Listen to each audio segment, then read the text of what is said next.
Jeremy. Come to mat 3.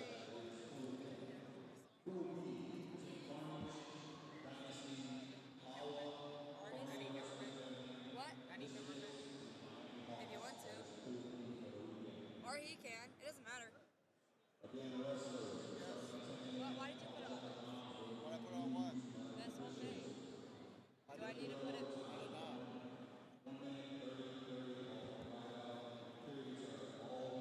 The password, so score, password is capital CMP. 1, 2, 3. She screwed up already? Yeah, apparently.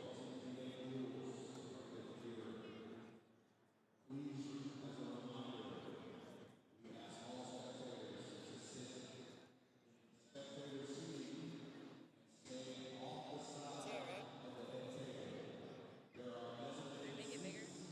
Yeah, that's fine. Good? Yep. If I have an earpiece, I don't wear it. You want to wear You it? can be like, hang on a second.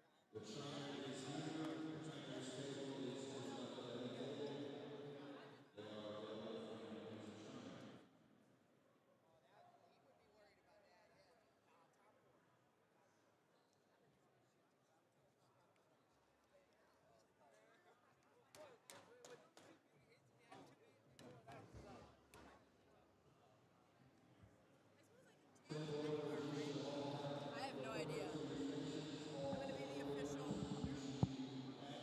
tamper, or do they have one here? We have one. One of them. Say what?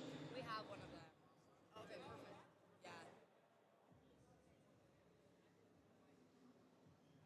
So which one? You're going to bop it? You can stay here.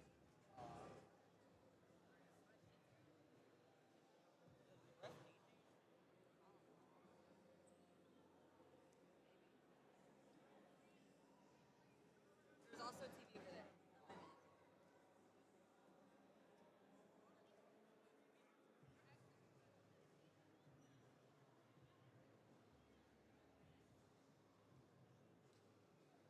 Ryan, your volume adjustment is up here if you need to for your ears. And then I think everything's set right, but if you start to see it peeking into the yellow a little bit as you're talking, you just can move the first slider down a little bit. Got it. All right. Thank you, sir. Bob today and working at the park. You guys doing the camera work? It is officially started, Tim.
bad sets, your dad set them up, so I think we're good.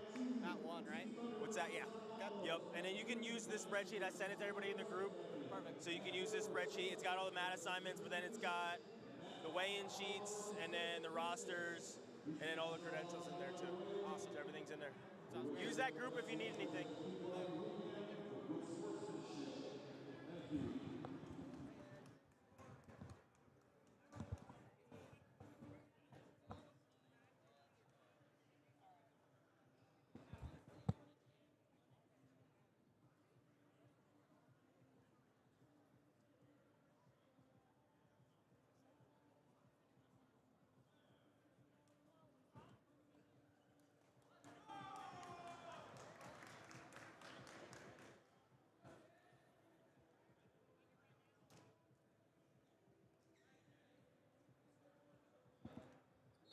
So good morning, everyone, and welcome to the day one of Elite 8 duels. We will have Team Cormier facing off against Dynasty. So Dynasty will be red. Cormier will be green, even though the singlets just about match. We're going to have Roman Fonseca coming to the mat, taking on Hogan Rice. For spectators and wrestlers that have family members and friends at home, this entire event is being covered on CMPTV.com.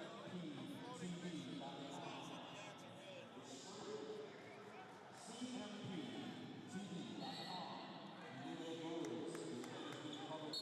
And we are underway here for Elite 8 duels.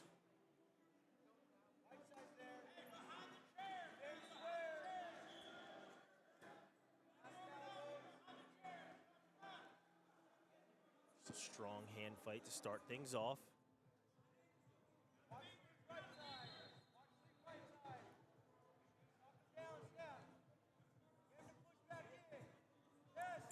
Slide by attempt there by Rice.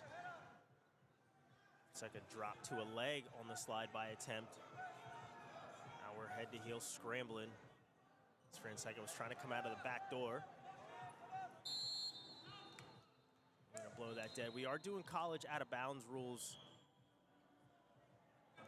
but we've got some blood time. So normally that would have continued with our college out of bounds rules. But got a, I believe the cut on the head here of Fonseca.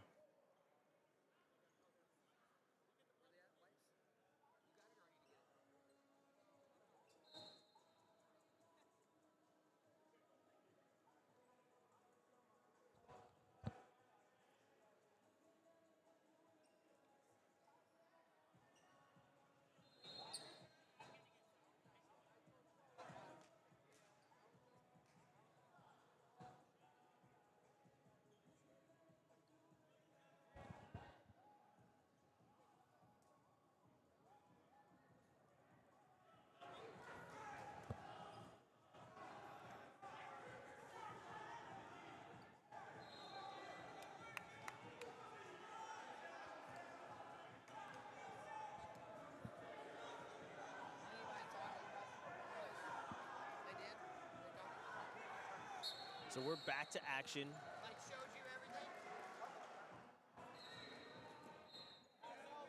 After the blood time from Fonseca.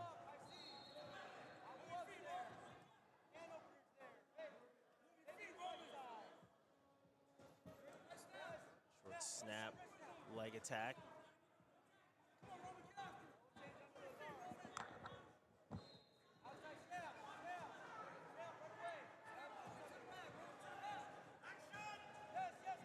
Shot by Fonseca. Diving over the top is Rice.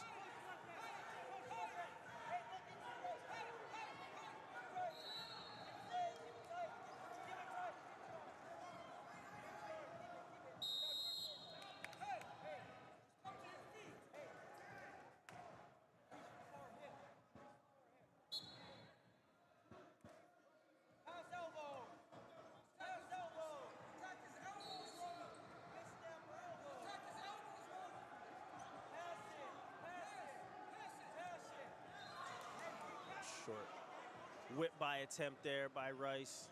Nothing doing.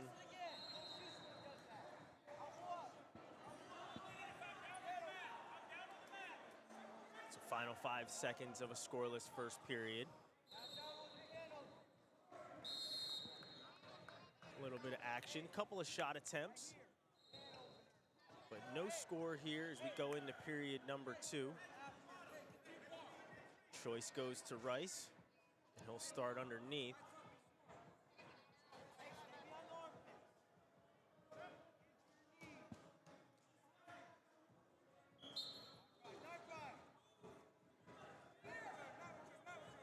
Rice up to his feet, cuts away, and he's going to score the first points of the bout. So he takes a 1-0 lead. Both guys shoot at the same time, kind of deadlocked there down on the knee.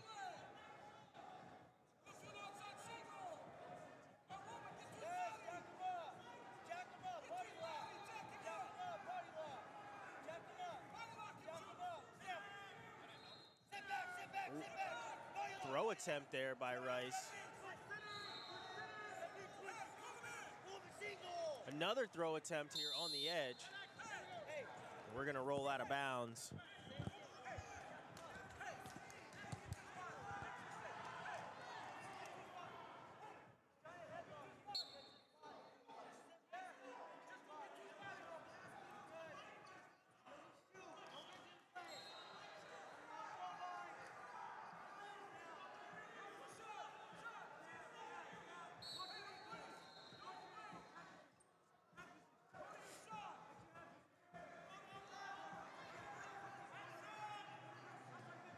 Shot there by Fonseca.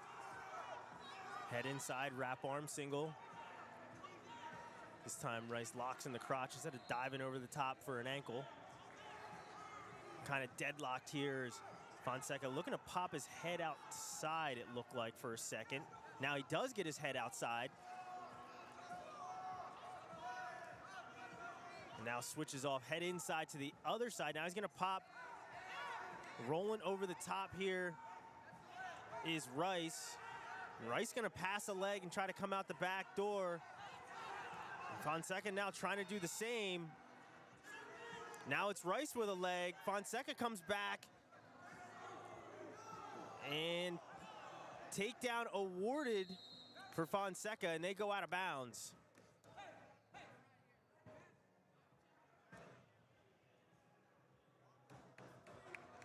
So a wild batch of scrambling. And Rice gonna go underneath. It's very close on that takedown, but Fonseca gonna score it and go up 3-1. 11 seconds left to wrestle here in the second period. Rice up to his feet. Now Rice gonna dive underneath, has to be careful. He is on bottom, doesn't want to give up any back points. And time gonna tick off the clock as we go into our third period. 3-1 in favor of Fonseca, and it will be his choice.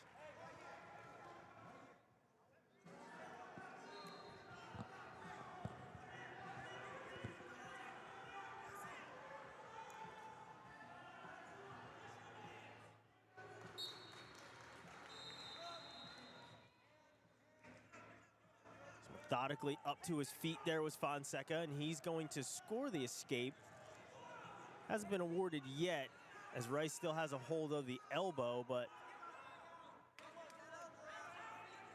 And now the 1 point is awarded as they break contact, and we're back up to our feet. Shot here by Fonseca, this time popping, coming out of the back door, and wasting zero time, getting those ankles away, grabbing that second leg, and he picks up another takedown to make it 7-1. Great transition there by Fonseca. Every time he was in on a leg, Rice was diving over the top, either locking in the crotch or diving over the top for an ankle. Fonseca got ready for it that time as he transitioned on the double.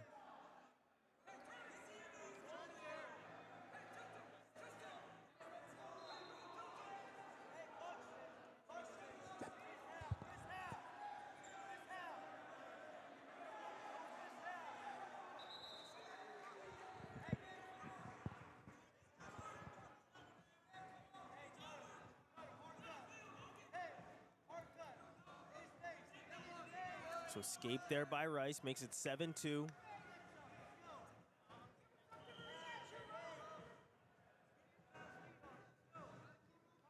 30 seconds left here. You'd imagine that Fonseca wants that last takedown to pick up the major. Shot there from space. Rice fights it off. He's got 20 seconds to work here if he's going to get the bonus points.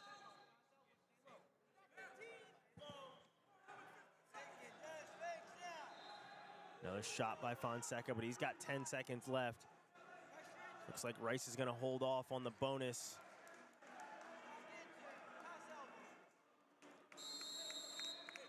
And Roman Fonseca is your winner here for Cormier Wrestling Association. He gets them on the board. So score will be 3-0.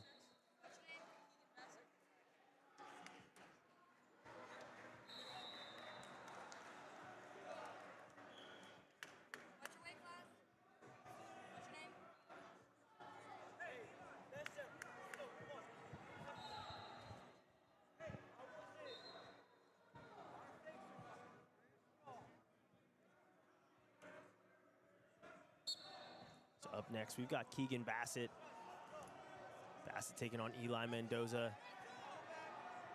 And as advertised, wasting 0 time on a takedown there is Basset as he picks up 3, but Mendoza comes back with a reversal right away. So 3-2, and Mendoza is on top and in control. Basset to a sit.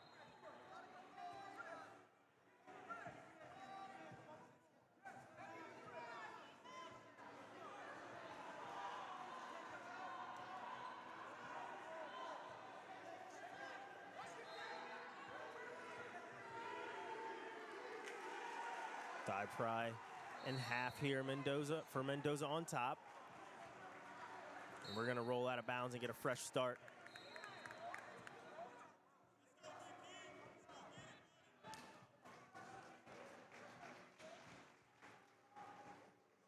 Cormier has some questions for the referee.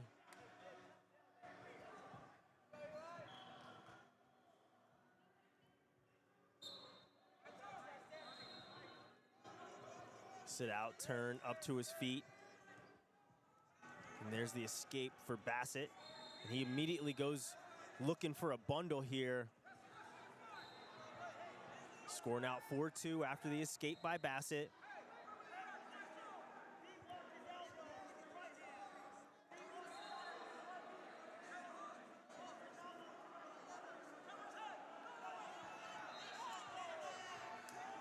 I believe it was a little bit of a short throw attempt maybe there by Mendoza, but Basset was wise to it. Puts him on his back, picks up 3 more and some back points. So 11-2, now the score make that 11-3 after the escape by Mendoza as he fights off his back. Mendoza trying to force the issue here on some double unders.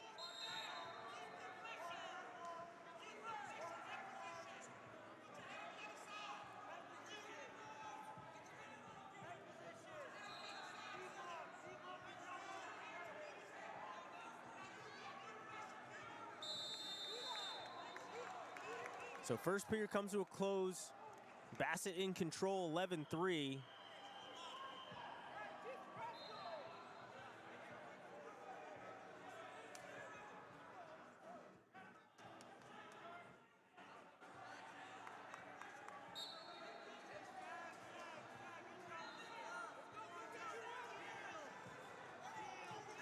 Straight to a cross wrist tilt, trying to roll him through. Sits him into the pocket, gonna pick up some back points here is Basset. Referee holding 3. 3 awarded, 14-3 now the score.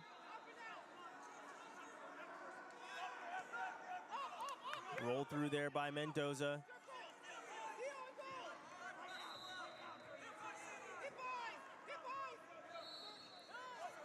Turn one way, comes back another. Good job there by Mendoza, but Basset right back to it as he's in on a leg right as the escape is awarded to Mendoza.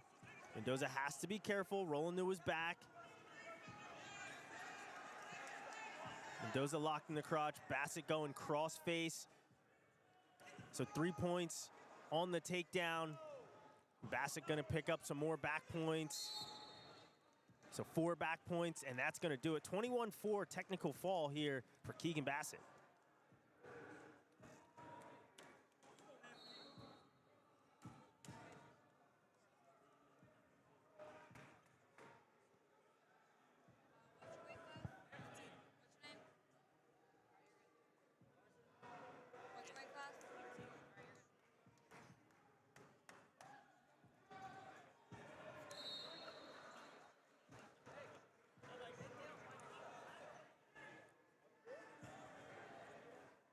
So we're going to move on to 113. We've got Anthony Garza taking on Caleb Noble.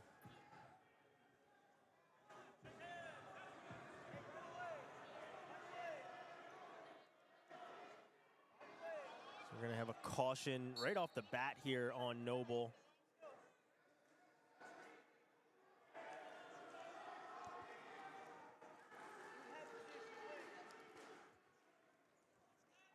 Slide by attempt there by Garza. Kind of slipped off our seatbelt position. Noble trying to stick a leg in. He's trying to be sneaky with it. Once again, looking for it. Garza catches it coming in.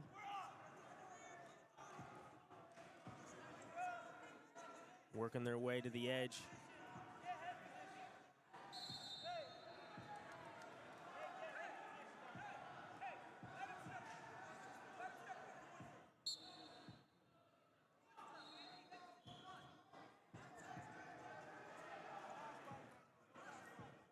Ankle pick attempt there by Noble.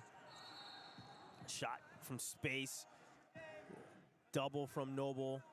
Garza rolls it through. Now Garza gonna pass a leg and try to come out the other side. Noble holding on to the ankle.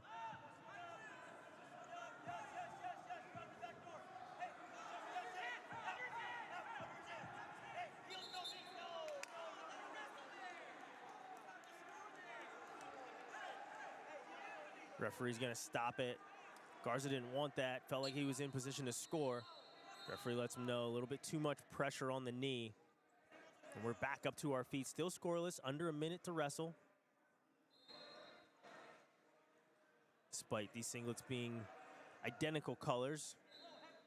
Dynasty is your red. Cormier is your green.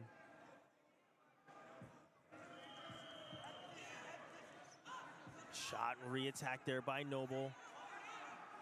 Right back to this overhook position is Garza.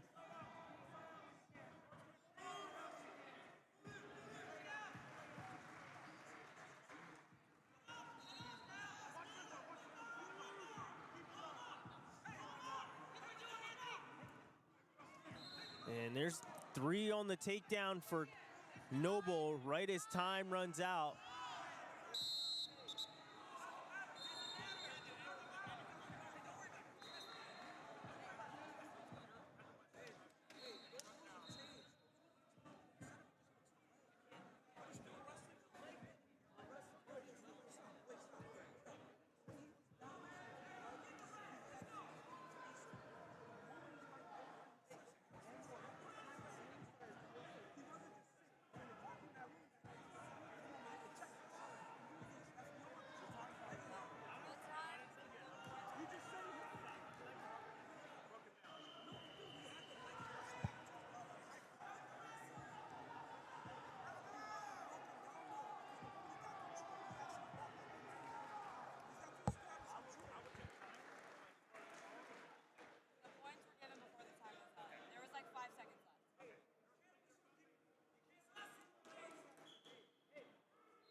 Cormier had some questions for the referee. He didn't agree with the takedown call. But nonetheless, Noble in the lead 3-0, and he'll go underneath here to start the second. Our team score currently at 5-3 in favor of Dynasty. Garza gonna stick in a leg here off the whistle and look to go to work on top.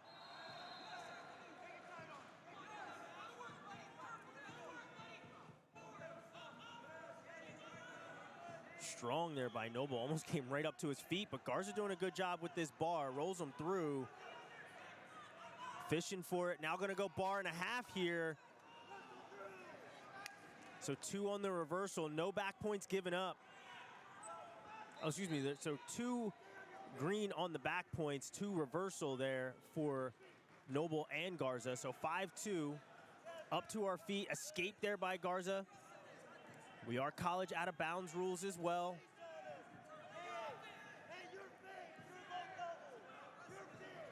So 5-3 now the score. Tons of action in a short amount of time. Shot there by Noble. Garza locks in the crotch. Looking to cover the head.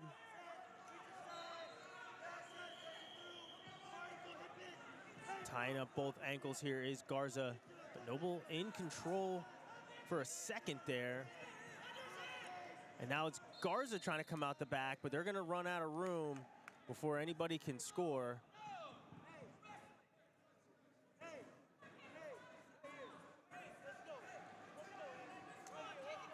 So back to it, 35 seconds to wrestle here in the second period.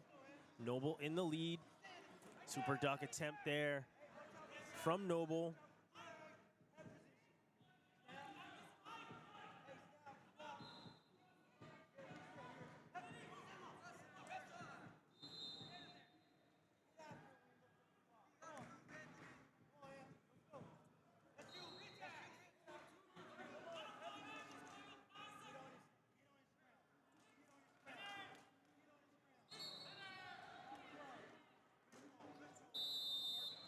Time runs out here in the second.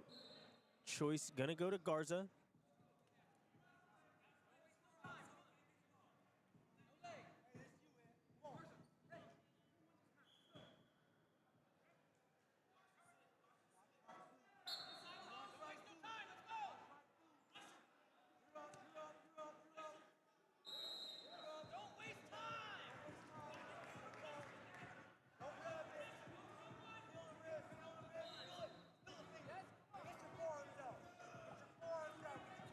Noble sticks in a leg.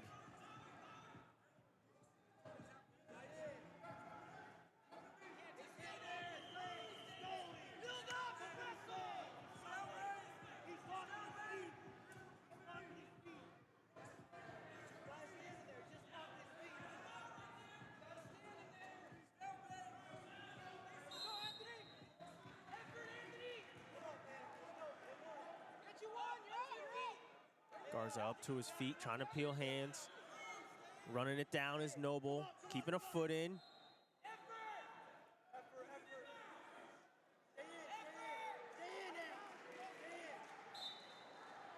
Switch attempt and they run out of real estate, so back to the center. Exactly 1 minute left to wrestle.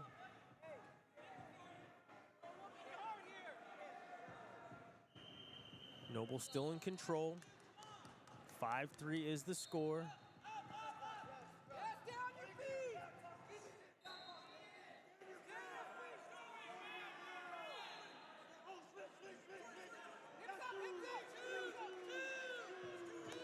And there's the reversal for Garza, and he ties it up here at 5-5. Now Garza looking to go to work on top.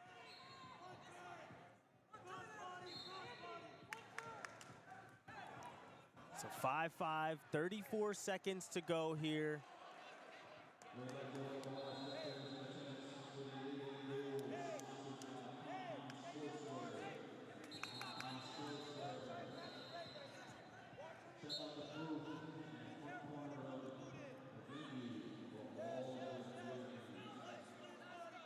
Noble's up to his feet. Garza's stuck in a leg as they were coming up. Gonna be a stall warning there. Count on back points there for Garza. There's the escape, so it's 3 back points. Escape there, just about escape. But Garza able to hold on.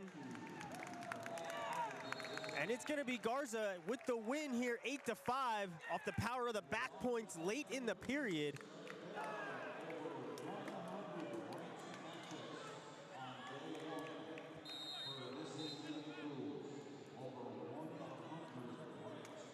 Great scrap there by both guys. But it's Garza coming away with the win, 8-5.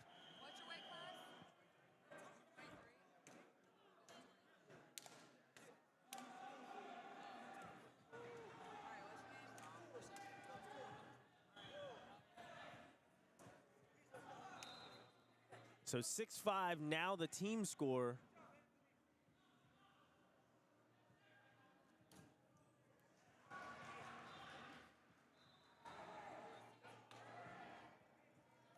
As we move up to 26 pounds? 120 pounds, sorry.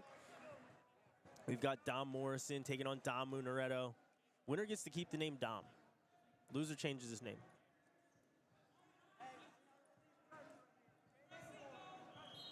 Already a wristband casualty.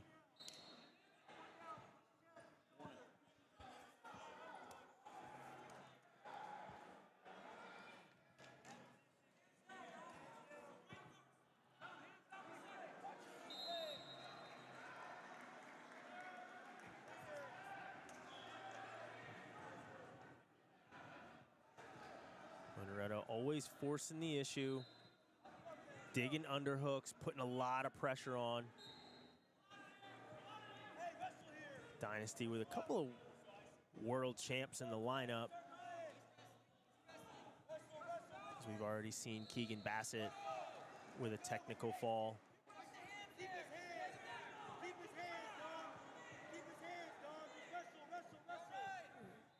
We're almost running out of room, and now we will.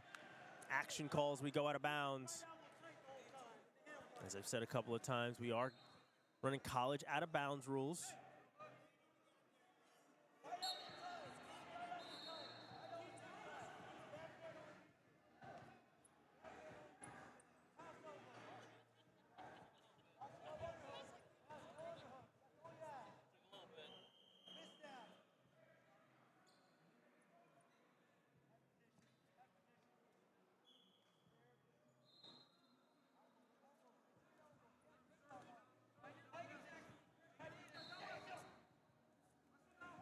Digging underhook, chasing it down, but they're gonna run out of real estate.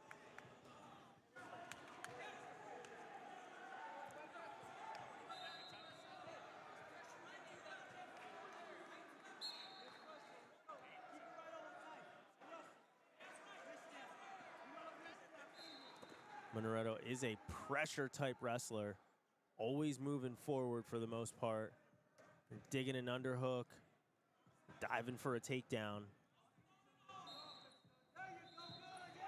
Shot there by Morrison, but they're gonna run out of bounds, and time's gonna run out at the same time. So choice went to Morrison. He defers. Monaretto gonna go underneath.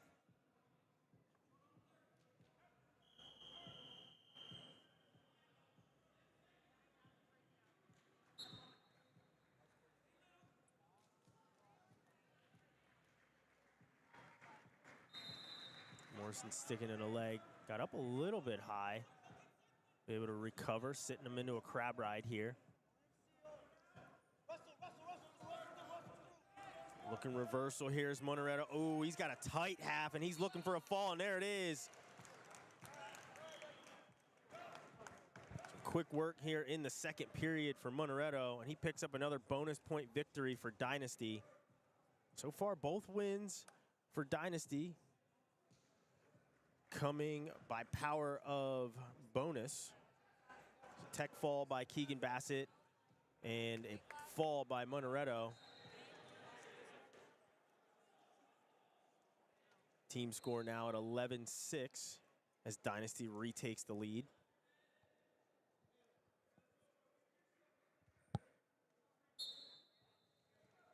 So Signor taking on Porter.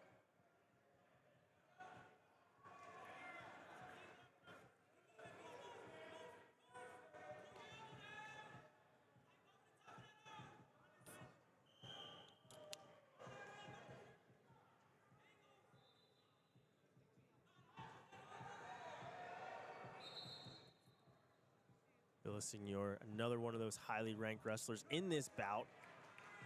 There's a takedown for him, and he takes the 3-0 lead.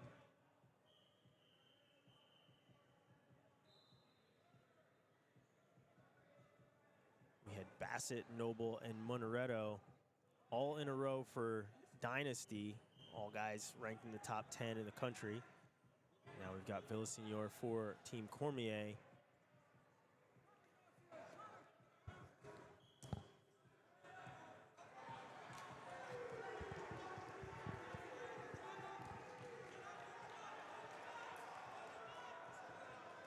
Hit heist across there for Porter.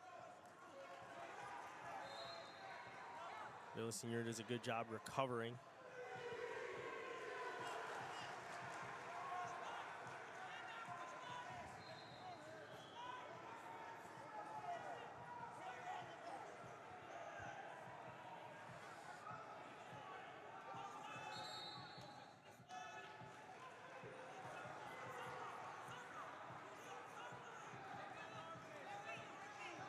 This is good action from Porter, just trying to get away, but Villasenor is just chasing him down, following, just riding so tough. Even though we do have college out of bounds, college out of bounds, we are not doing riding time. That would make things crazier here. So just college out of bounds. 3-point takedown now, a universal thing, whether you're talking high school or college wrestling.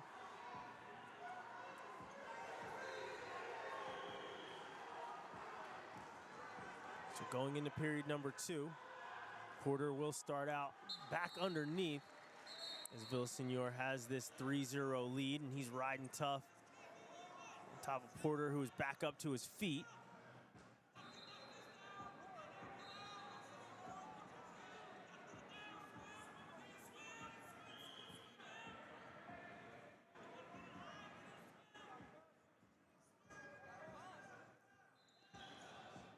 And there's the escape. Makes it 3-1.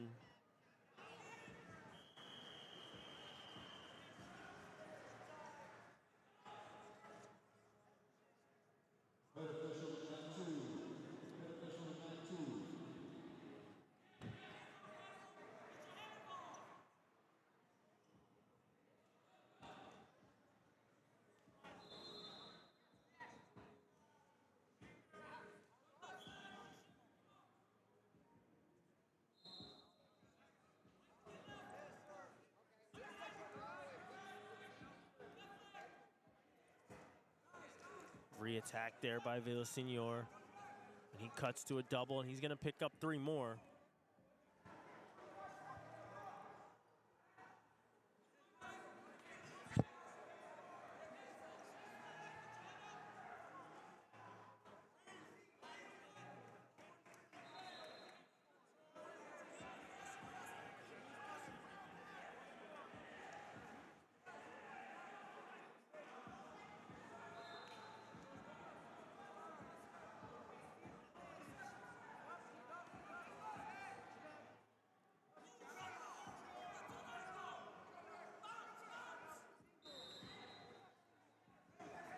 Another wristband casualty.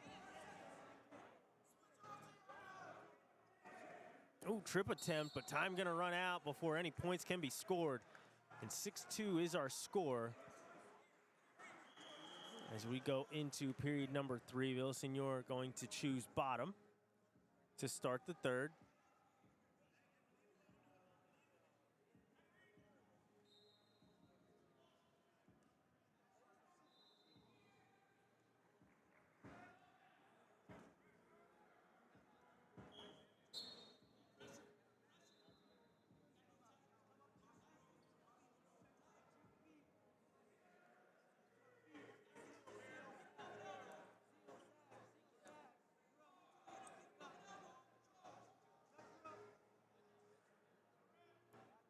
There's the escape by Villasenor, extending his lead to 7-2.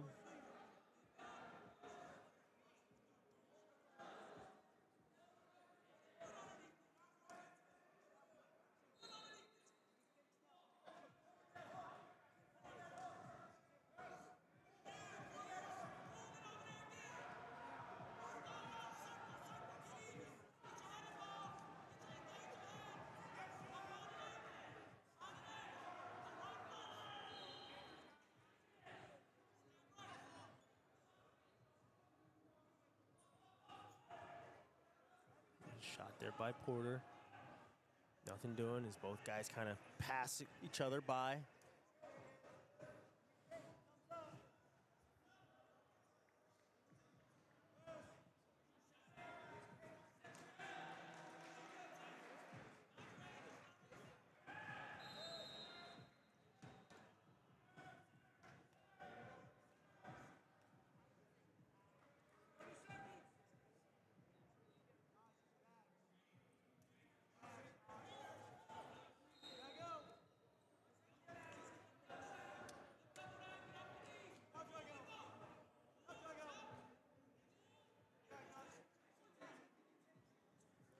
Final 15 seconds of the bout here. 7-2 the score. Villaseñor in control.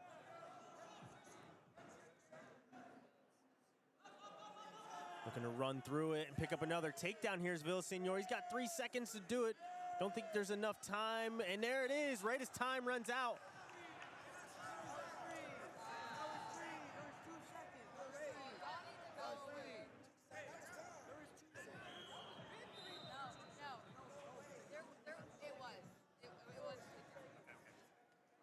So takedown confirmed. There was still time on the clock when it was awarded. So 10-2, and Villaseñor going to get the bonus point win. Make it just a 1-point lead here for Dynasty after the major.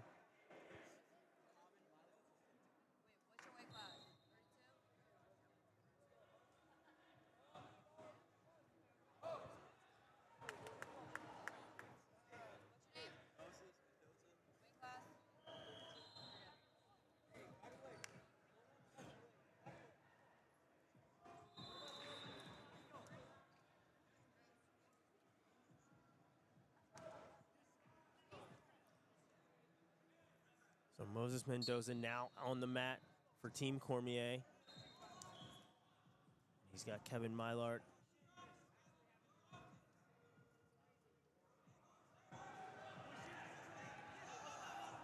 Slide by into a single, and they're gonna stop that. There's a little torque to the knee.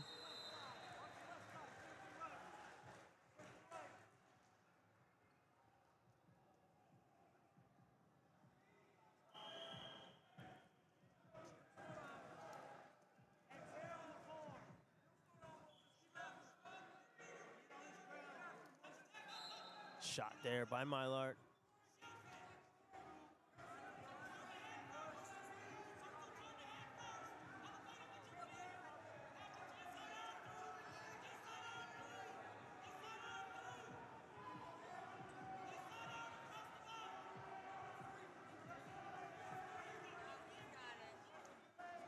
So no takedown given. Now Mendoza comes back and he's in on a leg.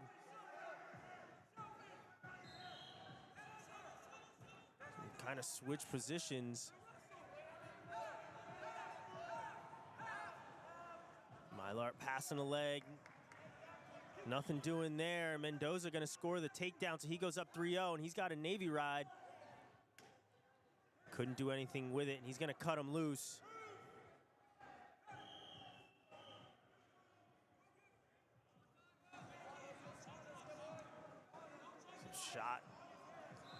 Shots in bunches coming from Mendoza. And he's gonna score another takedown. And he picks up the fall with a tilt. And another bonus point win here for Cormier. And they take the 16-11 lead on the scoreboard after the fall from Mendoza.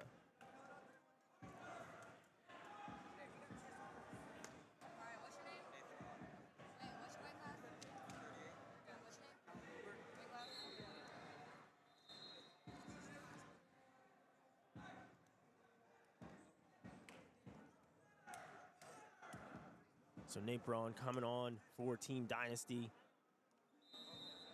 Kellen Walbert here.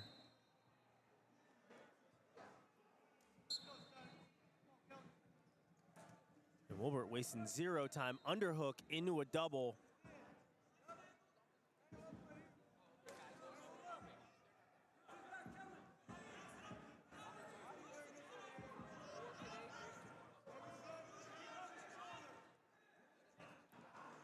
Walbert steps across.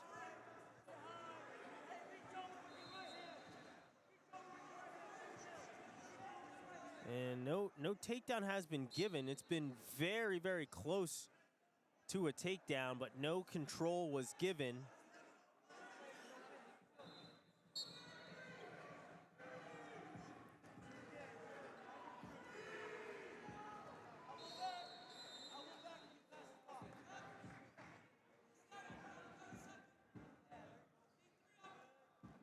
Shot, slide by, another shot. So attacks coming in bunches here. And Walbert going to score the first points of the bout, and he takes a 3-0 lead.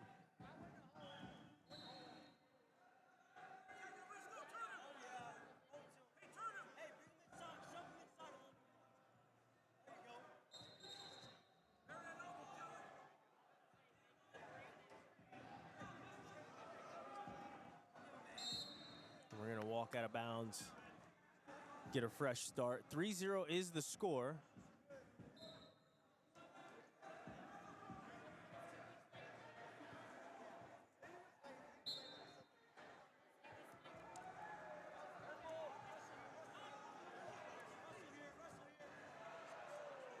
So one on the escape.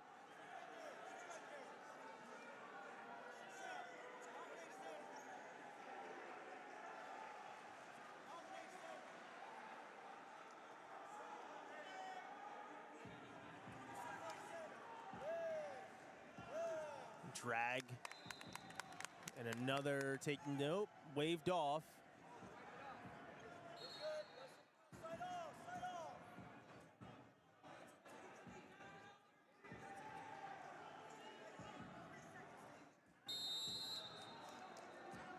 So time runs out.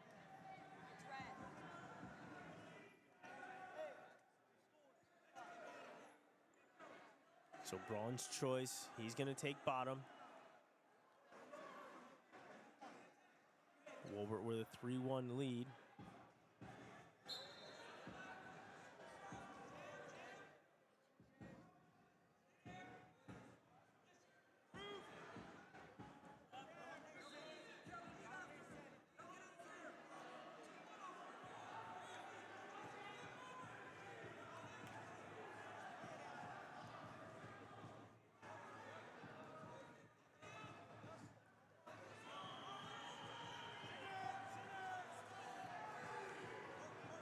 Two-on-one. No takedown given yet. Walbert with a side headlock. Excuse me, Walbert with a side headlock. Sometimes the singlets kind of get me a little bit. Can't see the ankle bands. And takedown there on the edge with the foot in. And Braun now out to a 5-3 lead.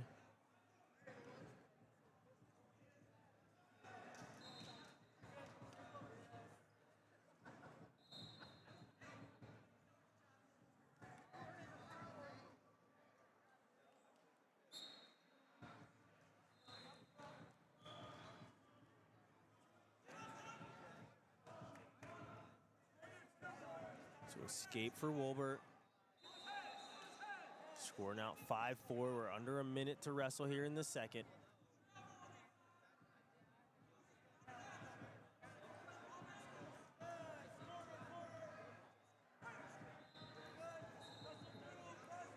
Walbert was looking to transition, but Braun dives underneath. Has a back hook on that left leg of Walbert.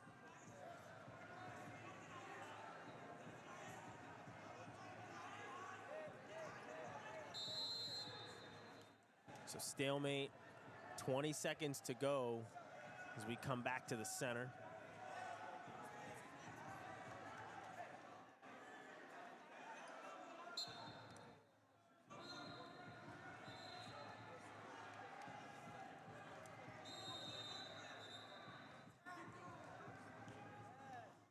Shot there by Walbert. Circling, trying to cut double, locked in the crotch. Here's Braun. Short time to work, and time gonna run out before he can convert.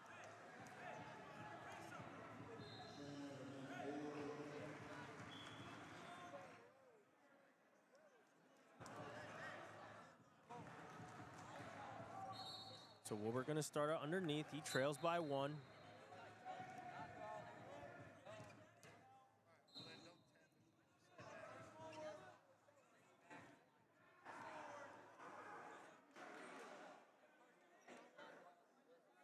Braun has him sitting into this crab ride.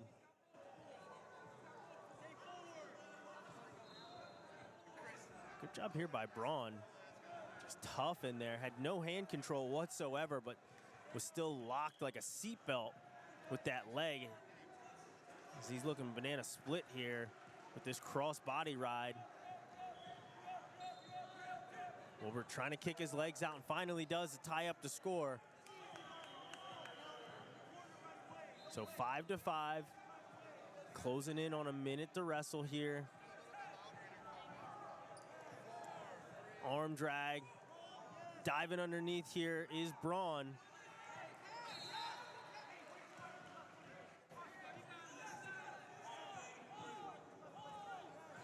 And now Walbert gonna convert on the takedown as Braun releases the leg. So 3 on the takedown, gonna get a full allotment of back points now too.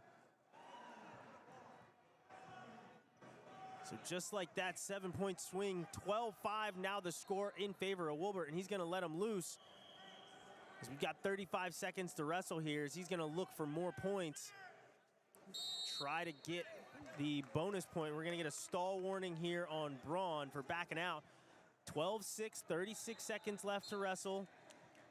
Shot there by Braun. Go behind attempt here from Walbert. Another roll attempt there by Braun. Walbert wise to it, and he scores another takedown to make it 15-6.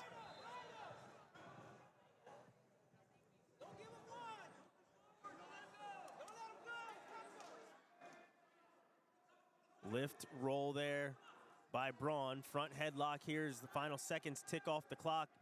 And 15-6 major decision for Kellen Walbert.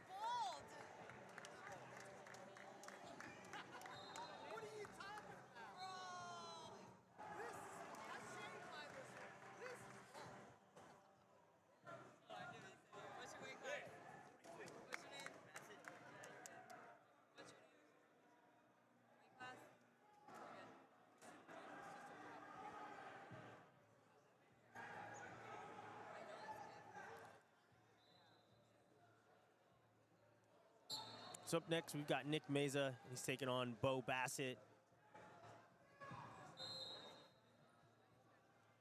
As expected, Basset waiting for 0 time to go off the clock before he's in on another shot.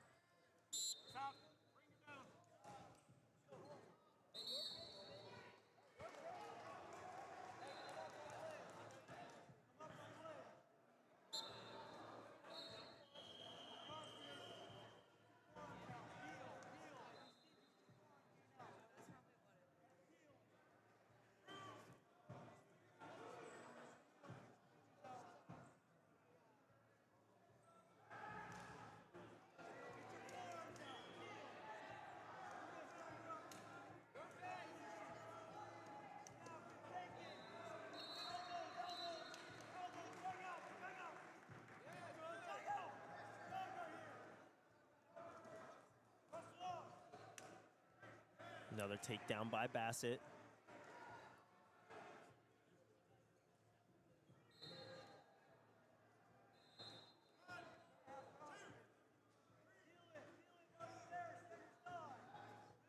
So full allotment of back points, so 4 on the board, 4 more on the board for Basset. He leads 10-1, and he's right back to this tilt. He's trying to roll him through and sit him in the pocket.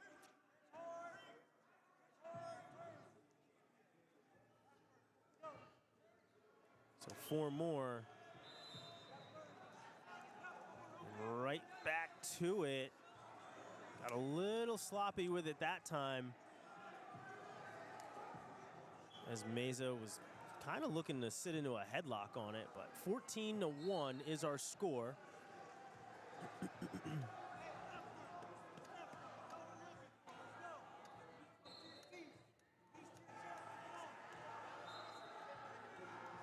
We're gonna get a stall warning underneath on Mesa.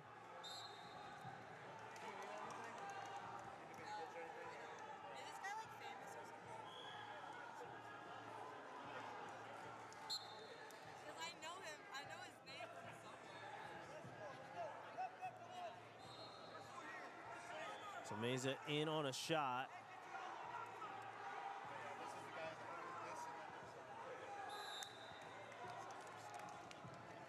And 3 more for Basset, and that'll make it 17-1. on the tech.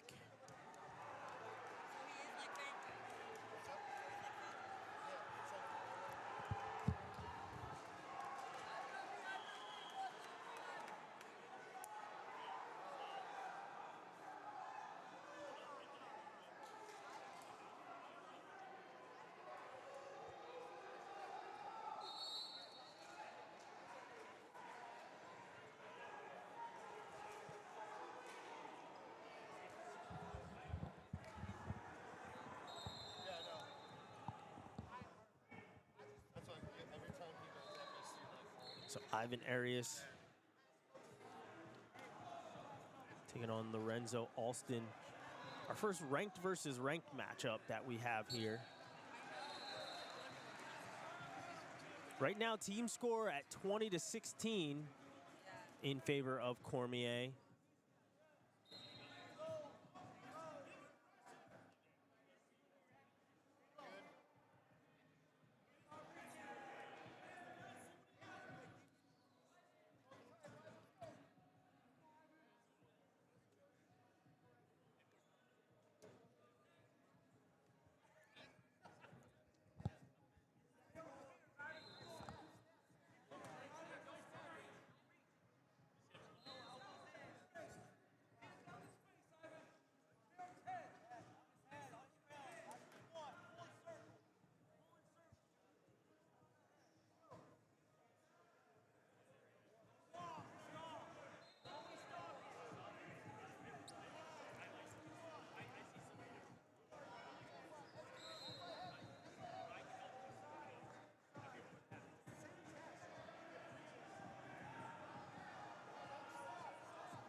So after a scoreless first period,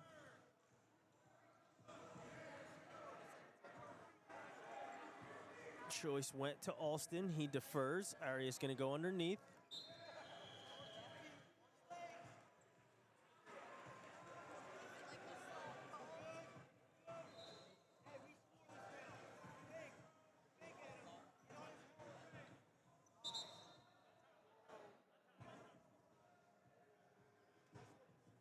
I think it was just an eye poke.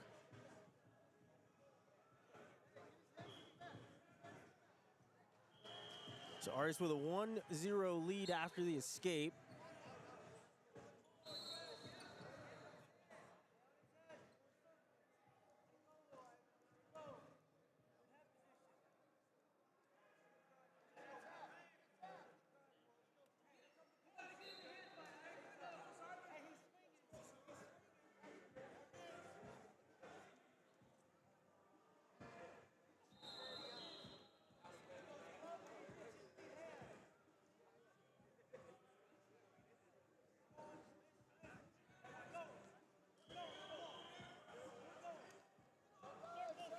Shot there by Aries from space.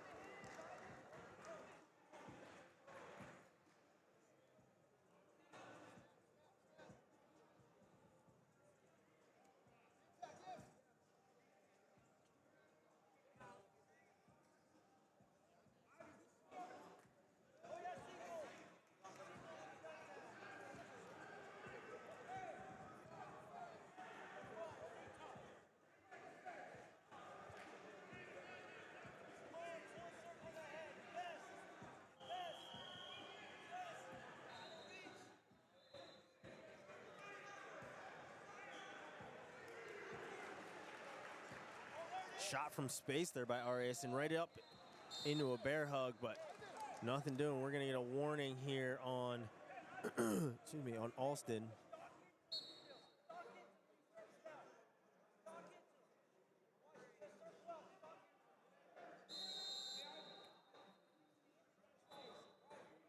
So 1-0. Aries in the lead.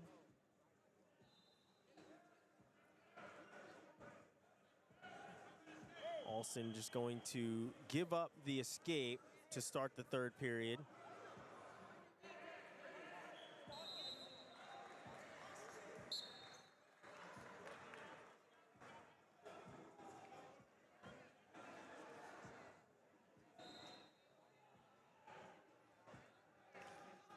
Duck attempt there by Alston.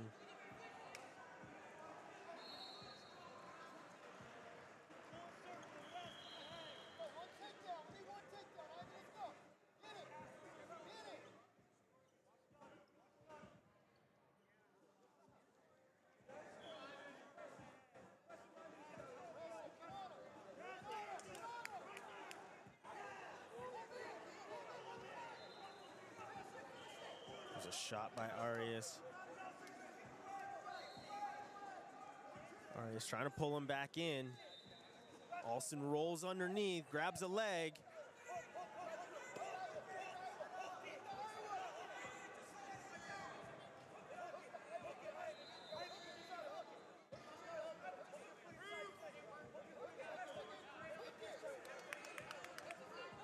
And there's the takedown. So Aries takes the lead 4-1. We're under a minute to wrestle.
Switch attempt, and he's gonna score it. So 4-3 now after the reversal. 20 seconds to go. Aries trying to ride it out. He's up to his feet. 5-3 the score. There's a stall warning on Aries. Shot there by Alston. Aries has him up in the air. And no points scored as they hit the mat.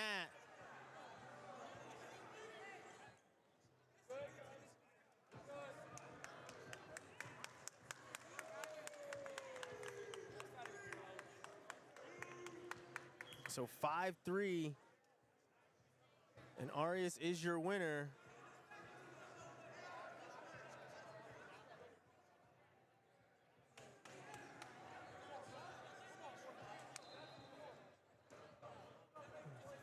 Wild last 10 seconds of the bout.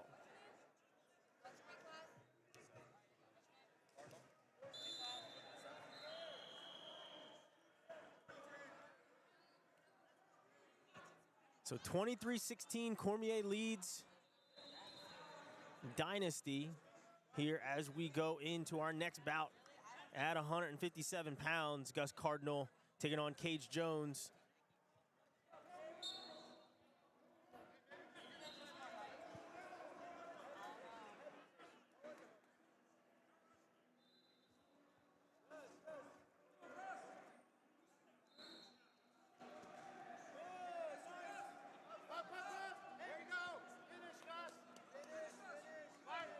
And Cardinal going to score the first points of the bout.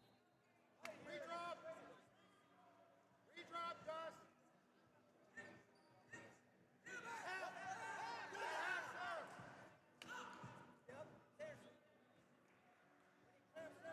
Get your anchor. Get your anchor, buddy. There you go, right there. Hey. Hey. Hey. Hey. Watch your jump. Hey, weight on his hands. Weight forward.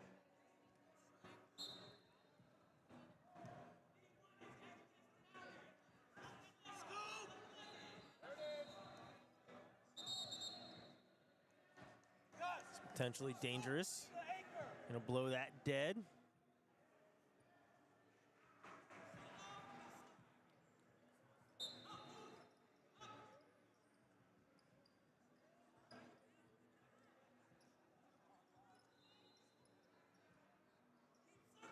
Hips close. Hips close. Gotta come up. Pump the hips up, Gus. Hips up. Up, up, up. All right. Shots there. Stop. Stop.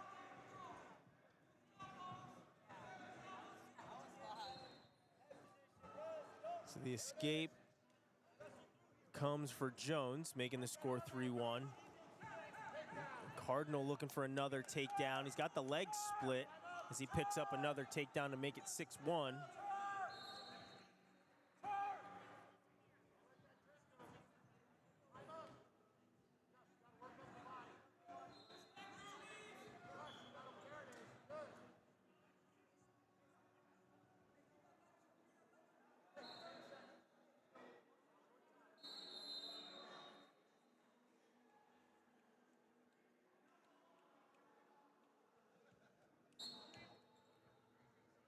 So 6-1 first period.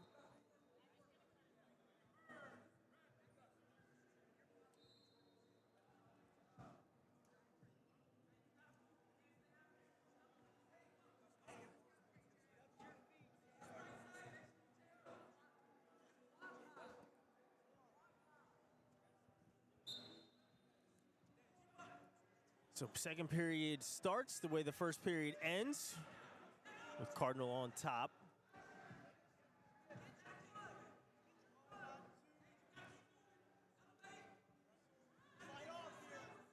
Slide back. Slide off. Choice. Back. There you go. Get back behind, Gus. Up. Good. Right. Show face. Show. Behind the hamstring. Hey. Get your left hand above the knee. So stalemate. Gus, hey, weight on his hands.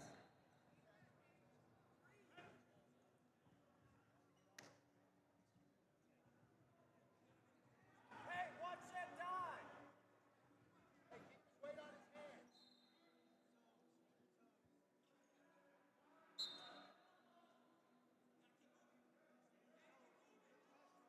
Get your anchor.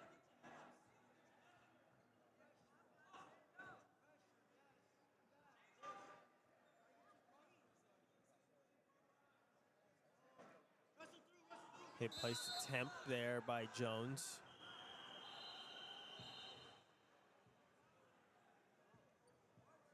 We're gonna get stalling on top. I think there was a figure for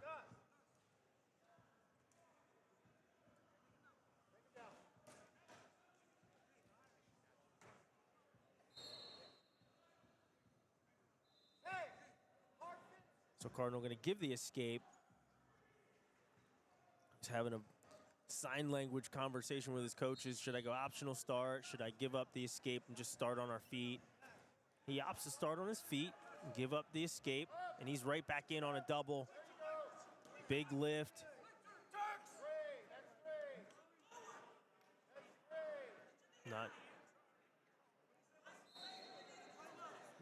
sure where the takedown.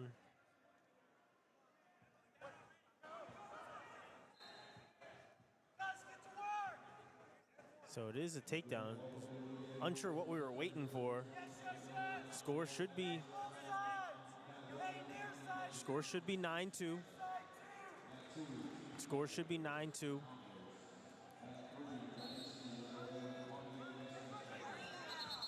And we're gonna stop that one for potentially dangerous.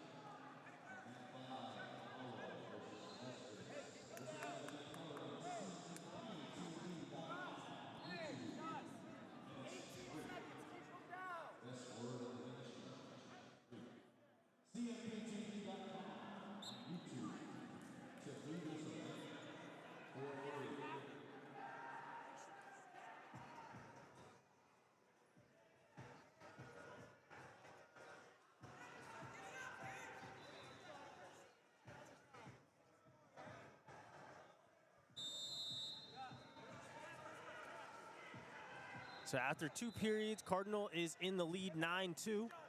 It's his choice. He's going to start back on their feet.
So we're back to it after the injury time. 9-2 is our score. Shot there by Cardinal, looking to cut double.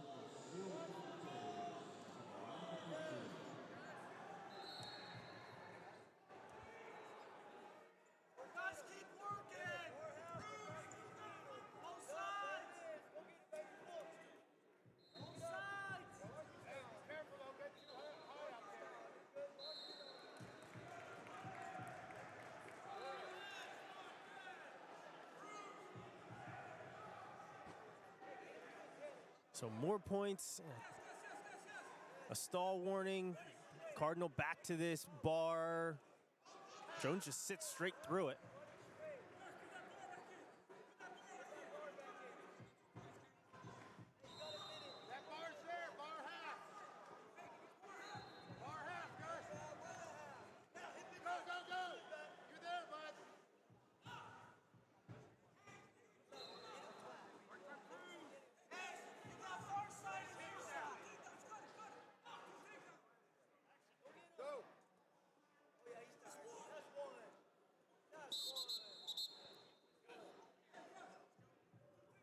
Escape by Jones as they go out of bounds.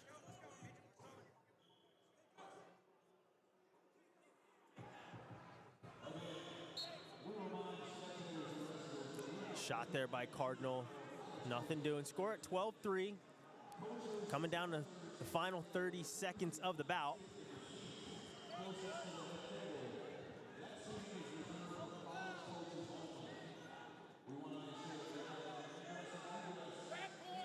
Three more here for Cardinal. 2 points away from the tech.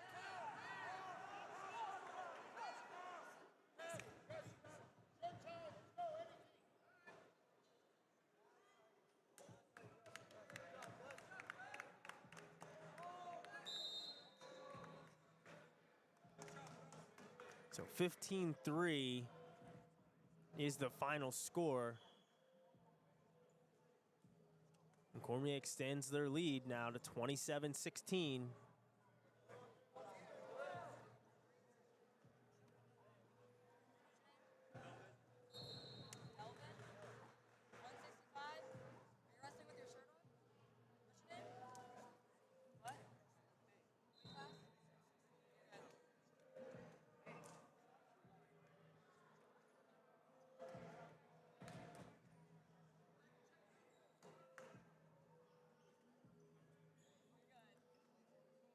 We've got Miller, we've got Garcia.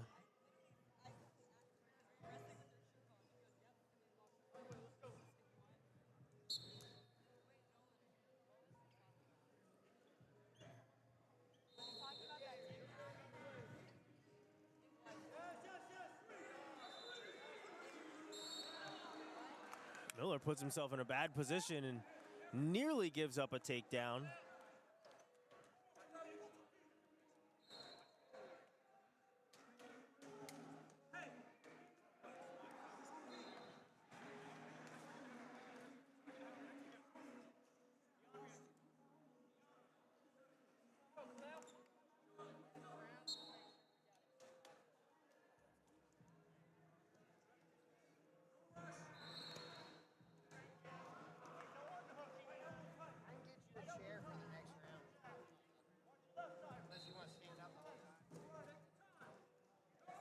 Tough hand fight.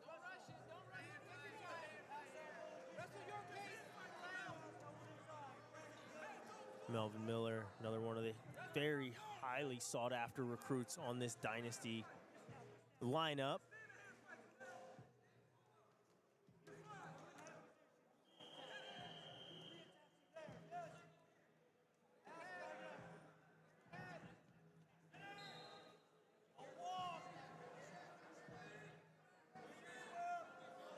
Miller using Garcia's pressure against him, kind of backed out of the tie and then dropped down to a leg, now trying to pull him in, and he's gonna cover for the first takedown. So 3-0 now in favor of Miller, and immediately gives up the escape.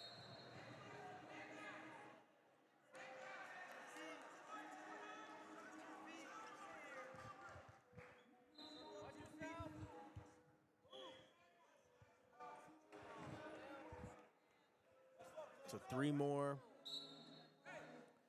And he's gonna hit him for stalling for pulling him out of bounds, which is ultimately the right call to make. He pulls him out of bounds to get a fresh start.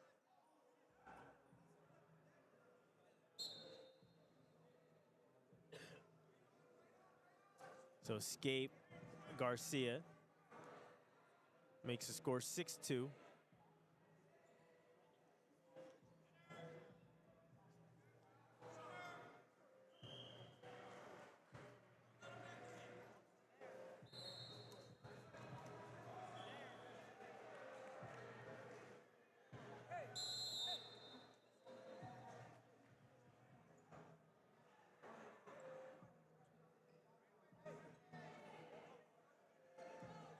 So Miller starts underneath.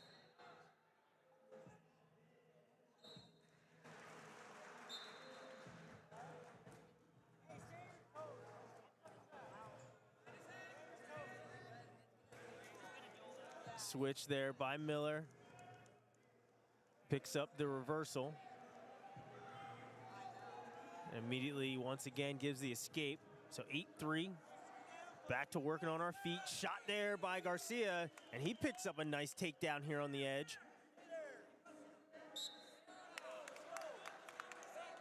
So 8-6 now.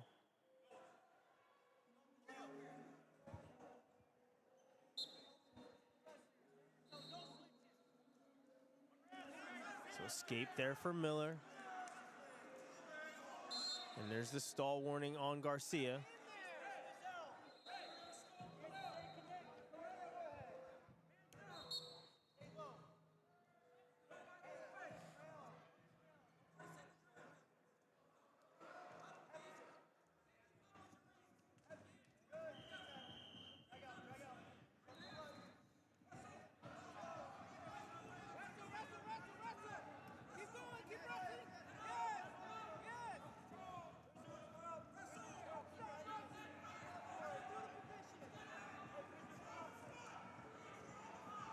fishing for another takedown. Trying to get to that second ankle.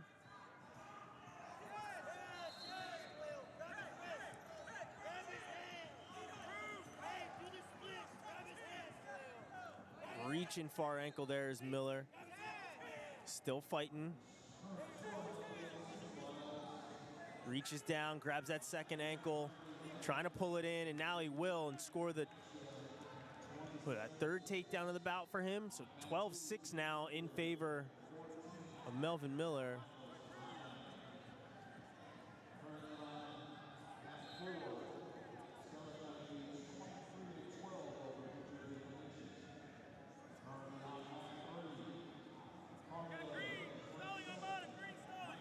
So another stalling there on Garcia. That's going to be a point.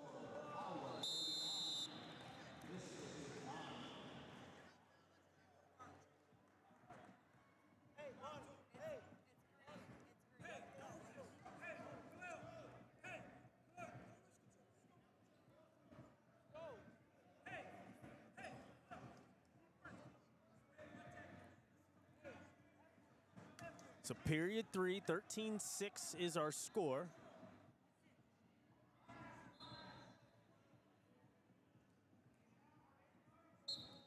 Garcia starts out underneath. And he scores the escape here pretty quickly as Miller cuts him loose, making it 13-7.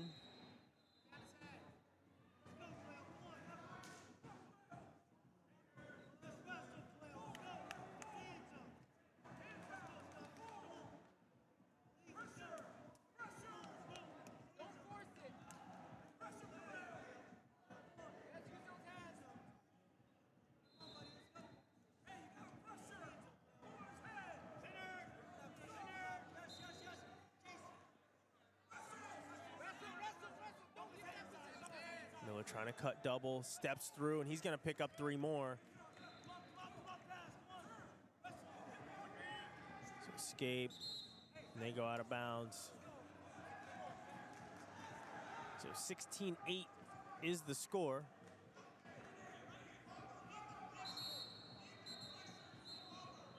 I guess he didn't give the escape.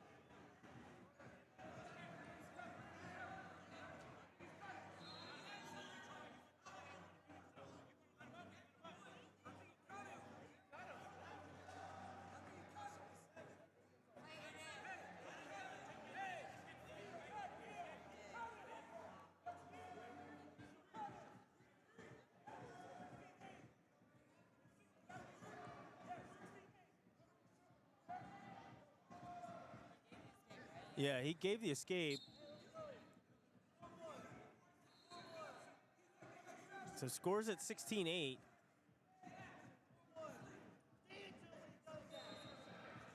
And you'd assume that Miller would not play some defense here, maybe more defense than anything to hold on to this bonus point victory. But Garcia has been very good on his feet, putting on a lot of pressure, picked up a takedown early on the edge of the mat.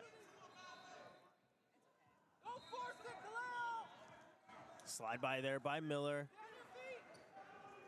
Drops to an ankle, only has one.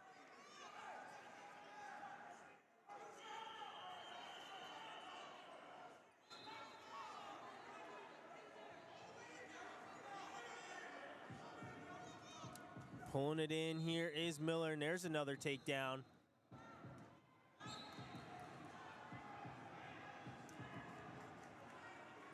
So 19-8 is the score. 13 seconds left to wrestle.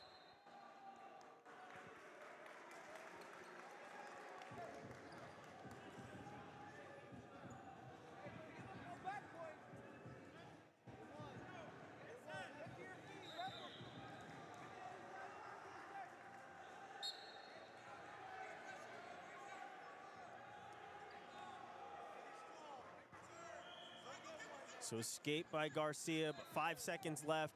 So 19-9 is going to be the finish here on a major decision here for Miller.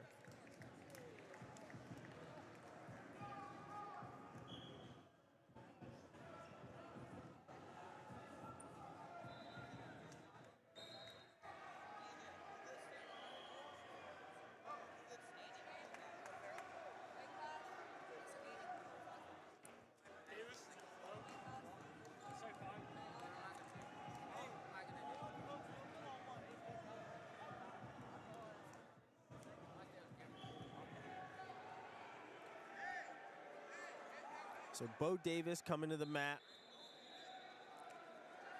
Davis for Cormier. He's taking on Jaden O'Farrell. Ferrell for Dynasty. Shot there by Davis. Trying to pop and come out the back.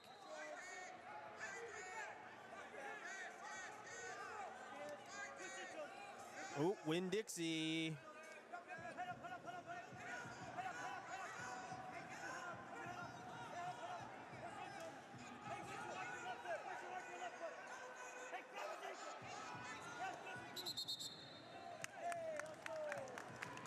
That's good wrestling right there. We're gonna stop that one for a little torque on the knee and back to the center.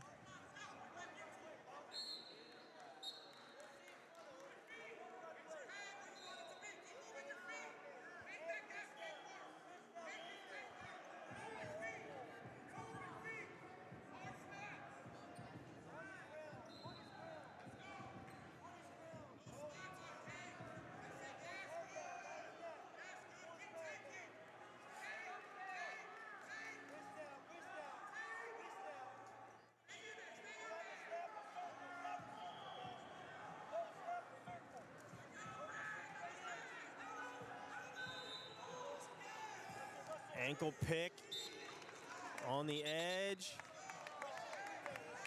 A little extras, but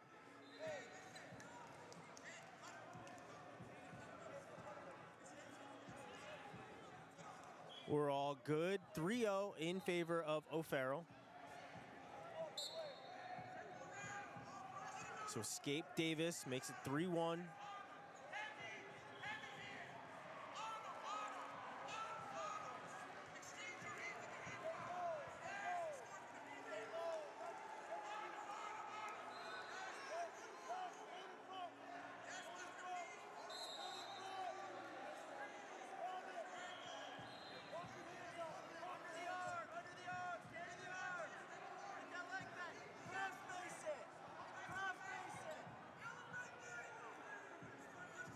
There's 3 more for O'Farrell as he takes the 6-1 lead with 10 seconds to go.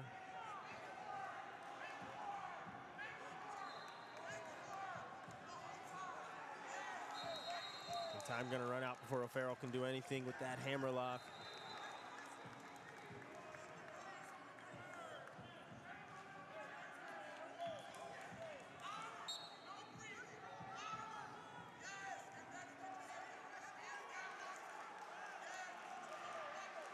Start out the second period on our feet. 6-1 in favor of O'Farrell.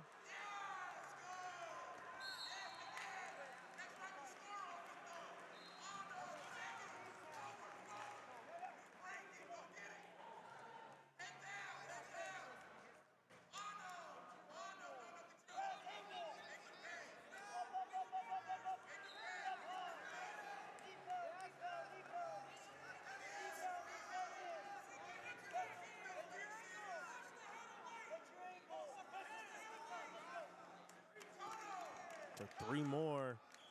Now Ferrell extends his lead now to 9-1.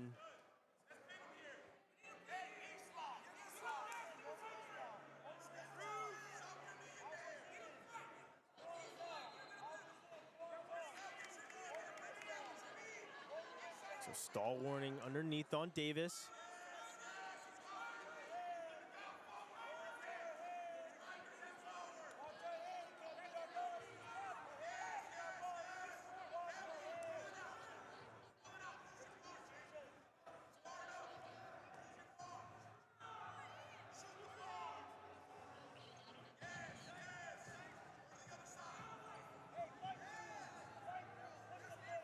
Good tough ride. No count on back points just yet. He's got a little bit of time to work. And there's the count.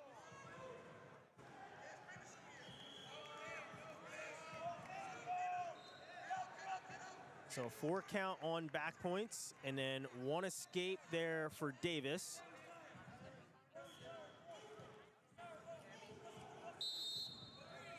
There's going to be a stall warning, second stall warning there on Davis. So that'll be a point.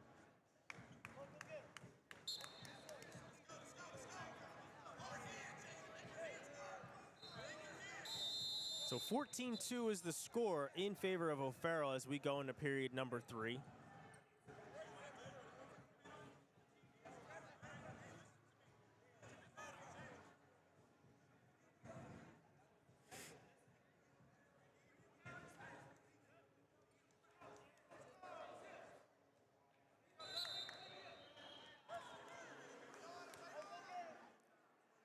So escape makes it 14-3.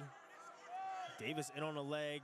So far, O'Farrell's been great in this position. Very heavy hips, very methodical as he walks his way around, covering and smothering. And there's 3 more, so 17-3.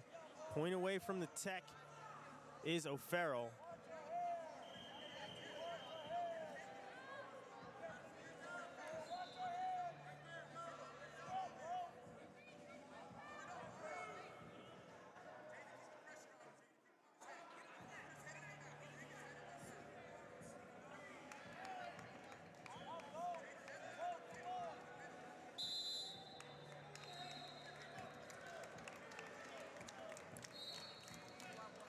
After the last stall warning, making it 18-3. Tech comes for O'Farrell.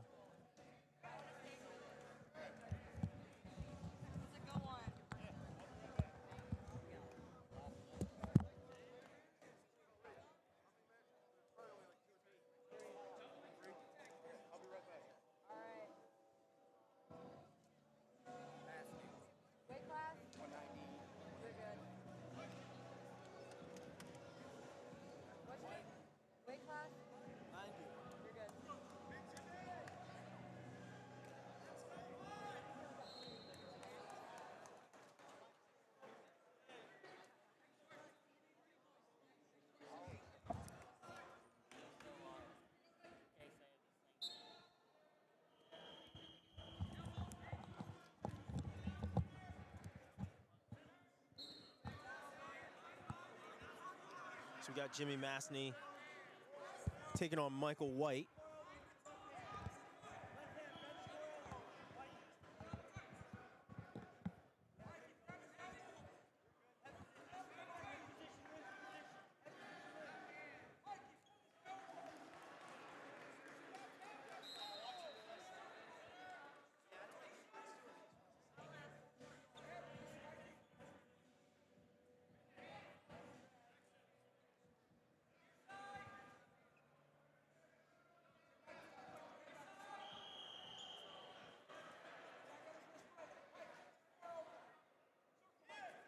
Massey working with this 2-on-1. Ooh, comes back looking for a dump off of it. Settles for a head inside single.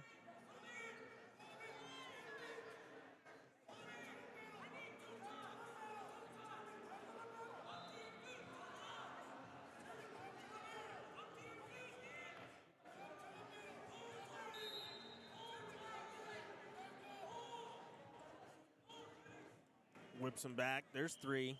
The hand down.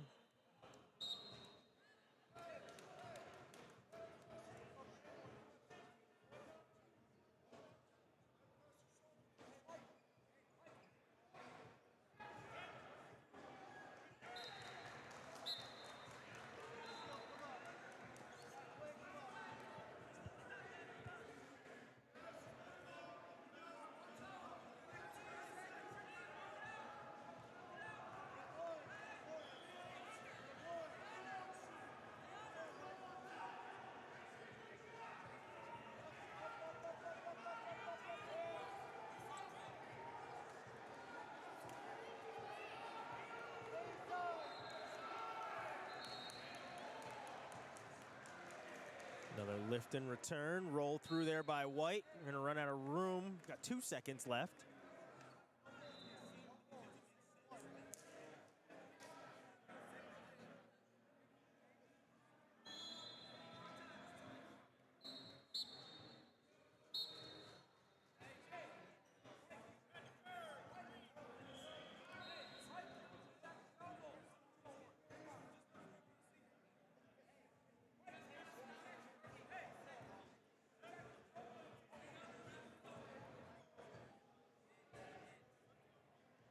Going into the second period, White will start on bottom. 3-0 is our score in favor of Massey.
So they go out of bounds with 9 seconds to go. Massey's been riding tough on top this entire period. Luckily for White, there is no riding time, because he'd have a very big hill to climb on that front. Time runs out. No change the entire second period. Score still at 3-0 in favor of Massey.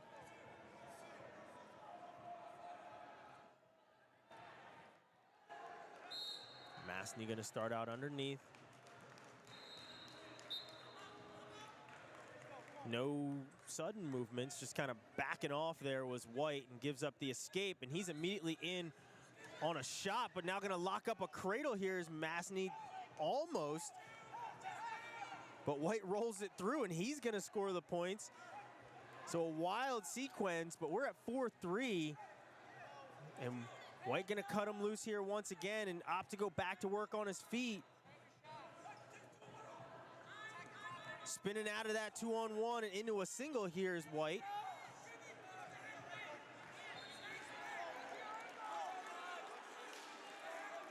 Heavy hips here from Massey.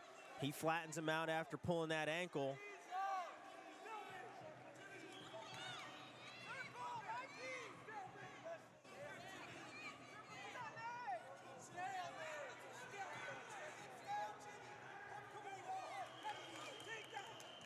So takedown is awarded here for Massey.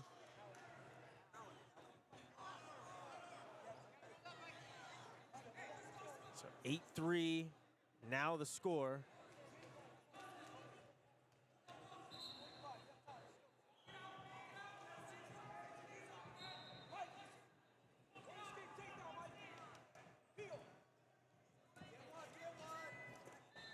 Out of bounds they go. Scored 8-3, 33 seconds left to wrestle here in the bout.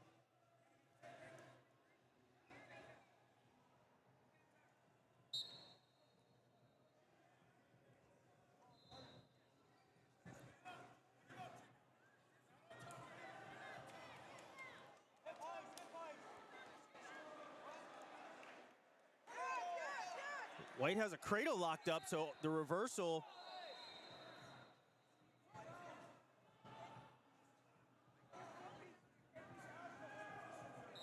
He stopped the action for some unknown reason. We're running college out of bounds rules, so not really sure why he stopped the action there, as White had a cradle locked up with a foot in bounds.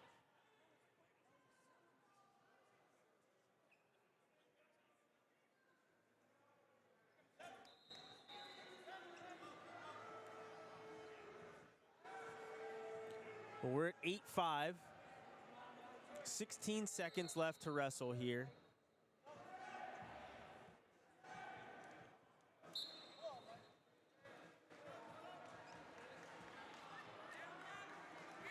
White gives up the escape, fires off another shot, comes back with a takedown, 5 seconds left. 9-8 is the score. No back points awarded as time runs out. And 9-8, and Massey is your winner.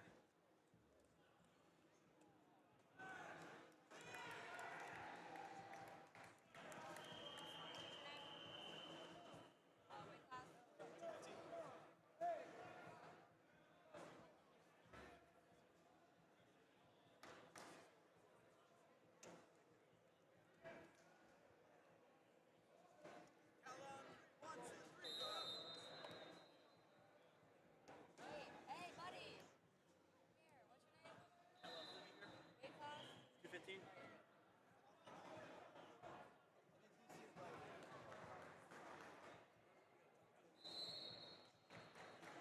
So Fluker coming up here up against Coolie.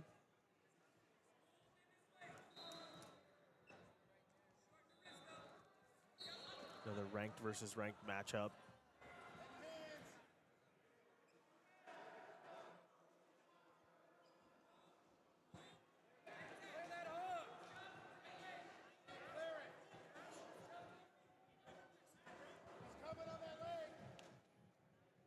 Elbows in, tight.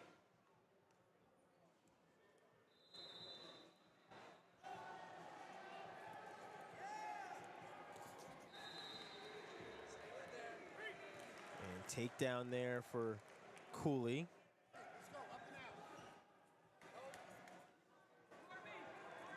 Team score currently at 28-27 in favor of Dynasty.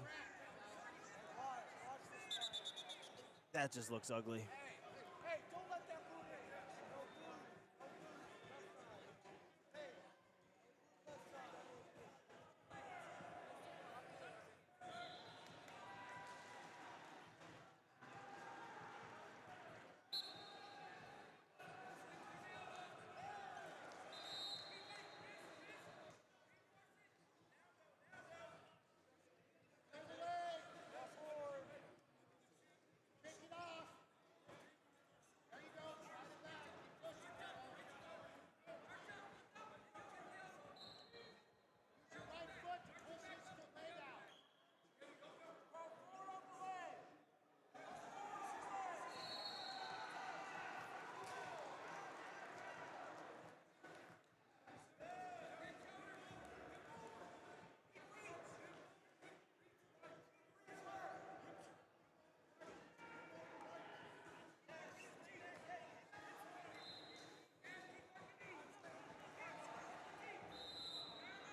So period 2.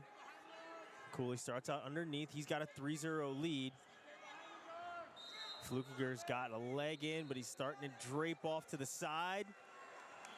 And now pulling him completely off and throwing him to his back here is Coolie, and he's going to pick up the fall.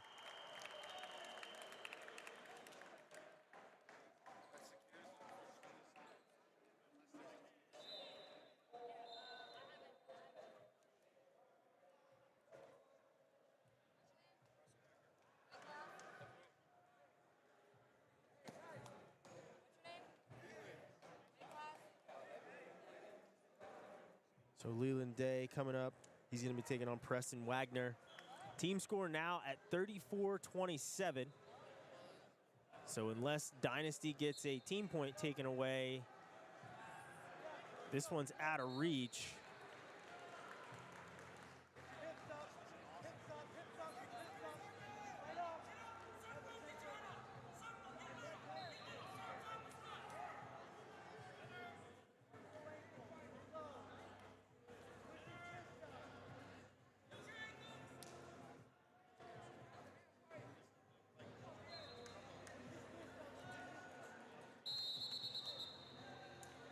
We're gonna get an action call.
So we're still scoreless as we're closing in on about 20 seconds left to wrestle here in period number 1 between Wagner and Day.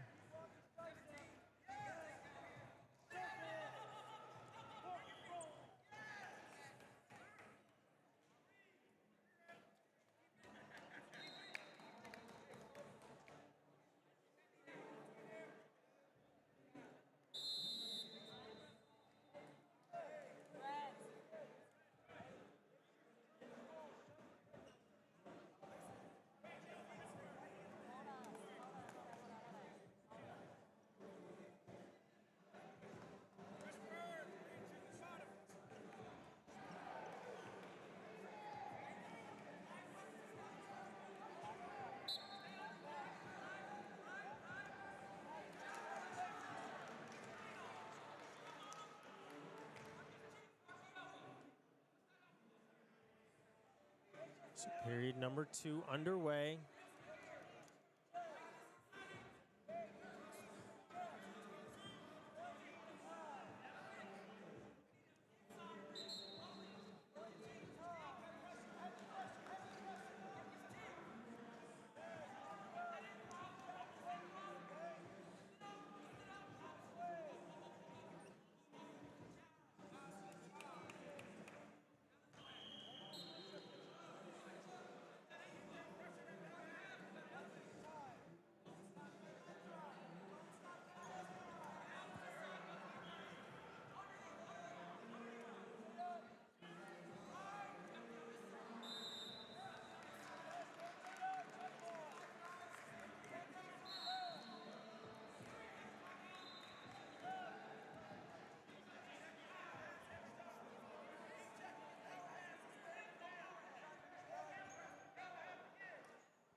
Not much happening in that second period.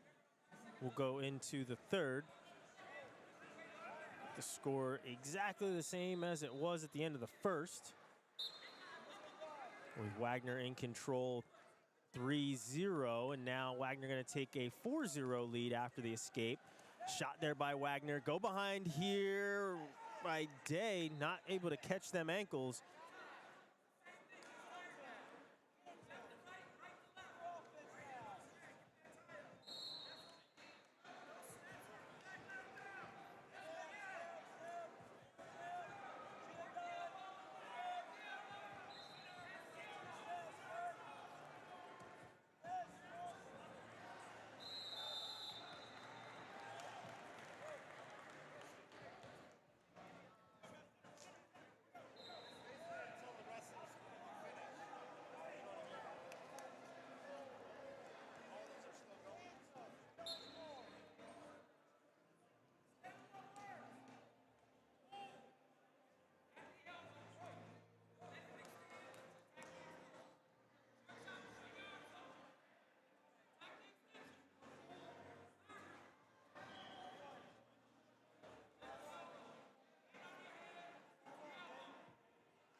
And that will do it. So 4-0, Wagner is your winner. Final score will be 37-27. Dynasty takes duel one of the day. So we'll be back. We're going to take about a 15-minute break, and we'll be back for our next round at noon. So make sure you guys come right on back. There's still some wrestling going on over on mat number 2, as well as mat number 4. So make sure you guys come on back or turn to those other mats to check out the action. But we'll see you guys again at noon.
have a girl. She's over there right now. Okay, awesome. You guys have any questions for me before we get started? No? Are you going to be doing the scoring? I'll be walking out telling you. Oh, so you're doing time. She's around, but I can start. Okay, I was gonna say I was gonna jump on, but if she's here, she's got it. She's the best one here. When you come out, starting so when you come out about 15 seconds, okay? All you need to worry about is keeping me in between you and the score clock. So if the score clock's right here, and I'm officiating, let's say this is the out of bounds. You stay over here, right? So you can see the clock and you can see me. That way you can also move around and you don't have to worry about having to tap me or try to jump to try to catch me, all right? That's your job. You get to an angle to where you can see me in the score clock, and then when we get down to 4, that's when you can go for it. If I can hear you or shake my head, if I can't, I'll touch my ear and I'll go louder. Sound good? 4, 3, Yes. 2, 1. Time. Like I said, you want to kind of say it's above the coach. Ask if they will. Yeah. Cover Matt too. Just make sure Riley's okay. So, did you see me take it out? Dude, I grabbed her. She was gonna be a lot of all I heard was, yeah, and I looked down. I've never heard her scream like that. She was sitting the way she was sitting. Yeah, the front chair folded on her, and the cable was moving back on her. So that's why I was just like, video? I wish. Alright, let's get into this one. Is this one gonna be good or what? What? Yeah. The last one was good. Well, they were up for a while. They were up most of the time. They were down. What? No. But it was close. I mean, it wasn't really close. It was 30-40. I guess. 34-30 or 27, but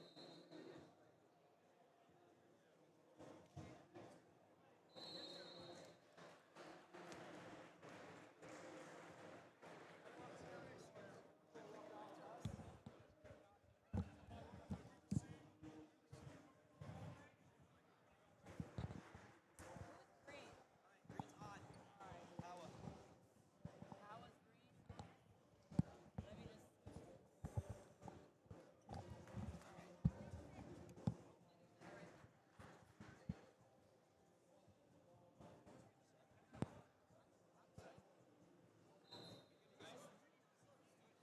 Let me just.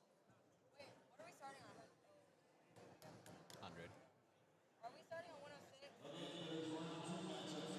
No, we should be starting at 100, I think.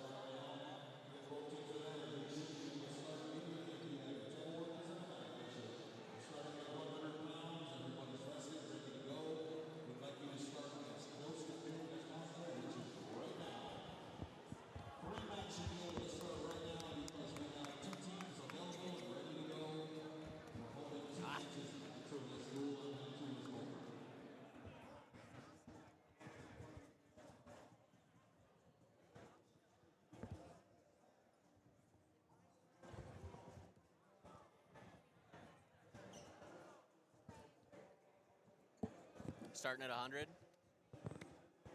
Yeah, I know. They're waiting. Someone's in the bathroom here. I don't know. You're starting at 100, right? Okay.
So are we doing video replay next round?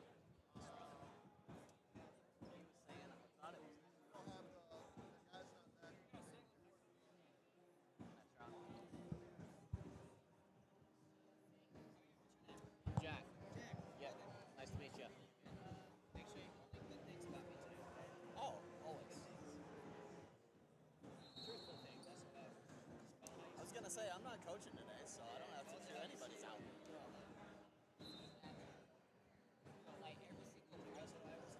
Yeah. Yeah. Did you say ew? Recently? Yeah. Yep. I was the I know. My dad's Iowa fan. That'll do it. That's how I was raised. I mean, I was also raised the exact opposite way, so that's Yeah. fair. That's fair. Just wish we could beat them fucking once in wrestling.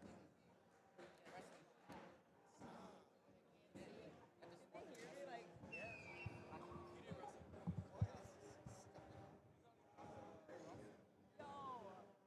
I want one.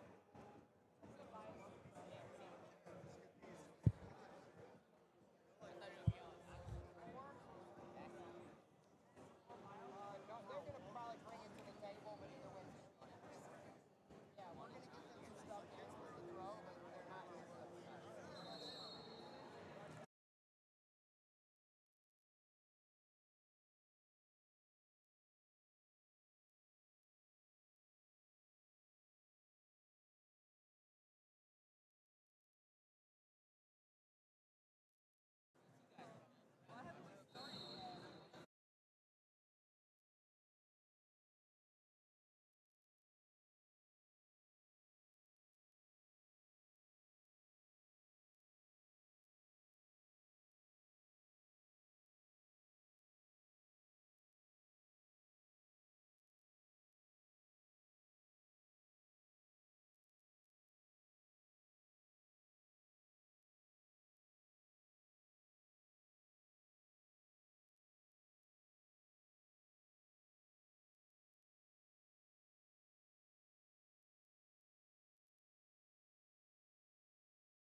All right, ladies and gentlemen, welcome back to the Elite Eight Duels. Just starting round two, we're gonna have Team Poway versus Team Dynasty. Cooper Deputy accepts a forfeit at 100, so we're gonna move up to 106. In the red, we got Keegan Basset from Team Dynasty in on a high crotch early, looking to kind of get around that corner. He's gonna get that backside arm, rip his his right, excuse me. He's going to drop a leg in, pick up three, take a 3-0 lead early. In the green, he's taking on Rob Panley.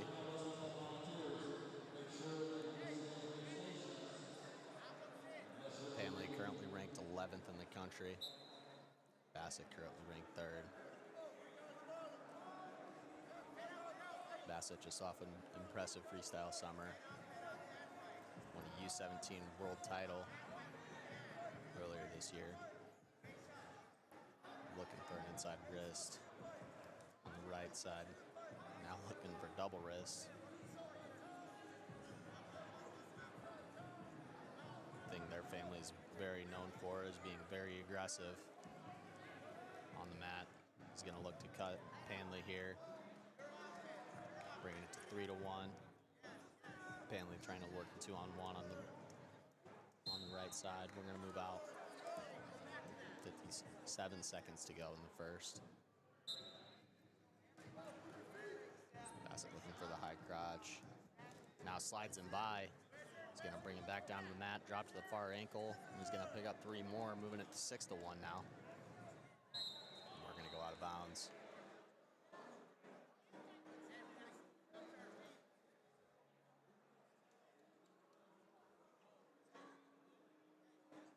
Bassett's going to go optional start here. Going to be looking to cut Panley and go back to work on the feet. Panley's going to get his one. Basset in on a sweep single. Going to grab that leg, try to dump him back. Panley looking to catch an ankle here. Basset brings him up, trying to work through the back. He's got to get one of his arms across, trying to kind of drive Panley right over his head right now. He's got to work one arm across his body. We're going to run out, or excuse me, it's going to be a stalemate. 12 seconds left to go. Basset looking to finish the period on top. Slides him by again, can't quite get to the legs this time. Panley counters with an underhook. Time's gonna run out. We're gonna have a 6-2 match going into the second period. Quick little fist bump between the two there. Bassett's gonna go down. Start the second.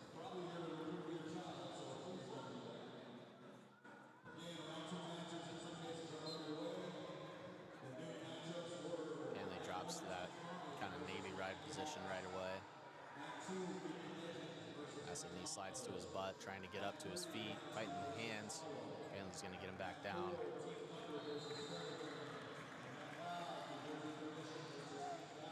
Basset controlling that left side wrist, trying to wrist fight his way out, goes back to his butt. Does a good job of clearing that left side elbow. Panley drops back in on an outside single. Basset trying to work that corner. He's got to kind of get some pressure up on that elbow or slip his leg. Panley's going to get hit for stalling there, dropping back down to the leg.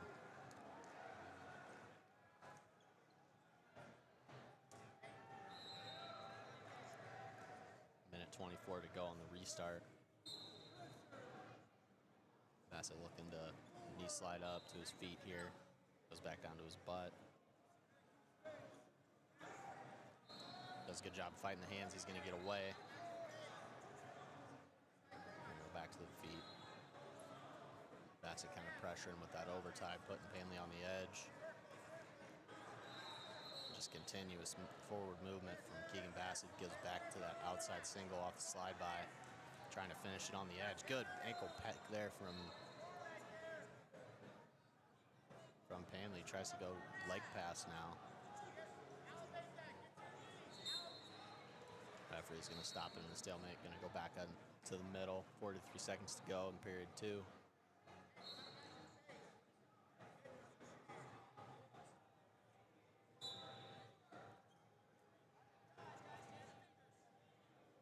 Panley controlling that inside collar tie. Good high crotch there from Basset. Trying to hook that leg, does so. Putting him in danger. We don't have the college danger rules in effect today. He's going to pick up the 3 with 18 seconds to go, bringing it to 10-2 now. Now working for a same side wrist. Kind of collapses his elbow in, gets it. Short time here.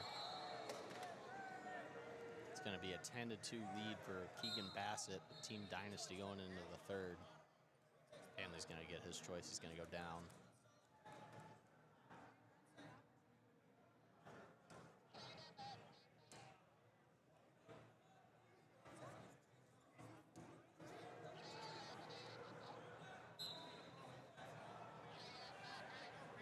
Basset working that near side chop. Gets his 2-on-1 on that side.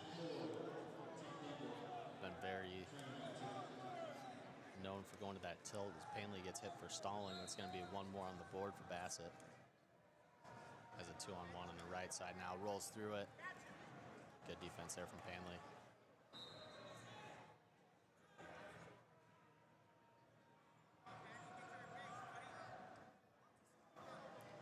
Basset working that 2-on-1, kind of chops Panley over it. Might be looking to dig a backside wing. Panley's going to get hit again. It's going to be 13-2 now in favor of Keegan Basset. I'm sure Basset wants to find this, or 12-2, excuse me. I'm sure Basset wants to find the tech ball here. He's going to have to find a way to get him turned, or he's going to have to get some more takedowns on the feet. Really trying to work from the top. He's got the roll through tilt this time. He's got at least 2. And he will get 2. Bring it to 14-2 now. He's kind of waving his hands. I don't know if he knows that he got awarded the 2 or just kind of trying to make a point.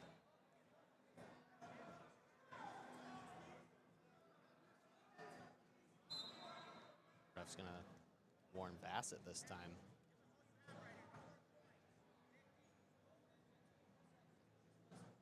A little questionable there. In mind, Keegan Basset.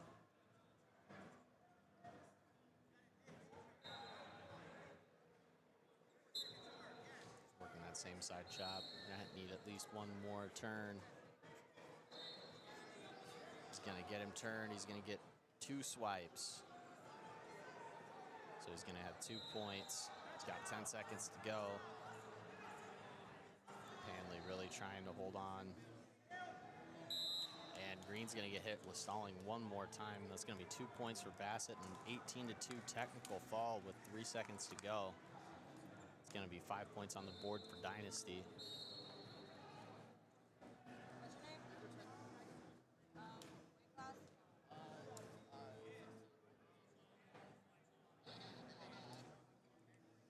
Impressive match there from Keegan. Gonna move up to 113 pounds now. In the red from Dynasty, we got Caleb Noble. In the green for Team Poway. We have Brandon Bickerton. Noble ranked 8th in the country right now amongst high school wrestlers.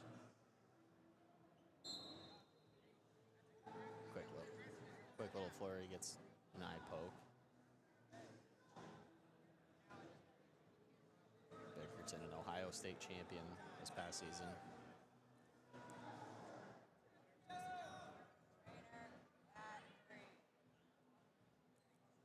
Must have caught a pretty good gouge there.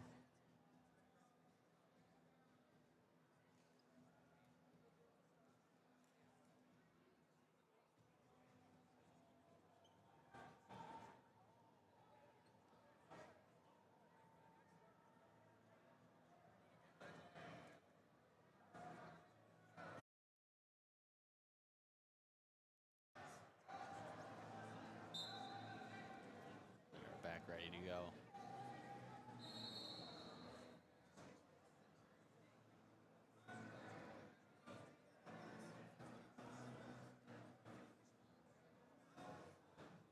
Working that inside tie, looks for the high crotch, can't quite get all the way to the leg.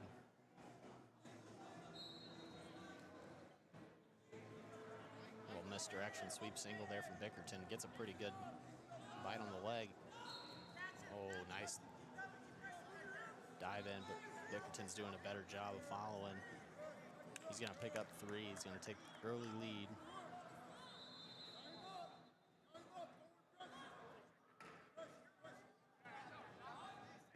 Noble's right back up and away, so it's going to be 3-1. Just under a minute to go. Slide by attempt from Noble.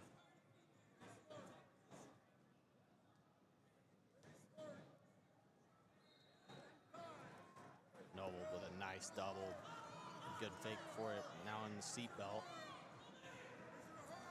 Noble's got to get the weight forward. Bickerton doing a good job of getting his ankle and trying to get the weight up.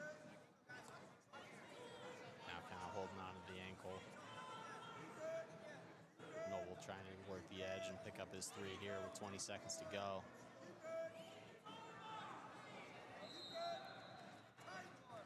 Now trying to kind of crunch it into a cradle. Isn't able to get his hands locked. Referee's going to stalemate him. We're going to go back to the middle with 9 seconds here in the first.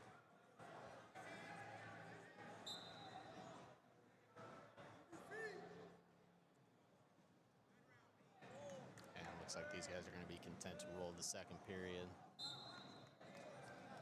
Bickerton will get choice first, and he'll send it over to Noble.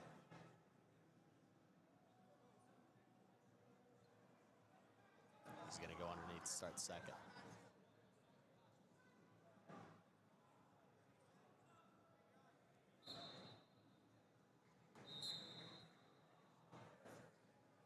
Noble out right away.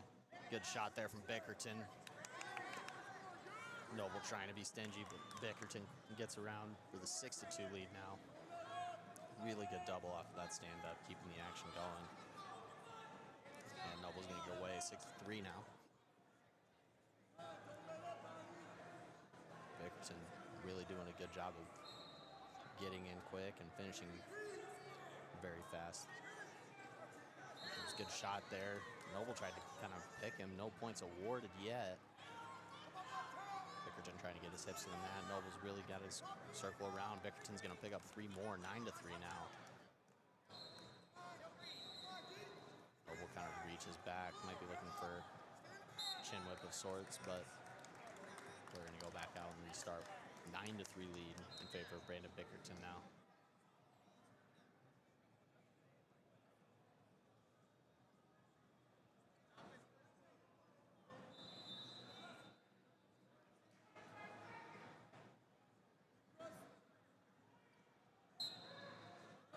Noble right to the quad pod. Now trying to fight a wrist. He's going to get away. 9-4 lead in favor of Brandon Bickerton now.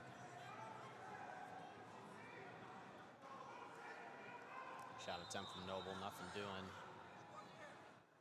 Bickerton kind of controlling a double underhook in the front headlock.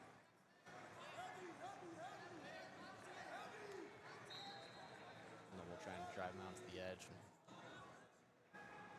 Looking probably for a restart. Bickerton now putting pressure on him. Using that right side underhook. He's got good head position on it. Noble with the inside trip attempt, not quite there.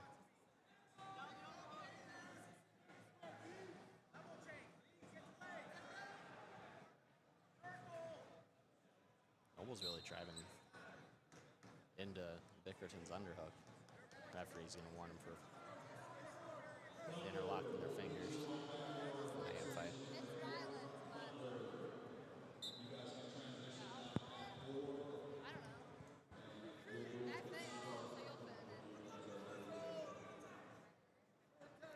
Short time here in the second. Shot attempt from Noble. Can't quite get to the leg. We're going to go to the third with a 9-4 lead for Brandon Bickerton.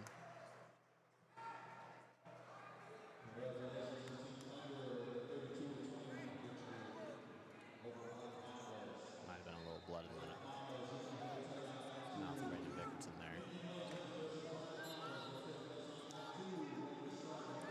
Noble chopping him down, kind of kicking his legs out from under him, looking cradle here. Really working on that crossface. Has a pretty good bite on the elbow. He's got to try to crunch him down.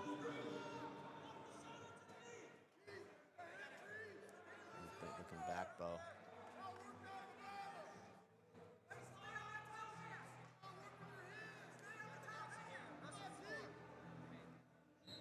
Now working on that head lever. Bickerton gets hit for a stall call here. His first. Noble now working that near side leg. Scoops up that left arm, trying to tilt him.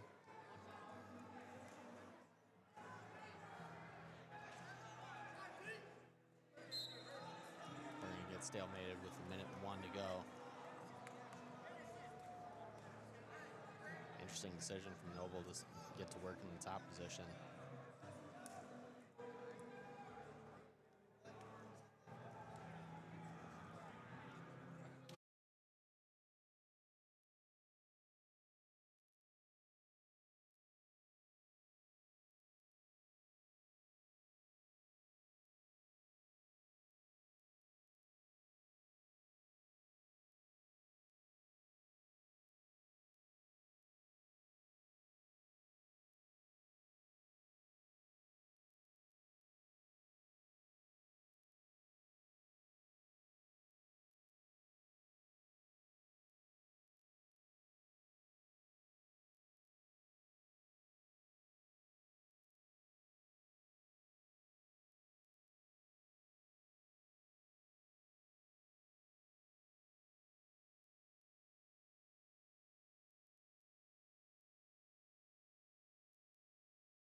Is going to cut him. So we're going to have a 6-point lead for Bickerton. Noble really going to have to put in some effort and make something happen here. Looking for that backside leg on the go behind. Bickerton doing a good job of keeping his hips in front of him. Now switching off to that single, trying to kind of drive it up. Ref's going to blow it dead. We're going to go back to the middle.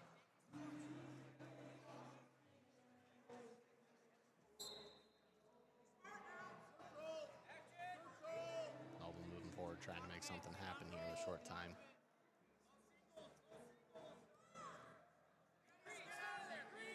Bickerton's going to get hit again. We have a 5-point lead in favor of Bickerton now. As we move out with 17 to go.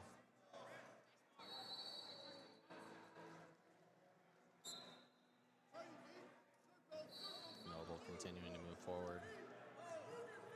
Trying to get something to happen here. Bickerton just not engaging.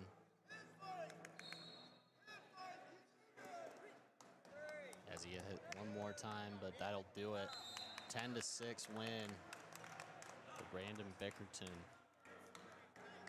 It's gonna put 3 more on the board for Team Poway. It's gonna bring our dual score to 14-5 now in favor of Team Poway.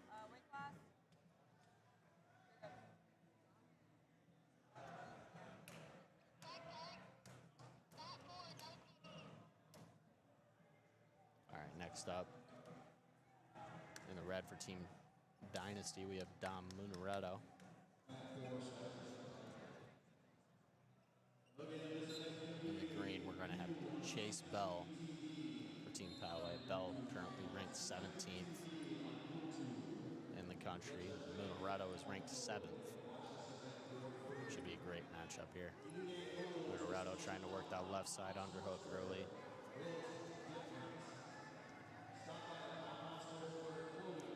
Good re-attack attempt there from Bell. Couldn't quite get on. Another shot attempt from Monaretto. Bell working his own right side underhook now.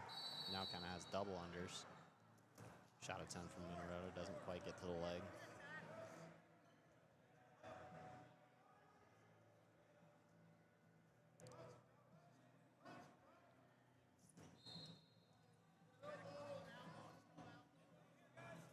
Trying to run the corner.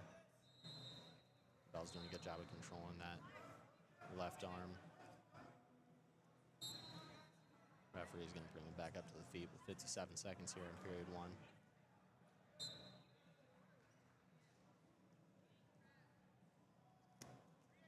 Shot attempt from Monaretto, nothing doing. Works back to the left side underhook now. Got the fingers underlocked on the right side. Monaretto trying to work his underhook now. Looks to the far side and he can't get there. Now looking maybe whip over. Bell starts winging down. Good snap there. And the go behind for 3. Really good job of going both ways with that underhook. Works that near side wrist now and drops in the boot on the right side.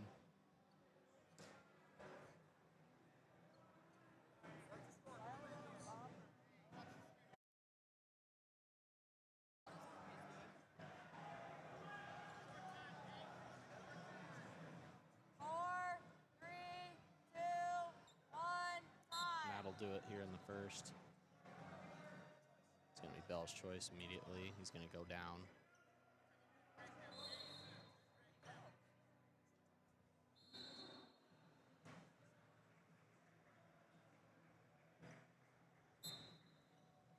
Monaretto up to his feet right away, trying to control that hand. He's going to get away for one.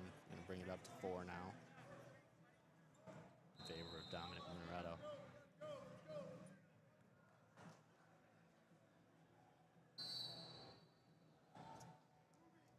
Taking that right side underhook once again.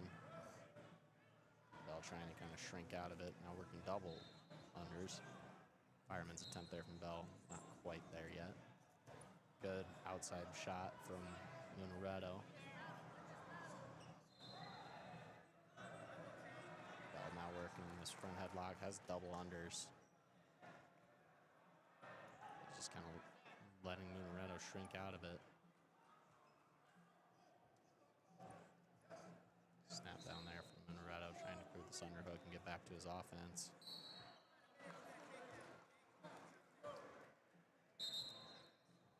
Referee's going to give him a warning for the finger locks.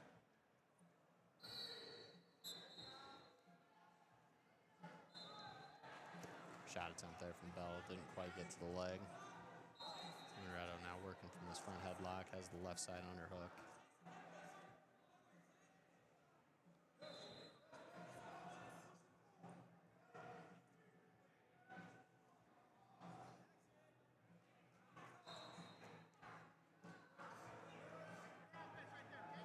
Taking that underhook even more on the left side.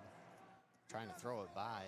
Bell's going to get warned for the stall here. Nice duck under attempt right to the body lock, and he drops in that left side leg. That'll be 3 more. Make it 7-0 now for Dominic Monaretto.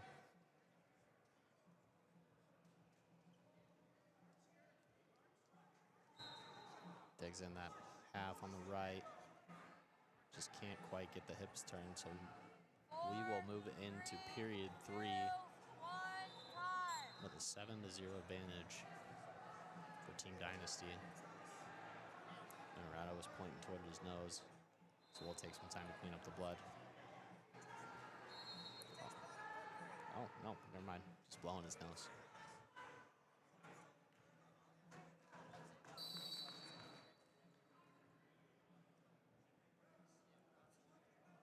Monaretto is going to put him back up on the feet. Looking for bonus here.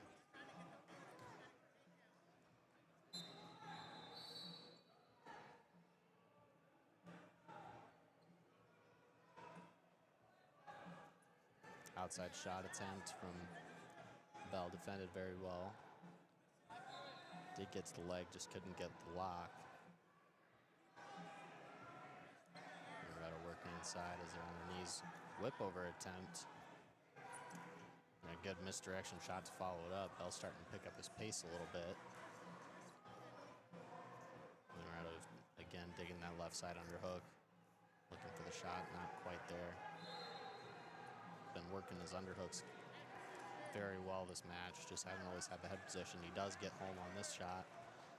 Bell's got a good whizzer there. He's trying to step over it. Bell hooks it up. He's going to concede the takedown, so it's going to be a 10-1 lead for Dominic Monaretto now. Just been very, very aggressive with his underhooks this match.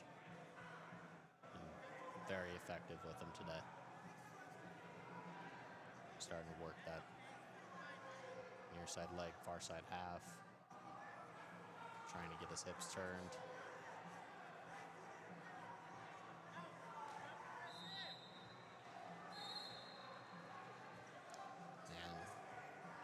Going to get hit with another stall call for a point. Monaretto takes an 11-1 lead. Just working both legs now. Trying to control that hand. Gets to the half. Has it pretty deep. Has to try to kind of fly out to Bell's left side to get him turned, but he's going to concede the half. We go to 15 seconds left. And seemingly going to be an 11-1 major decision for Team Dynasty and Dominic Monaretto. 4, 3, 2, 1, And that will do it. Dual score is going to be all knotted up at 9 now. Moving on up to 126 pounds.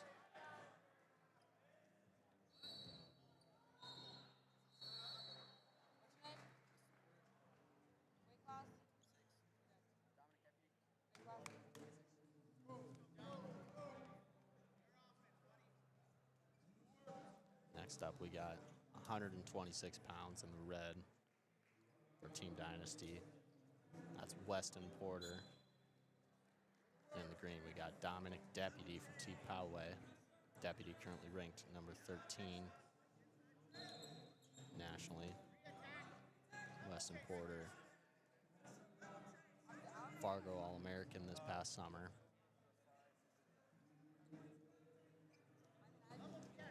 Nice shot attempt there from Deputy, gets in pretty well. Porter doing a good job of splitting. Ends up going to his hands. Gonna have a 3-0 lead for Deputy early. Weston Porter gets away.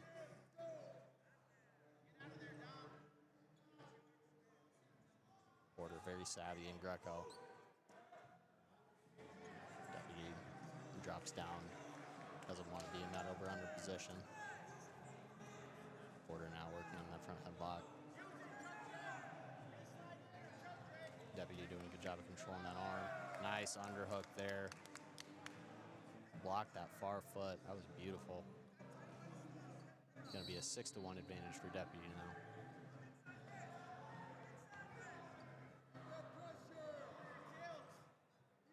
Looking for that same sidearm, looking for a tilt.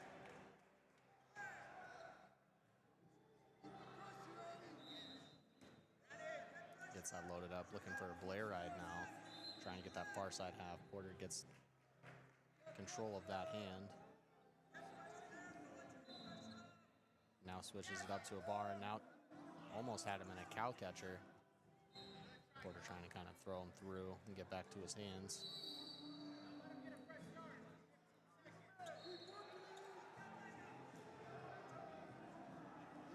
Deputy doing a good job of chain wrestling on top. Continuing to keep pressure on Porter. We're going to move into the second period. Deputy will get first choice, and he's going to send it over to Porter, who goes down. And Deputy's going to elect for an optional start, and will probably just concede the point, and he will. Porter's back up to his feet. Outside step attempt from Deputy, not quite there. Head in the hold position for Porter, didn't quite get enough of the hip. Trying to step over for a single, didn't quite get a hold of the leg. Has to make sure that he stays off his hands to avoid giving up 2 here. He got to that inside leg. Deputy's able to get his hand in the middle. He's going to pick up 3 more, bringing it to 9-2 now. And he'll go back to work on top.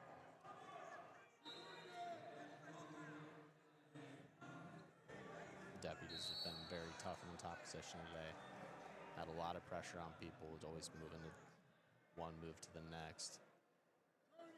Definitely high level stuff from Dominic Deputy. He's working that bar arm series. He gets the arm up and switches it over to a cow catcher. Porter doing a good job of getting his feet in the way, but this is a bad spot for Weston Porter. Deputy now trying to kind of take him backwards. Porter's doing a good job of getting that elbow high and trying to take some of that pressure off his head, and turns it to his own throw and ends up getting him in a headlock. He's gonna get the 2 reversal.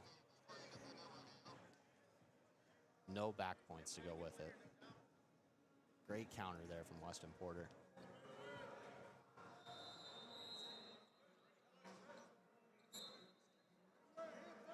Porter now working that inside thigh pry, gonna pretty much intentionally release Deputy. Takes the shot, gets it. High crotch attempt from Porter. Nothing doing. Deputy working that right side underhook. Looking for an ankle pick, nothing doing. Porter now with a duck under, trying to throw. Has the body lock pretty tight, trying to avoid a chin whip situation. He's trying to lift him and take him backwards and get him off of his feet. Just can't quite get him up. Porter is trying to keep his foot in. Deputy's able to get the fresh start. 4, 3, 2, 1, time. And that will do it for the second. And Deputy's choice, he will go down. We'll see what Porter does here.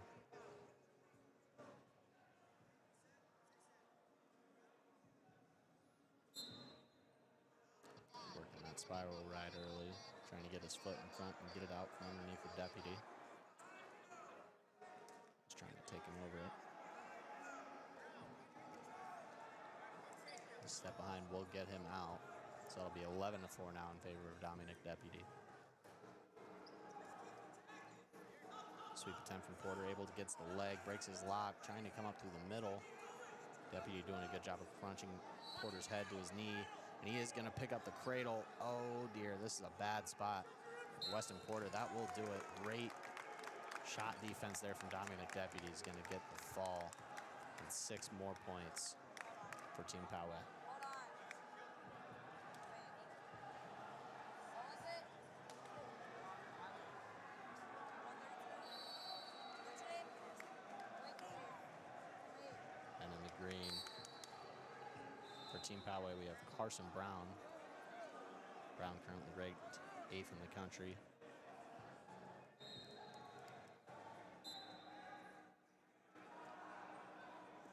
Working that collar tie, looking for the ankle pick early is Brown.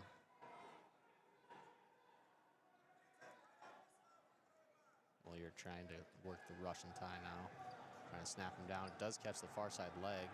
Brown doing a good job of controlling that hand, not letting Wyard to run behind.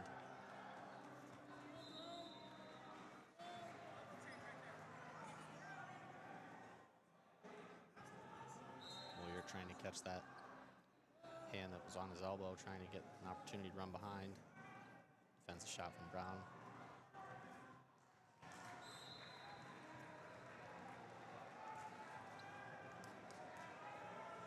Brown with the elbow pass, can't quite find the leg on the shot. Wyard with the fake.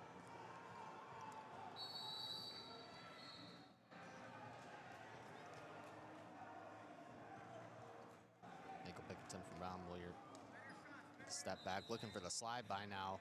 He's got to get his hands to the mat or get him up in the air.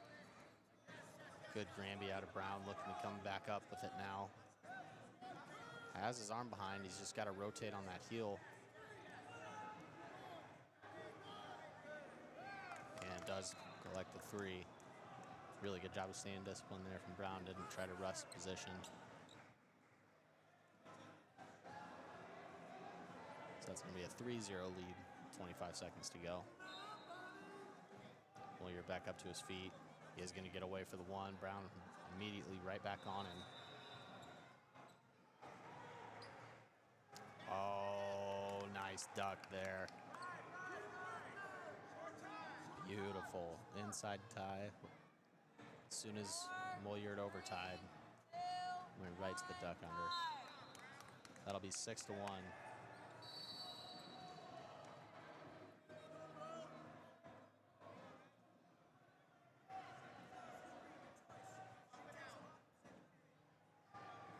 Brown will elect to start the second position on bottom.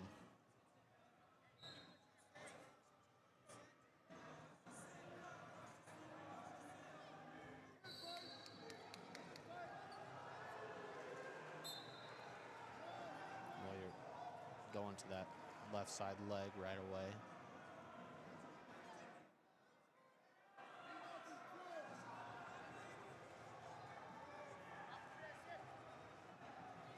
Brown trying to get him a little bit high and shake him off. Well, you're doing a good job of keeping that lock, keeping his hips on top. Brown comes up and we'll get a potentially dangerous in a restart.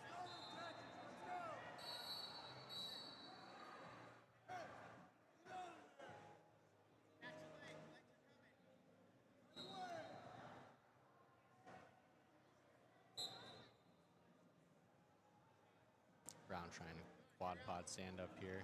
He's going to fight the hands and get away. Extend it to a 6-point lead now. Brown with the outside shot attempt, can't quite get to the leg. And tries a shuck. Putting a lot of pressure on Wyard right now. And Wyard is going to get one for stalling his first.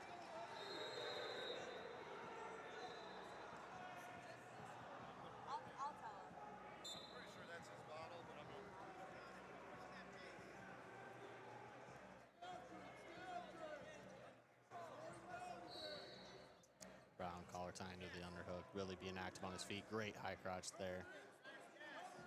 He's got to finish this fast, and he does. Gonna bring it to 10-1 with 55 to go in the second. Brown really upping his pace as he looks for the tilt there. And he will pick up all four, so it will be 14-1 for Brown now. Looking for one more turn or one more takedown, will do it.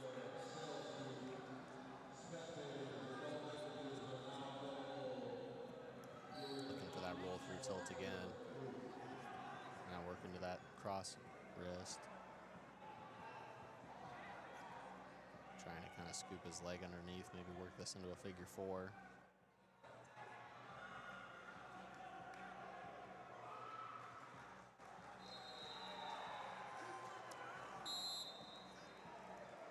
And he's going to get hit for another stalling call.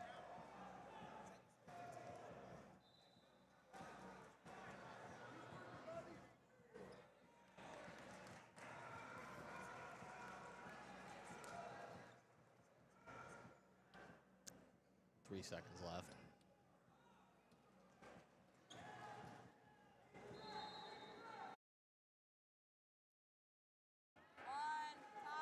So it'll be 15-1.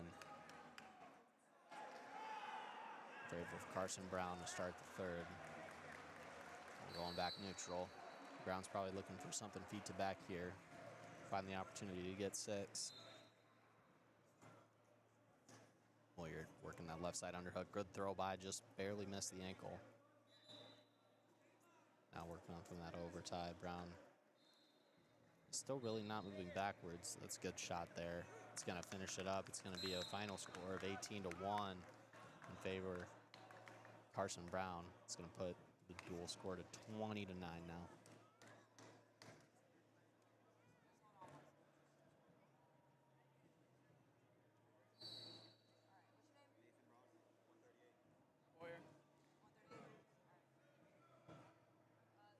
All right, next up in the red for Team Dynasty, that's Nate Braun. And the green, Team Poway, that'll be Blake Boyer.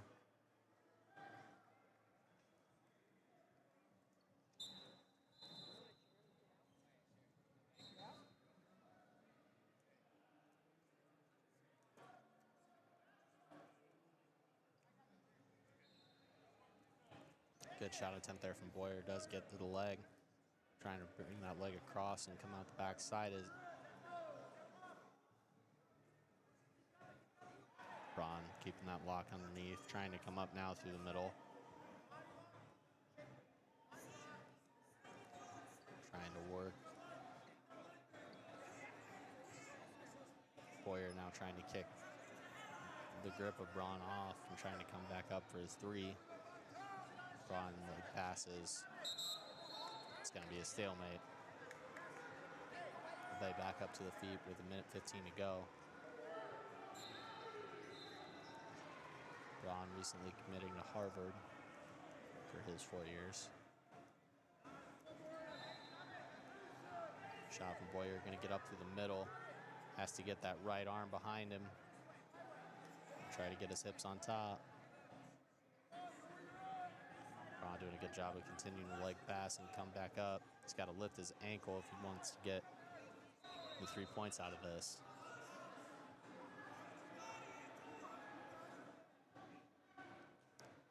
Braun continuing to work on that far side ankle, trying to come up with it. Ref's going to stop it again. We have 36 seconds to go here in the first.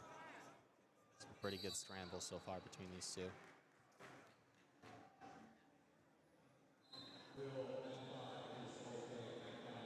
Both guys seemingly pretty comfortable being in those situations.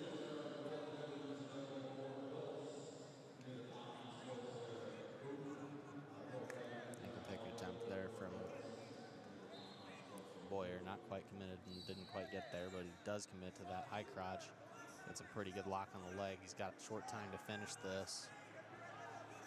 Braun now trying to kind of set the corner behind him. And it's close. Referee's going to say no takedown. So we're going to go scoreless into the second. Boyer's going to elect to go down.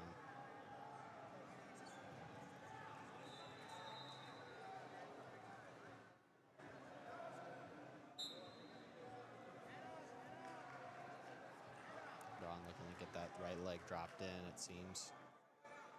Switch to a cross as Boyer comes back up to his feet, and we are going to have a 1-point lead for Team Poway in this match. Braun continuing to advance. Good misdirection there in the front headlock, and Boyer can't quite get the corner. Braun might be looking to slide by. Has that outside elbow tie. Doing a good job of crunching that. Does slide him by, looking for his 2. Not awarded. As saying, Braun is doing a good job of crunching that elbow on that elbow tie so that Boyer can't really use that to move him at all. Shadow attempt there from Braun, doesn't get to the leg. Good re-attack there from Boyer with the duck under. Switches to an outside single, has to get his head underneath of Braun's leg and get that elevated. Braun doing a good job of sitting in the corner, trying to get his knees to the mat. Does get his knees to the mat, now looking cradle.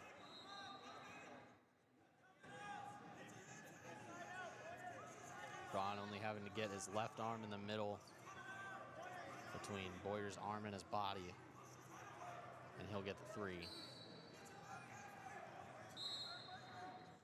As is, Boyer still got a good job, or is doing a good job of keeping that leg in front. Braun will pick up the 3. Just under 30 seconds to go. We'll go back to the middle.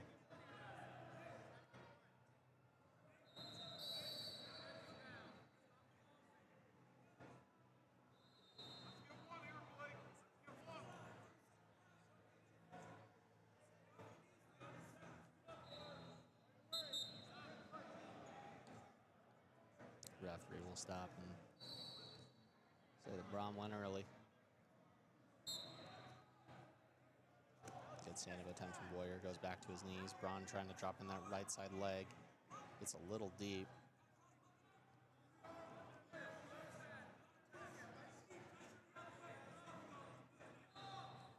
Boyer's best bet is to try to get that foot to the mat. He's kind of pulling it up and trying to shake him off. Braun just got a little too much bite on the back of the hips that he can't really get shaken off there. But we'll move into the second break. Boyer's going to have his choice, and coaches offer neutral.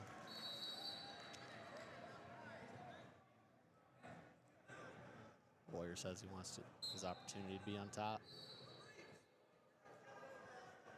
Try to find some back points. Braun doing a good job of controlling that ankle. Has to continue to elevate it for it to be effective.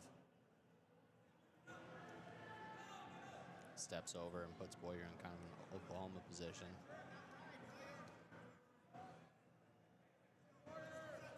Continuing to do a good job of stepping over.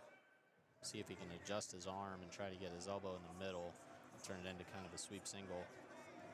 Trying to step over and drop a leg in. Boyer catches it, throws it back out.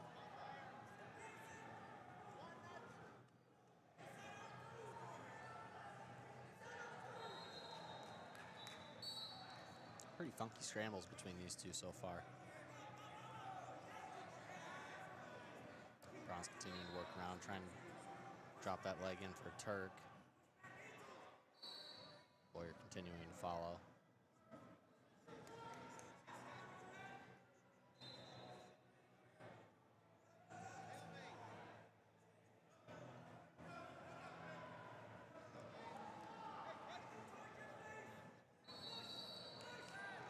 Boyer doing a good job on top. Right now, it's just not in his best interest to continue to ride. He's going to have to find a way to get him turned here in 35 seconds.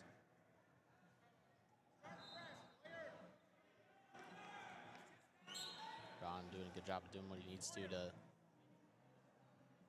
of drain the clock and continue to be busy.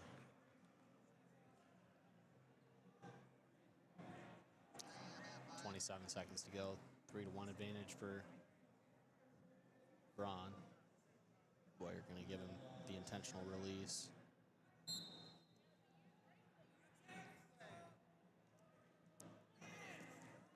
Short time, Boyer needing to take down to tie it. Braun trying to hold his ground on the outside. Boyer continuing to drive into him. Boyer pulls him off. We're going to go back to the middle with 9 seconds to go.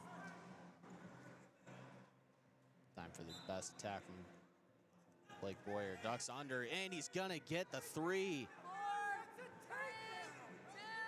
Wow, he doesn't get the 3.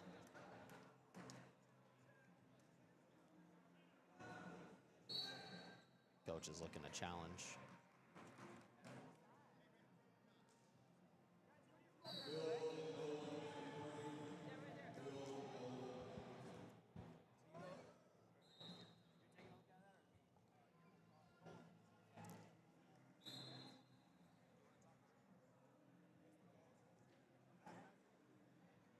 Great sequence there at the end from Blake Boyer.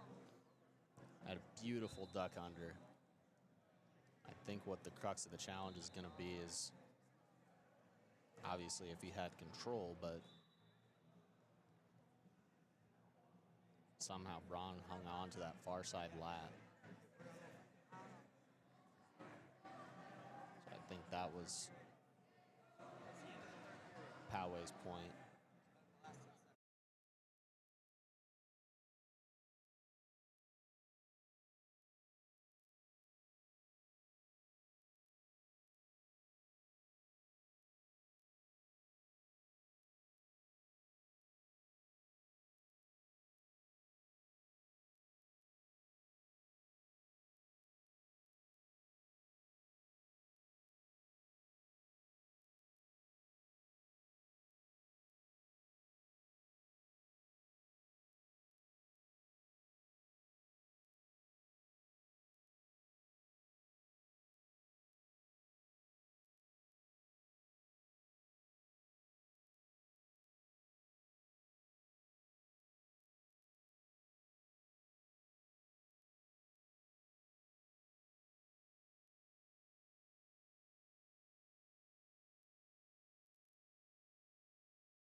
they're still reviewing these folks. They're making sure that they get this one right.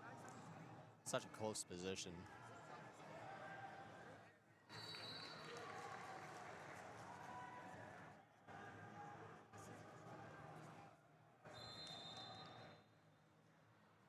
As I called it, I thought that Braun would have let go of that lot of Boyers after that duck under, and he did a great job of keeping it. They are continuing to go over this one.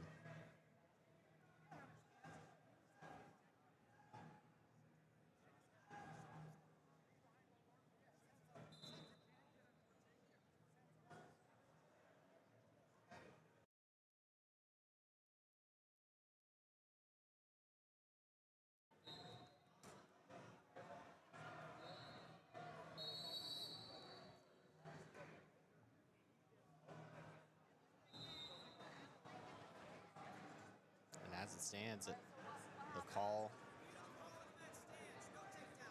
as stated, it will stand, and that will do it. Excellent job from Braun to hold on to that one. So that will be a 4-1 win in favor of Team Dynasty. And that'll bring the dual score up to 20-13, with 144 pounds coming up in the red. For Team Dynasty, that's Bo Basset, national number 1, taking on Rocco Casiopi from Team Poway. Basset out immediately being aggressive. Good high crotch there, gets around the corner. He's got to elevate that foot, and he does.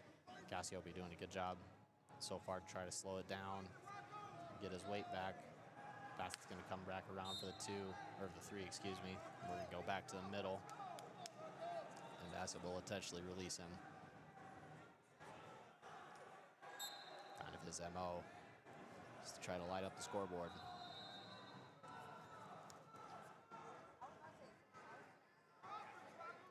Basset snapping that off, looking for the corner now, gets to the outside leg, switches his head. Position, drives Casiopi to his backside, and he's going to pick up 3 more points. Has kind of that arm Turk. I'm interested to see what he's going to try to do with it. Looks bottom leg cradle. And that will be some near fall points there. 2 more on the near fall, bringing it to 8-1. And now 8-2. Shuck attempt there from Basset as they go out of bounds.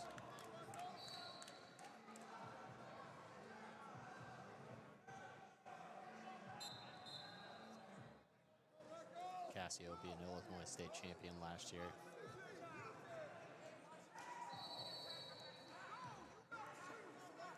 Shot attempt from Casiopi, defended well by Basset. He's going to go behind, and he'll pick up 3 more, bringing it to 11-2, looking for the suck back. This goes back out in front. He'll caught him. Looking for Casiopi will get warned. His first. Basset looking for an overtie snap. Now continuing to move on. Positions in the hand fight. Looks for a shot. Doesn't get it locked, but he will get to a seat belt. Picking that near side leg up. Kind of shrinks back, gets his hand around the waist, and that'll be 3 more. Score 14-3 now for Bo Basset.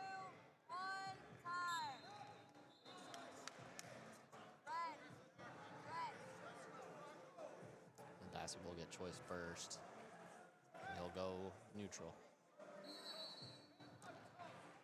Sure, Basset looking for the technical fall. He'll need 2 takedowns to do it. Casiopi continuing to battle. Another shot attempt from Basset, does get to the leg. Got his hands locked, switches the position. Has his head outside now, drives across for 3. Make it a 14-point lead in favor of Bo Basset. Now working that Turk. Any turn from Basset here would end the match. He is going to intentionally release him. Casiopi looking for the right side underhook, trying to get something going. Basset with another shot attempt.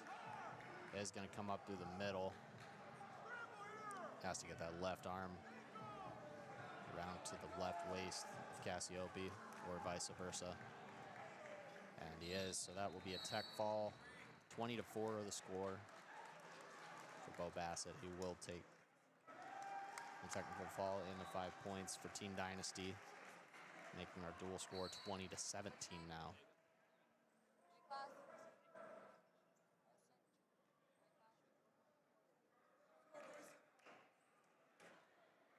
We will move up to 150 pounds in the red for Team Dynasty.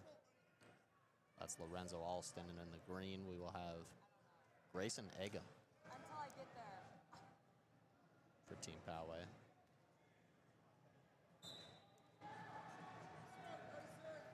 Grayson, the son of Minnesota Golden Gophers coach Brandon Eagum.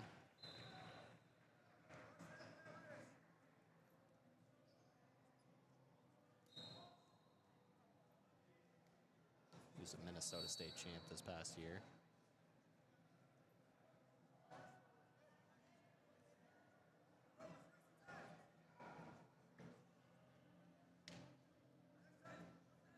Lorenzo Alston currently ranked 3rd nationally at 150 pounds.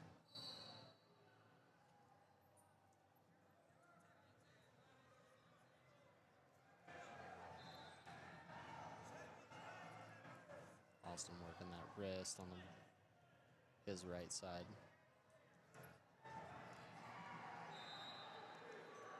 Eagum looking for his underhook.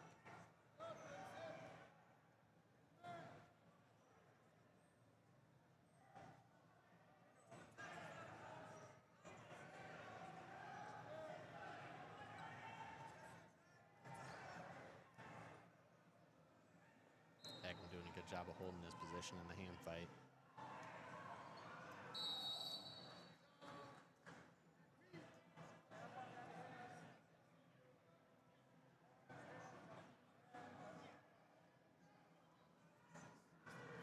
Alston continuing to keep control of that shot hand,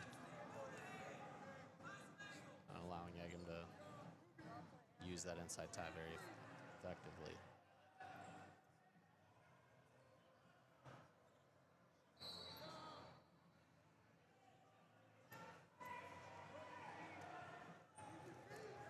Alston with the snap down, can't quite get anything to come of it.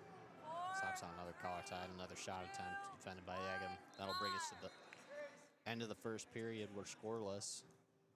Eagum will have choice first. He'll send it back to Alston. Alston will go down to start the second.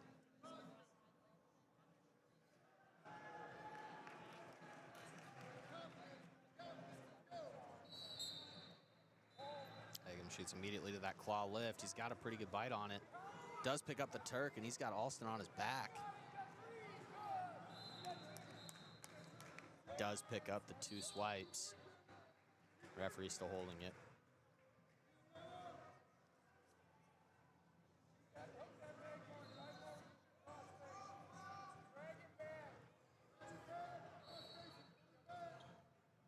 Now it will be awarded. Eagum strikes first. That was a great claw lift. Even better job of not rushing it. Continuing to look for that Turk to put him in a bad spot. Very well done by Grayson Eagum.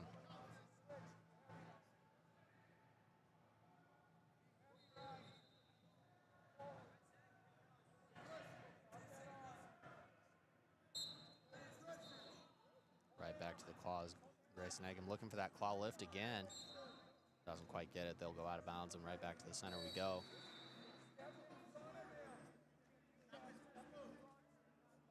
Doing a good job of keeping that left arm tight to his body to continue to control Alston there.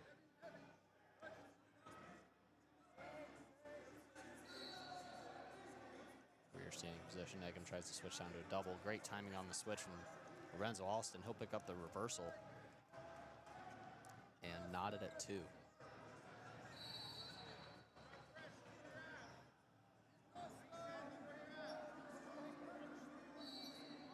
Alston now working that same claw series that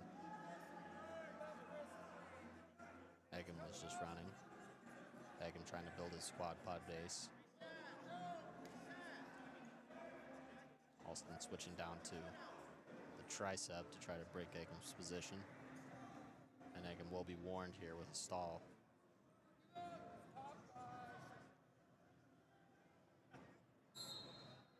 And Alston will also be hit with the stalling call.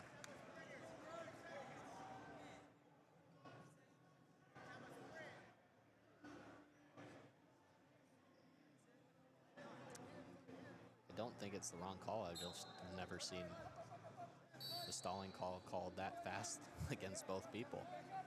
Eagum up to his feet. Alston now controlling that claw ride, trying to almost drop in a leg. Just keeping both knees pinched behind that thigh. 4, 3, 2. We'll go into the third period tied up at 2. Eagum will have his choice.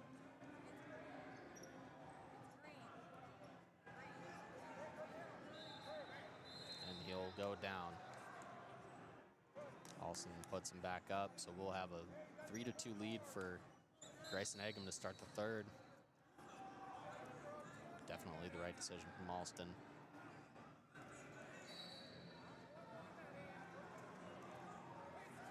Kind of collide there. Eagum gets bumped back to his, almost to his butt, recovers well. Good shot attempt there on the lefty high crotch from Grayson Eagum, excuse me. Has that lock, Alston trying to break his grip and get behind. Alston has far control of that ankle. Eagum doing a good job holding on here. Can't let that lock break. For Alston, you really got to try to put pressure on that right side elbow. Eagum kind of held it with his head. So we'll go back up to our feet. Minute 15 to go. Alston's really got to try to create an angle here and try to get on a shot that he can finish cleanly.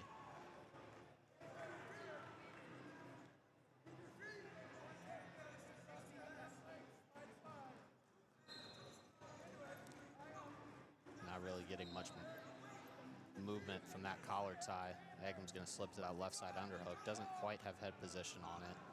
He's trying to push in that right side elbow to get Alston to move on from that position. Double attempt from Alston, defended nicely by Eagum. Now digging back to that left side underhook. Alston clears it. Another double attempt from Alston, gets in on it a little bit, tried to whip him over, and Eagum's gonna come back around for 3 more. That's gonna bring it to 6-2. Alston kind of kicking his feet up in the air.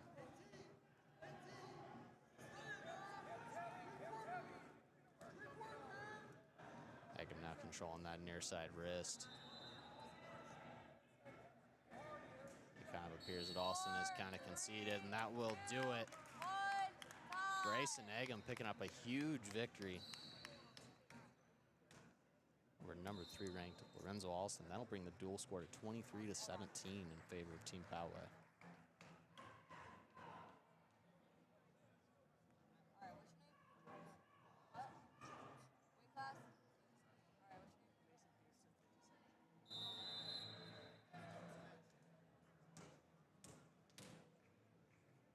We will be moving on up.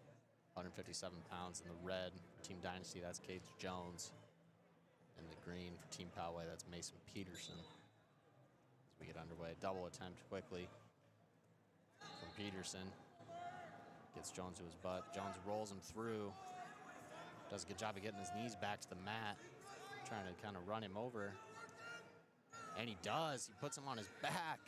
He's going to drop both legs in. Doesn't quite keep him there.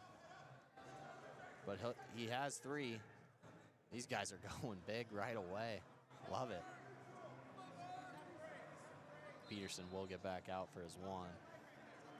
Awesome job from Cage Jones there, just from trying to switch the pressure back into him. Tries for a little hip whip here. Switches it up to a headlock. Peterson is in trouble. Oh no.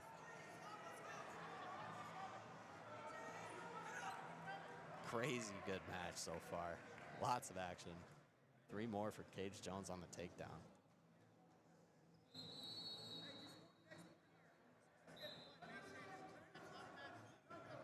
Jones committed to wrestle for the Wolfpack. As he goes for the tilt, he's going to pick up one swipe, doesn't get enough for two.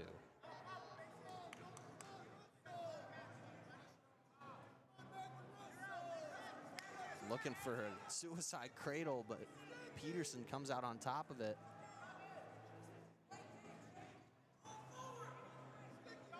Peterson dropping in the half now. This is tight. Has Jones in bad shape, and that'll be a fall. 16th ranked Asher Bacon, or no, excuse me, Mason Peterson picking up the big victory there. That'll bring the dual score to 29-17 for Team Poway.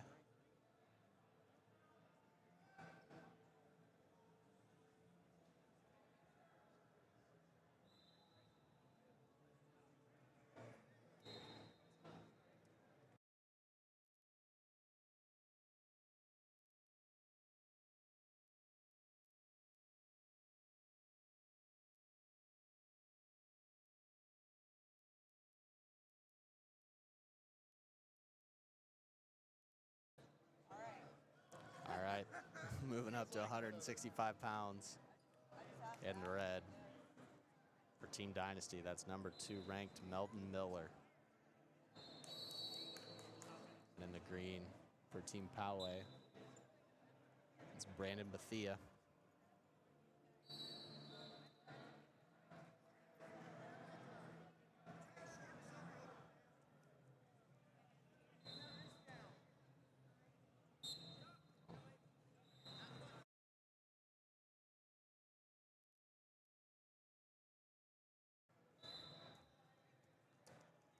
Miller working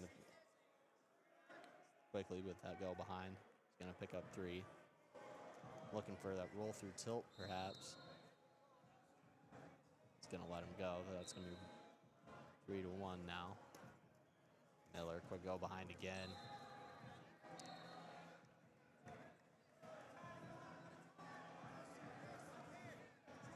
Moving out to a front headlock now, maybe looking for whip over.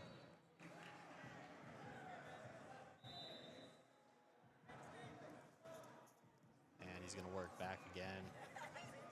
Looked for cradle, couldn't quite get it. Going to score 3 more and put him back up.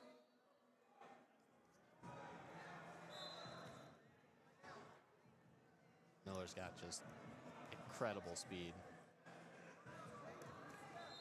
Nice shot, and he'll go behind for 3 more. Looking for that roll through tilt. Has him in danger, and he'll get all 4. Bringing it up to 16-3. As soon as they're awarded, he continues with that bar arm, though. Turns it into a wing. He's got him in bad shape. And he gets his 4.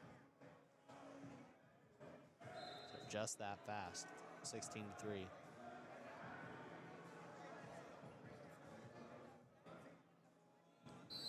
And Miller will intentionally get, oh, maybe not. Jumps to the front headlock. Bethia controlling that left arm of Miller. And he'll give his a point. Miller backing up to the center now. Quickly looks at clock. 4, 3, 2, and he'll let it go to the second. So it's 16-4 in favor of Melvin Miller. And Bethia's going to choose top at the direction of his coach. And he'll start optional.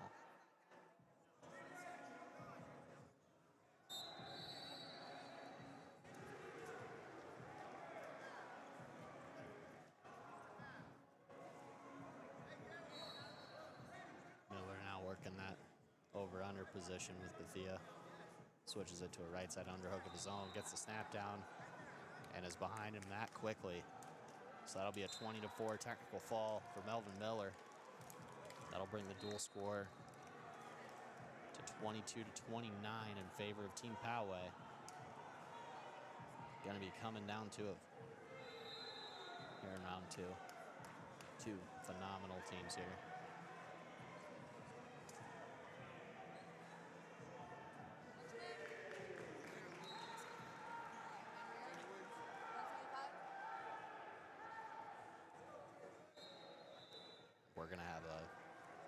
phenomenal matchup here, guys. In the red for Team Dynasty, Jaden O'Farrell, ranked number 16 in the country right now. In the green for Team Dynasty, that's number 5, Jaden Williams. Good top 20 matchup here. Inside trip attempt early from O'Farrell. He's gonna put Williams on his back. Great way to start the match. He's still got Williams in big trouble.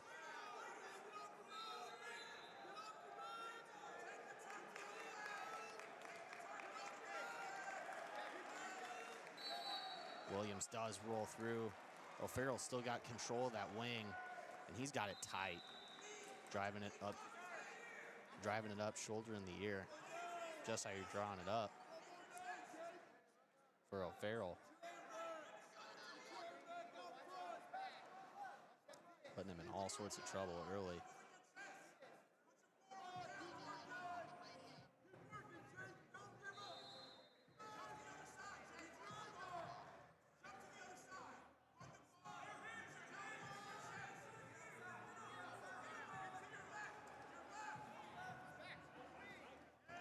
Ferrell gets a better angle on that wing. Now trying to work it from the backside.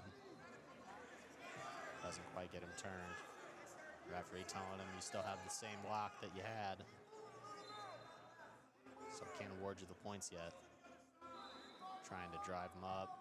Gets a better angle on the wing. Williams doing a really, really, really nice job of defending this. This is all sorts of tight. I'm sure it's not fun underneath that if you're Jaden Williams, but he's doing a great job of being gritty and stingy right now. Tries to sit to his butt. Ferrell still doing a great job of controlling that wing. Lets it go. That'll be 4 more for O'Farrell, so a 7-0 lead quickly off of a first 5-second inside trip. 2, 1, time. So it'll be 7-0 in favor of Jaden O'Farrell to start us off. Williams wants to go back to neutral.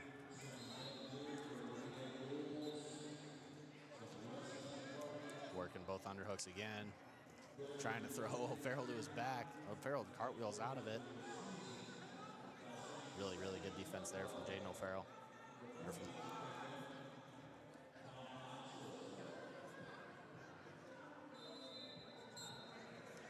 Referee will stop the stalemate and we'll go back to the center. These guys are letting it fly. They are interested in 7 points, not necessarily 3.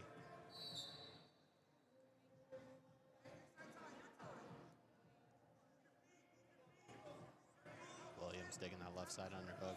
Ferrell clears the position. Williams again going to that left side underhook. Ferrell blocking him out with his head, trying to swim for a right side underhook.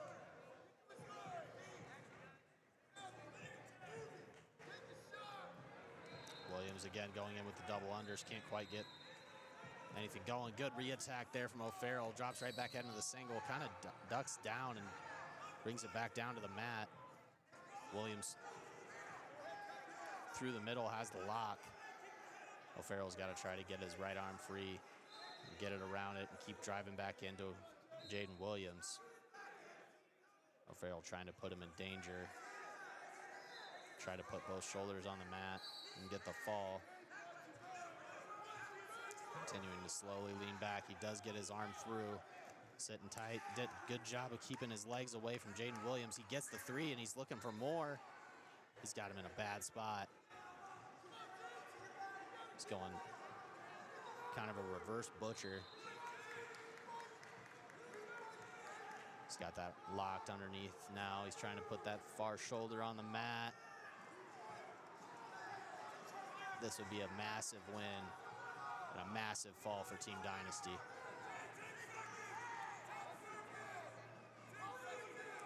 Ferrell now switches it, kind of a reverse headlock. 3, 2, 1, time. Williams keeps it from getting the fall.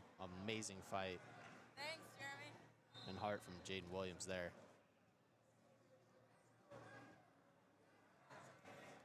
Not willing to concede. that fall, and he's been fighting it for so long in this match. Ferrell chooses down. Just needs the 1 point to end the match. Williams goes right to the claw. Ferrell quad pot immediately. Trying to shrink out the back. He is going to get away. That'll be a technical fall for Jaden O'Farrell. He'll win this one he'll win this one and bring the dual score to 29-27 in favor of Team Poway with 3 matches to go.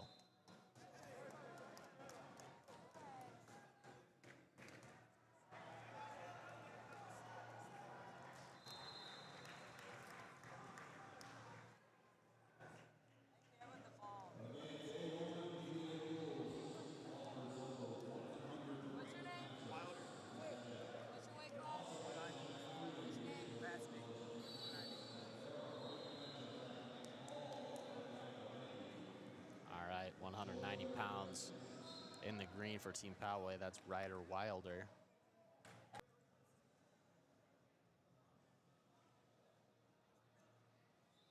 Massey doing a good job so far of controlling the center. Not allowing Wilder to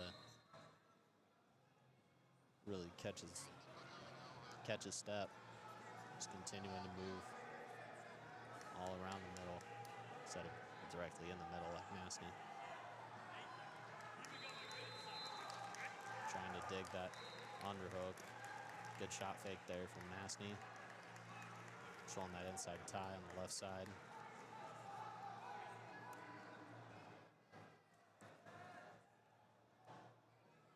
Massey doing a good job also of controlling the hand fight early.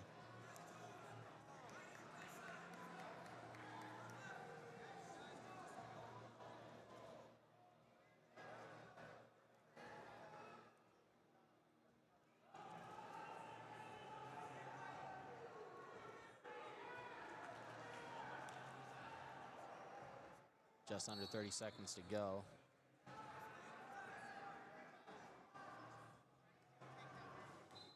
There's been a lot of hand fighting so far from these two.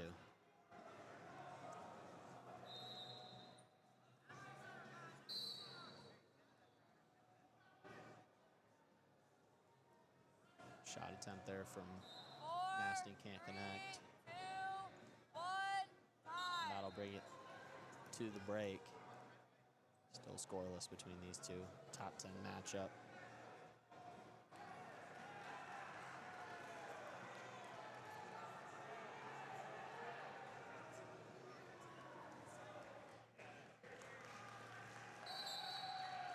Massey will go down. Trying to control the hands and get away. Wilder really trying to return him. Looks for kind of a suck back foot sweep there. Interesting return.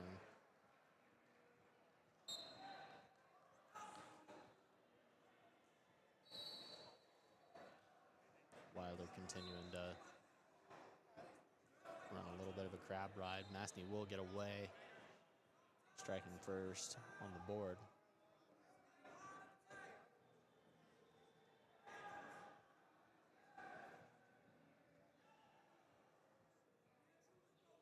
Massey back in on that right hand collar tie.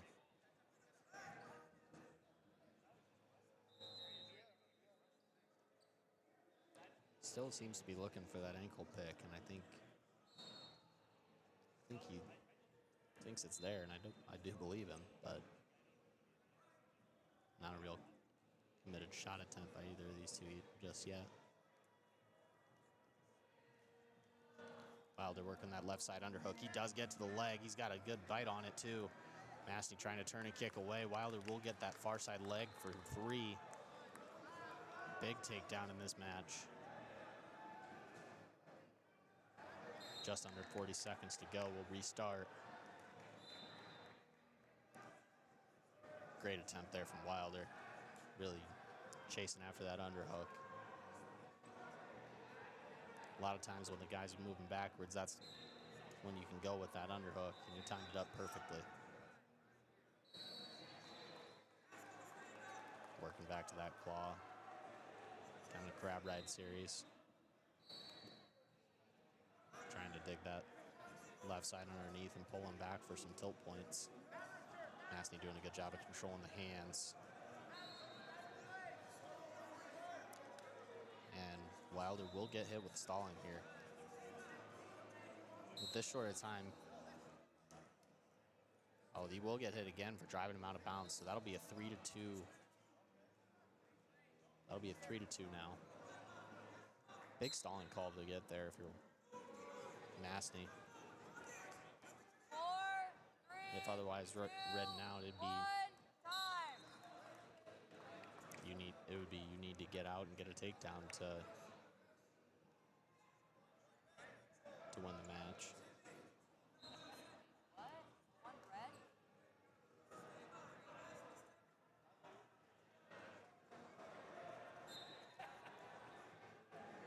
I guess I was mistaken, sorry folks, but we'll be on our feet now. Takedown will win the match for Massey if he holds him down. It's a 4-2 lead in favor of Ryder Wilder right now. As said, Wilder number 2 in the country right now. Massey number 10 in the country. Ankle pick attempt, not quite there.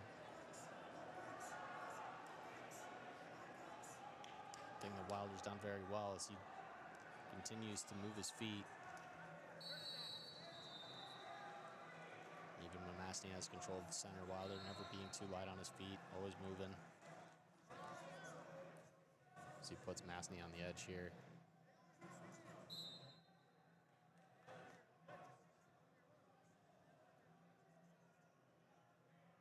We'll restart with 1:09 to go.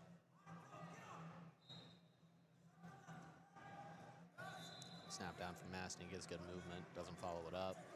Good shot attempt there on the inside knee pull. Wow, Wilder doing a good job with his hips, just running Massey over. Now in a spot where he can rip that grip up and he can get 3 more and put the nail in the coffin, so to speak.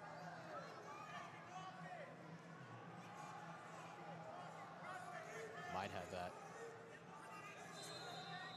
cradle if he can continue to crunch his head. Massey trying to kind of flip his hips and run. He does get around the back, and he does get that far ankle with his head trapped. I don't know if that's 3. He will get the 3. So that's going to be a huge takedown for Team Dynasty there.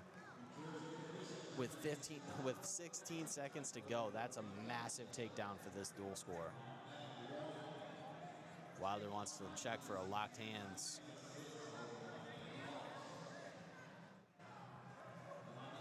Not a bad idea.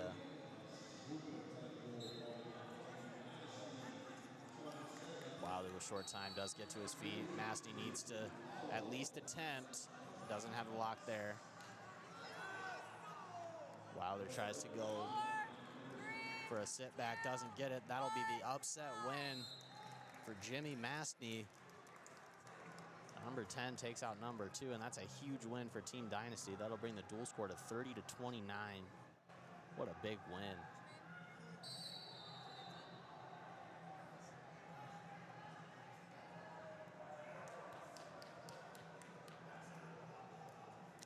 Massive, massive victory for Team Dynasty there. Win 'em.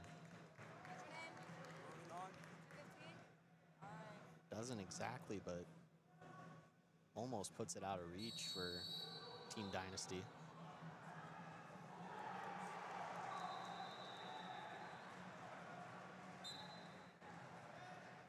Next up at 215, we have 6th ranked Missouri commit Cash Coolie from Dynasty. In the green, we'll have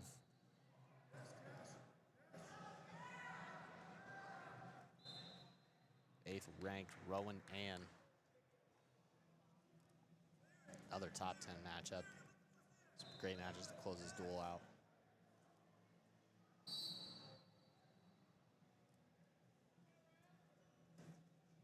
Shot attempt there from Ann, doesn't quite get the lock. Seems like they conked heads there.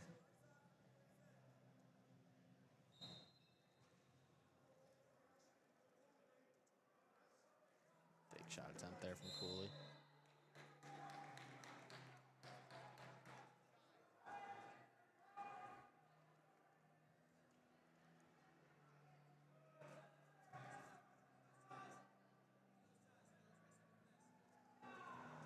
Coolie fakes and breaks away. A lot of physical hand fighting early this match and the last.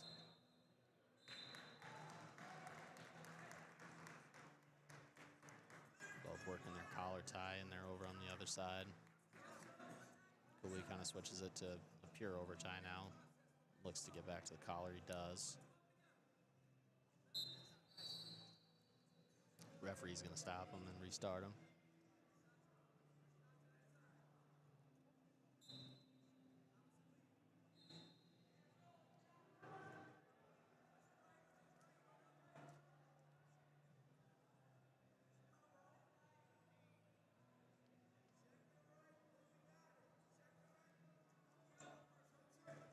Shot attempt there from Coolie, doesn't quite get home. Under 5 seconds now, we'll go to the second period. Scoreless between the two.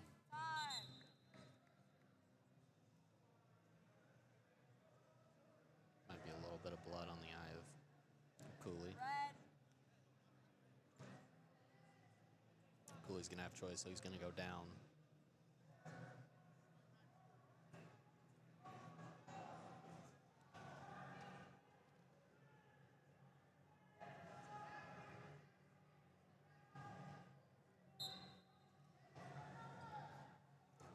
Coolie up and out right away. Does a good job of controlling the hands. So he'll strike first. Looked for a shot there, wasn't there. And with the counter, didn't quite get home.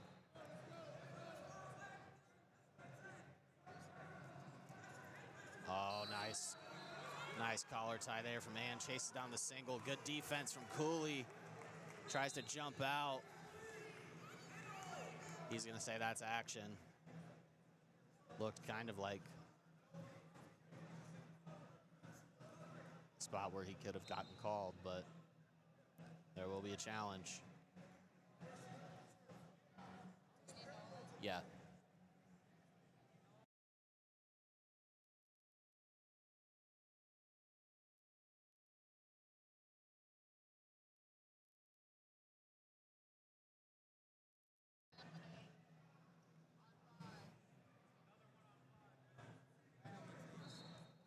And Team Dynasty will be challenging for a fleeing the mat call here.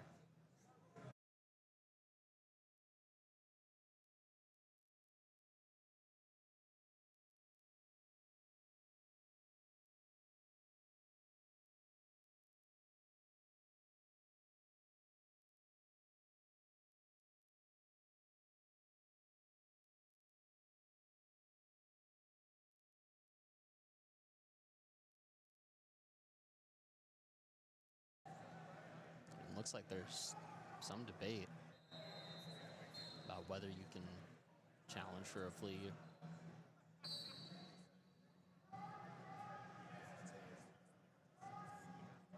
Interesting conversation. Coaches from Team Dynasty not happy.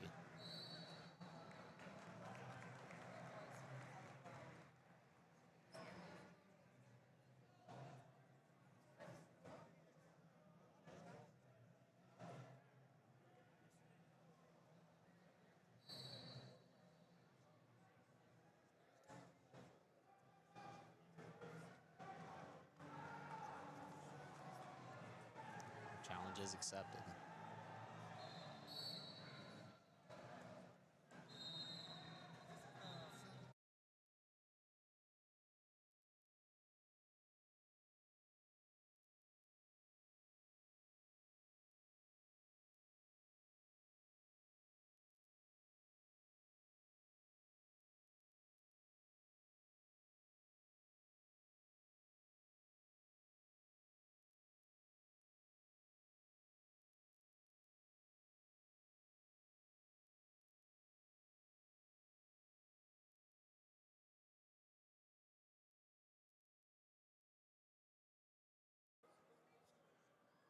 Head coach of Team Dynasty having a little fun with the officials.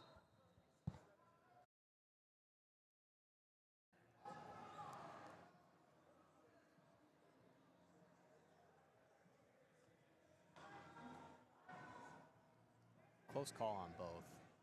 So Ann tries to kind of jump away from the single. Coolie goes on top. Could argue for a takedown. Could argue for flea. Be interesting.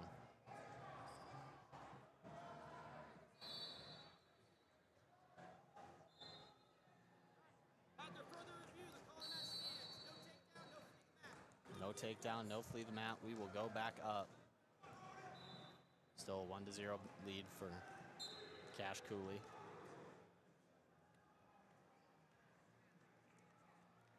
And now seeming to pick up his tempo a little bit.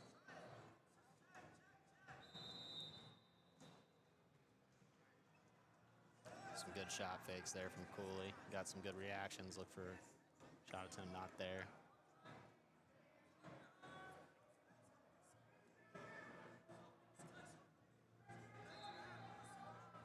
Coolie doing a good job of getting a lot of downward pressure with his collar tie, kind of putting Rowan Ann's head below his chest. Both guys had the same idea on that sweep single. Both backed out of it.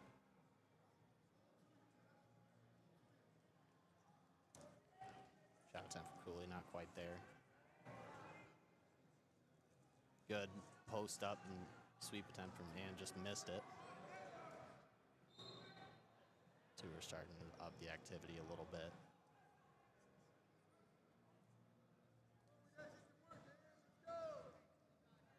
Both continue to want to be in that collar tie position to set their offense up.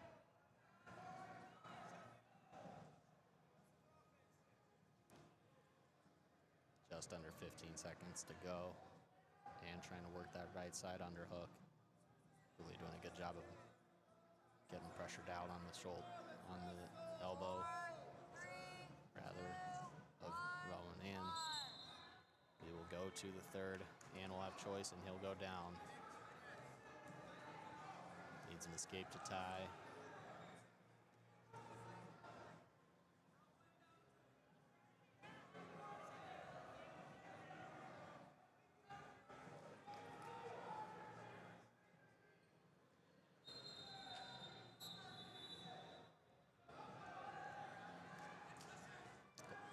Pod's up, looking for hand control. Doesn't quite get it. Coolie does a good job of chopping him back down. Get back up to the quad pod.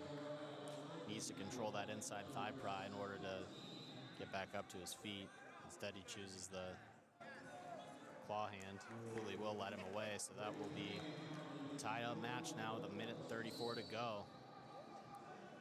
See if somebody tries to win it right here, or if they both concede to go to overtime. Good inside shot attempt from Coolie. Does get to the leg. He is going to come around. He'll pick up the 3 points. Huge takedown on the misdirection from Coolie. Well executed. Coolie does drop in that left side leg. Looking to work a cross body ride here. Going to switch it up to a figure 4 now.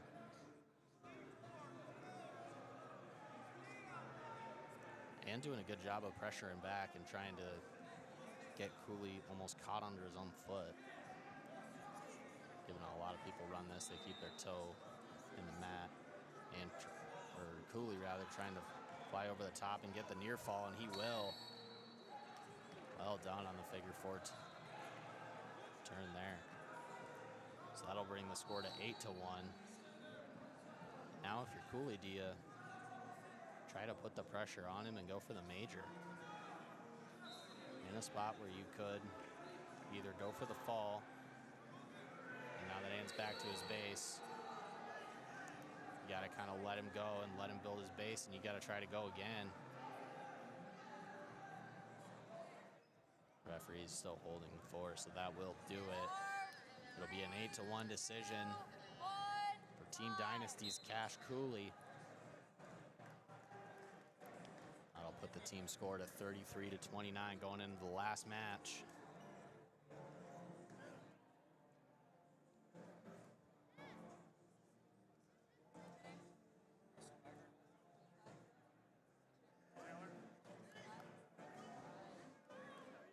We will move on up to heavyweight.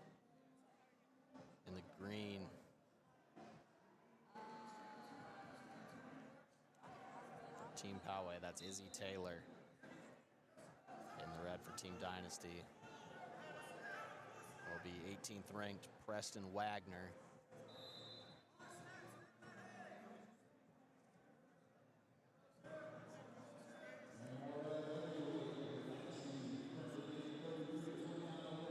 Some hard hand fighting early between these two. Couple great matches to close us out. Wagner really working that left side underhook, looking for the throw by. Can't quite get him over the top. Another fake attempt there by Wagner. Good shot by Taylor, gets outside. Wagner, great hip defense. Will go back up to an over-under spot.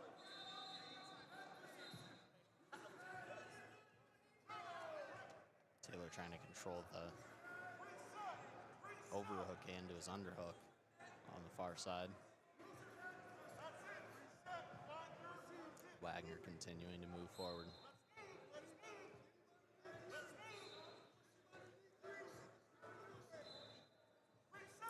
Another snap attempt from Wagner. Doing a very good job of moving Taylor around in this hand fight so far. Always so effective when you can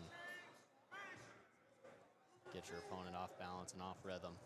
Snap down there from Wagner. He's going to look for the corner. Changes it up to a high crotch. Trying to double it off and run the bite now.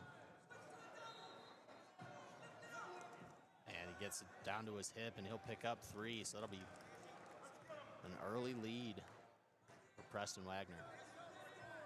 Just 12 seconds left in the first. Scoring at the end of the period. Always super, super effective. Drops down to a leg with short time to go. Has to end the period on top. Taylor does get away.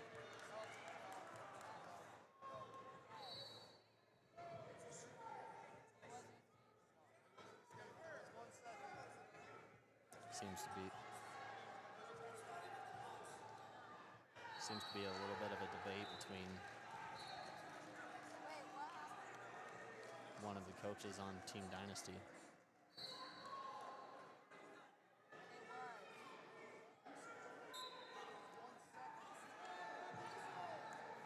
Still some chatter from the Dynasty bench. Wagner doing a good job to get his feet early. Can't quite get in the hands. Taylor doing a good job of controlling half the body. Drops down to a single. Wagner does kick away. Extend his lead to 3.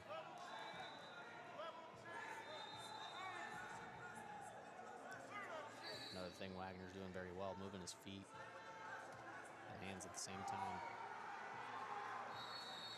Not a whole lot of wrestlers, especially at heavyweight, do that as effectively.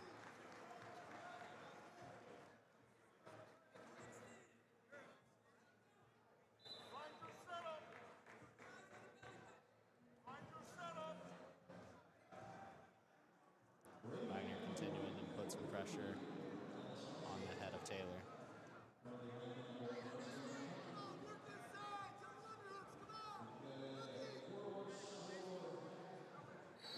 Taylor with a couple more shot fakes, trying to get Wagner to buy into it. Becoming effective. He's really just got to create an angle for himself.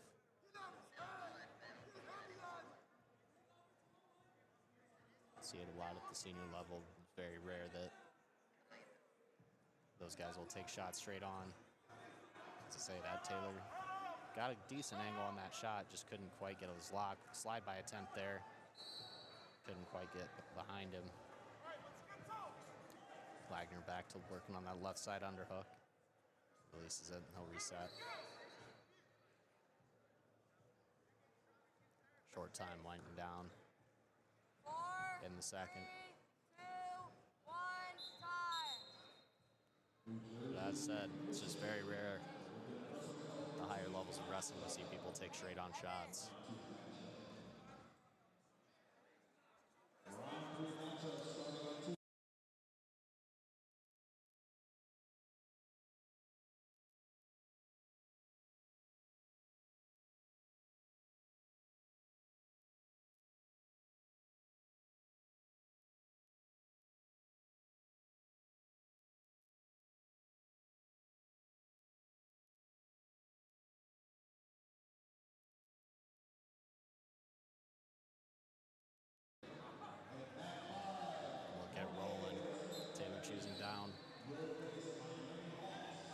4-1 deficit right now.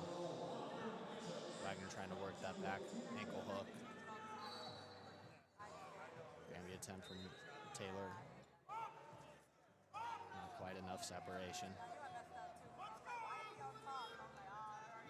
Constant movement on bottom is working for him. Got to move on to the next, to the next, to the next. He will get out, so it'll be a 4-2 lead for Preston Wagner.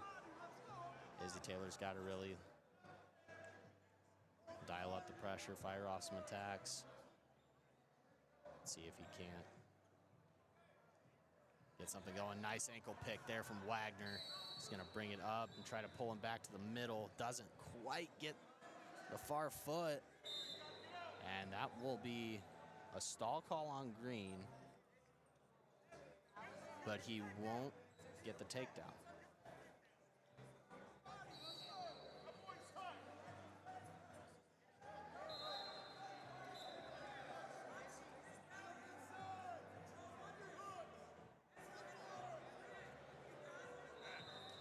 Taylor now needs a takedown to tie.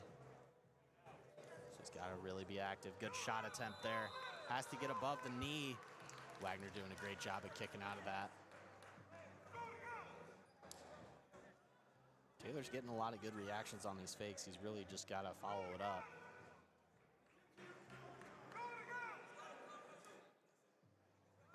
Really turning up the tempo. Wagner doing a good job of maintaining his position. Taylor's trying to go upstairs with it now. Can't quite get inside on that right side. Guys are working hard. They're starting to read a little heavier. Good shot attempt there from Taylor. He's under the leg. He's really just got to hustle to the. He's got to hustle and get his left arm around him.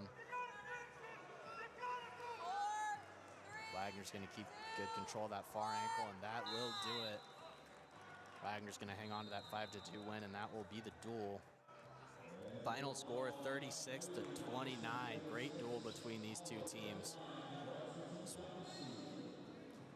1 point, Poway had a large lead over Team Dynasty, but they do get the comeback win here in round 2. So that will do it for round number 2. We'll see you guys back at 2.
So Anthony Lopera up 3-0 there in the first. Getting it started quick for New Jersey Commission. If you're just joining us, welcome back into round 3. Minion Legends versus New Jersey Commission here at the Elite 8 Duels for 2025.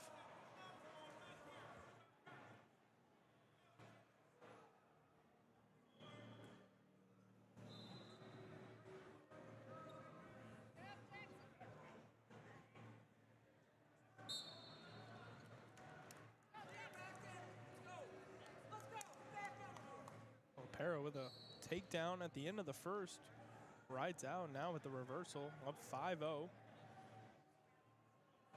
Lopera, a freshman from Del Barton High School in Morristown, New Jersey.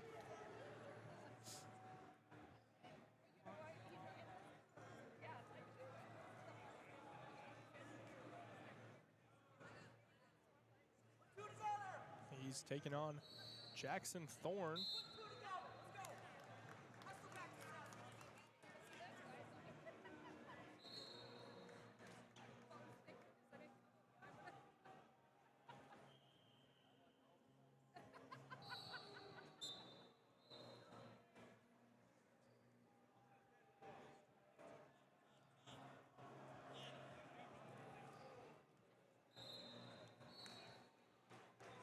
Just under a minute remaining. Lopera still riding well. He's got in the crab ride.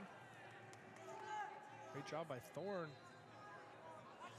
Tried to grab the head and trap Lopera back on his back.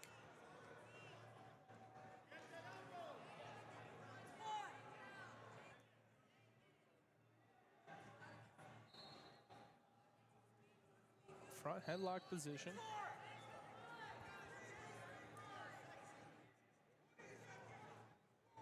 Lopera looked to duck. Thorne circles back to his feet.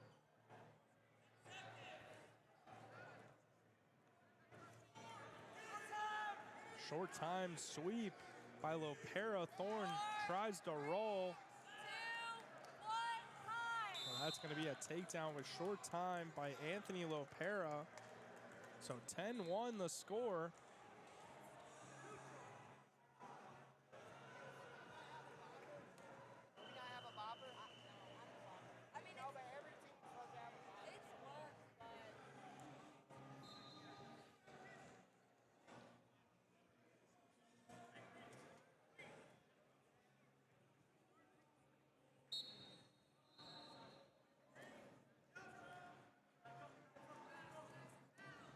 So 1 point escape for Thorne. Lopera with a sweep single off the rip. Now looking to finish. Gathers both ankles across. And there it is, 13-2.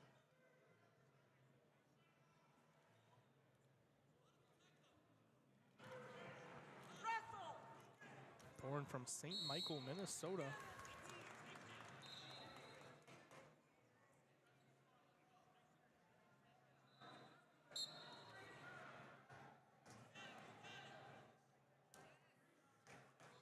First year down at the Elite 8 Duels for Thorne. He's a Fargo All-American.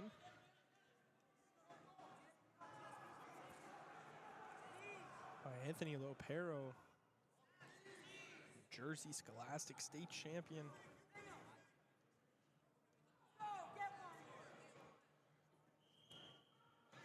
And one of the top wrestlers at this weight class.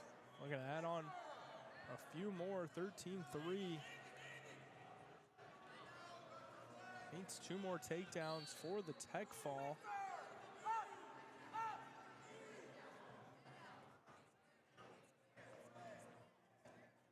Thorne getting some good coaching in the corner here from Sean Russell, head coach of this Minion Training Club.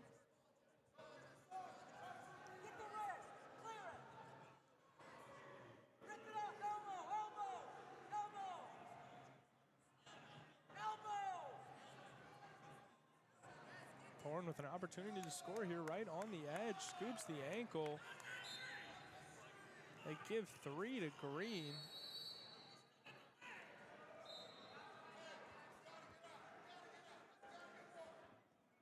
Opera still had the leg.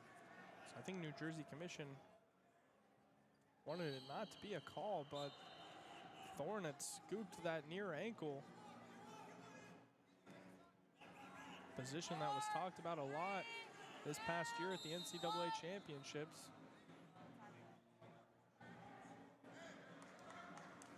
So a takedown at the end for Thorn, but the win goes to La Pera.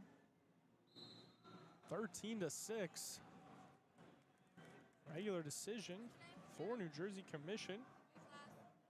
The score is now 3-0. So La Pera gets it started here quick. And gets New Jersey Commission on the board. So moving up to 106 pounds, Shiloh Joyce, number 9 ranked wrestler in the country.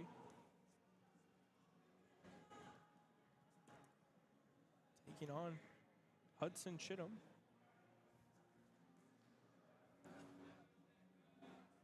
Chittum ranked number 13 in the country. Joyce ranked number 12. Should be a great matchup.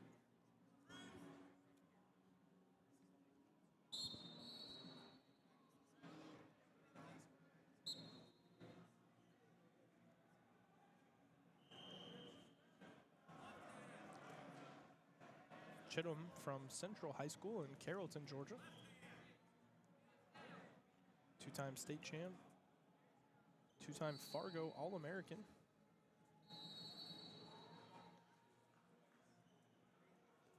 Currently a junior in the class of 2027.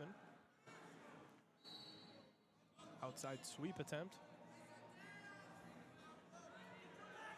Joyce looking to shelf that leg. And he does, so there's the 3 points, just under a minute remaining in the first. Shiloh Joyce with the takedown.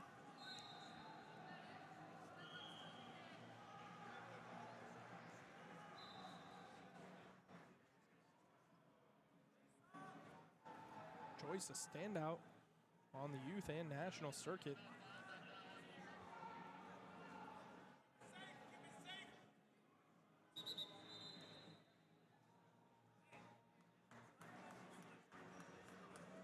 Goes to Christian Brothers Academy in Lincroft, New Jersey.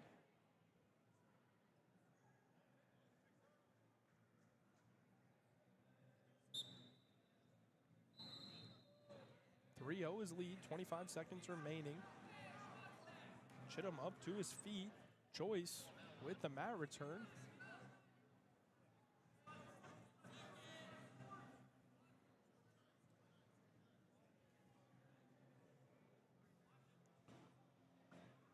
So 5 seconds. Joyce will just hold on here and enter the second with a 3-0 lead.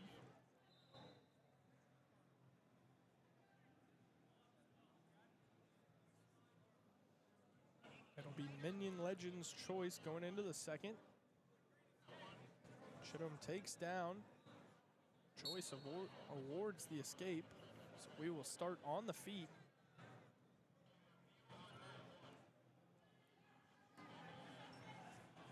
Three to 1 the score. Chittum with a shot.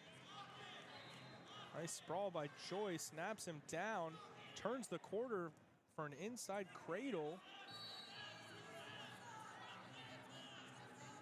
Turns for a second, gets the 3 count.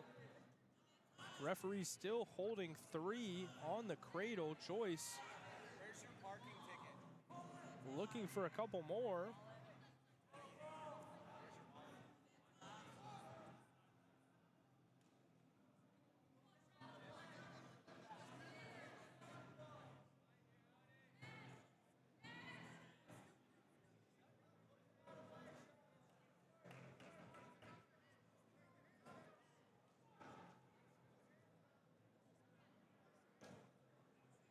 So a minute remaining.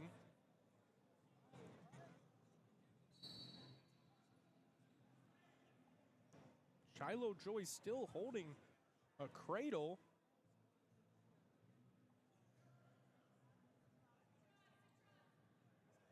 And he leads 6-1. And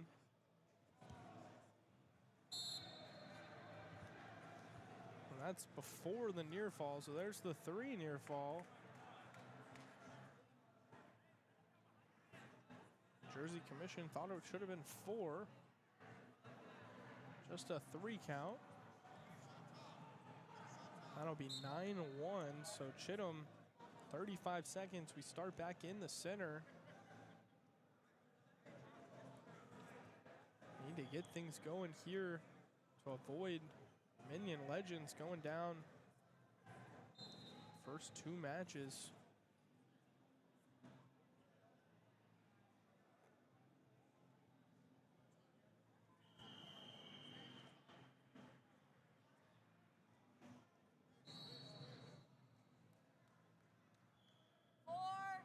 Great job by Shiloh Joyce to ride Hudson Chittum out here in the second. Held that cradle for a good amount of time in that second period. But barely looks to be breaking a sweat.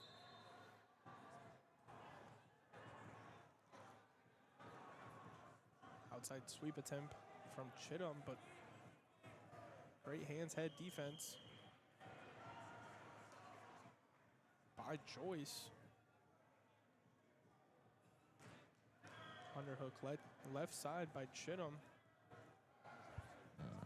Tries to throw it by Joyce. Backs out of bounds. Gets hit with a stall warning. Just the first of the match, though. 90 seconds remaining.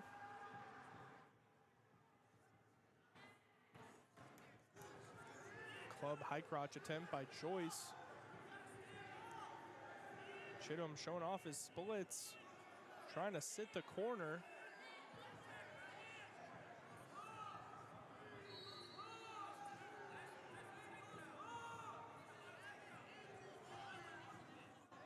Trying to break the lock from Joyce. He's already hooked the leg.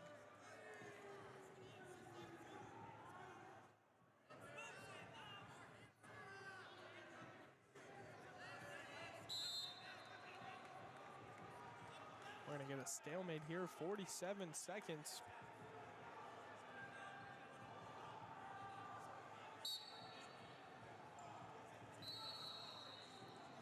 Chittum back to his feet, 9-1 the score.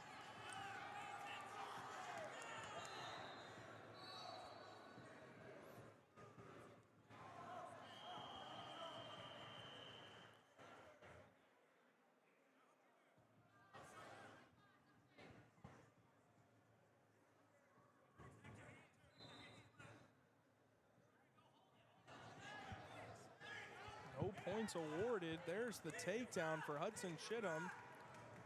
Just 10 seconds remaining. Score 9-4. He's going to cut him. That'll make it 10-4. Joyce drives across on a shot right after getting cut. And so Shiloh Joyce is your winner at 106 pounds.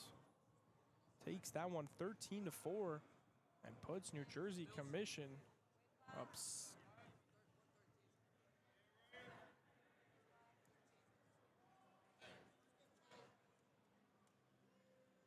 7-0 the score, New Jersey Commission.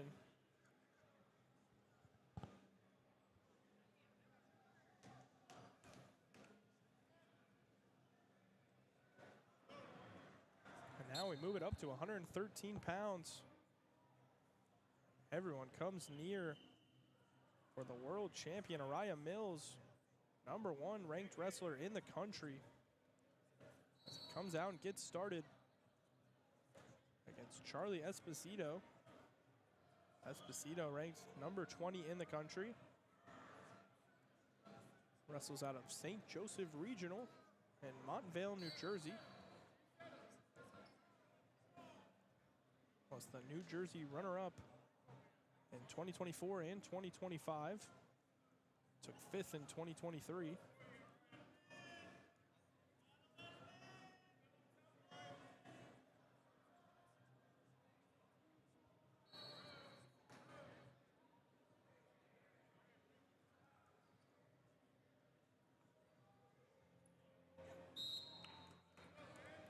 Mills started early with a quick takedown, and now the escape back to the feet for Esposito. 3-1 the score.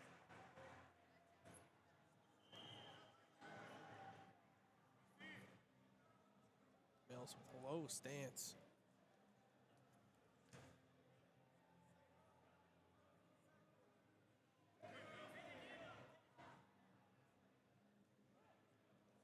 Nice shot right on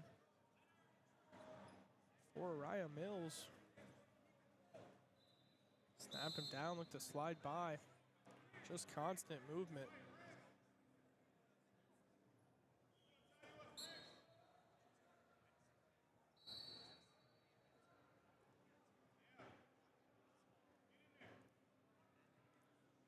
Mills going to be a freshman this year in high school.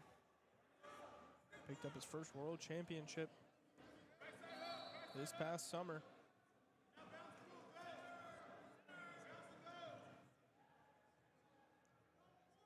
Very well known on the world stage. Of course, a Georgia native. Be wrestling alongside his fellow Mills brothers later on today.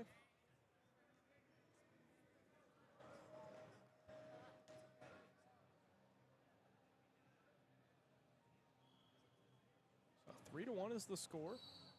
Mills looks at the corner and says, "No worry, no worry. We got time."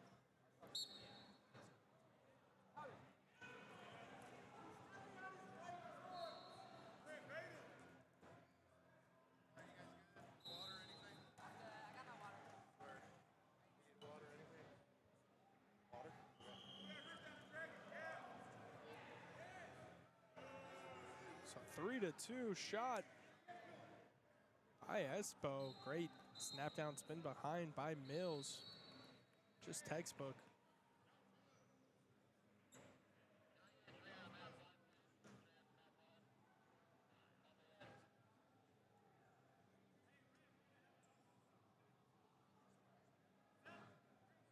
Just smooth as butter.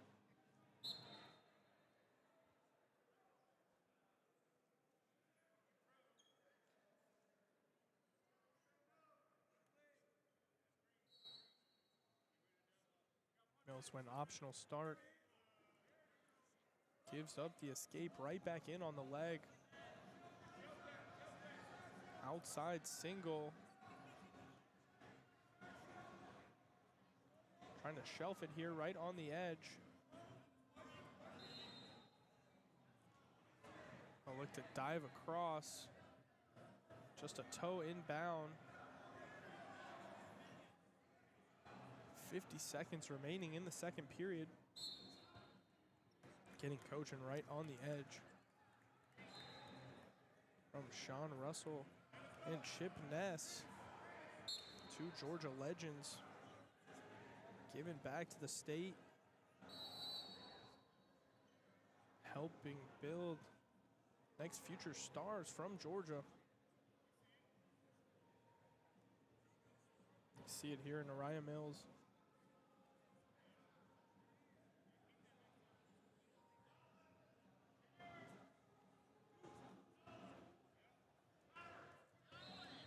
.20 seconds remaining. Action on the edge by Mills. Tried to circle, now drops to that outside leg again.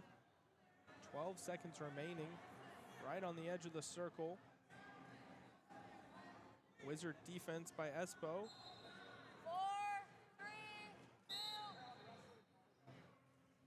Mills tried to dive across for the finish, but dives out of bounds, so back to the center, 6-3 the score. 2 seconds remaining in the period. One time.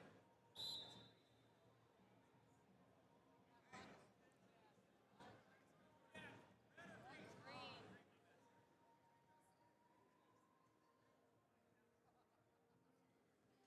So Araya Mills' choice, he'll go down.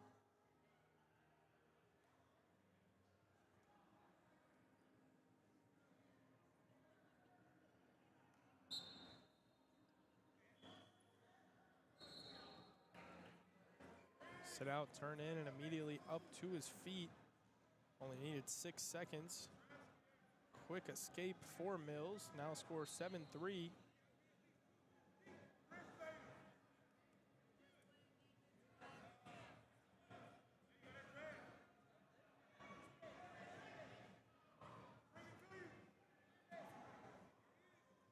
Mills doesn't like to hang on the ties, but likes to control those outside elbows, steering wheel. Grip.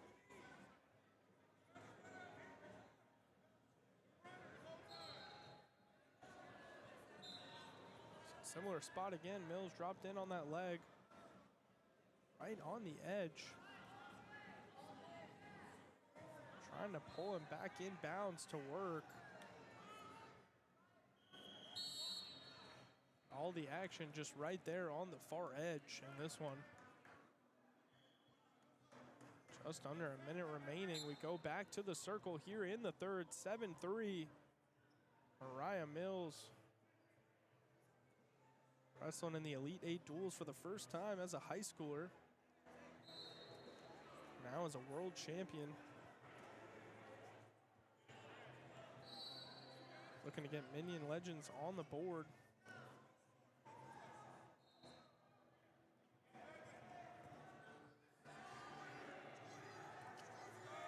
Legends dropped the first 2 matches down 7-0.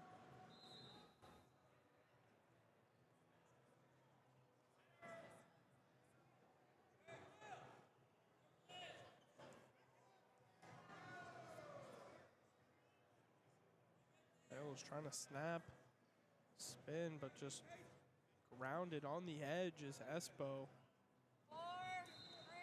Unable to do anything is Mills, so the final score will end there, 7-3. Araya Mills, the world champion, picks up a win at 113 pounds. That'll move it up to 120. Jonathan McGinney, number 15 ranked wrestler in the country, coming out for New Jersey Commission.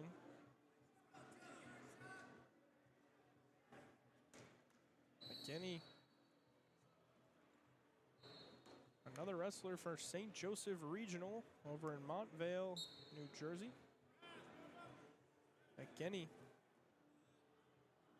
took 5th in 2023 and a runner-up in 24 and 25.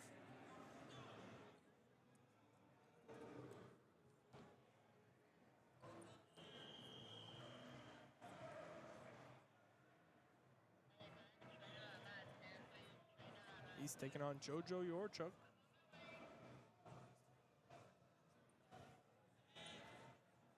Jojo ranked 2nd on Flow currently.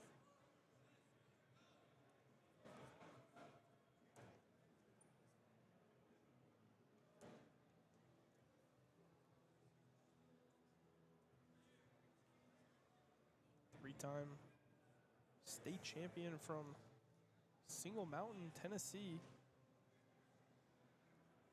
3-time NHSCA champ. Took 3rd last year at Super 32. 2 top-ranked wrestlers in the country. Going head-to-head here at 120 pounds.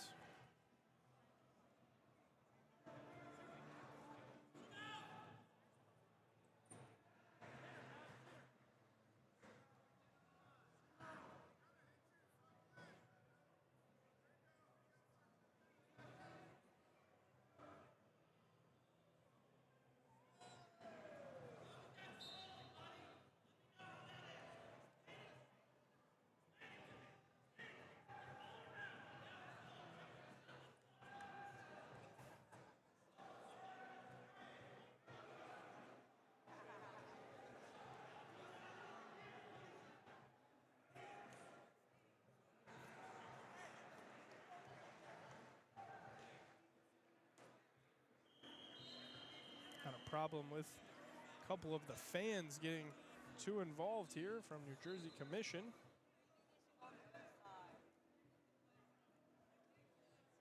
Trying to argue with the coaching staff on the mat with Minion Legends.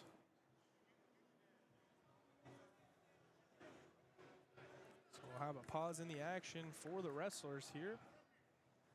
Let's try to get the fans under control.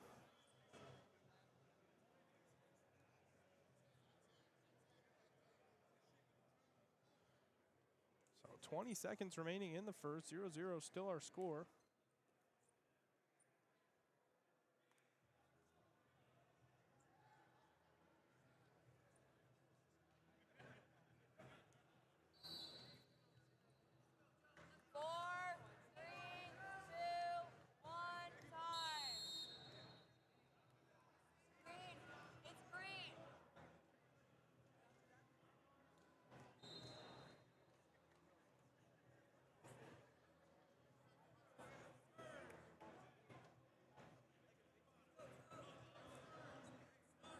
So Minion Legends choice, JoJo Yehorchuk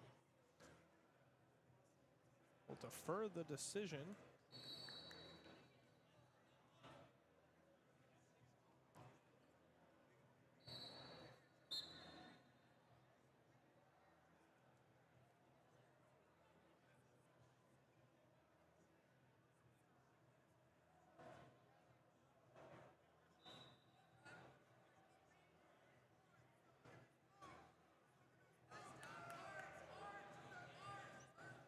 So Yehorchuk with a boot in on the right side. McGinney takes bottom here in the second.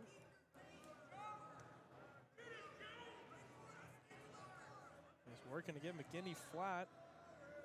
Power half on that left side. Boot in on the right.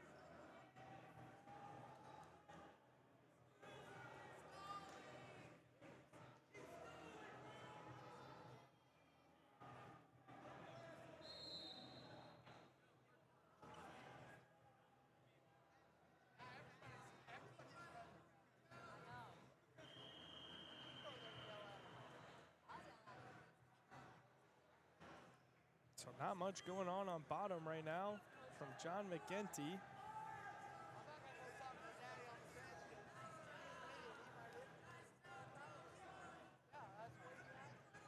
Worked up to a quad pod, and Yehorchuk was able to throw in the second boot. So 2 boots were in. Now the right boot comes out.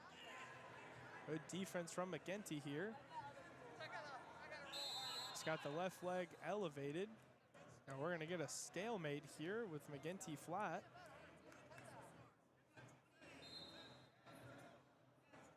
Tough ride so far from JJ Yehorchuk. Excuse me, that's JoJo Yehorchuk.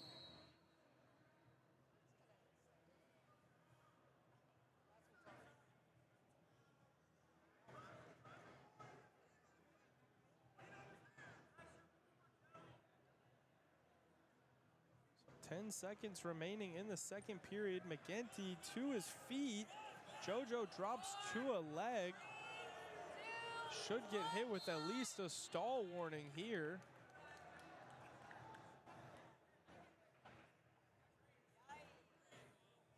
But a referee yelling at the coach, asking if he could please ref the match. Quite a hostile crowd has built here around mat 3. A great matchup between New Jersey Commission and Minion Legends. Score 7-3 so far, 3 matches in. Jersey Commission picked up the first 2 matches. Mariah Mills able to get Minion Legends back in it in the last one. Now a 0-0 match going into the third period. At 120 pounds.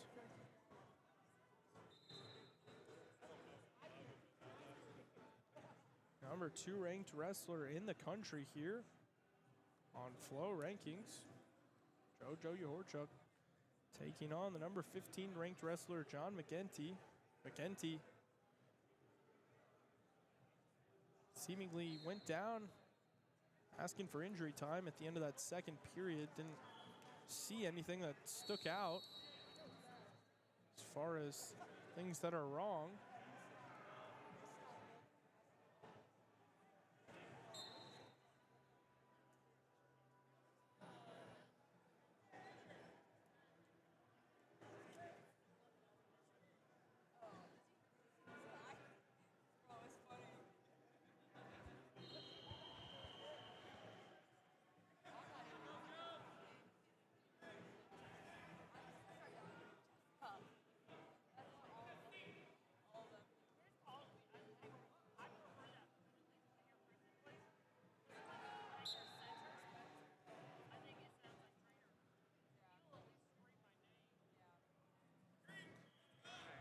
Back to the action in the third period. John McGinty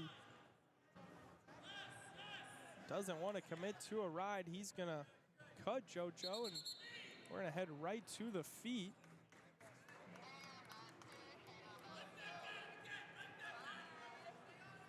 So McGinty to the feet, right in on a great shot. And we get a potential dangerous call.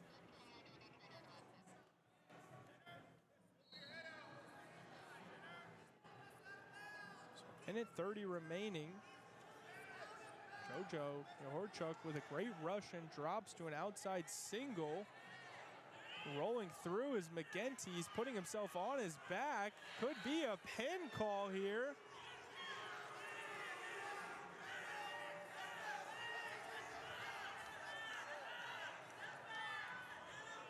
No calls here.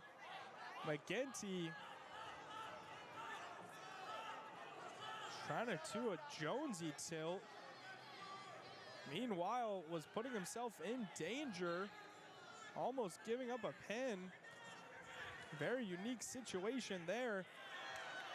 Now, similar situation as Yahorchuk, trying to catch him on his back in danger here. McGinty needs to give up that leg and turn in to try to keep scrambling. That's what he does here. 30 seconds remaining. What a scramble here by two of the top wrestlers in the country. JoJo Yahorchuk with the leg up. Looks like he's going to be able to finish this. McGinty pinning himself in danger. And JoJo Yahorchuk picks up a pin in the third period. Hey, they got a challenge.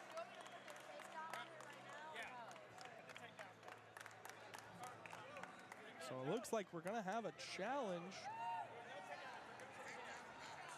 on Mat 3. New Jersey Commission is challenging the fall.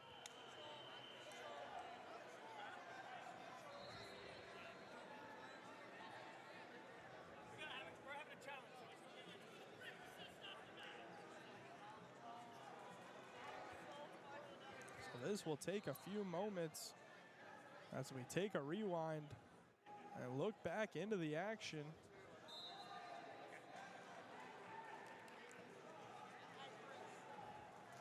It was a crazy scramble for the last minute and a half.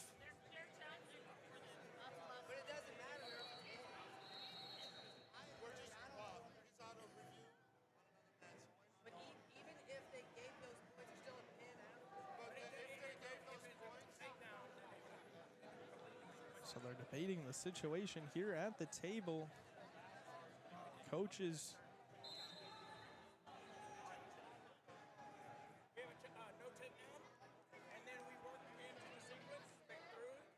no takedown was awarded. And no back points were awarded yet. It was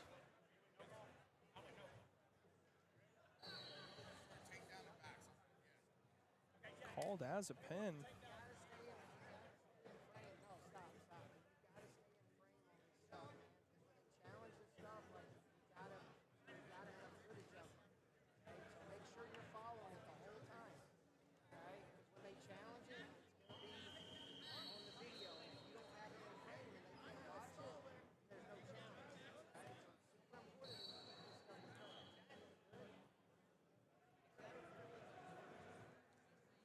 So a big moment here in this duel. 6 points would put Minion Legends in the lead.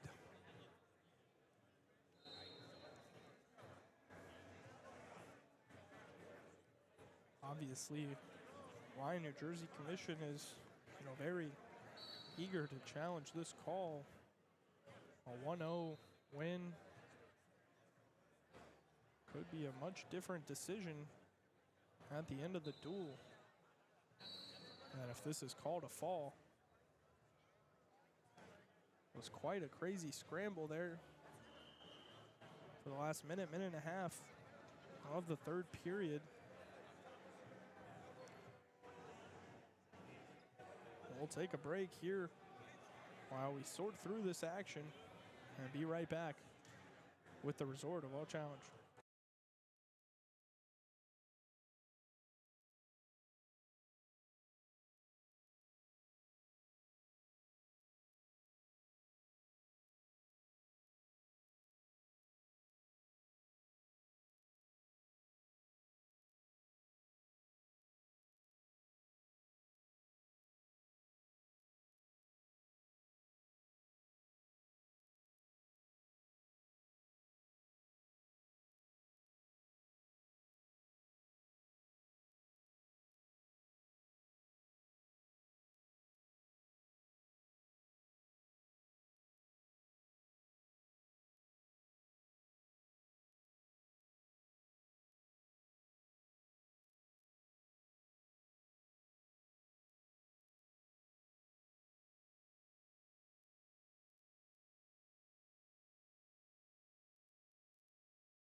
It's back into the action. We had a video replay going on another mat now.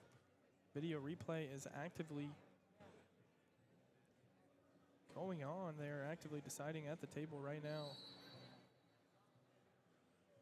between our sideline official and our video replay coordinators.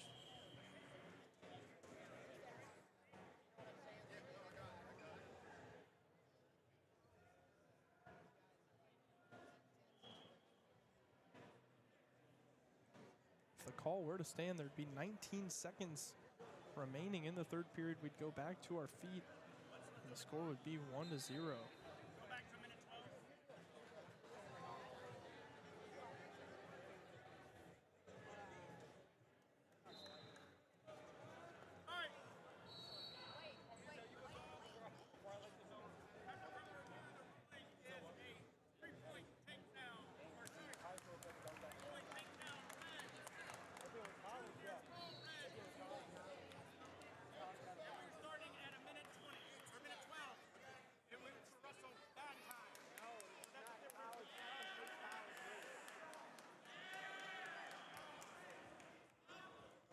So a huge review as we're going all the way back to 1:12, so a minute prior to the pin. They're saying that there was a takedown for John McGinty.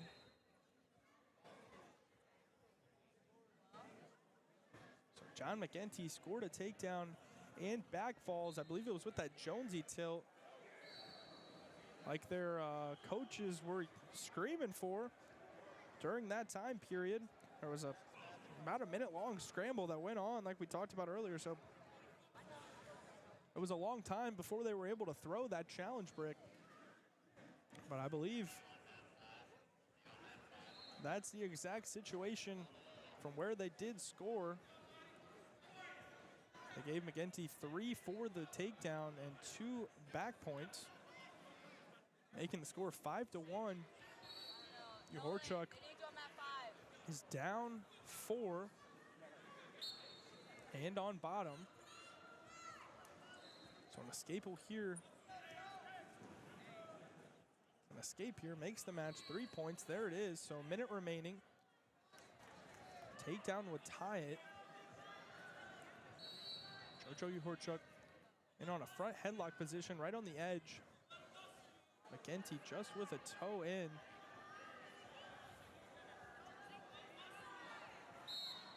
Drives forward and they will go out of bounds here. So we'll get a fresh start. 43 seconds remaining. So now if we're talking about John McGinty winning, this would be a huge swing going from JoJo Uhorchuk with the pin to John McGinty winning. You got to give some credit to New Jersey Commission on the challenge and their coaching staff. If they're able to pull this one out, JoJo Uhorchuk still working on a takedown though, 20 seconds remaining. Very close to earning a takedown. He's got his right leg in a weird position here, just trying to get him out of bounds at this point. I think we'll call a stalemate, 10 seconds remaining. Down 3, Horchuk's gonna have to make something happen quick. Gonna get a caution for jumping the whistle here. McGinty backing up, circling hard. They'll hit him there for stalling Uhorchuk diving, and they will go out of bounds. 5-2 the score. John McGinty with the upset. Number 15 ranked wrestler in the country. John McGinty taking out JoJo Uhorchuk, the number 2 ranked wrestler in the country. So a big win and a big upset for New Jersey Commission, as they now lead 10-3.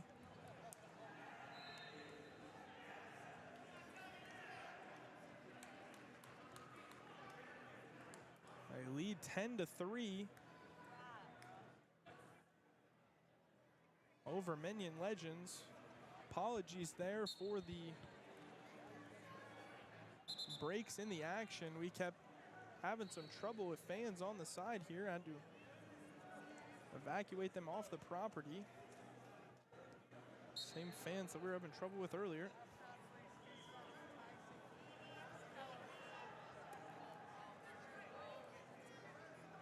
So now that the drama's starting to clear down here, we can get some focus back to the wrestling. Moving up to 126 pounds here. Another Mills brother coming out, another top-ranked wrestler in the country. So, Antonio Mills, Fargo champion, Super 32 finalist, number 1 ranked wrestler in the country at 126 pounds, coming out for Minion Legends and getting it started early. Lots of pressure, lots of action. Antonio Mills, one of the fastest wrestlers in the country. Super explosive, beautiful blast double. And just so much explosive offense from different angles. There's not many wrestlers in the country that are more fun to watch than this guy.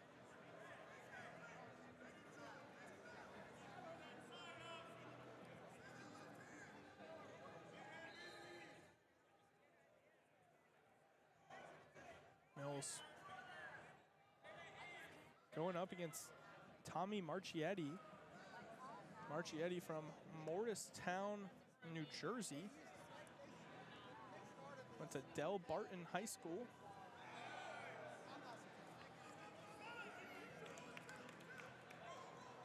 So Mills keeping it rolling. Another takedown here in the first period. Trying to look for some turns now.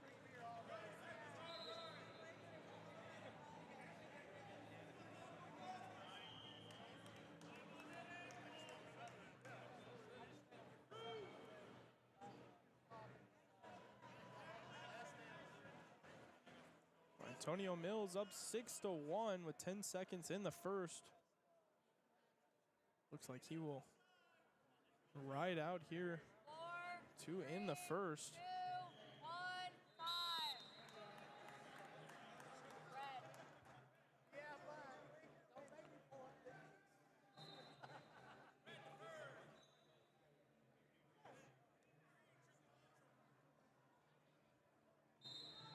So 6-2 the score. We'll start on the feet.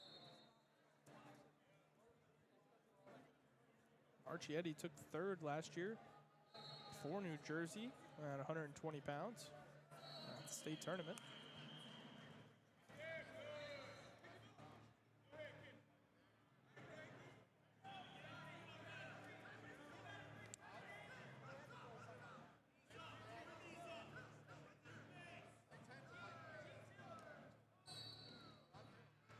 Another takedown as we start on the feet in the second. Mills now up 9-1.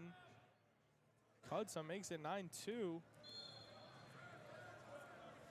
Just look at the speed on this guy. Sweep attempt. Gonna catch him on his back.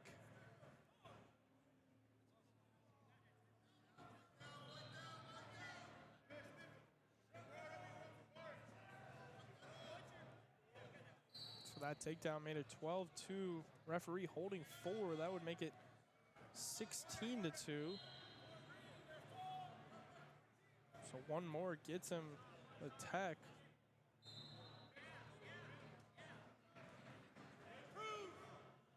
Looks like Mills is having a conversation with his corner coach, Chip Ness, here about strategy for tech or looking for a fall here. Looked like Mills just had it worked up well, had the bar outside half close side. Nice and tight, but called potentially dangerous on that bar.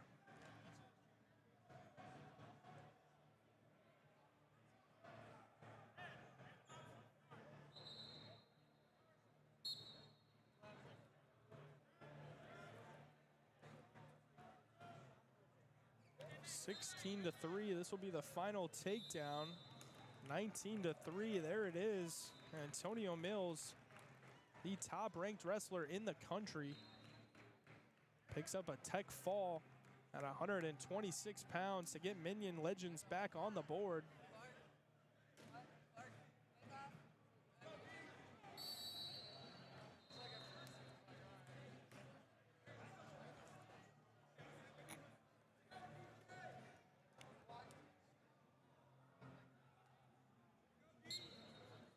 So 126, Antonio Mills gets Minion Legends back on the board.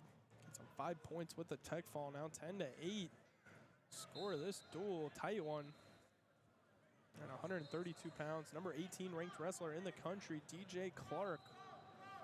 For Minion Legends, he's a senior from Buford High School, right around the corner. State champion last year. 3-time state finalist.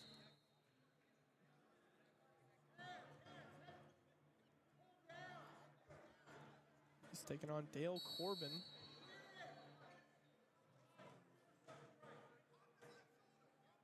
Dale Corbin, the number 9 ranked wrestler in the country at 132 pounds. He's got the leg shelved here. Wizard by Clark.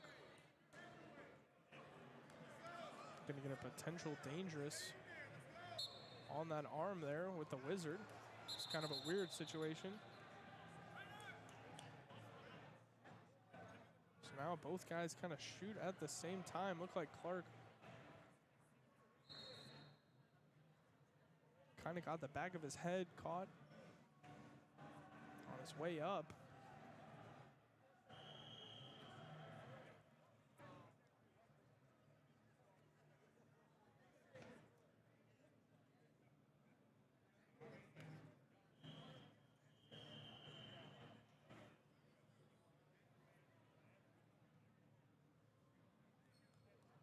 Trainer will take a quick moment and look at DJ Clark.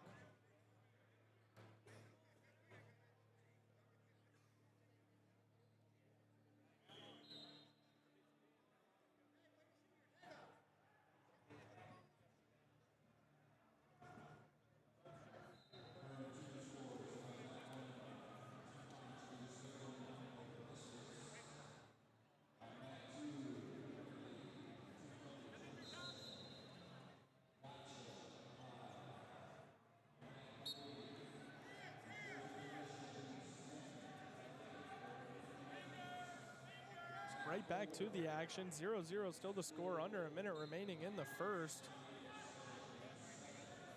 Nice duck attempt from Corbin. Clark able to circle, reattacks immediately. Corbin now with a knee tap cross body and circles for the finish. Beautiful 3-0. Now leads. 37 seconds remaining in the first period. A lot of great wrestling so far today. Top ranked wrestlers in the country. From high schools all throughout the U.S. Live action going on all day, 5 rounds. Going on until about 8 o'clock today, and then quarters, semis, and placement matches tomorrow. Don't miss out on the action. So short time here in the first. Clark 4, 3, trying to get back to his feet, 1, 5. but unable to. So Corbin will lead 3-0 going into the second. Minion Legends choice, they defer. And Corbin chooses bottom.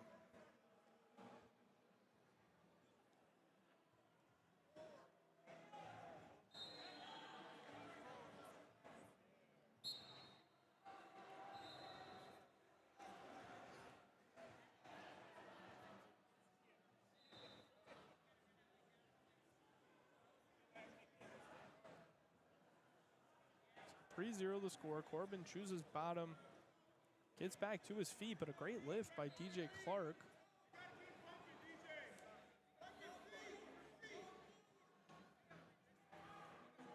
Clark, a wrestler that's gotten so much better exponentially each year, but really made some big jumps this past season on the world stage.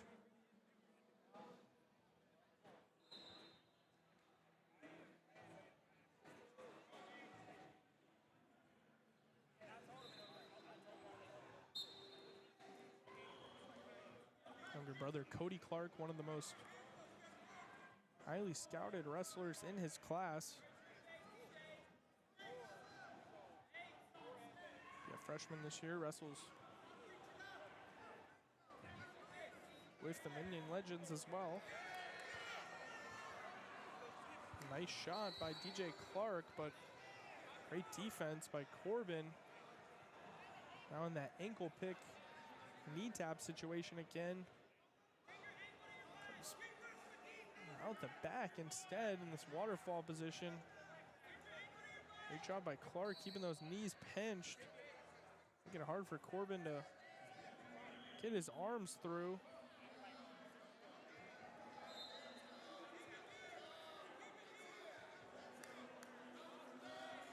He's got Clark to his hip now. Just looking to turn in as Corbin, 25 seconds in the period.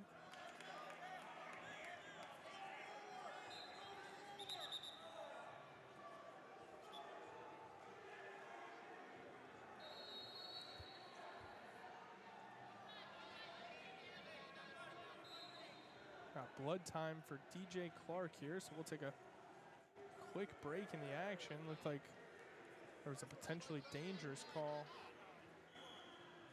Stopped the action right after.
Our break in the action is up, and we are right back to it.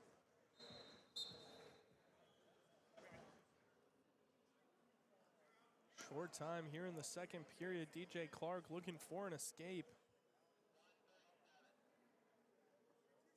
4, 3, 2, 1, time.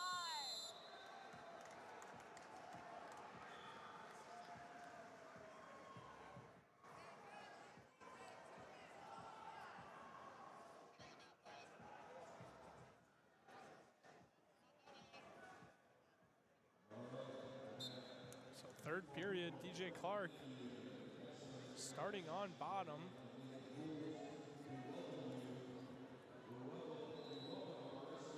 Down 7-0. Dale Corbin, number 9 ranked wrestler in the country at 132 pounds. Off to a strong start. Got that boot in on the right side, Dale Corbin.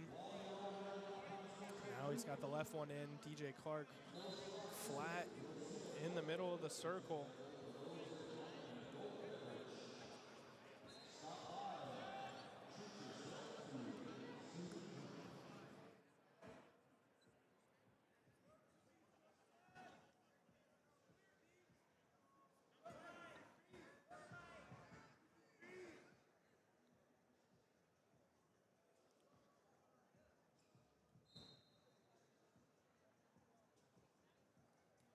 Lots of ranked matchups here in this duel coming up.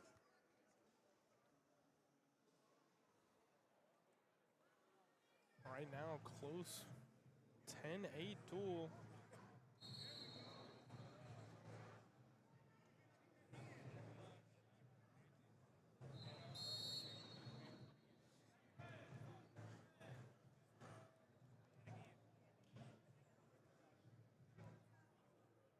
Stalling call on red. 30 seconds remaining.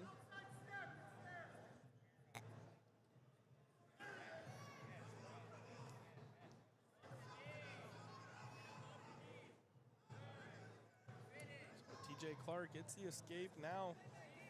Got a single leg up on his feet, trying to drive across and finish.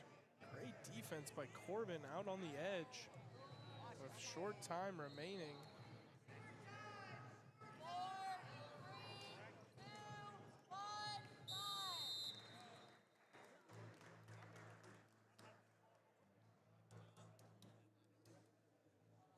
So the win, it goes to Dale Corbin at 132 pounds. New Jersey Commission adds on to their lead.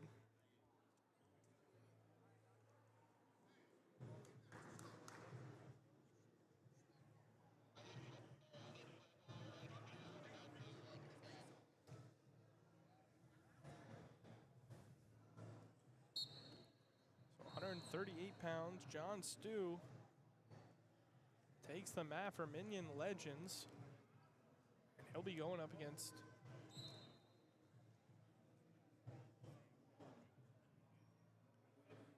going up against Gino Shanina.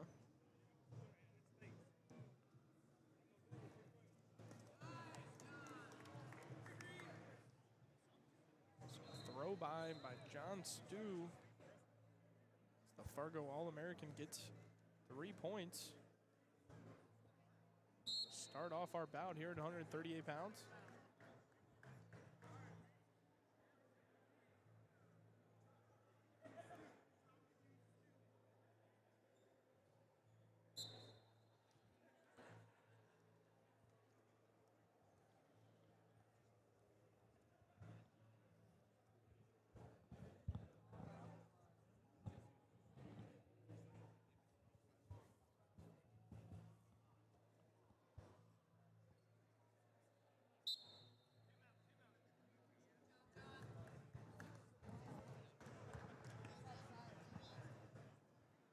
First period, 3-0 the score. John Stu still leads. Working on a tough ride here in the first.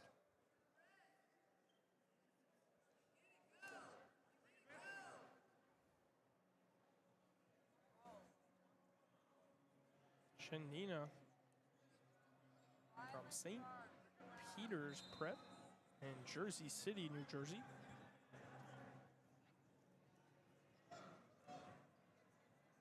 Took 4th last year at 132 pounds and was District 17 champ.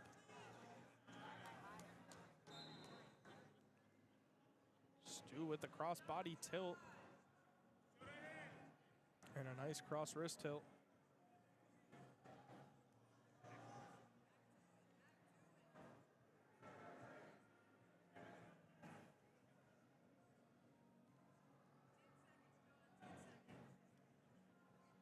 Stu from Alabama, Jackson County.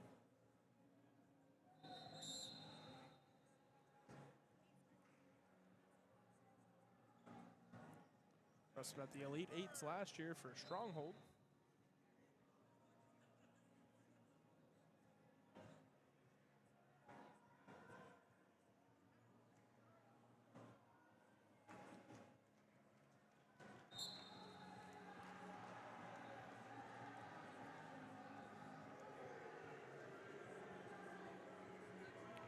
Took 2nd at the state tournament as an 8th grader.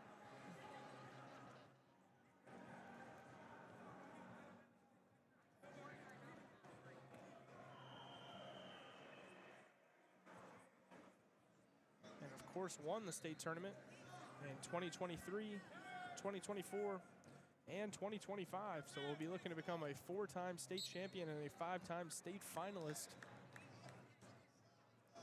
in his senior year.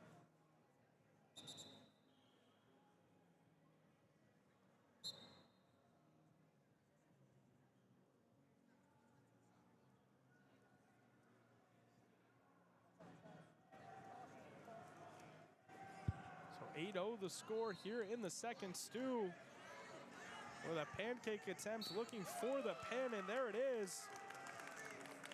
John Stu with the fall at 138 pounds for Minion Legends. And that's a big 6 points. Stu was up 8-0 there. Shot from space by Shanina. Just able to catch him with that pancake. Get the fall, so 6 points for Minion Legends. They take the lead in this duel. Now the score is 14-13. And Ryan DeGeorge comes out for New Jersey Commission. So he gets started with a high crotch to that right leg. Now looking to come out the back door here in our first 10 seconds.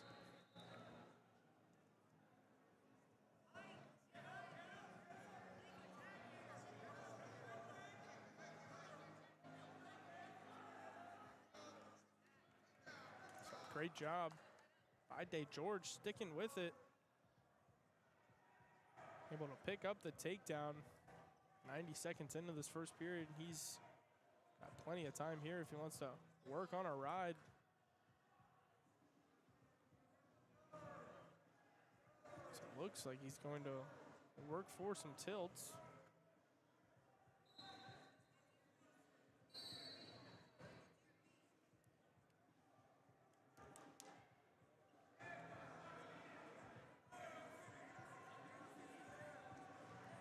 DeGeorge, New Jersey runner-up last year at 132 pounds, was the state champion the previous year at 126.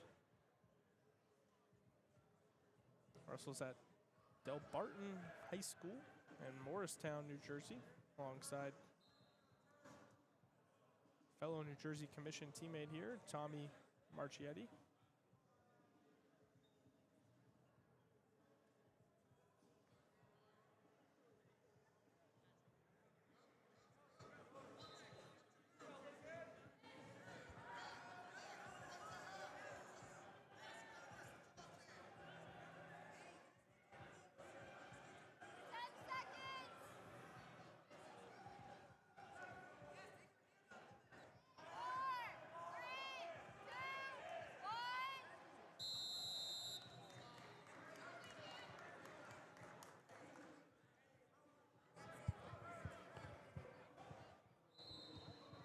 Lincoln Rabadou, the number 13 ranked wrestler in the country,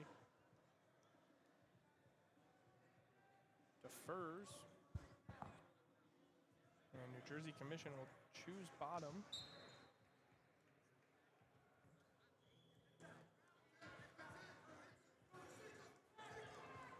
Great move off bottom, switches, turns into him, catches Lincoln on his back.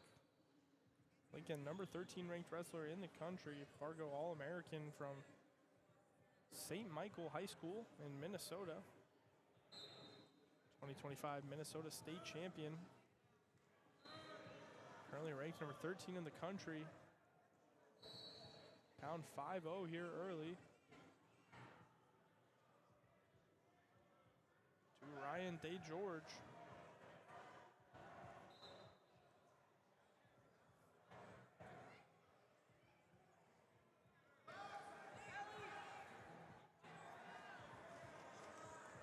George looking for another turn here.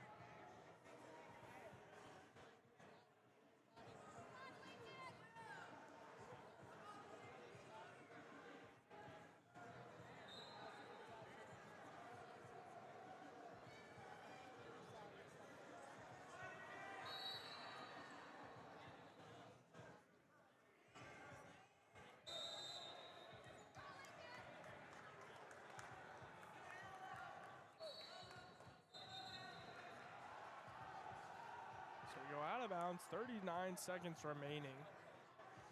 Score still 5-0. Rabadou still down.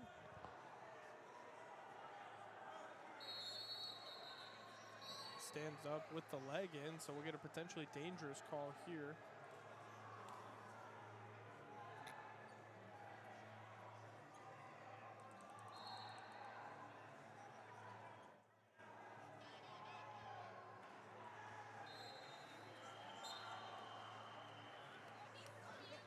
Throws the leg in again as he stands up, able to back trip him that time with the leg and get him back to the mat.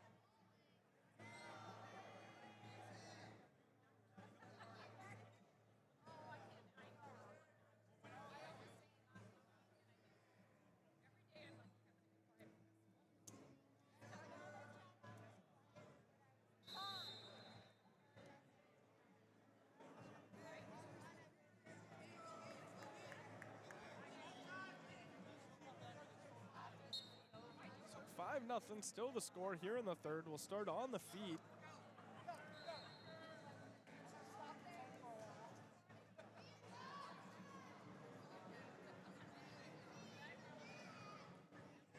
Chance to score here from Indian Legends, trying to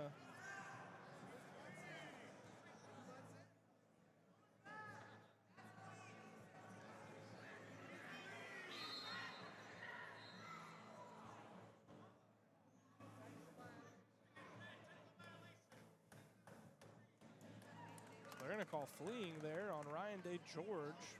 Very interesting situation there on the edge. Lincoln had his foot. Day George was trying to flee, but it was just such a long situation.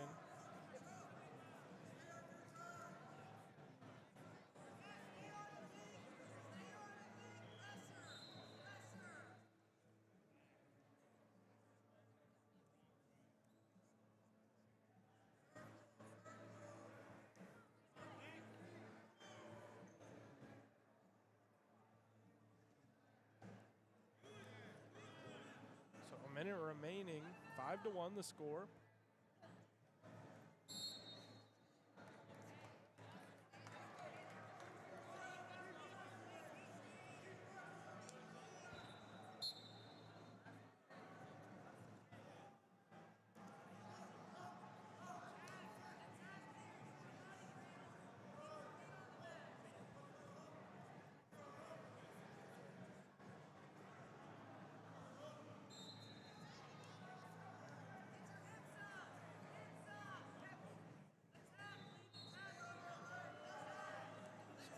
Seconds remaining. Quite a scramble here in these third periods.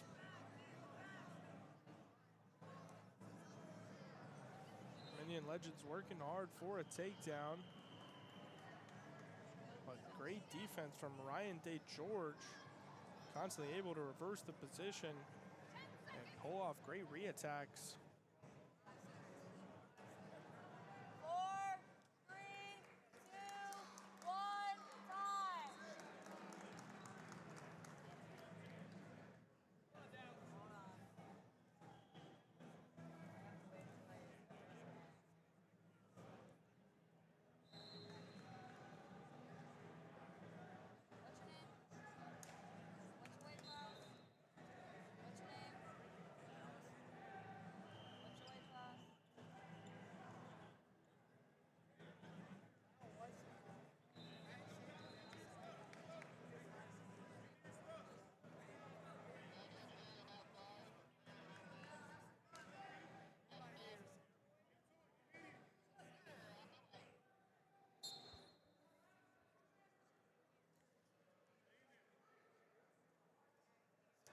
So 150 pounds, I move it up to Dallas Russell, Fargo finalist, takes the mat.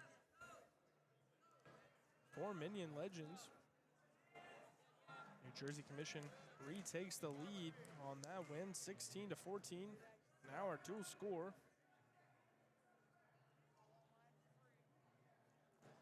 Dallas Russell out there will be taking on Braylon Gonzalez. Gonzalez from Xavier High School. And Middletown,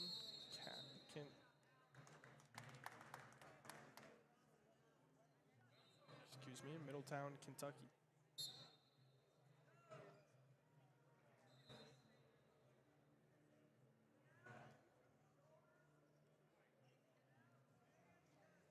So out of bounds they go.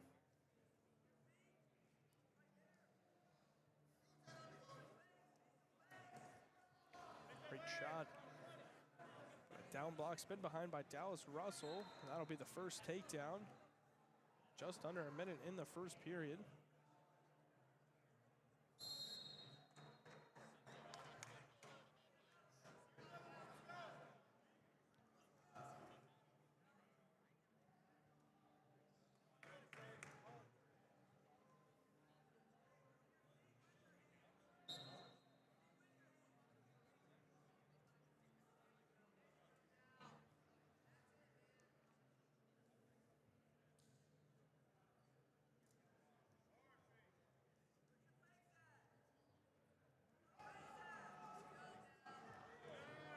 Russell really turning it on now. High crotch attempt, drives across, catches his opponent Gonzalez on his back.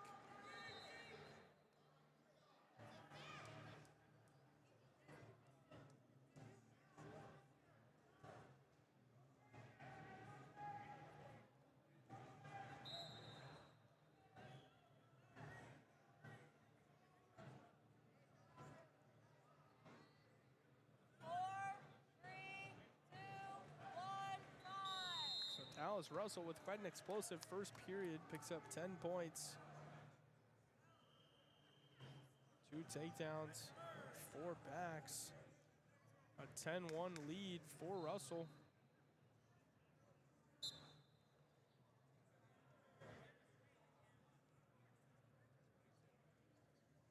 Dallas, a 2-time state champion in Connecticut.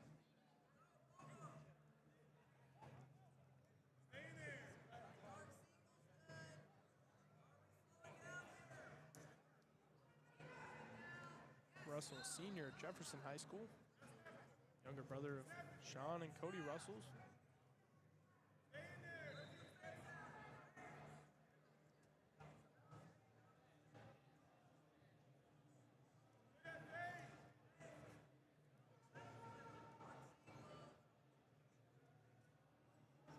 Great motion by Dallas Russell. Gonna lead hand fighting here.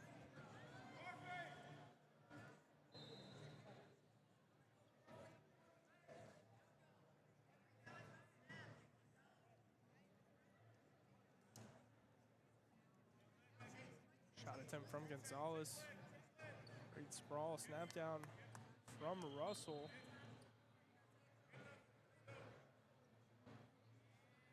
So 13-1 the score. Very hard cut.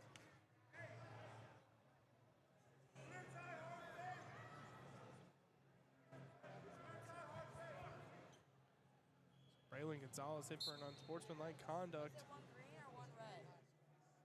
Green. Wait, I think I messed that up. So a blast double from Dallas Russell.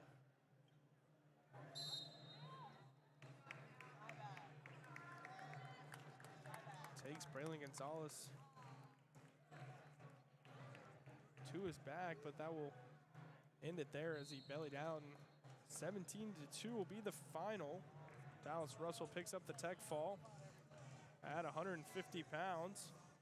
That's back-to-back wins for Minion Legend. And a big 5 points. As now it moves it over to 157 pounds. Number 8 ranked wrestler in the country, Harrison Murdoch, taking the stage.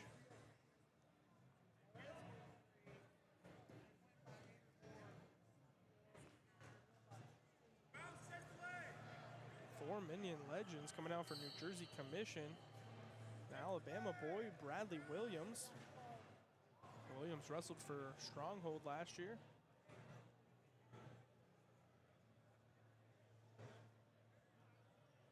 Multiple-time Alabama state champion.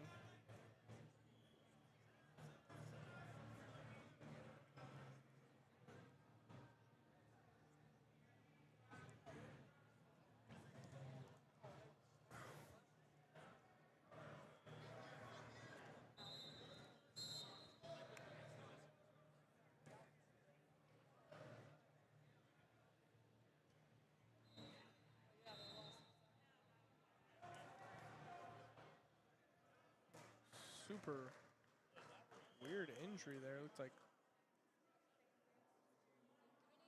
Harrison Murdoch. Couldn't tell if he hurt his foot or his knee, but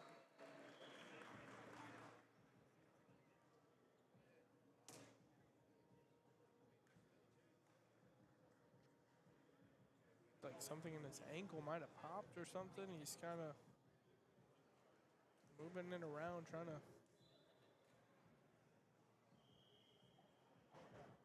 check and see if it's all right. Looks like he is good, so we'll get back to the action.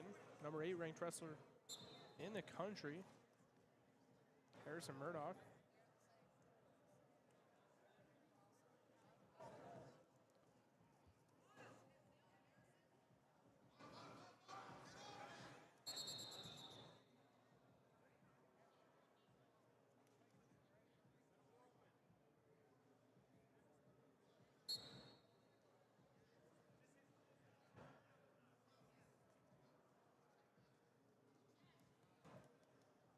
Shot by Bradley Williams. Murdoch got him in the pancake position again. Williams, Murdoch looking to scramble now.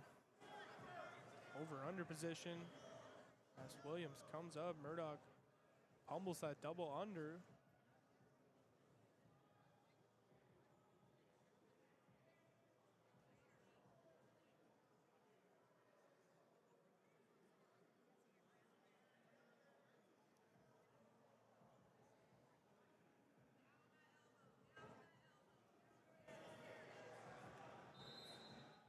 Bradley Williams with great defense stop Harrison Murdoch's attacks.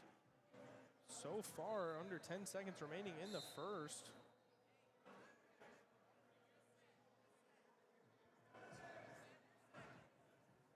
Bradley Williams with a re-attack there at the end of the, started to go out of bounds. Looks like we'll head to the first. Head out of the first, 0-0.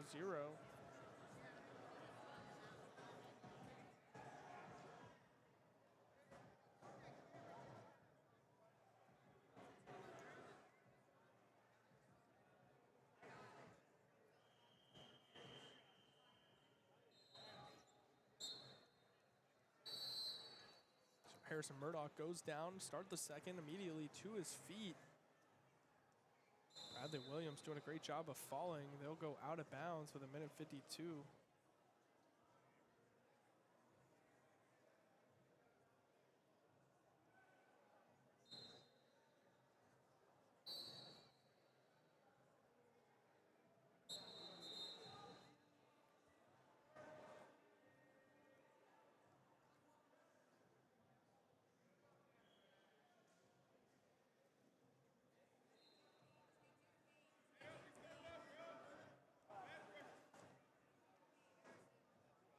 Harrison Murdoch still working hard on bottom. Moving around a lot, but a great ride here from Bradley Williams. He's got the boot in on the right side, goes cross body, and we will get a stalemate here with 1:24 remaining.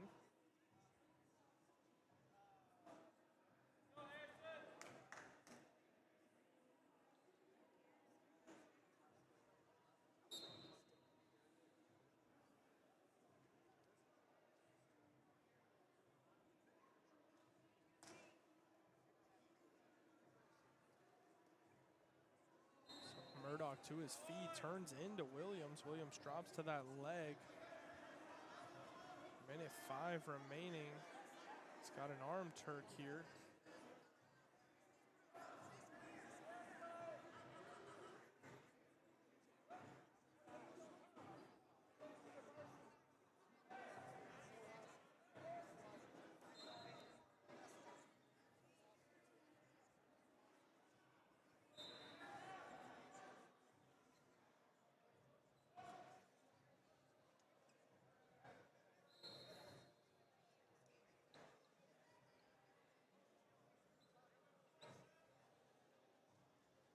Minion Legends up 19-16 here. Harrison Murdoch 0-0. Creates a scramble there and a flurry, so he's going to get an escape point.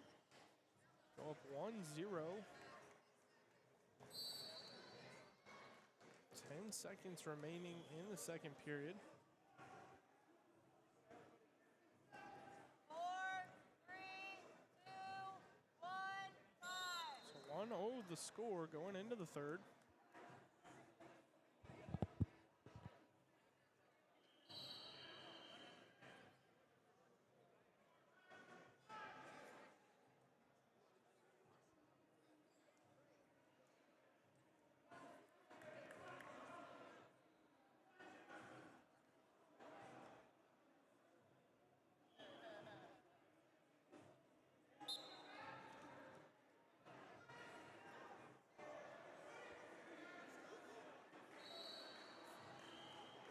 Third period getting underway. Bradley Williams on bottom, 1-0's the score.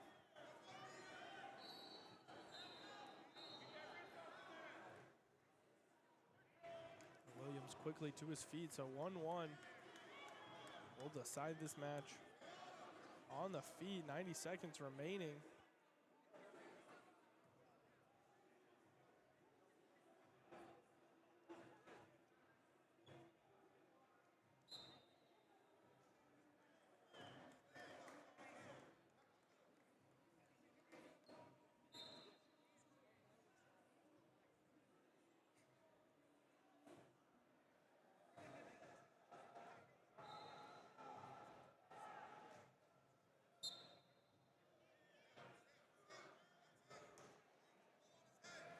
Looks to be that Harrison Murdoch slowing down a little bit with that right leg, but then he comes out and uses his energy and bursts like that. Don't know what he's fighting through, but must be one tough kid. Front headlock, looked like Murdoch was about to spin behind and get a stalemate call there with 1:01. Still tied 1-1, minute remaining. Bradley Williams, Harrison Murdoch. Murdoch, number 8 ranked wrestler in the country. Bradley Williams, multiple time Alabama state champion. So a crazy situation here. Murdoch gets the takedown, immediately creates a scramble. Bradley Williams chin whips him to his back. And there it is, Bradley Williams with the upset over number 8 ranked Harrison Murdoch. It was quite a flurry. Murdoch got the takedown. Williams created a bit of separation, turned into him. Murdoch came up in like a big double situation. And Williams, with the chin whip, catches Murdoch on his back. It gets the 6-point pin. So back and forth, back and forth. We've had a few lead changes in a row now. New Jersey Commission back in the lead, 22-19. We bump it up to 165 pounds. Jake Hughes for New Jersey Commission. Titus Norman for Minion Legends. Immediately getting in on a shot. That's Jake Hughes. Head inside single is extended here. Able to bring his knees back towards his chest. Now trying to run the corner. Good defense by Titus Norman.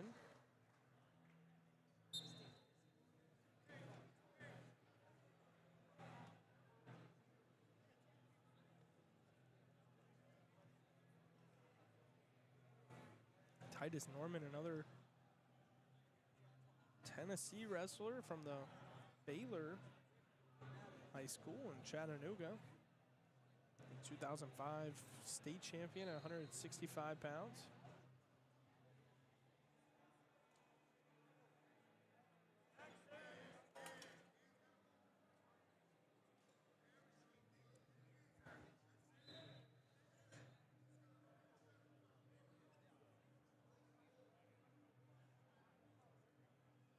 So 0-0 the score, 40 seconds remaining in the first period.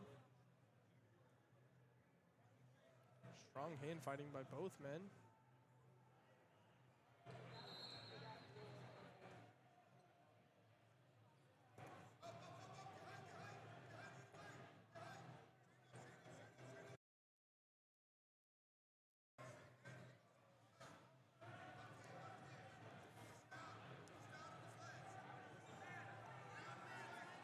So short time in the period, a weird scramble. 3, 2, 1, time. First period ends.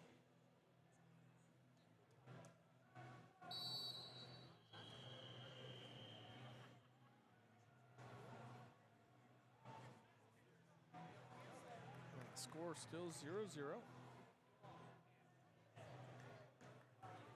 Hughes will start the second on bottom.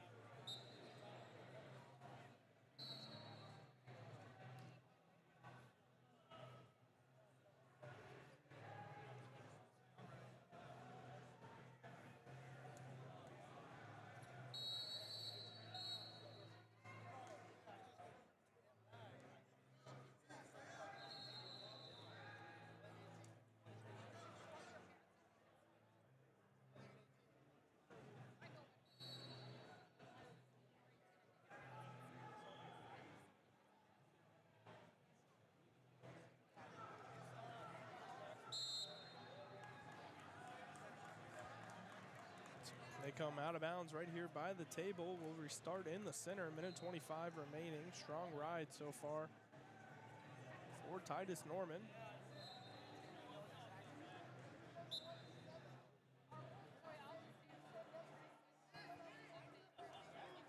Off the whistle, looks to roll that wrist. One swipe there from the referee, but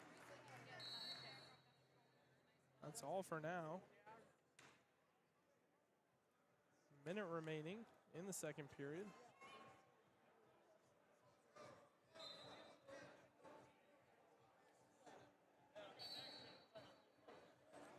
$75, $90, $215, and $285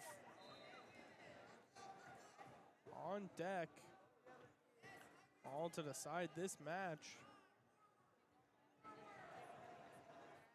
Anything still in effect here.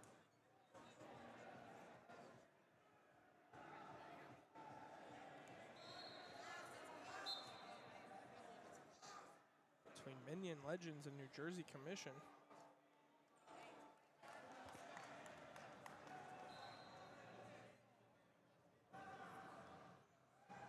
score is 22-19 right now, a 3-point match.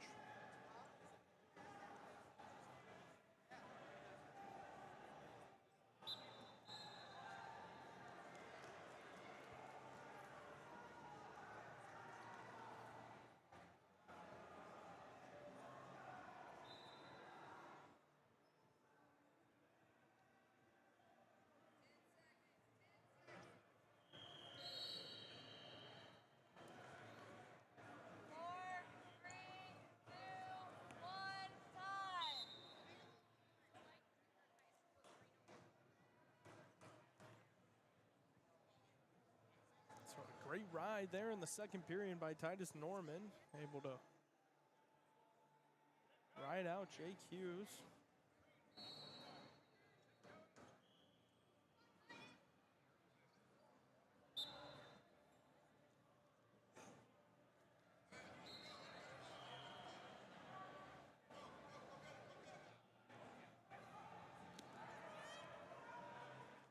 So an immediate escape for Norman.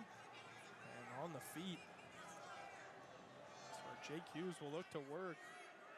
Down one here in the third period.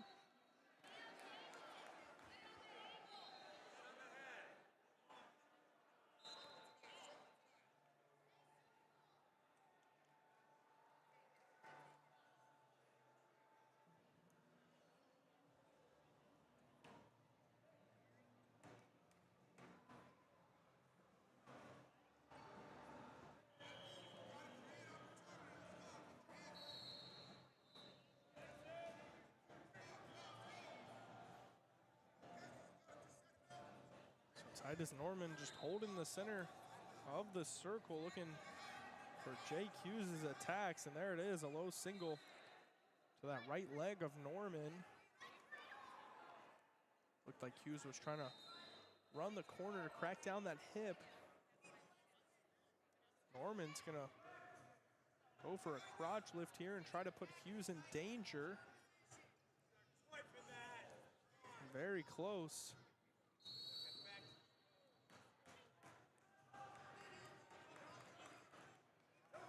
Strong fighting by Jake Hughes.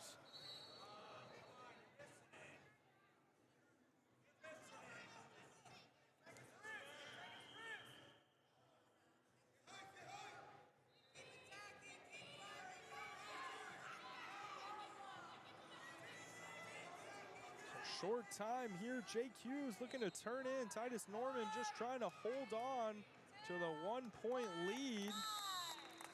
A great scramble there at the end. But Titus Norman able to hold on for Minion Legends and tie this duel up 22-22. And that'll move us up to 175 pounds. Number 17 ranked wrestler in the country, Kyle Scott.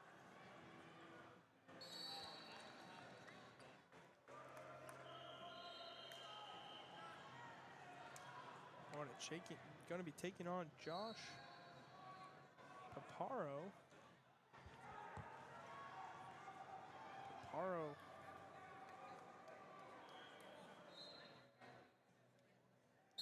From Jersey City goes to St. Peter's Prep.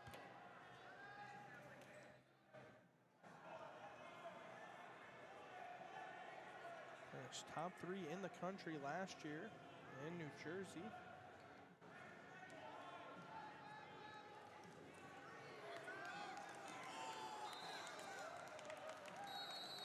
Big move, almost caught Scott on his back. Paro. Double boots in. 90 seconds still remaining here in the first period, up 3-0.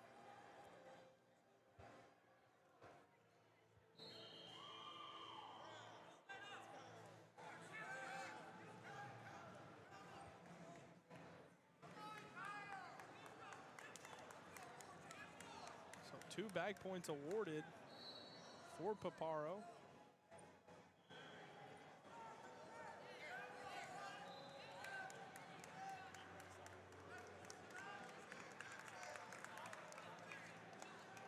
There's 3 more back points for Paparo.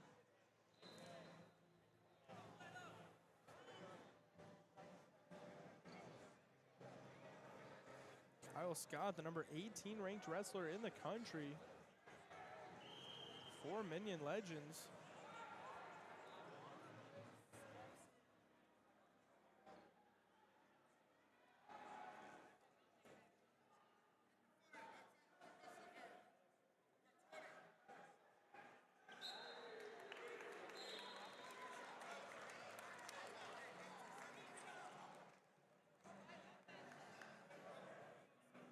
So 8-0 still the score. An extremely tough ride for Paparo here as he's able to get multiple turns. Almost got another one right there. Kyle Scott just keeps moving on bottom, but hasn't been able to find anything significant so far. As Paparo is still in, riding with 2 boots in.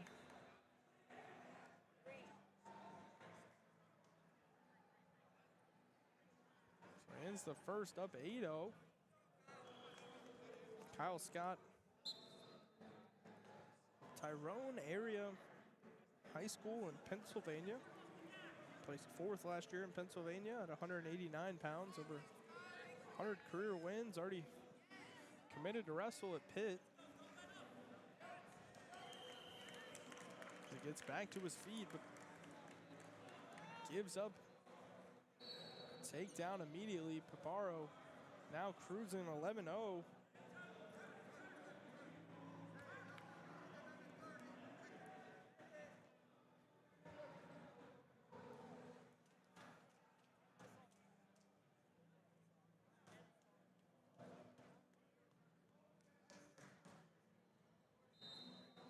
So an 11-0 lead for Paparo as we're tied 22-22 in this duel. This is a big match for our outcome. Only 190, 215 in heavyweight remaining.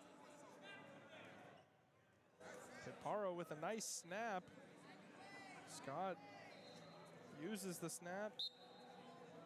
Tries to move in on that leg. They're going to call out of bounds. So we'll go back to the center. 48 seconds remaining in the second period. Low single attempt from Paparo. Great spin behind from Kyle Scott.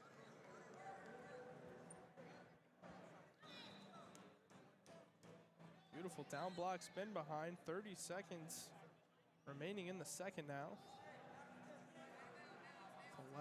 11-4.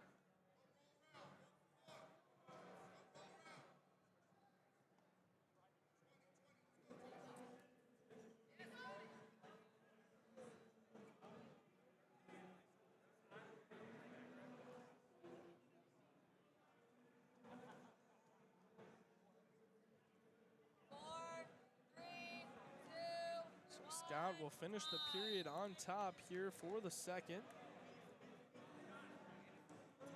Down 11-4, his choice. He'll choose neutral.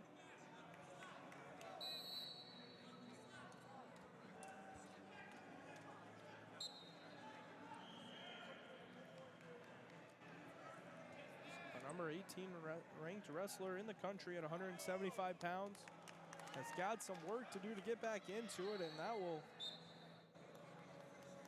cut his lead, or his deficit, I should say, in half, as now he's only down 4. I'll have to cut him to let him up, so that'll make it 5. But you can see the emphasis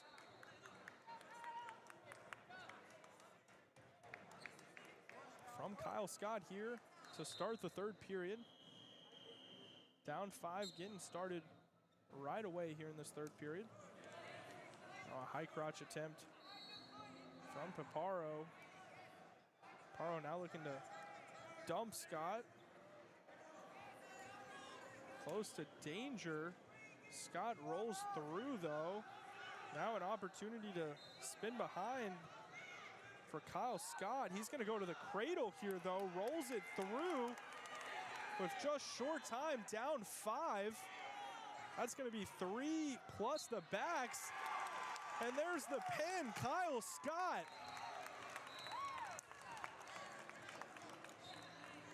Down 7 going into the third. Kyle Scott locks up a cradle in a tied duel and puts the Minions up by 5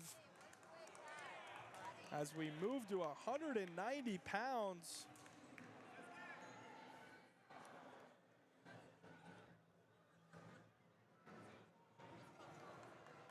John Murphy is who the Minions send out next, as they're now on a roll.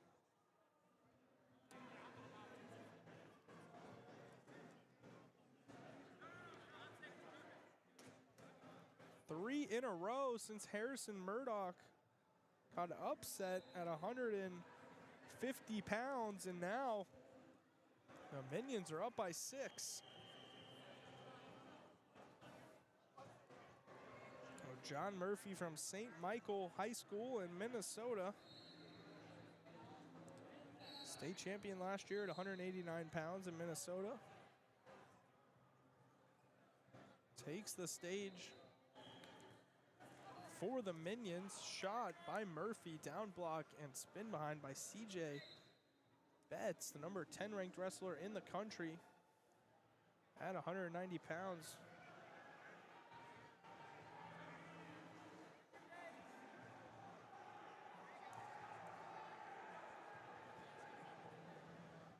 Betts from Del Barton High School in Morristown, New Jersey, alongside Ryan Day George and Tommy Marchietti. Betts finished 4th last year in New Jersey at 190 pounds.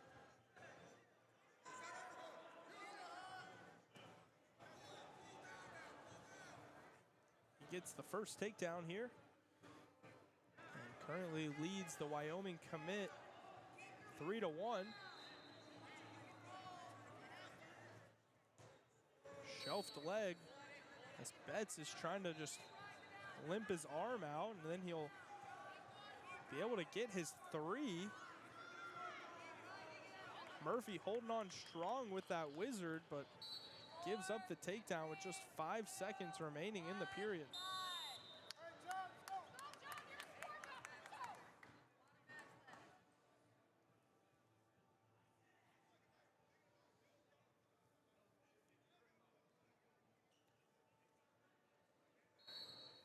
So 6-1 the lead for Betts, as he'll start the period down.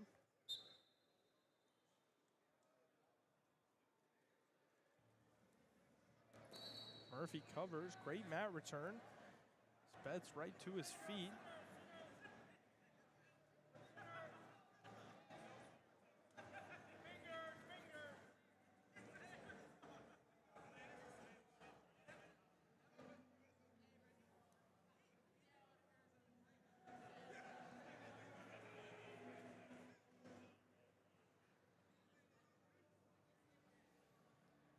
So 7-1 the score. That's with 2 takedowns and an escape. Murphy with an escape. Nice shot from space by Murphy. Now looking to turn the corner. Wizard position this time for Betts. See if Murphy can finish this time. Looks like he's gonna scoop the ankle or shelf the leg here.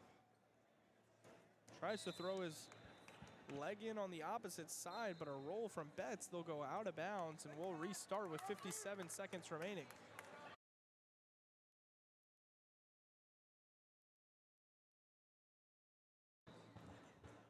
So caution on Murphy.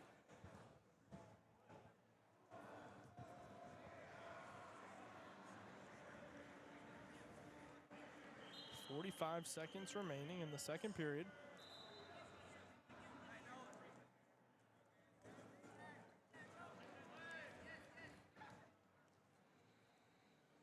Hard snaps by CJ Betts.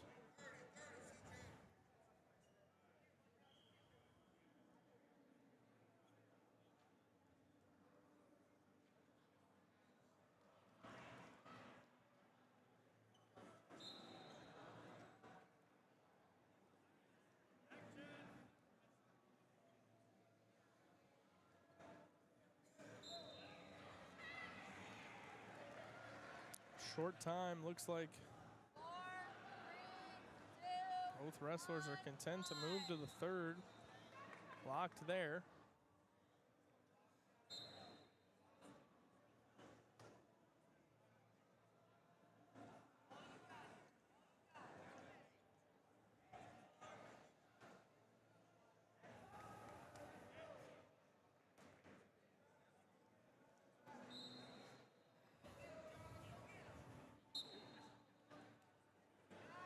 A shot off the whistle by John Murphy, low single, trying to come out the back door. Great opportunity here. Just needs to scoop the leg and break that lock from Betts. Nothing earned yet from the referee. Lock breaks there, but didn't scoop the leg. Weird scramble here. Betts now finds Murphy on his back. This is big in the duel. And a 6-point pin there from New Jersey Commission. That's CJ Betts, up 8 in the third, finds a pin and ties this thing up. So a pin at 175, a pin at 190. Now we're tied again at 215. And it's going to come down to the big boys. 215 in heavyweight. That's what we got coming. Minion Legends send out Kendall Hoare. Max Cronup come out for New Jersey Commission. New Jersey Commission, Max Cronup, number 7 ranked wrestler in the country.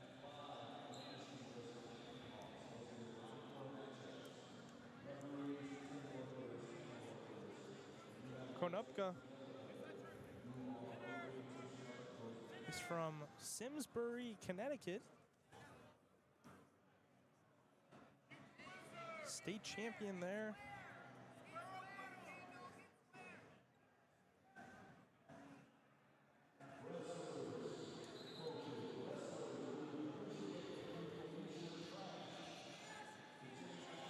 So there's the takedown.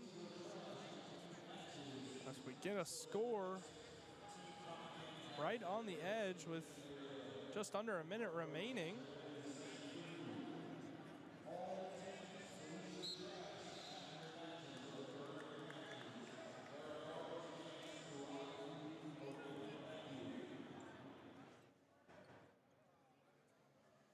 So a takedown on the edge, 3-point lead.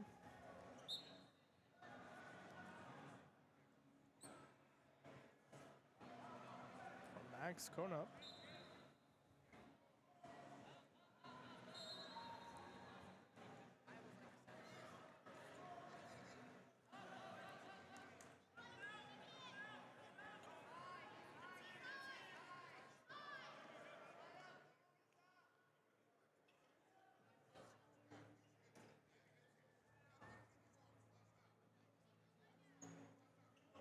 So a tough ride with the right boot in.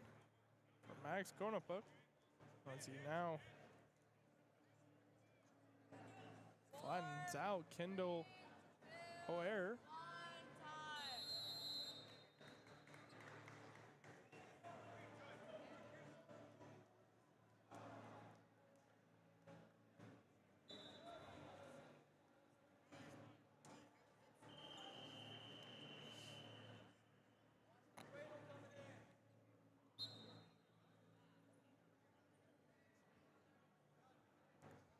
Start of the second period, Minions, OR, go down.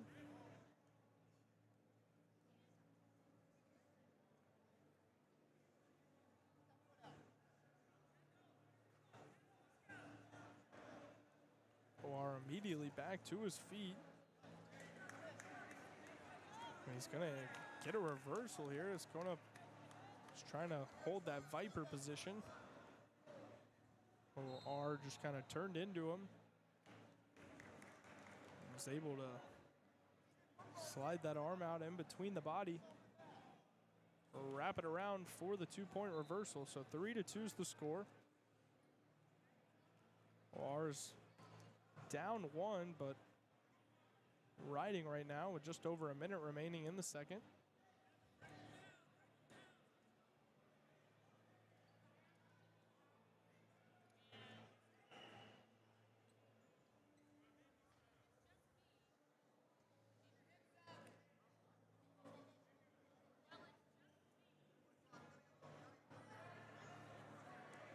Are looking for a cradle. Gonna turn into him. Going up.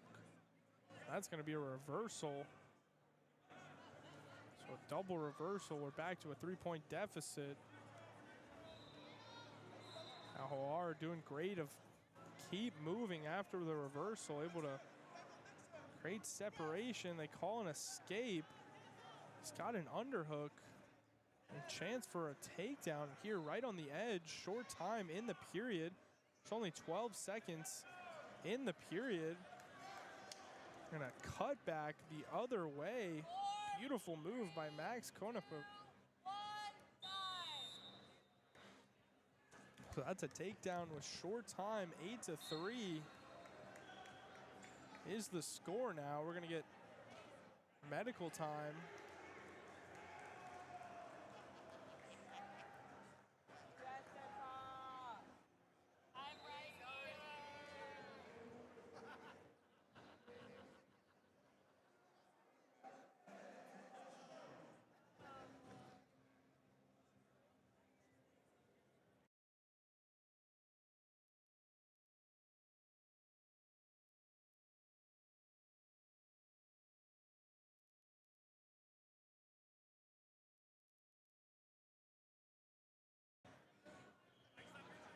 Just a quick break. Our trainer looked at his. Not sure actually what they were looking at. But nonetheless, we're right back to the action.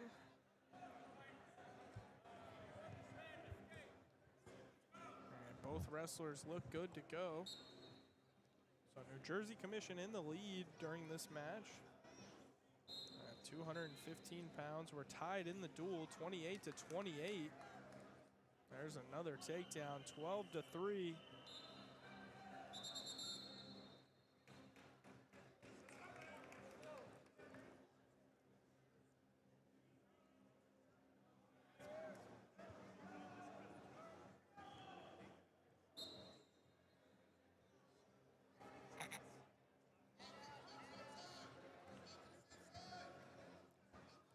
Cradle across the body.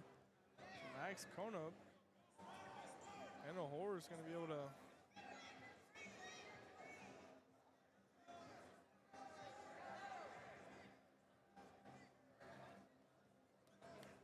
roll right out of that cradle. Looks like he's almost going to be able to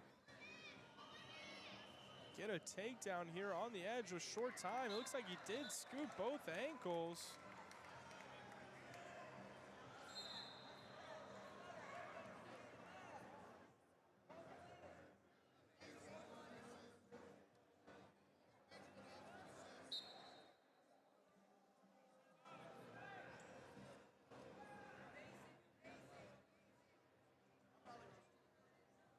So 1 minute remaining in the third period.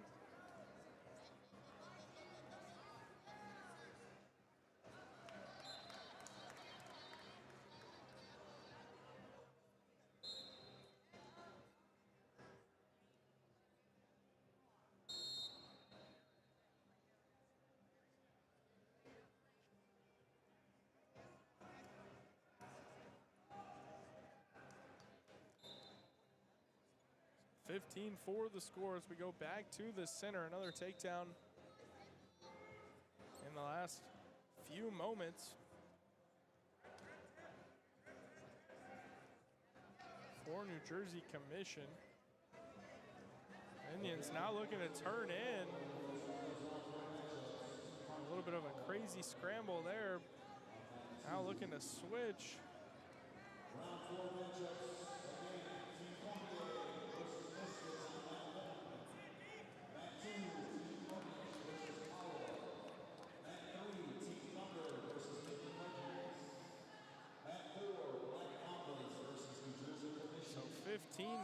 for the final score in this one.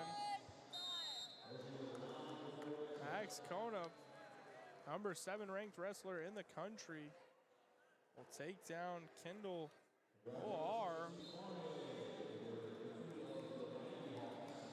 15-4 here at 215 pounds. And that'll bring it down to just the heavyweights.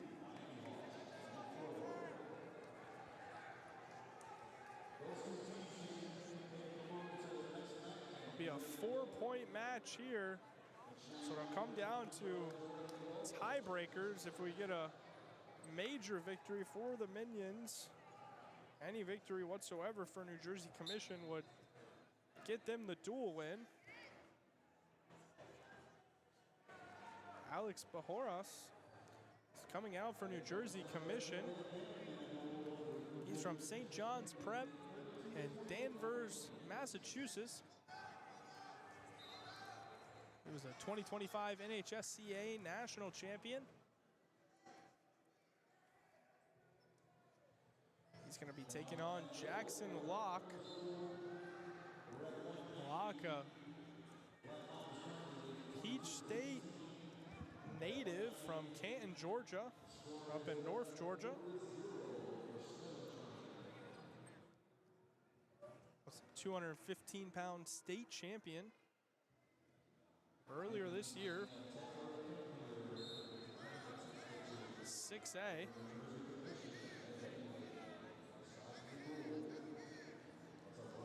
He'll have the duty of trying to save this match for the Minions.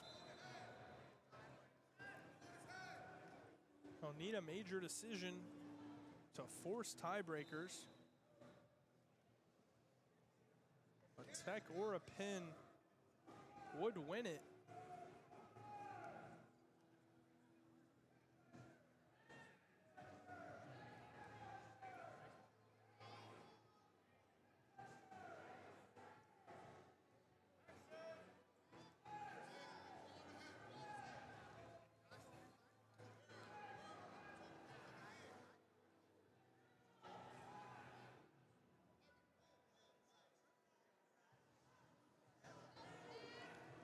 Collar tie with 10 seconds here. Both men with good motion.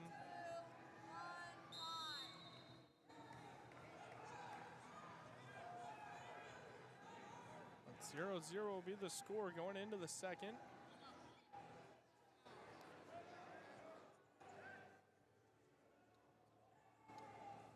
Bajoras is going to take bottom. Locke will start the period on top. A quick stand up from Bajoras.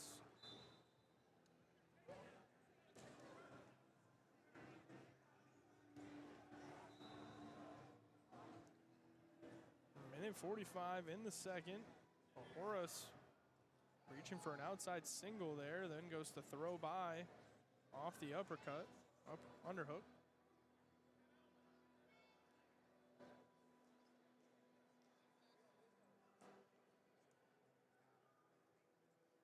Snap from Locke. Both men starting to hang in the collar tie a little bit.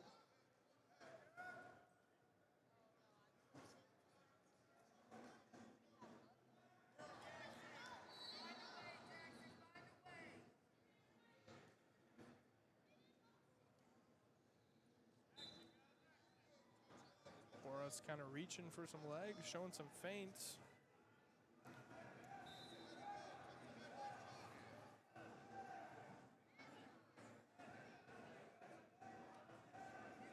Nothing significant from either man so far. A lot of clubs, a lot of snaps, a lot of feints.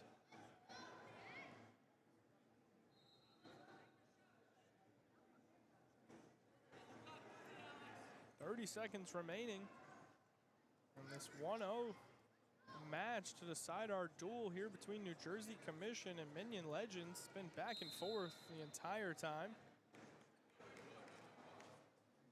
5 or 6 lead changes at least.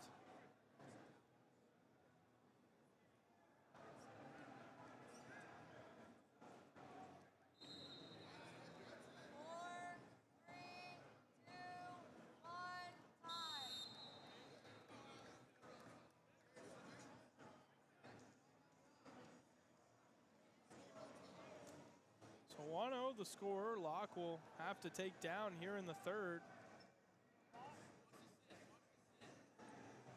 But he still needs something big for the team. The team is down 4. The final match here in our round 3 of 5-round duel today.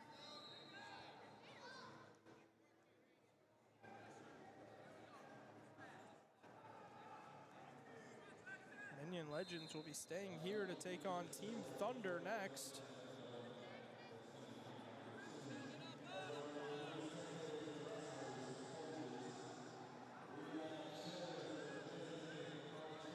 Meanwhile, New Jersey Commission will hop over to map 4 and take on the Black Mambas. Make sure to stay along and check out the action all day. We'll be wrestling till late tonight. And then the quarterfinals, semifinals, and medal rounds tomorrow.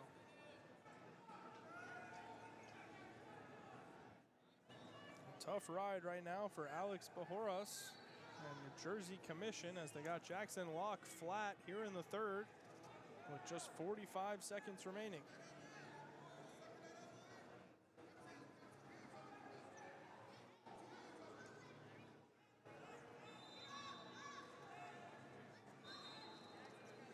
Bajoras looking to roll that wrist. Now looking to jump sides for the half. 25 seconds remaining, short time. Locke needs 1 just to keep the match going and to force overtime. Oh, I know. So there's the stall warning. I'll give 1 point to Bajoras for stalling on Jackson Locke. And that'll be it, 2-0 the win for Alex Bajoras here at heavyweight. That'll make New Jersey Commission our winner, 35-28.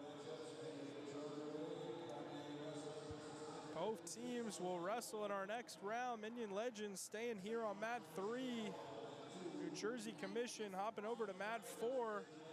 Make sure to stay along with the action all day. I'm Noah Latch.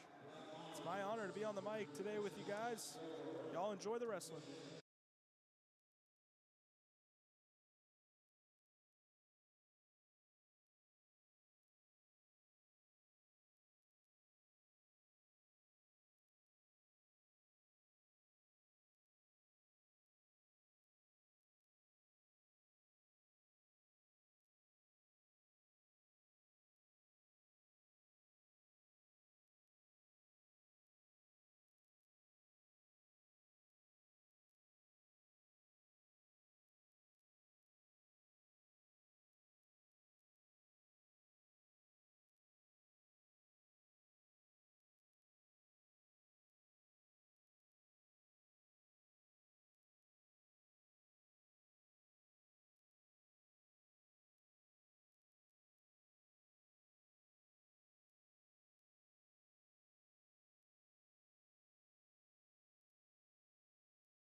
All right, back on the mic. Somebody muted me last match. I was making all the shots. All right, so for this match, 120 pounds, we got Jojo Horchuk going up against Henry Azlukian, Team Thunder. Henry in on the shot, Horchuk locked in the crotch, trying to roll it through, almost gets it. They're out of bounds.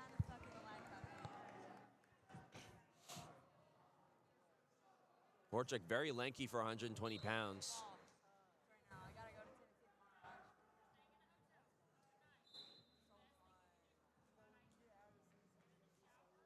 Trying to work elbow control.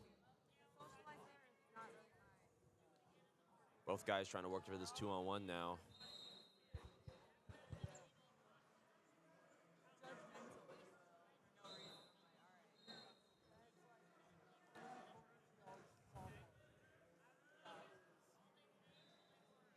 Beautiful job getting to that 2-on-1, trying to shovel it down. Looking go Merkle position now. We're rolling here. Henry rotates, gets to a front head. Working on the edge here.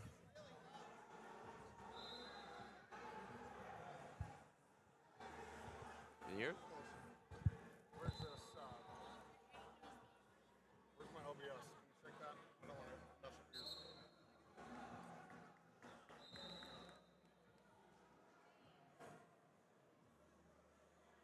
Back center here. Still scoreless, 0-0.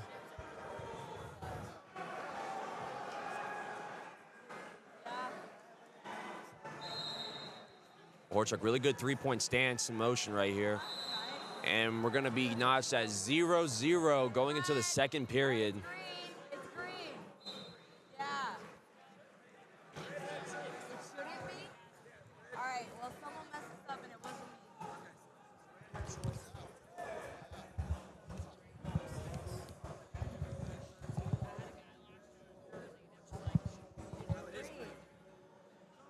Yeah. Minion Legends currently leads the dual score 6-3. Yeah.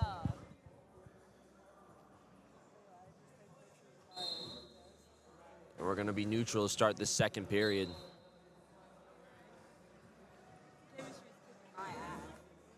Good shot fake by Horchuk, but amazing re-attack by Henry. Horchuk locked in the crotch, trying to scoot the corner. Henry's got to get that right hip down to the mat, try to get his hips far away. We're rolling here. Horchuk's got the advantage with head position. He's got to keep building. Building and scooting, and he ends up getting the almost, yes, he gets the takedown. First points go on the board for Jojo Horchuk. Yeah. I think we got like a month left. Not even.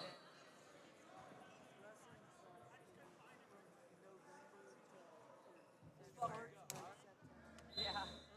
Looking for wrists here. Trying to sit him crab. Trust me, I know. My dad, you know my dad, right? Yeah. Trying to V-block that elbow, get his wrist across to a seatbelt. Try to go cross wrist, but ends up letting it go. Hey, where do you go? Again, we're in this hip position, this crab. Horchuk, Maybe you want to put it on. If you need me to turn the volume down your ears, I can. now Horchuk working a leg ride. Figure four at the ankle. Like yesterday was like the first time. Looking power half. And I was like, If he's able to get double boots in, he might be able to stretch him here. Henry doing a good job of just floating his hips and rotating. Horchuk got a really good half in right here. If he could just punch it to the mat, keep walking his chest out, but there's short time. He almost gets it. He gets 2 swipes, 3. Wow, at the end of the period, gets 3 back points. Amazing wrestling by Jojo Horchuk. And he's going to elect to go neutral to start this third period with a 6-0 lead. Masterful top wrestling at the end of the period. And we're going to go injury time now. No, you're just keep going. You're good.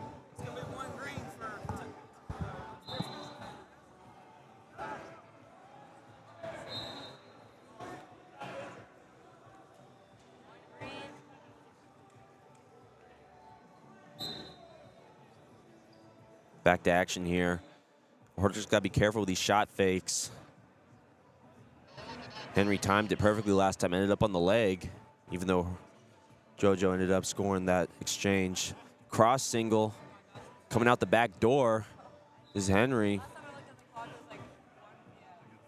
Horchak, the far ankle. Got to get his knees underneath him, though. It's hard to scramble, tied up like this. We're going to blow it dead.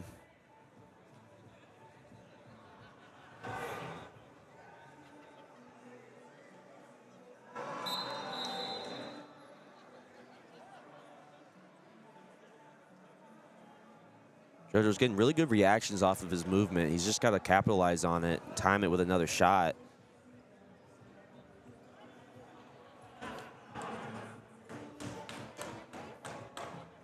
Solid elbow control, working up the tricep is JoJo. Looking to go knee pull from it. Again, another good shot fake. This guy Henry backing up. Henry's gonna have to be aggressive here. He gets to a cross shot, head inside. We're gonna blow it dead again. A lot of rubber knee action today. Henry's wrestling really reactive right now, but he's down 7-0. He's got to be a little bit more aggressive, getting to those legs and finishing quick. 50 seconds remaining in this period. Horchak looking to go short drag off of the short offense here. His length working for him. He's almost able to get the angle. Looking to go Merkel here, leg inside, but he goes Peterson. Oh, and he gets the 3 points. 30 seconds remaining. He's going to cut him. He's got to get at least a handful more of those. That was amazing chain wrestling by Henry.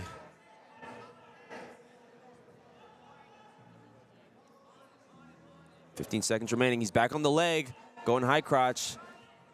Horchak's back in the crotch lock, though. Trying to roll him through. He's got to be careful here. Keep his feet to the mat. But he ends up getting a boot in. And he gets the 3 points. Icing the match at the end of the third period. JoJo Horchak gets the win for Minion Legends. Great wrestling by both guys.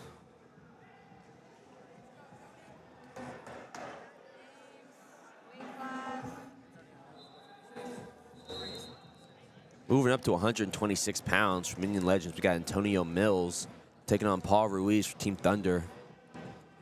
Should be another really exciting match.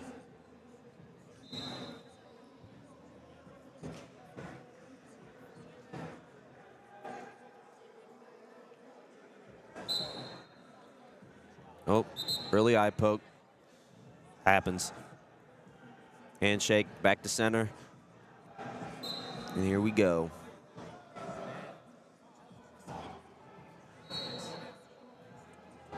Mills finding his range early. I guess I took a forensics class in high school and I loved it. So I just was like, that's what I want to do. Ruiz trying to pull to that Russian from the elbow control. Doesn't quite get it. Mills got to be really careful with these hands to the faces, measuring his distance. Ruiz taking ground now, working towards the edge. Mills does such a good job circling and floating around outside, getting back center. Outside double attempt, but Ruiz meets him, gets to a 2-on-1, working him to the edge. Shot attempt. We're gonna get a reset. Good action early in this period.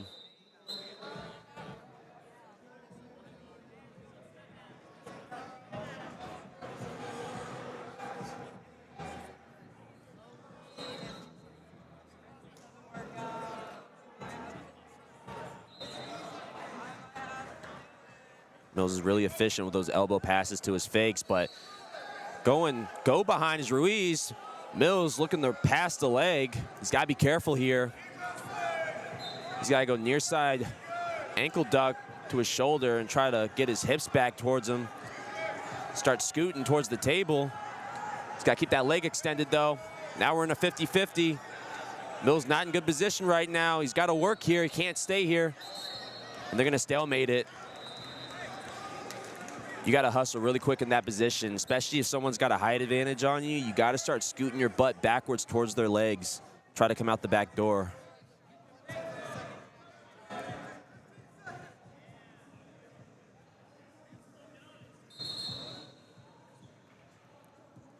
Short time left in this period. We're notched at 0. And Ruiz is going to have choice.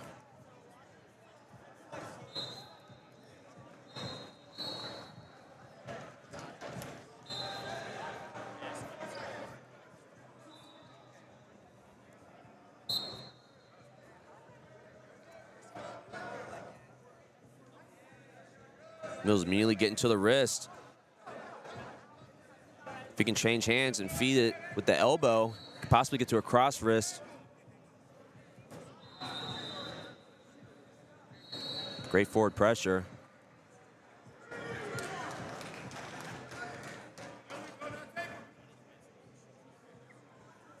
Ruiz trying to fight hands underneath. Doing a good job getting his hands free. We're up to our feet now. Mills goes return, almost to a tilt. If he was in the middle of the mat, he probably would have got some swipes off of it.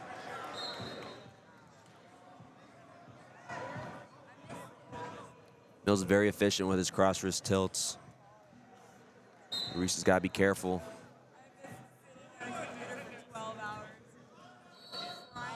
Solid movement early on. Ruiz to his feet. Big lift from Mills, and they're going to go out again.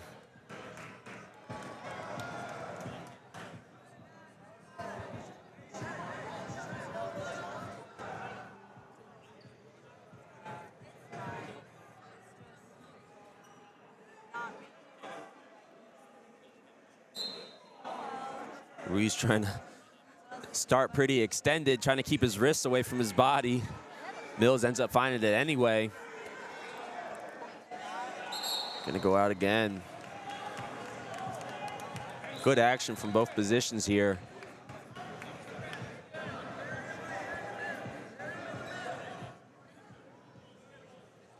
Ruiz's best bet is just try to get to a set out as quick as possible, keep his wrists away from his body. Mills doing a good job of keeping forward pressure and collecting them.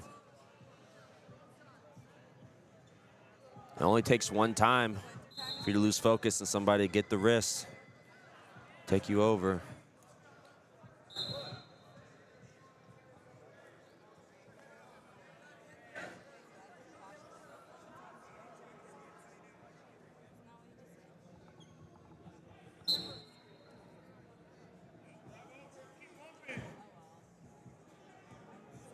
Mills working this claw ride. Trying to hip him over is Ruiz. Back to his quad pod. We're on our feet once again. Very impressive ride by Mills. 40 seconds remaining in this period.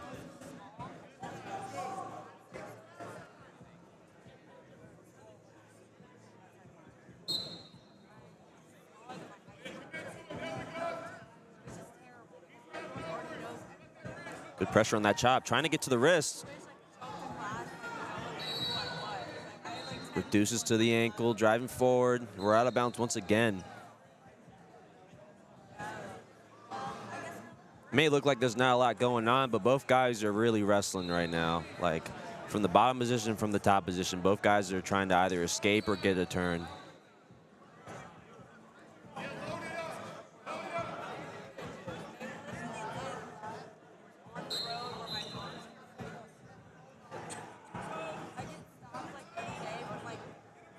Mills getting to the wrist.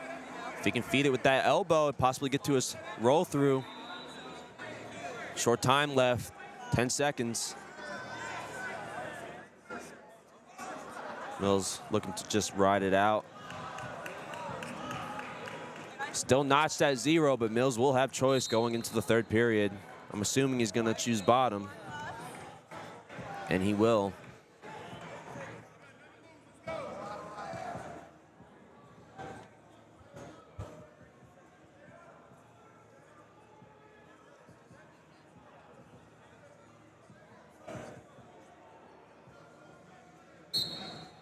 Immediately up to his feet is Mills, and they're going to go out.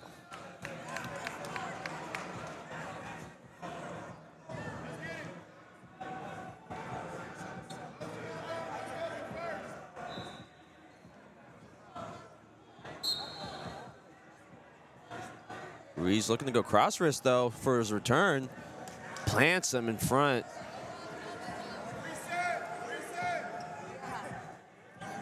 Trying to stay in bounds.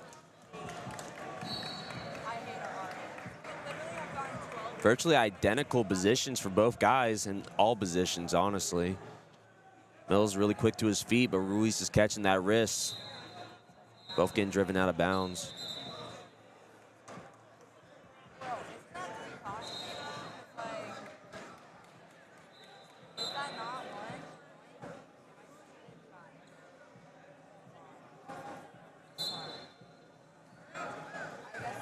Mills got to stay in bounds, though. He keeps running towards the edge. He's got to pressure back, fight hands, get a solid escape. I don't think he did either, but I put it down because that's going to be on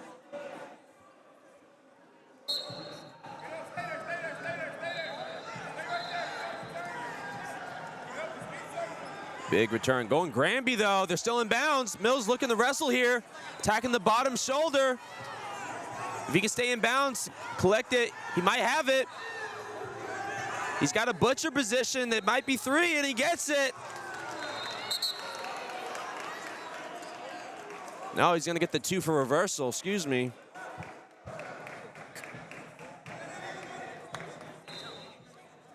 Great mat awareness by Mills. Initiating a scramble with his roll, coming up on top, collecting the bottom shoulder.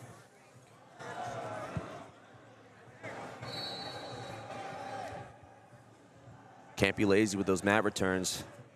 If a guy can even get 1 foot on the mat, they can initiate a roll, start creating flurries. With Mills' athleticism, flurries is exactly what he needs.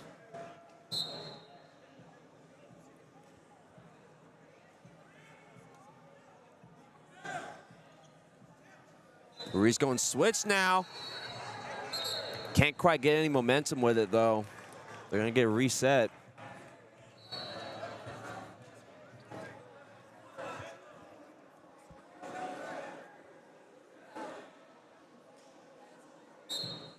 Matches like this, consistency is key, right? If something's working, you got to keep going to it. Ruiz trying to step around, possibly look for another Peterson. Steps around again. We're going to get a stalling call on Mills. I don't know about that. He seemed pretty active trying to return him. Guess it's because they keep going out of bounds.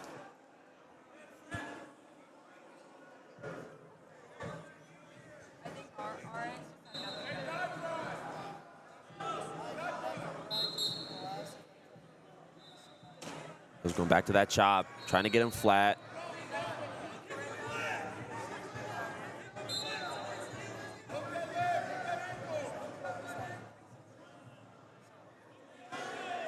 Kind of just hanging out in this tight waist chop position, not really working to feed that wrist at all.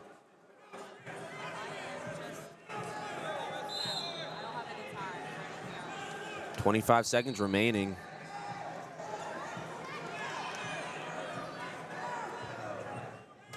Mills already has a stalling call.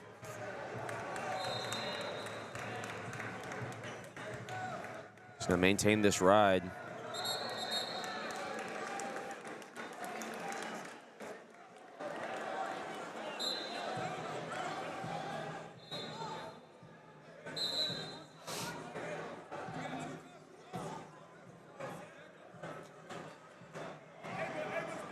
Mills is going to go optional start. Cuts him. I don't know if that was correct, because if he gives up another stalling call, he's going to tie the match. But he gets the angle and gets the leg. Puts a stamp on the win, 2-1, Antonio Mills. Great effort from both guys. Very eventful match, though not reflected in the scoreboard.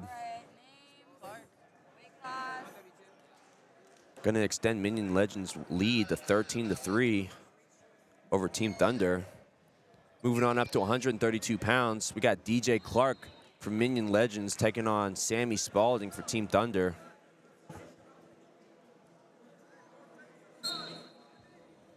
Big pulls early for Spalding.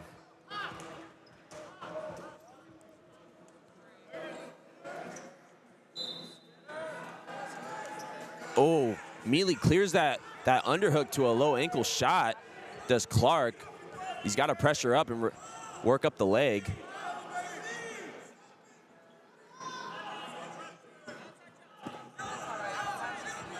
Hard in the shin wizard position. Spalding hitting a split, trying to go to the ankle now.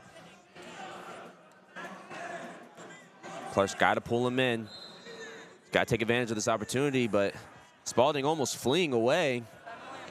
He's got to be careful with that.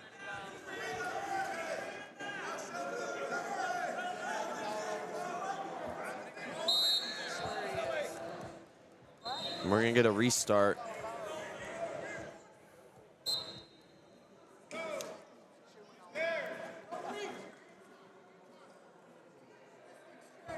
Spalding taking some ground early. Shot attempt from Clark. Doesn't quite get it. Now we're in a short offense position. Spalding needs to get a little active here, start bouncing him and hustling to the corner. He's obviously very comfortable with these underhooks. He's got to use them.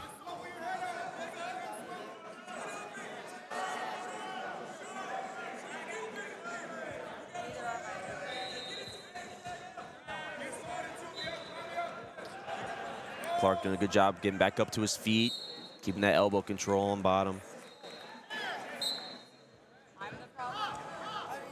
Heavy smacks from Spalding.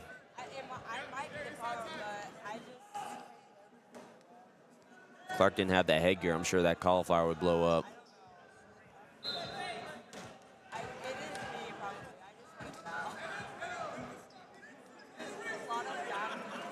Clark cannot stay here. He's got to clear out of this. It's obviously Spalding's better positions in these hooks. And that's going to be the first period, notched at 0. Spalding's going to choose to go bottom to start this period.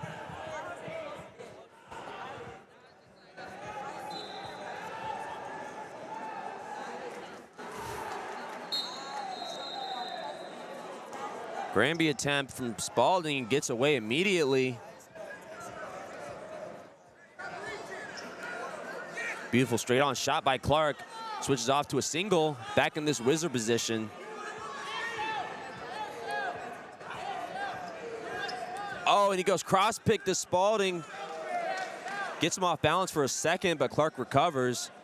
He's got to try to get that left leg up and shelf it on his hip. Again, pressuring into him. He ends up getting him on his hip and scoring the reversal, the takedown. Goes up 4-0.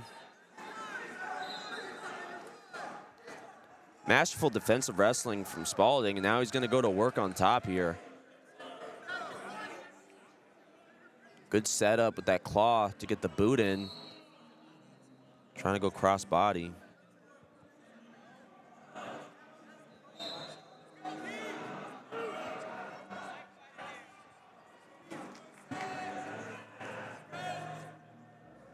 Clark's got to isolate the leg and get to a hip. He cannot stay parallel to the mat. Otherwise, he's going to get worked on with this cross-body ride.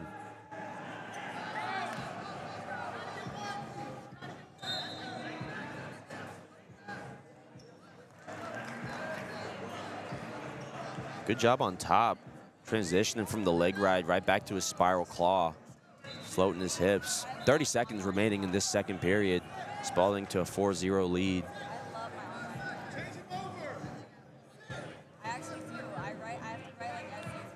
Clark cannot keep trying to peel that claw. That is not going to help him at all. You need to attack that thigh pry or get to a sit out and make that claw short. 10 seconds remaining. He's getting to his feet, but Spalding doing a great job of reducing to the ankle, staying on top.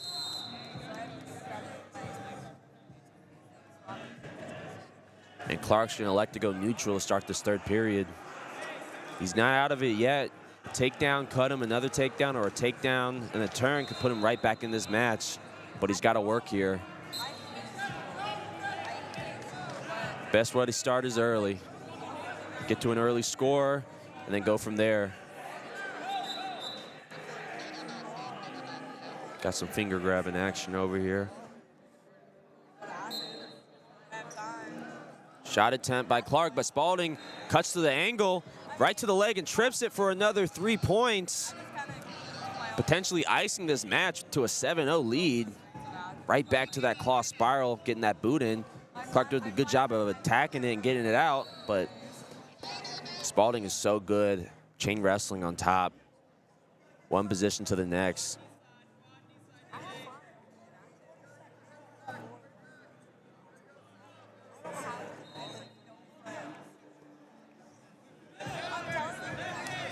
Clark's on the leg. It's not what he needs, though. I mean, at least he got a reset. That's good, but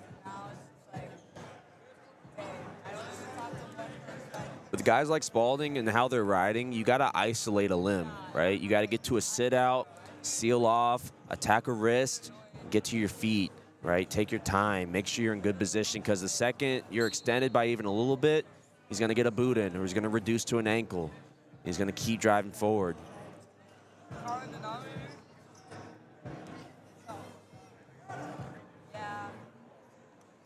Especially because Clark is consistently going to that quad pod stand-up, potentially opening up his hips for Spalding's leg ride. He catches the ankle, though. Again, it's not what he needs, right? Because Spalding can just hang out here. He can cling here.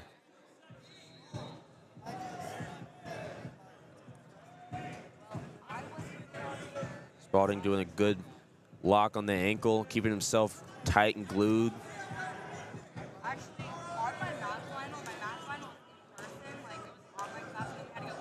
He's able to get some height, though, on the ankle, but they're going to stop it once again. Clark needs to use these restarts to his advantage. And they're going to cut him. 20 seconds remaining. Clark's going to have to put something together. Gets to a good shot. Isolates the leg. If he can clear his head, he can get a takedown. He gets it. Needs to cut him immediately. 10 seconds to go. He does not need the ride right now. But he does eliminate the potential for a major decision. But ultimately, Spalding will get the win, 7-4. Great top wrestling from Spalding. Really good transitions. All right, what are y'all's names? What weight class?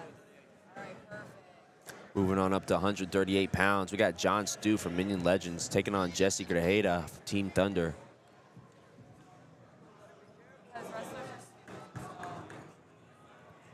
Minion Legends leads the duel, 13-6. Got their name right, so I mean, I guess it's the right weight class, but I just make sure because I think it's messed up.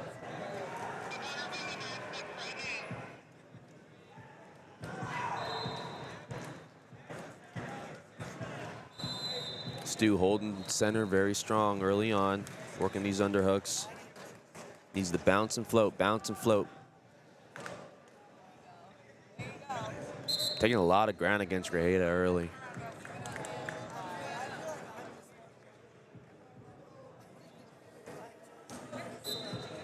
know, honestly, you probably are.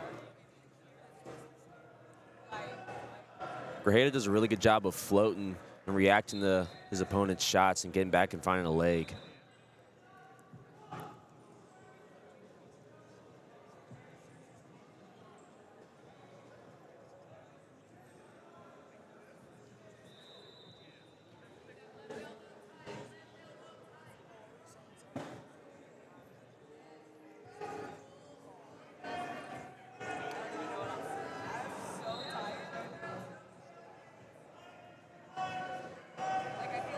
Good job with the wrist control for Grajeda, getting back up to his feet.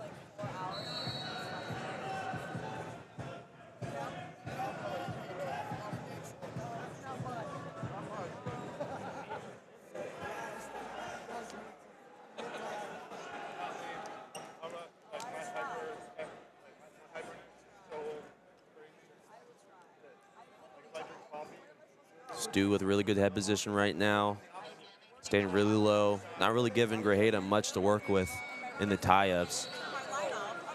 He's finding the elbow control, but he's got to get his head position in a better spot. Short time remaining in the first period.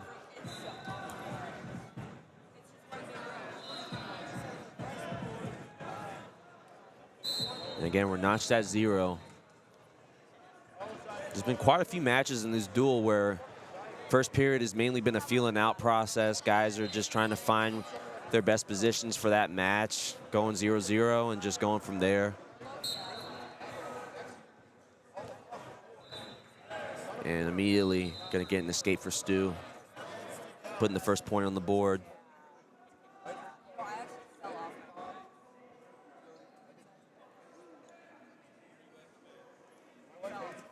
Oh, absolutely beautiful misdirection to the dump.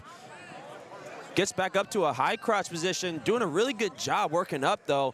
Switches to a double, and he gets the 3 points to start the second period. Again, beautiful chain wrestling, but Grajeda's gonna call injury time.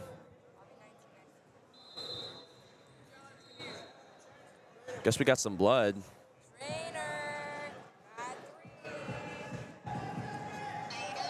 That was absolutely beautiful how Grajeda finished that shot. You know, misdirect, low shot buried to entry, works up the leg. Stu starts to cut the corner and get his hip square. Grajeda keeps working and building, pivoting on that knee, trying to double off, eventually gets to his feet and ultimately gets the takedown. Right, you gotta continue wrestling. It's half the battle getting in on the legs, right? You gotta continually work to the finish as hard as you can.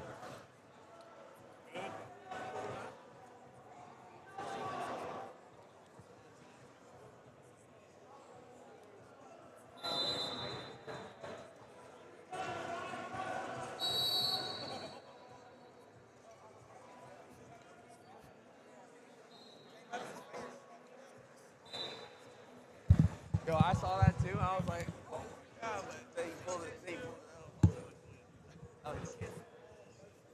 Oh, I can't even imagine, man.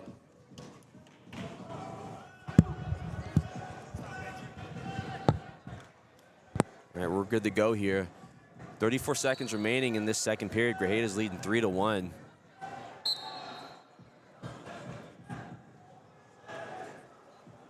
I'm assuming he's gonna cut him, but it looks like he's gonna try to ride a little bit. No, he cuts him, yeah. Grajeda usually prefers to work on his feet, it seems. Stu's still doing a really good job of holding solid position and taking some ground, right? He needs to use that to his advantage. Start punching those hooks, start working towards the edge, getting Grajeda guessing, start moving his head.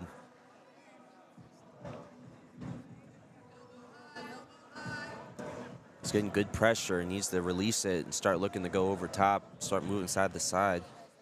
Grajeda's just so good at floating.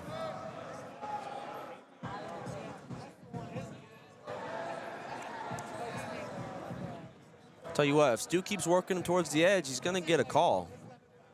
Right, shooting him out, action the first time, but you rarely get action 2 or 3 times in a match.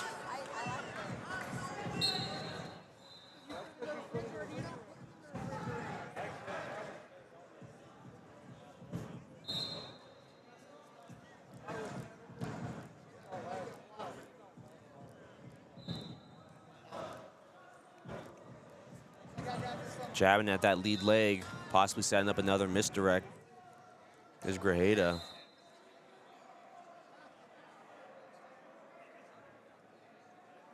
Stu really working to punch that underhook. Has him underneath. He needs to be active here. He needs to bounce him and move, but the period's going to end. We're going to go to the third, and Grajeda's going to choose bottom. Stu's not out of this match yet. He's going to choose to go neutral. Sean Russell telling him to get a little bit more active on his feet, get a little bit more aggressive with his hand fighting. He's got the heavy hands. He's just got to use them more. He's kind of letting Grajeda just move willy-nilly. He's got to lock him down, slow him down. Pulling on him. Good exchange here. Grajeda just kind of chilling, keeping his toes in bounds.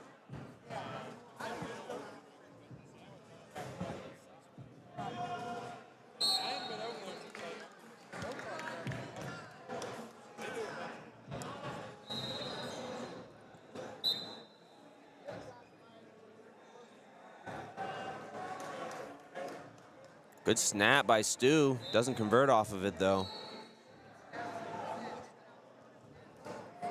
shot attempt. Grajeda looking for a re-attack.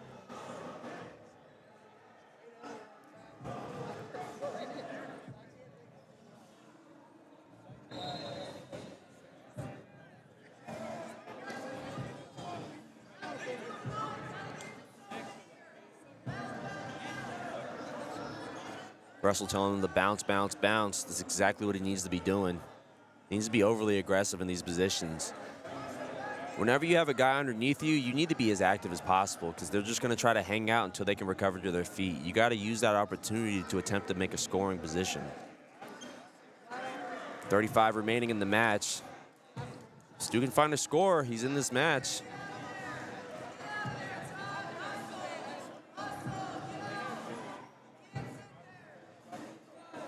Punching that hook, pushing him to the edge.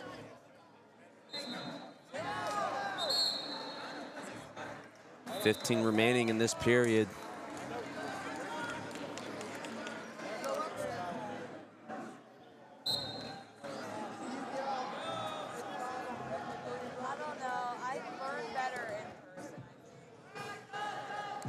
Short time here. Grajeda's just gonna hang out. Short drag attempt though from Stu, but nothing goes for it. And that's gonna do it. Jesse Grajeda is your winner, 4-2. Really good wrestling today from every team. If you're a wrestling fan, this is the place to watch, place to be. Brought to you by Compound Sportswear, the best sports apparel company in the world.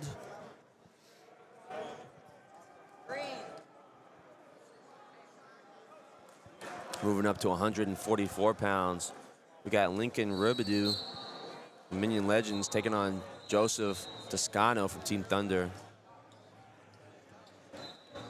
Toscano immediately on the leg. He's gonna score almost in a Navy position. If he can attack that top shoulder and elevate it, shelf it on that knee, possibly get some back points.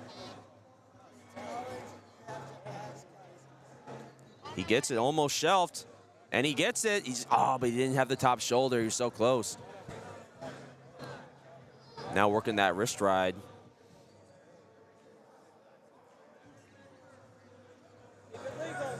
Nasty Blair ride right now. He's got to make sure he keeps it legal, though. And he takes him over with a half on the opposite side, almost getting swipes. And he's going to get it, looking for the fall, potentially. Ribadu does a good job recovering, but Toscano's not letting up one bit.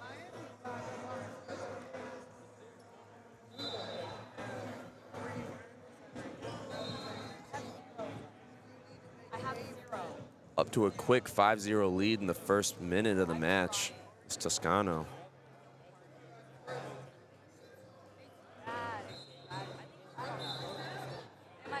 Working a leg whip now. Beautiful setup to his bar. 35 seconds to work here. He could possibly work for another turn. Punches that half. He's going to collect the wrist instead.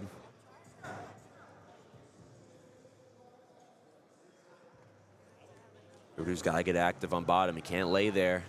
Gets to his feet. Beautiful return, though.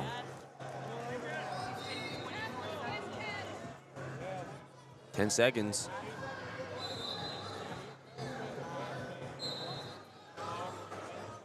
He's running the bar, but he's out of bounds. Scott does a really good job of just finding his bar. Whether it be from a leg ride, from a wrist ride, he ends up finding it somehow.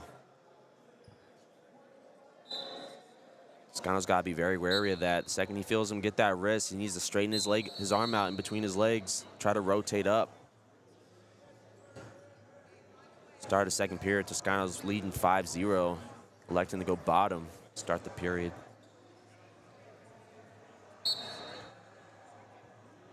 Mealy up to his feet. He's got one on the board now, 6-0. Good knee pull. Picks it up, trips it. Ribadu trying to roll underneath, but gets caught. Giving up another 3 points.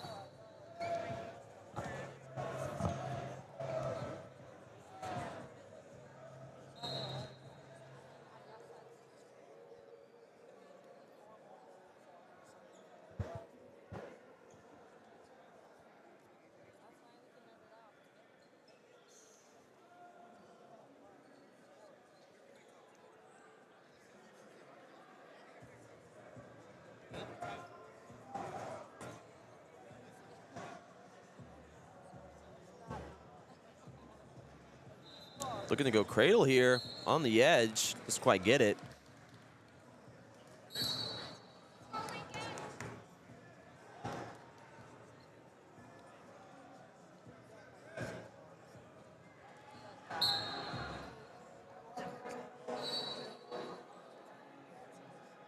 Looking to take him back.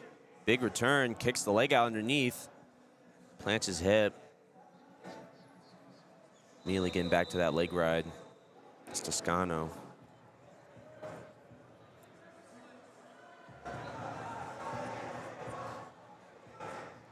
Again, getting back to that leg ride and grabbing your own ankle when they're able to get it out is so good and efficient, keeping you clung to their body. It's kind of almost looking to go cheap tilt with this position too.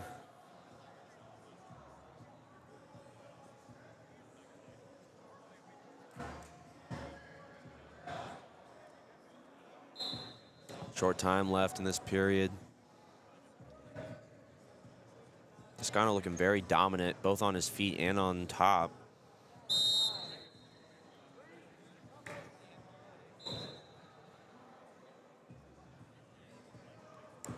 Riverdu's gonna go neutral to start this final period. Little snap attempt.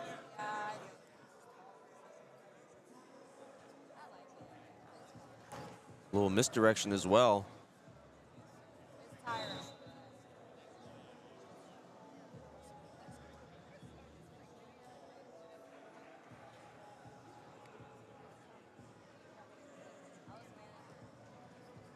Re-attack attempt from Toscano. Nothing there. Rudy's got to generate some offense somehow. He needs to get active in his hand fight, active with his motion. Start forcing positions, creating flurries. It's the only way you're going to be able to climb back in this match. Starting to take a little bit of ground. Gets in on the shot, but Grajeda stuffs him with his hips. Start working to an angle and gets a takedown. Potentially icing the match. Could potentially look to cut him here, try to get some bonus points, unless he can try to turn.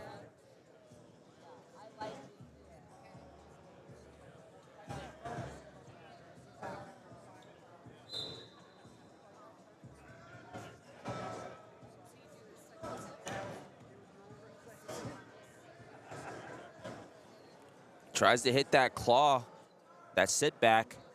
Again, you gotta wait for him to start to work up from his quad pod, feel his pressure and his weight going backwards, and then sit him in the chair.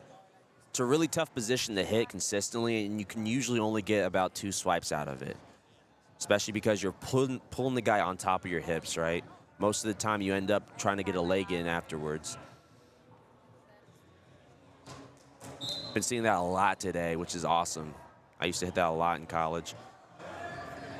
Going near side cradle attempt, 5 seconds to go. But he's going to be content with the major decision. Joseph Toscano with a 12-0 victory. Putting Team Thunder really back in the duel.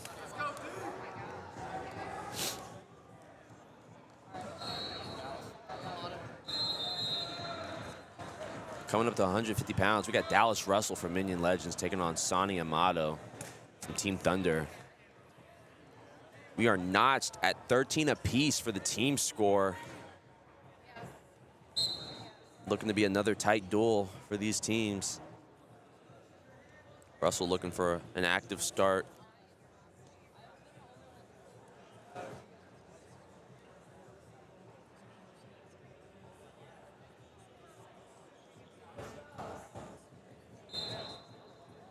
A little bit more movement than the last time I watched him wrestle is Russell.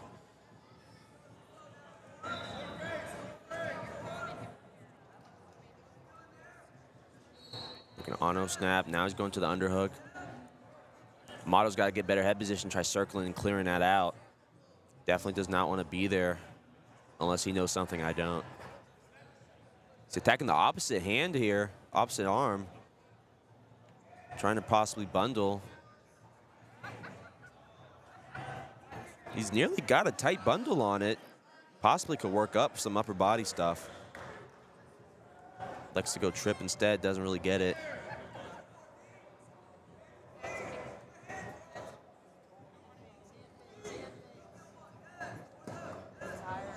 Little drop fake action from Amato. Russell has a really good double leg, but doesn't work unless you hit it.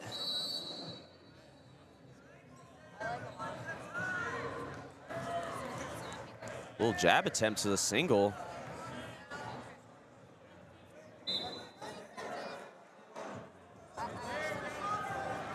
He's doing a really good job of floating side to side. But he's got to pull the trigger on one of these shots. Float one side as that guy recovers and squares up, then you hit him. You can't just let him recover his positioning.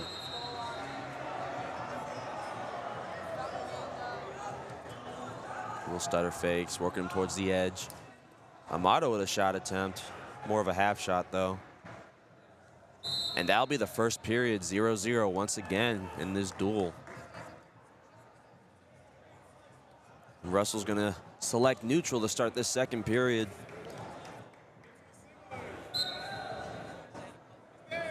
Little reset there. Again, jabbing at that leg.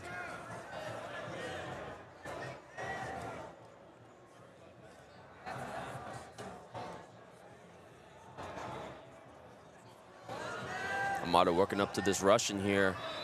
If he can start climbing up to the armpit, switching hands and looking for that lat, possibly work for some, but Russell does a good job of getting his head underneath.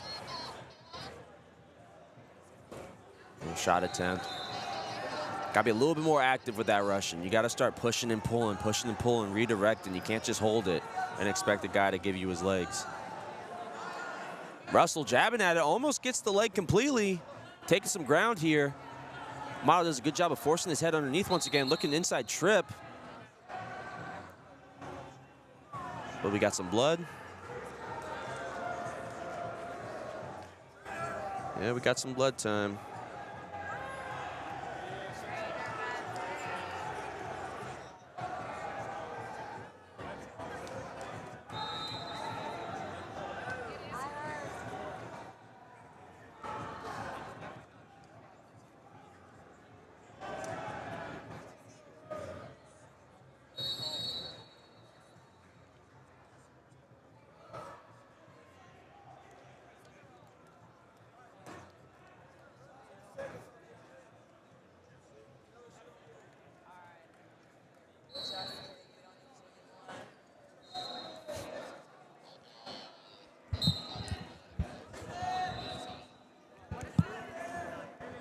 Back to action here. Still notched at 0. A minute to go in this second period. Russell picking up his activity level just a tad bit. Amato working back to that Russian.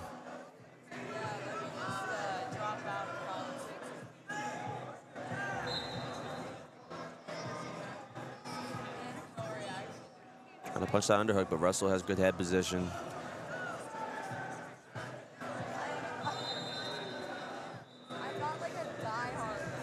Again, jabs to the leg, finally gets it. Has to start working up, but Amato does a good job of getting to that shin whizzer. Keeping him in front of him, really good defense from Amato. Knocking him off of that shin whizzer. Now looking to go back to that inside trip from a front headlock. Looking to duck around. Almost getting the 3. Nothing yet, and they're out of bounds.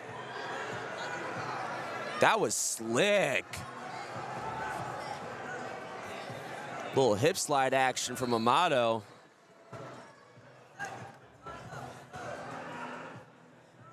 They're gonna try to challenge it. Nope, they're gonna elect to just keep wrestling. Really close to scoring for Amato though. 5 seconds to go in this period. Russell was kind of jabbing at that lead leg for the first 2 periods. Finally, he was able to get to it. Was in solid position, but Amato found the ankle. Was able to shrug him off with his whizzer.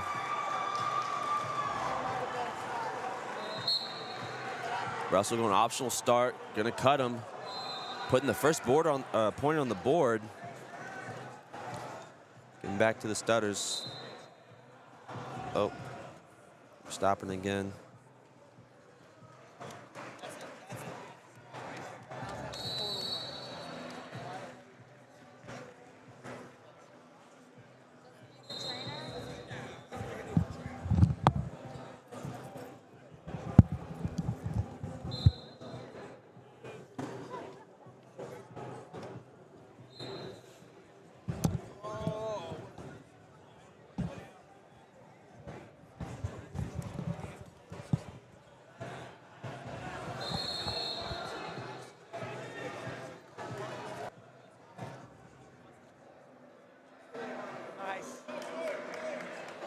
Back to action here. Minute 50 left to go in this match.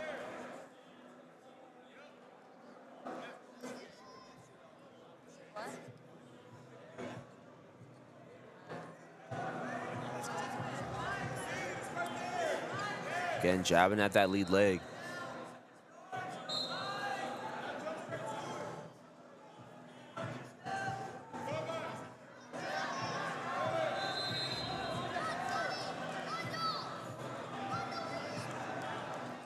Going back to that bundle is Amato, or at least threatening it. Good job pulling, snapping with that underhook to a front head.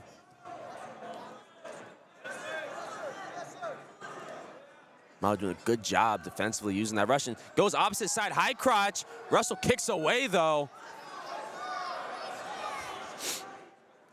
Minute left to go in the match. Amato up 1-0. Russell needs to find a leg. Start creating some flurries, looking to score. Looks to go for that jab again, but Amato has the Russian, goes opposite side again, has the ankle for a split second, but loses it. Doing a good job of keeping Russell guessing. Final 30. Tries to go, oh, gets back to the double.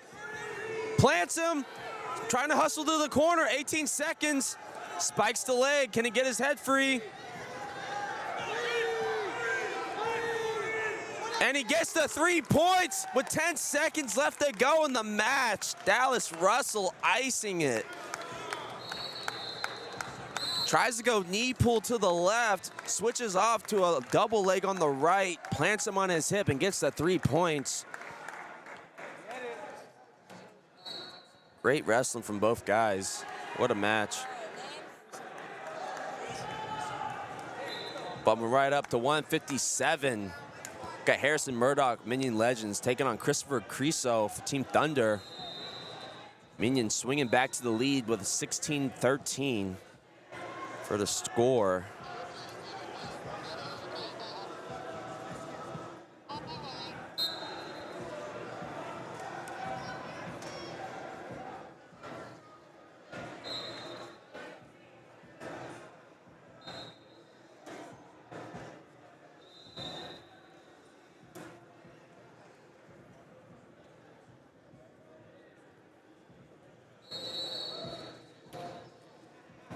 Really good pulls right to the high crotch for Murdoch, but Creso does a good job of squaring his hips, getting back to his feet.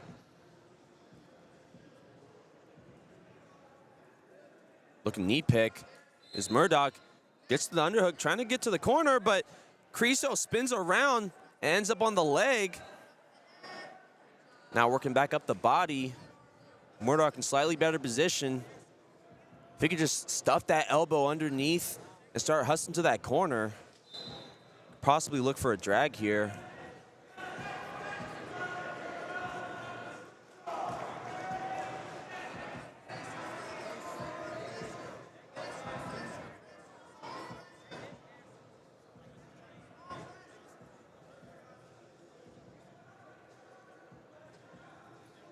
Murdoch throws it by, gets to it, plants him on his back for a split second, gets the 3 points.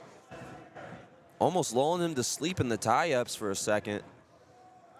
Just explodes through the position.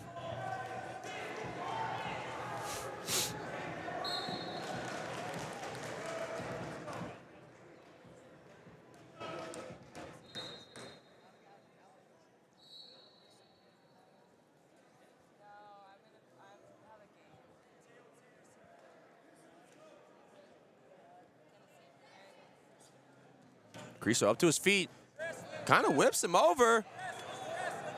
Almost gets the reversal, but elects to get his escape instead. Smart move on Creso's part. And that'll be the period, 3-1 in favor of Murdoch. Solid wrestling from both guys. Good match intellect on Creso's part, knowing when to bail on the attempt to the score, just getting his one.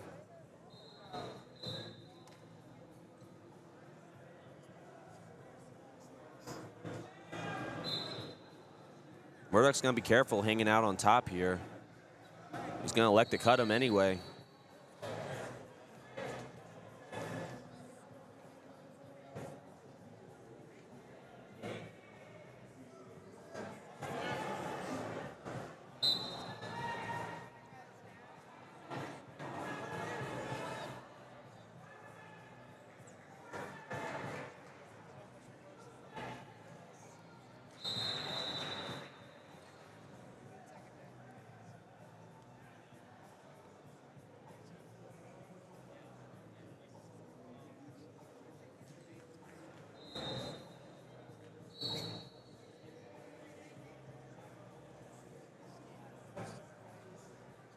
Same thing as before. Murdoch kind of gets to that hook, kind of chills for a second, and then tries to explode through the position.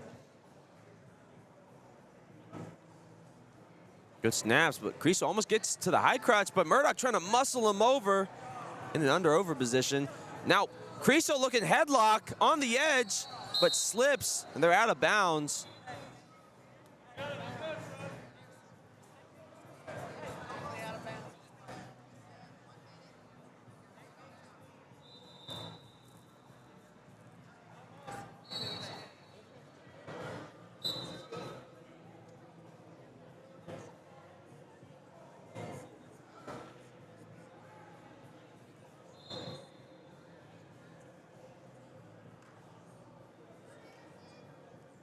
Shot attempt from Creasel. Gets met with some hips.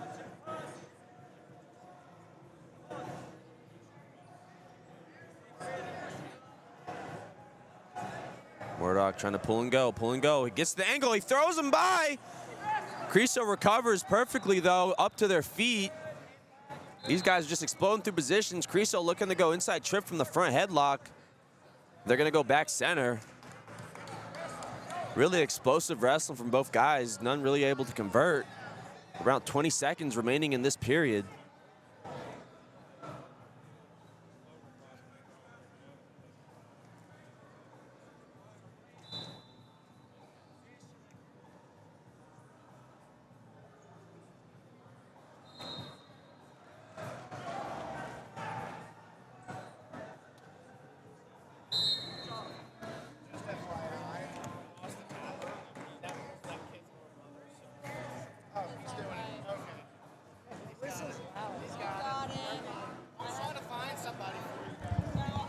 Calling you a little kid, Mason.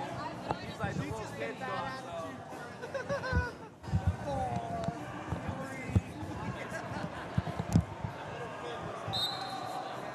Third period underway. Murdoch leads 3-2. Both guys have been involved in some very interesting exchanges, very explosive wrestling. Creasel hasn't really been able to get to a leg attack and convert off of it. It's just really been flurries. Tries to get to the leg again, working up. Murdoch does a good job of getting his hips back. Did this before, he kind of chilled for a second, then started to hustle to it.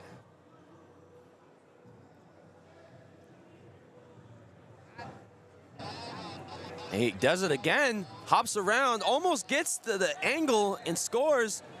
Finally gets the 3 points, extending his lead 6-2.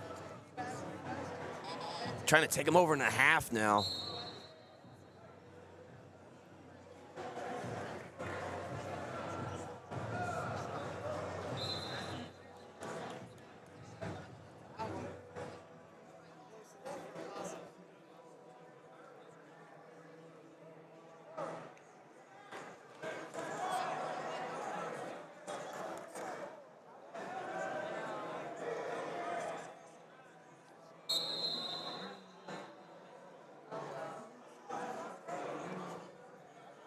Sitting out, turning in for Creasel. Murdoch hops to the other side, stays on his hips.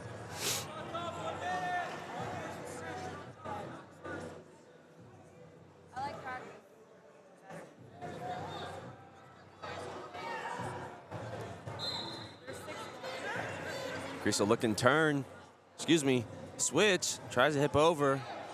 Murdoch doing a good job of floating. Just feeling where he's going.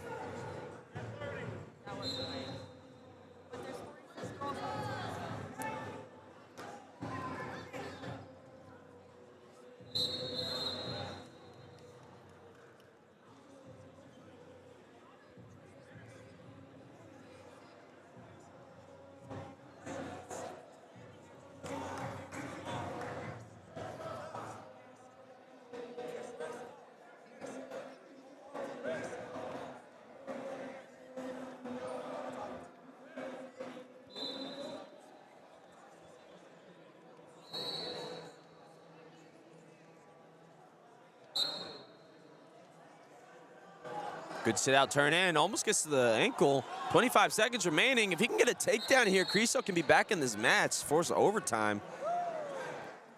Unintentional eye poke there.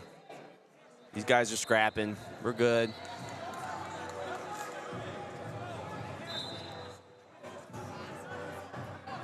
"20 seconds to work. Can Creso find his way to a score?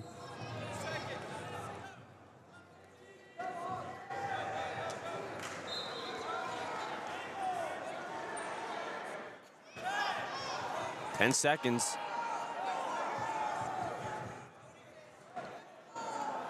Tries to snap it by. Gets stalling call on Murdoch, and that's going to do it. Harrison Murdoch takes the win 6-3. Exciting match for both guys. Really great exchanges for wrestling fans. Lots of explosive wrestling.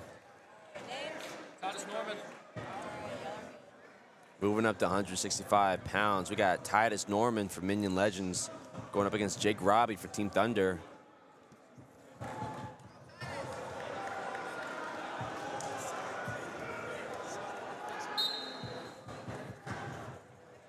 Immediately on the leg for Norman. Robbie does a good job. Re-attack now to the single leg. Norman trying to go reverse wizard. Doesn't work too well. They're up to their feet, though. Now we're in a seatbelt position. Robbie can really be aggressive here if he wants to. And he pulls it to a duck. Norman tries to kick him over, though. Robbie back on the leg and drives. Picking it up and plants him to the 3 points. Beautiful exchange there. Lots of great wrestling in this duel.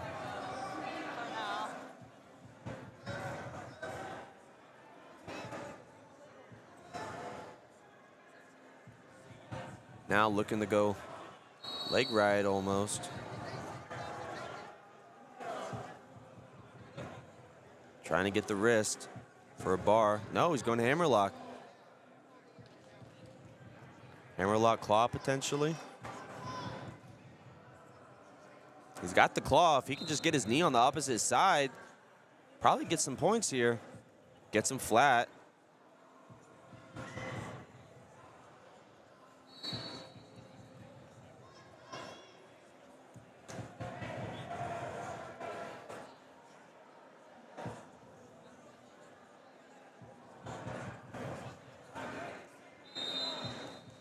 Get stalling call on green.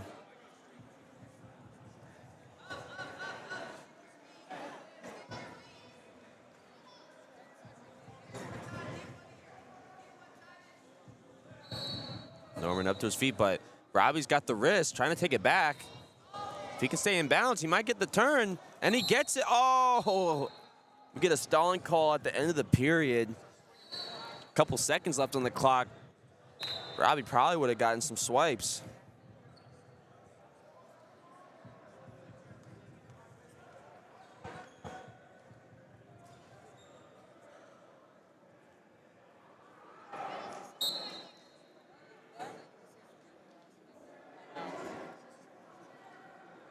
Oh. Norman looking to get some swipes here.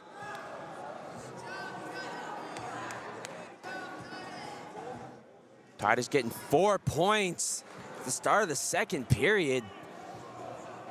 Great feel there, just catching him there. Trying to take him back again. Sitting him crab once again. He's got to stay in that pocket, keep pinching. Almost has another tilt. Robbie's got to be careful rolling around. Norman's got a really good feel here. Again, getting back to that wrist, could possibly set him again.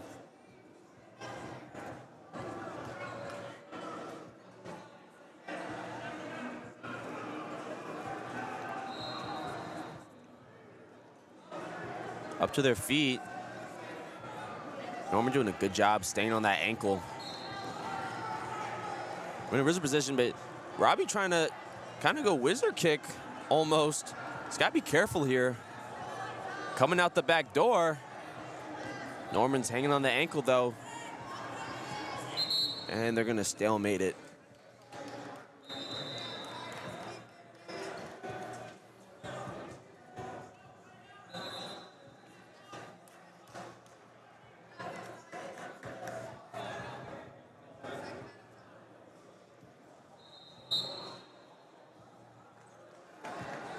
Robbie up to his feet immediately. Titus doing a good job just following him. 30 seconds remaining in this period. Another stalling call in this match, this time on Norman. Granby attempt for Robbie, almost gets caught. Gets a half stuck in though for Norman, almost sticks him on his back. 15 seconds left. Norman showing his chops on top.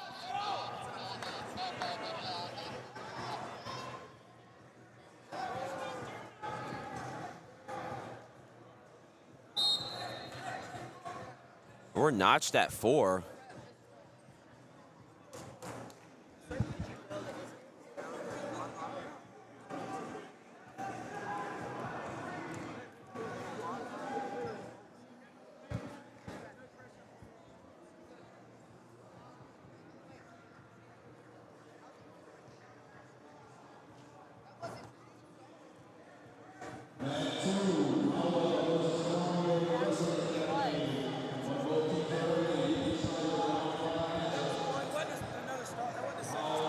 I thought.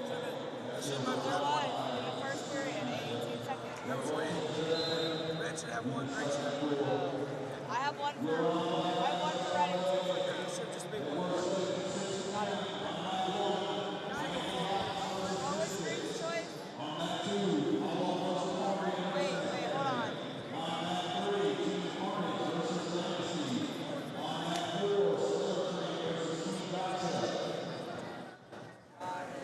All right, Norman's going to pick bottom to start this third period. Up 4-3 currently.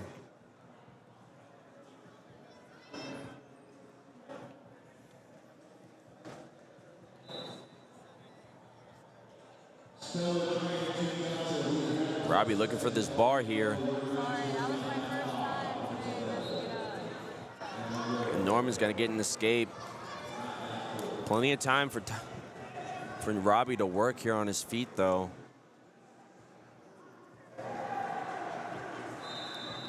Again, gets to the single leg. Switches to the arm, tries to dump him, but Titus ends up coming up behind. We're scrambling here. They give the 3. We're wrestling, though. Now we got 1 red. I don't know if that was long enough for control, but... And they're going to throw the block, yeah. And throw the plushie. Yeah, that was a quick 3. I mean, I don't know if there was enough reaction time or if there was enough control established, but great job by Norman, knowing where he was at and getting behind.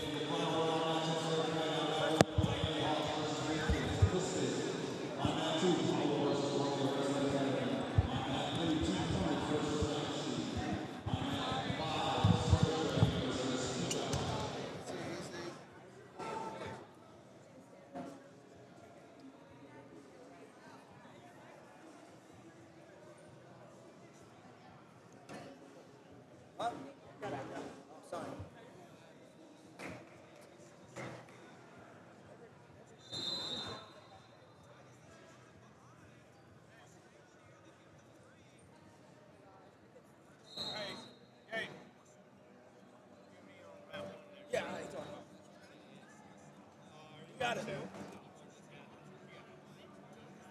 You're starting for sure. We'll just do 1-1. What are you gonna do? 2-2? You mean dang chip, dude. What you? I got you. We'll do 1-1. As long as these matches are 1-1 ties. If you get a pin, that don't count. What was the second period? First period, that don't count.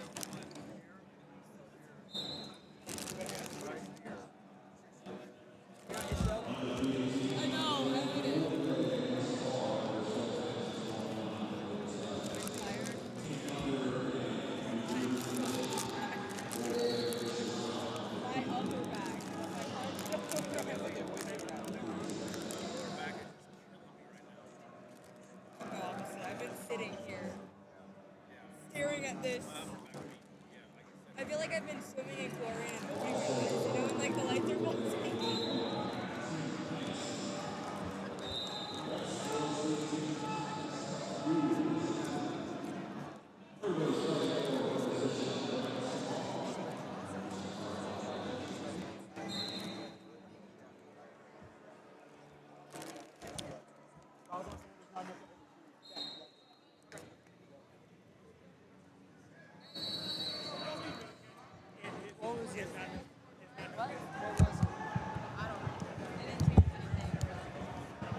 All right, back to it.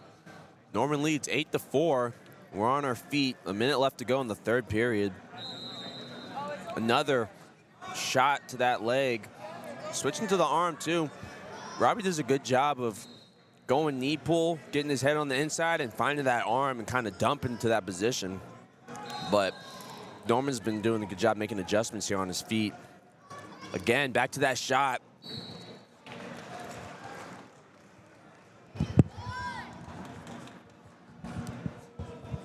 .30 seconds remaining. Norman seemingly shutting down all the offense for Robbie, but he goes straight on double, takes him down, making a 2-point match with an escape. 20 seconds. Norman's got to find a way to just hold position. Robbie gets to the arm, trying to dump, but he gets stuck on his back. Oh, he gives up the 3 in the final seconds in the match.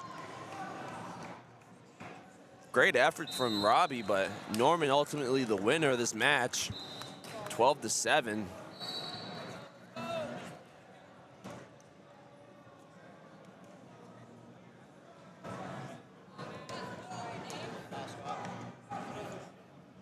Moving on up, 175, we got Kyle Scott, Minion Legends, taking on Asai Fernandez for Team Thunder.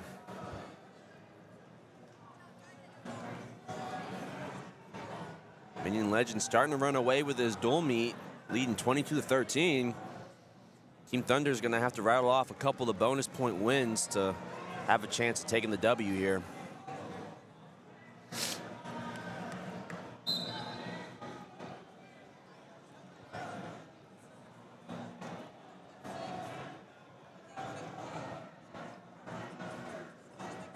Good pulls early on from Scott.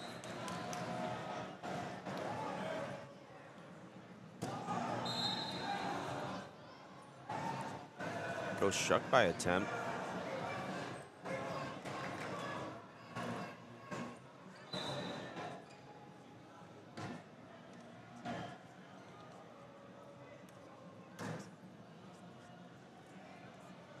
Fernando's looking for that Ono snap.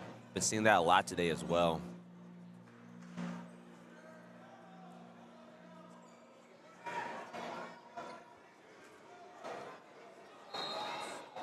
Gets a good one on that, though. Starts working towards the edge.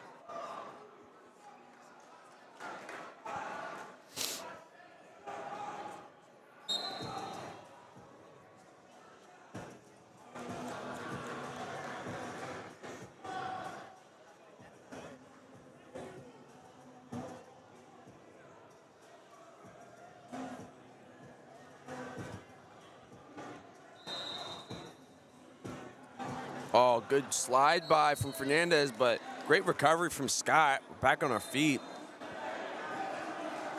Fernandez almost hit it too good. Ended up giving Scott enough momentum to rotate back up to his feet.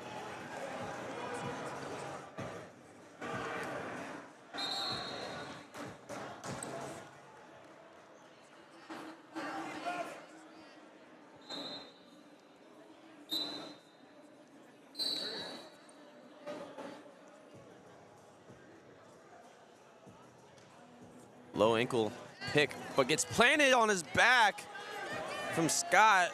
Looking for the fall here. This could be huge for Minions. And he gets the fall. Wow.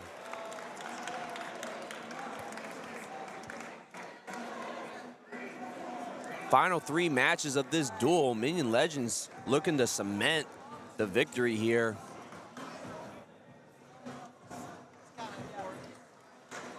absolutely insane. Fernandez tries to go for the low ankle pick and then gets planted in a pancake. On up to 190, got John Murphy from Minion Legends going up against Jonathan Rocha for Team Thunder. Re-attack attempt from Murphy off Rocha's shot. Short offense position. Rocha kind of looking for a short drag here, but Murphy trying to get out of it. Ends up on the leg is Rocha. Both guys pretty lengthy.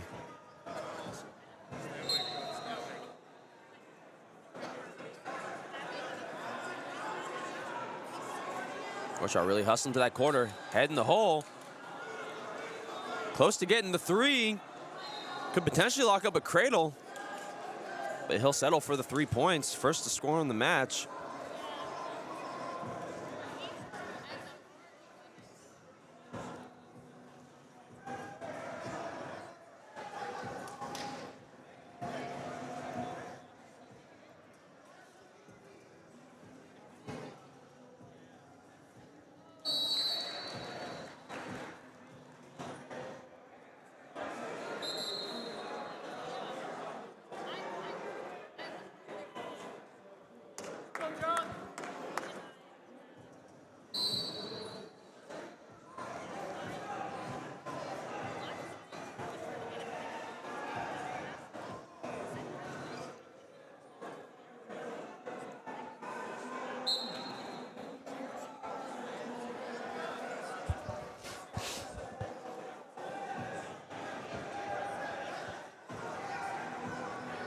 Good tight waist ride here for Rocha. Looking for a hammer lock. Can he put it on his back though? Murphy doing a good job of rotating out, up to his feet, to a switch. Ends up on the leg, but a little cramped here. Possible reversal pending. But Rocha trying to whip him over. He's still on top. Potential back points here. Ends up just recovering with a boot in. That could have been bad. 15 seconds left to go.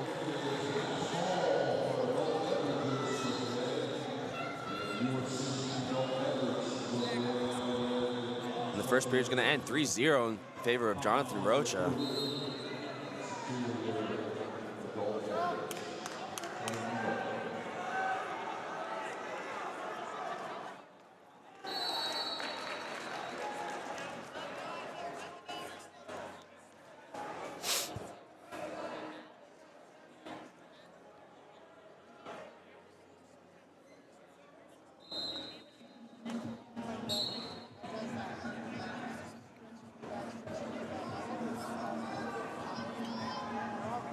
And he's gonna cut him. Rocha extends his lead 4-0. Murphy's gonna have to figure something out.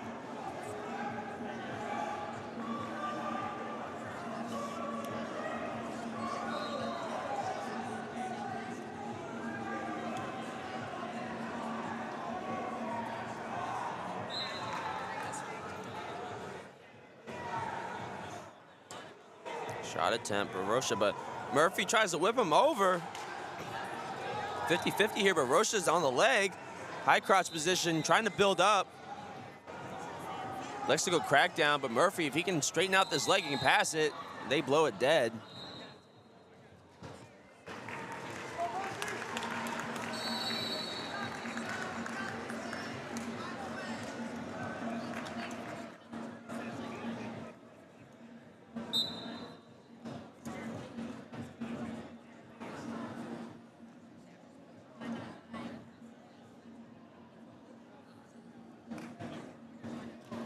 Dropping him down right to the ankle, does Rocha. Almost getting the three, gets the hip. He drives to another 3-point takedown, extending his lead 7-0. About 50 seconds left to go in this period.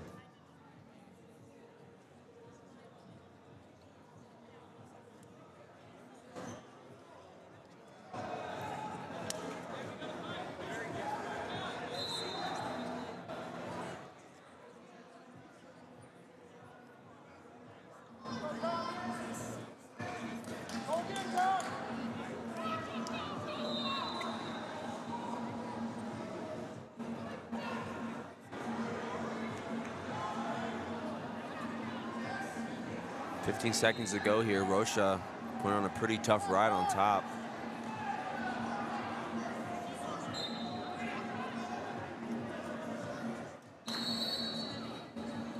That's going to do it for the second period.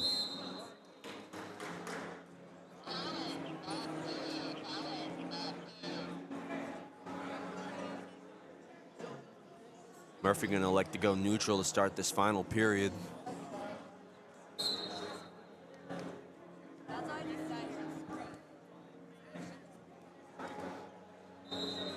Just got to find his way to a leg. Rocha's doing a good job of cutting to an angle off of Murphy's shot, but he throws by an underhook to the leg, gets another 3 points. Looking to ice it here is Rocha. Murphy's got to be careful wrestling in like that. Gonna give up a low leg cradle.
A little bit more activity from Murphy on bottom right now.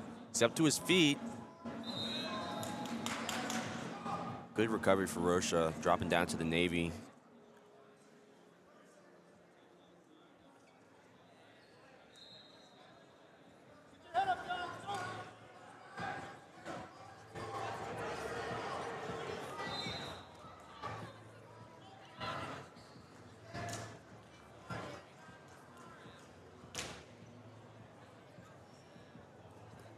Switch attempt from Murphy.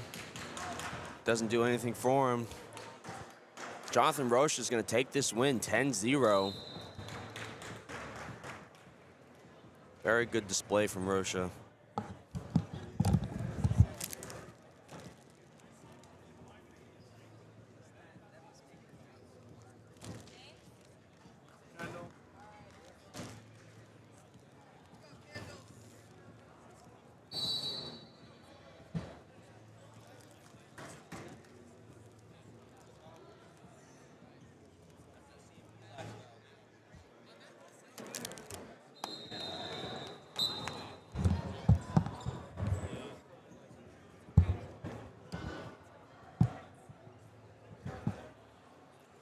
Moving on up to 2:15, we got Kentel Harar, Minion Legends taking on Cash Colbert, Team Thunder.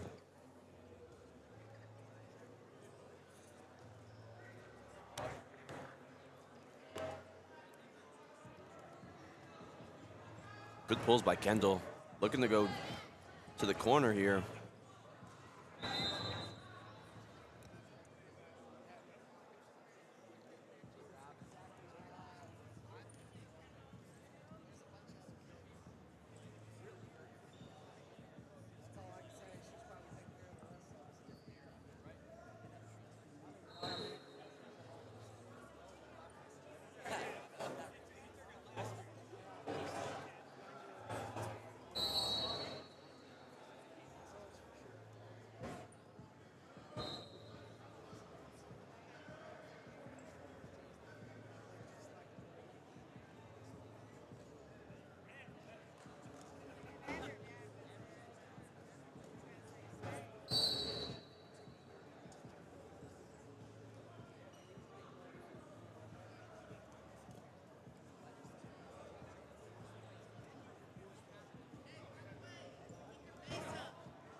almost to the leg is Colbert. Will pass by action.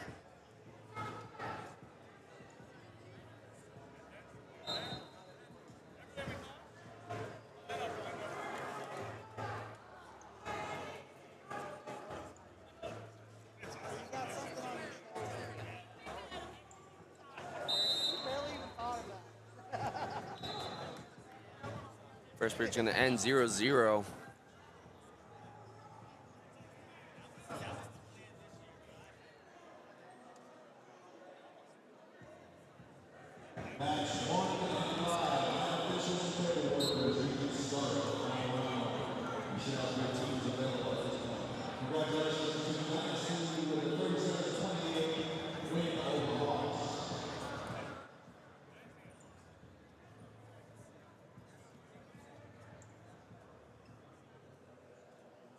Kendall taking some ground here, working this 2-on-1, working up the body. Colbert does a good job of circling back in.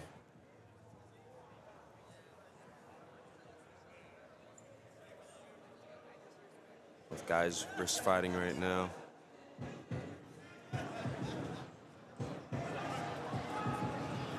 Oh, single attempt by Colbert, but it gets stuffed. A little bit of a half shot for a re-attack for Kendall. Neither guy really able to completely get to one another's legs. As I say that, Kendall going upper body gets shrugged off by Colbert.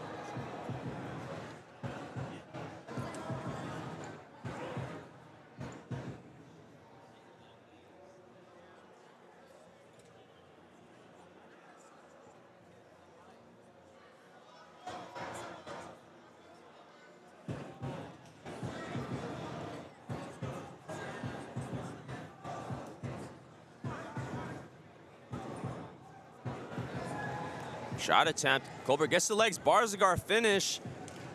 Gets the first takedown of the match. 30 seconds left to go in this second period. He's going to cut him.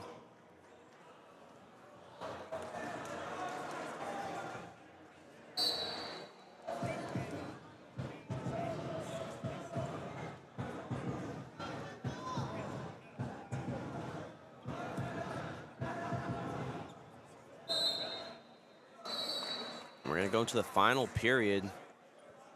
Kendall, hooray, going bottom.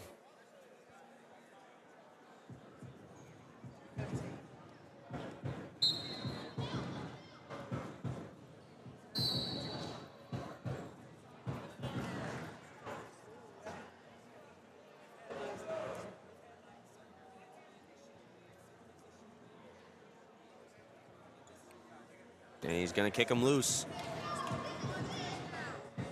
One takedown will put Kendall back in this match. Excuse me, he would be winning the match if he got a takedown. As I say that, Colbert gets in on a shot, splits the middle. If he could just pivot, put some pressure. He's driving, gets the three possibly. Yep, he'll get it. Extending his lead.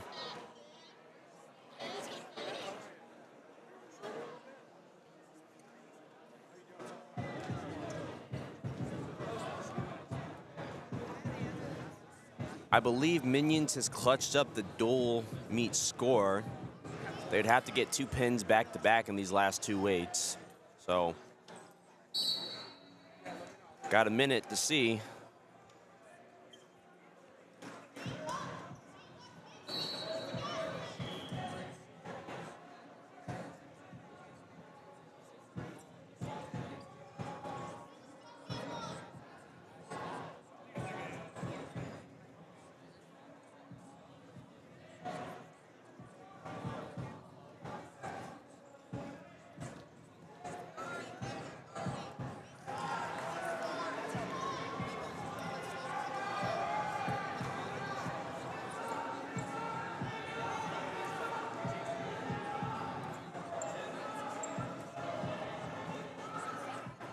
Seconds remaining.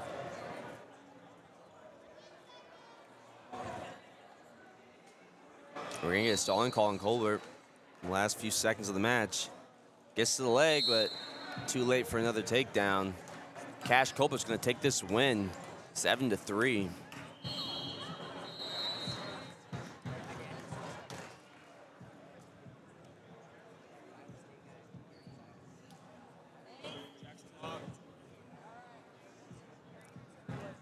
And for our final bout of this duel, moving up to heavyweight, we got Jason Locke, Minion Legends, taking on Mateo Vinciguerra for Team Thunder. Minion Legends leading the team score 28-20, seemingly locking up the team score. Locke could get packed up this match and they would still win the match, so.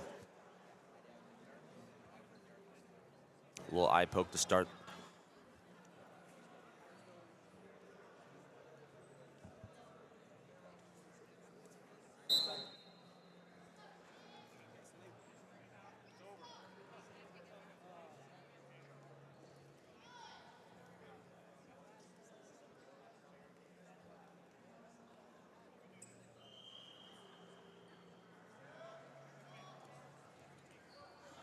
Little 360 action by Locke, but Mateo ends up getting to his legs. We're in a scramble here on the edge. No score.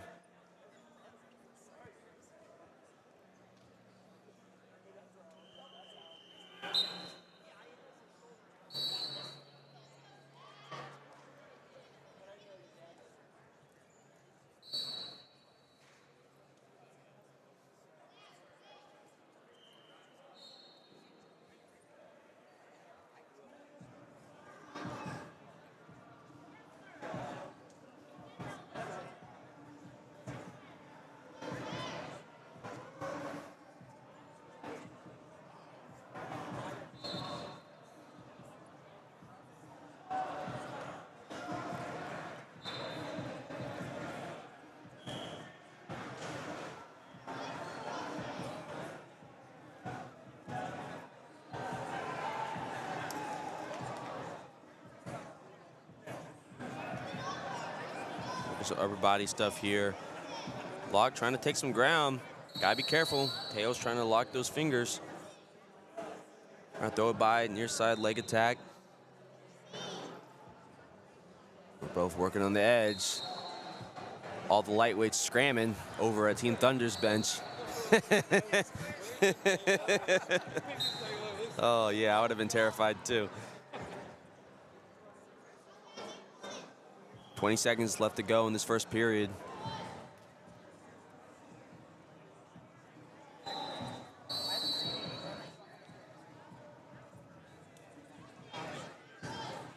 Mateo starting to get to that corner for a split second, but Locke's doing a good job of squaring up with him. And we're gonna go into the second period, notched at 0.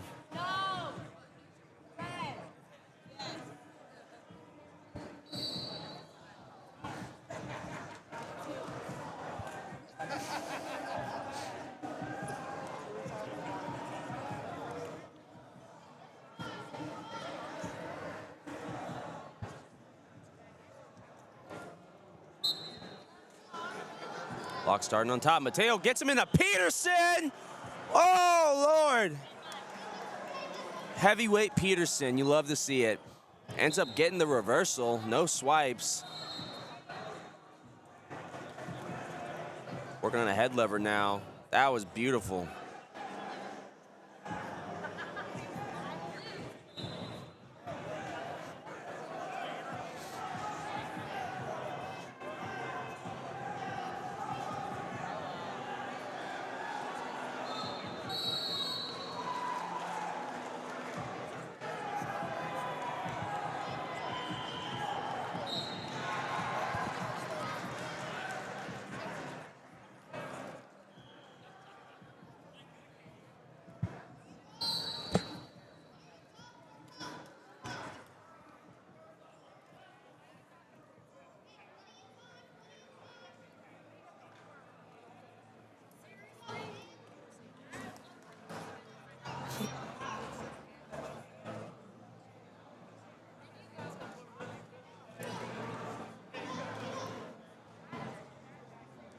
Taylor trying to pull that hammer lock out and put it on the back, but yep, he starts to get it.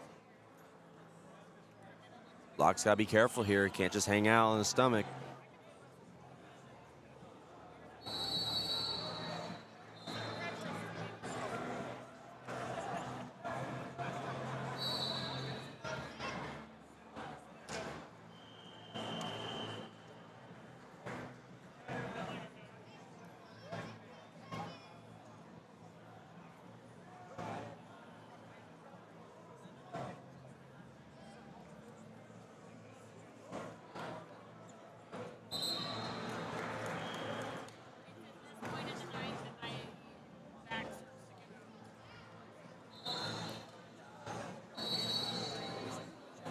About 1 second left in this period. Mateo looking to go into the third with a 2-0 lead over Locke.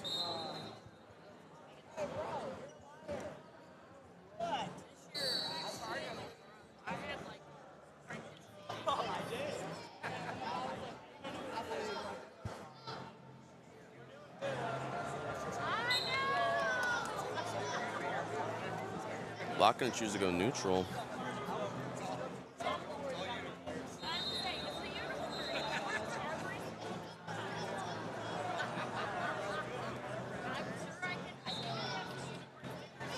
Driving him out of bounds.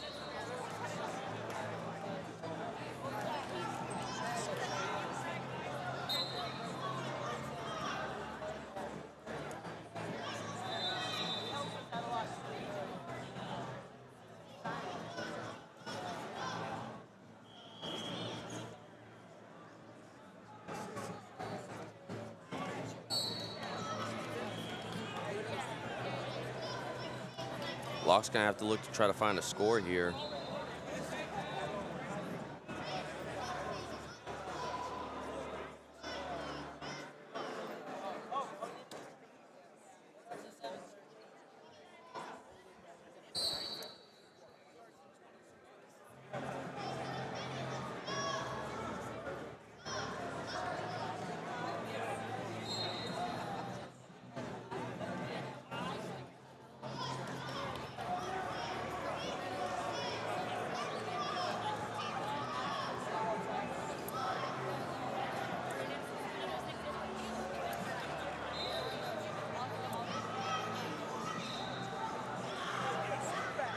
Front head position on the edge.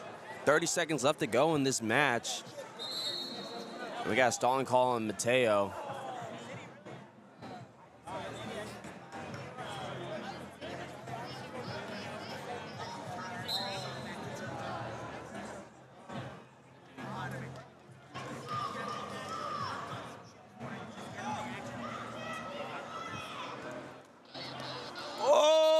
Oh, shucks. Almost wizard kicks him on his feet. 15 left to go.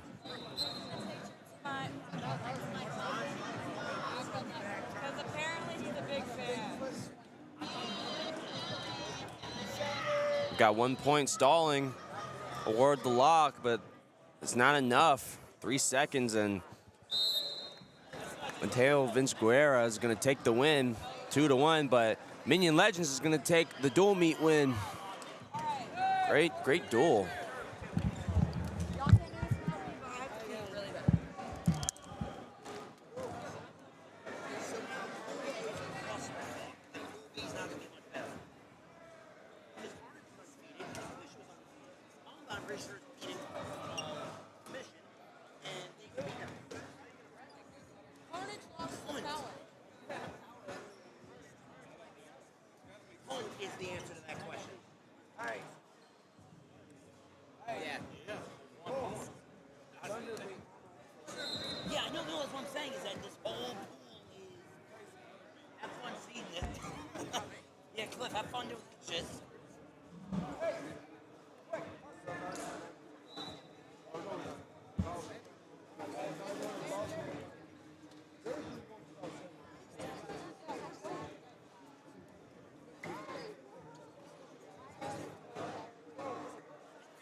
Yeah, I knew you were gonna do that.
We have table workers here?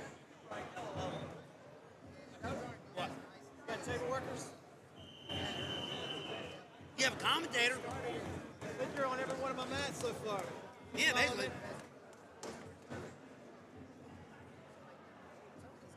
Is he my table worker or no? Are you working this table?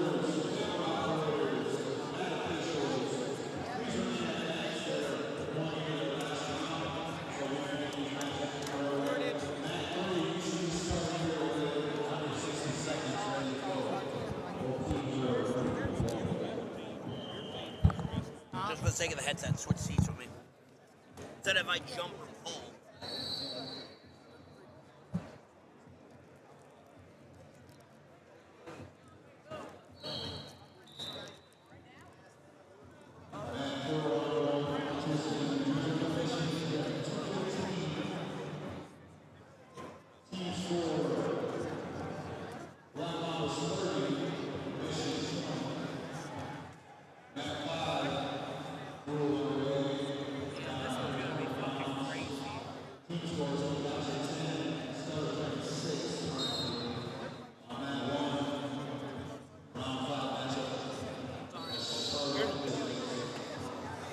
Keep saying I have water.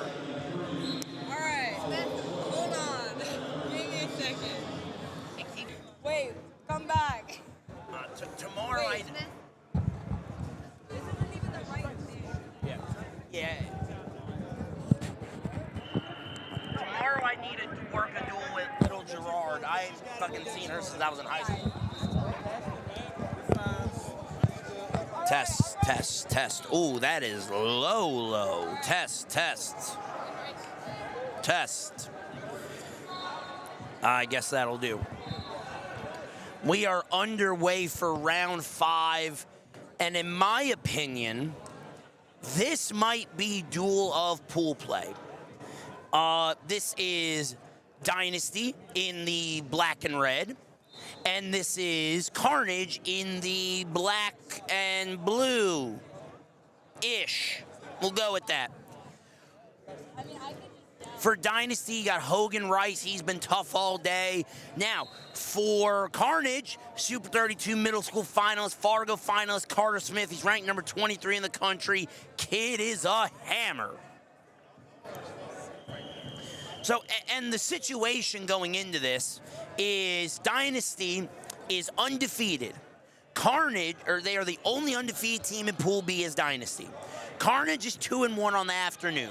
If Carnage were to win this, I believe that would put Carnage in the number 1 seed. And as well, you have Pawa and Cormier essentially wrestling for 3rd and 4th in the pool.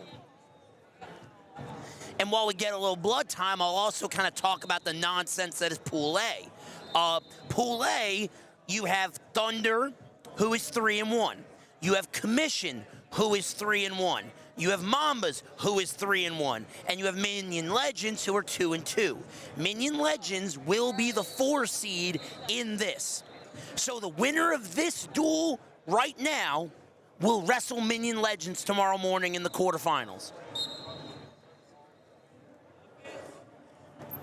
Isn't that a hoot? Good shuck attempt there by Hogan.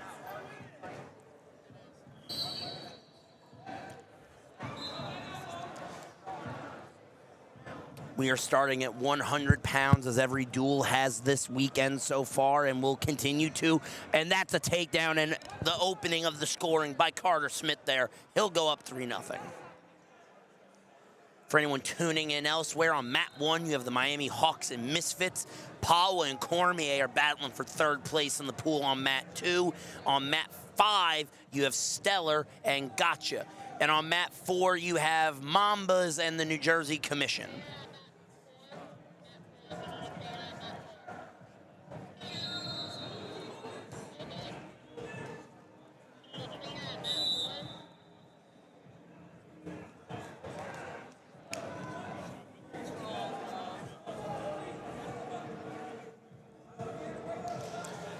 Nothing the lead for Carter Smith.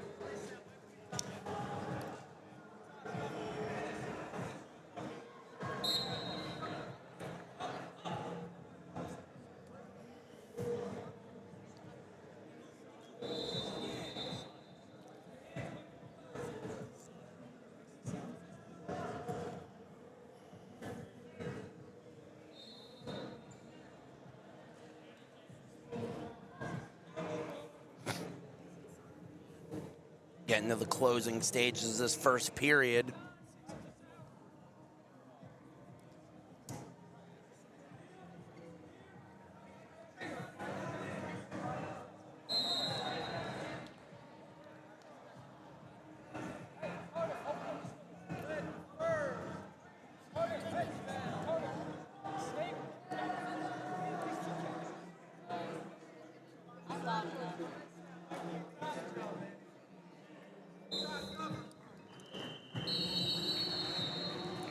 We will get underway in the second here with Hogan Rice on top. Oh, he looks sucker cradle, won't get it, but will he stay on top? Still ready in control right now, but Carter Smith will break away and get the 1 and fire off on a leg attack. And he will get the takedown to go, and he'll go up 7-0.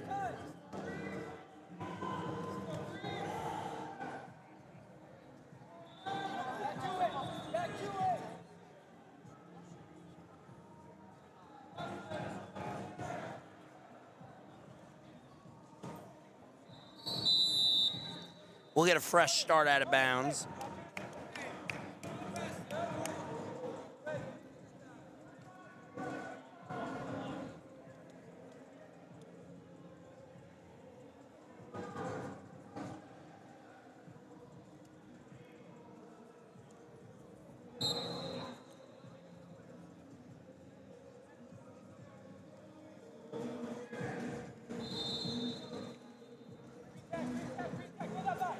Seven won the lead. He looks to pass that by, and he might even look to work to the back. He won't get it, but he'll get the takedown.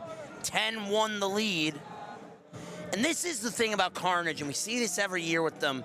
Their kids know their role. And it's clear that in this situation, Carter Smith is going for a big bonus, whether it's a tech or a fall.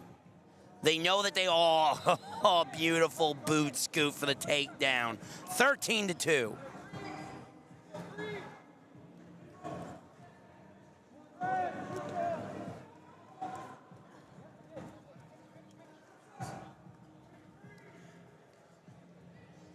There's 3 on the edge of the mat. Will go out of bounds. 16-3 the score.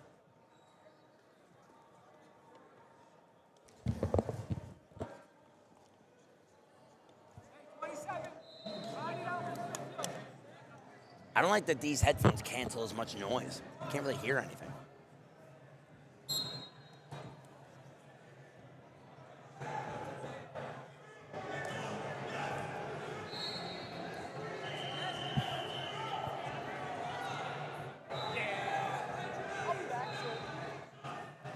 Second period getting ready, and Carter Smith might just be able to put it away here, but it looks as though we will see a third period in this one.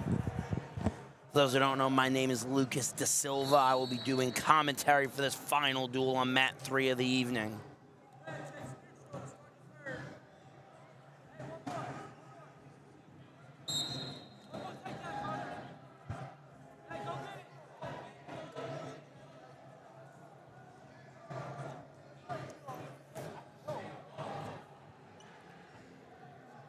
Takedown here for Carter would make it a tech fall.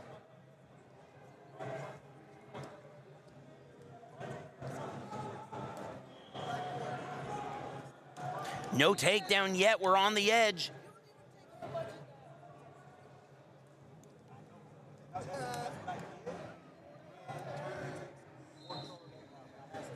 There's the takedown and the tech fall.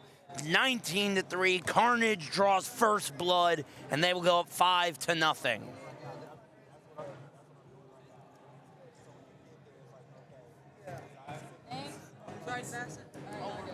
And now 106 pounds for Carnage. Bryce for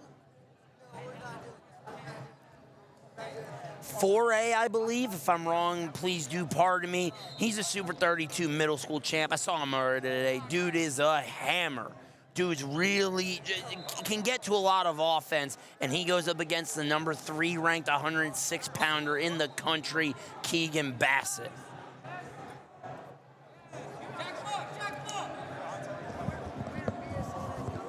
Keegan on the edge. He'll find the ankle.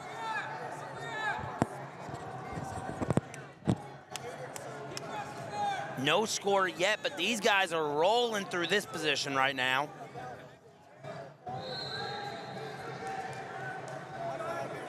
No score still. There's the takedown for Keegan, and he'll go up 3-0.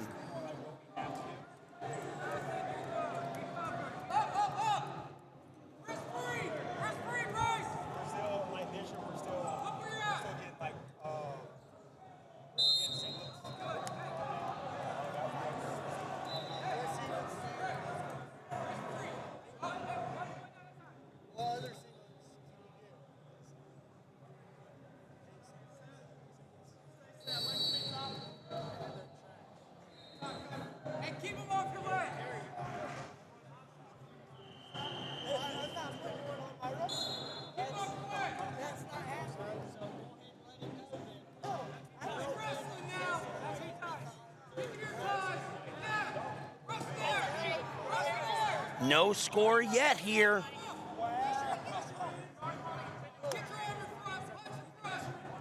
That's going to be the takedown. So there was an escape for Bryce and then another takedown. Yeah. No, you're good. I got you. 6-1 the lead now for Keegan, and he's got that far wrist tilt trapped up.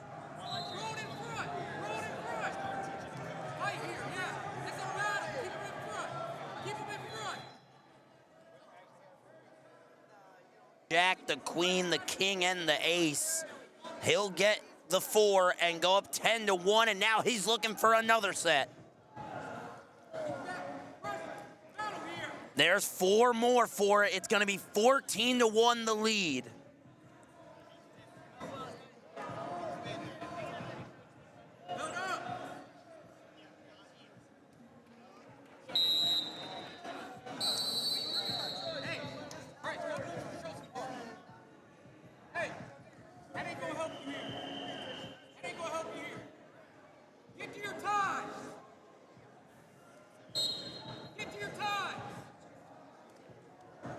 Keegan fires down blocked away.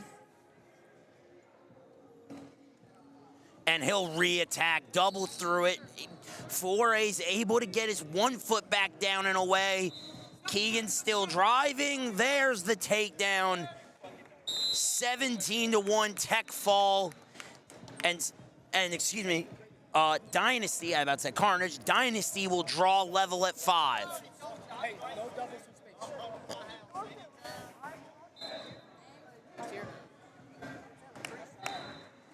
Wait, who did you not hear? No, but I got it. I heard it. Green. What are do it. For Carnage, it'll be the number 8th ranked Brandon Loiter, Fargo AA state champ out of Pennsylvania, and he will go up against Dynasty's Caleb Noble, ranked number 8. I believe they're ranked on separate ranking bodies, number 8. I could be wrong, but I do believe so. Or it could be different weight classes, but whatever the case may be, we are here at 113 pounds in this dual meet.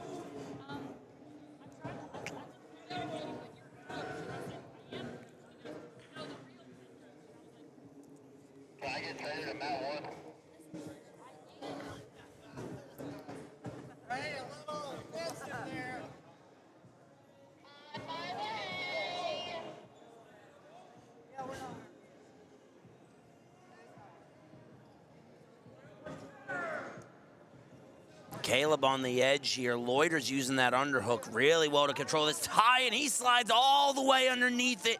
No takedown yet, but Loiter's in some trouble.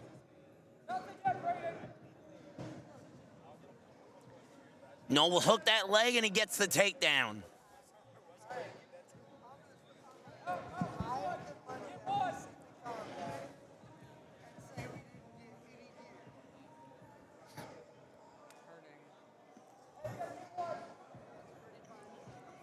You want to sit?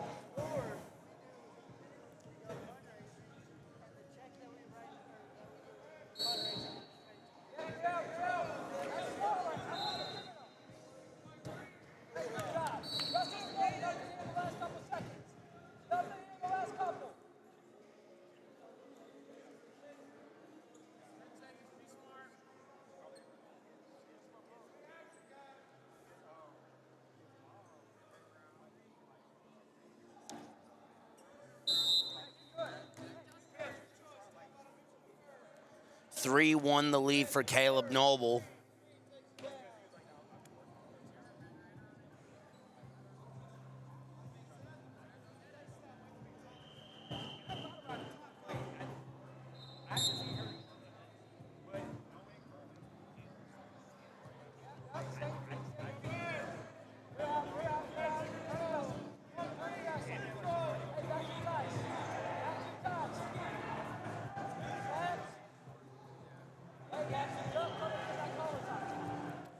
Three-two now the lead for Noble here in the second period.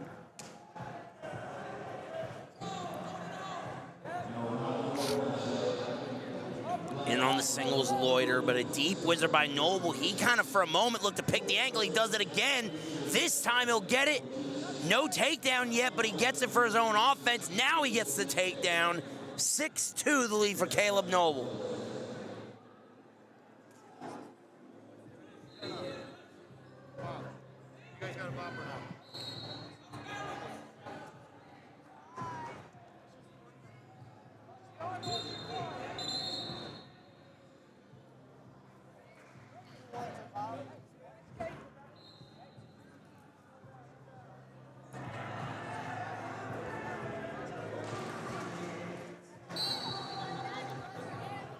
Get a fresh start after the potentially dangerous there.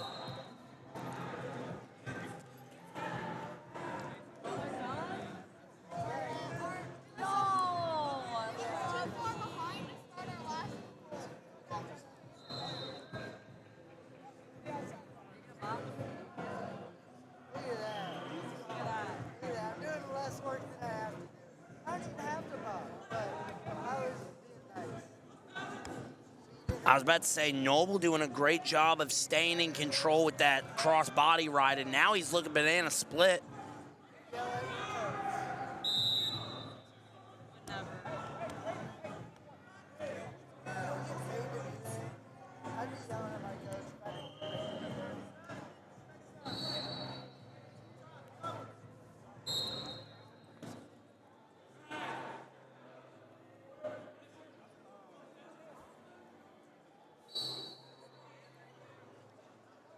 Double boots him for Noble. Now he's really going to be able to stretch him out and get to work with 10 to go in the period.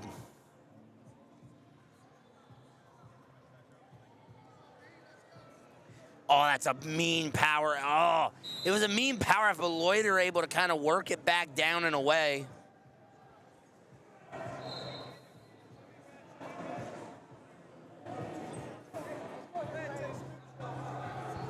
Noble will choose neutral here.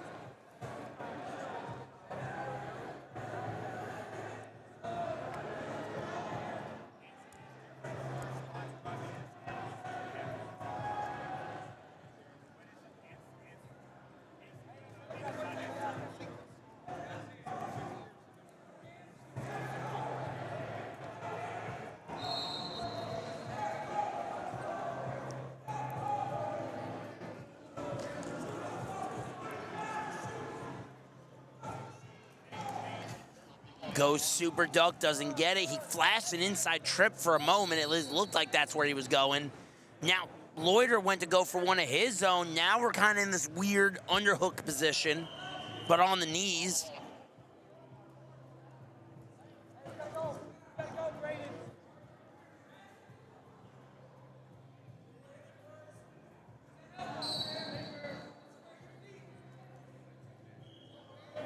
I mean, you gotta remember, one takedown changes this match with a 3-point takedown.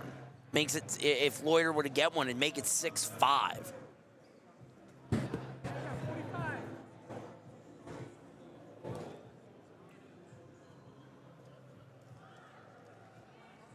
Beautiful shuck by on the counterattack, and there's the takedown. 9-2 the lead.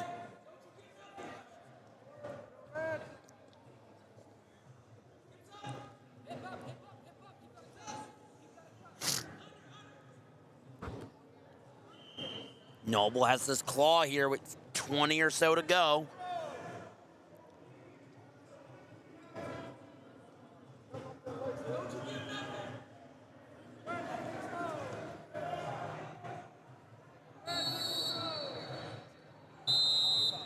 There's a stalling right at the buzzer. Or not the buzzer, excuse me. Right as we hit about 3 seconds. I thought that was the buzzer, but it was the stall, excuse me.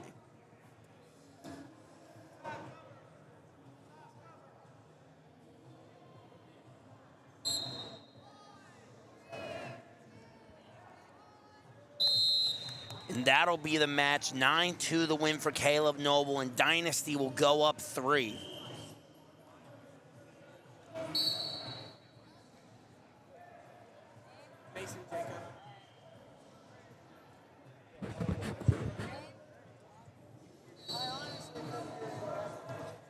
And now this one here should be super fun. Ranked number 7 in the country for Dynasty, the future Ohio State Buckeye, Dom Monaretto. And for Carnage, the future West Virginia Mountaineer, ranked number 6 in the country, Mason Jacob, 3-time Tennessee State champ.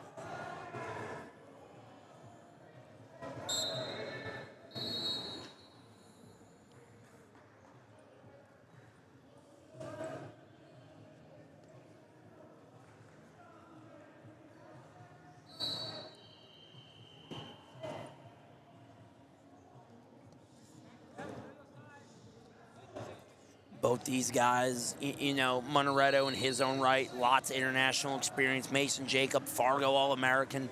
These guys can go upper body too, but they're both so quick and explosive and have so many low-level options. This match, these two could put 40 points on the board, and I wouldn't be surprised.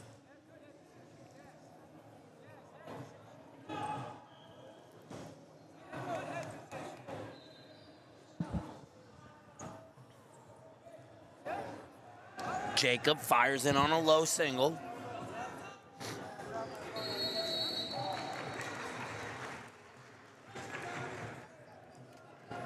Jacob looks to go all the way around. Monaretto still in on the leg.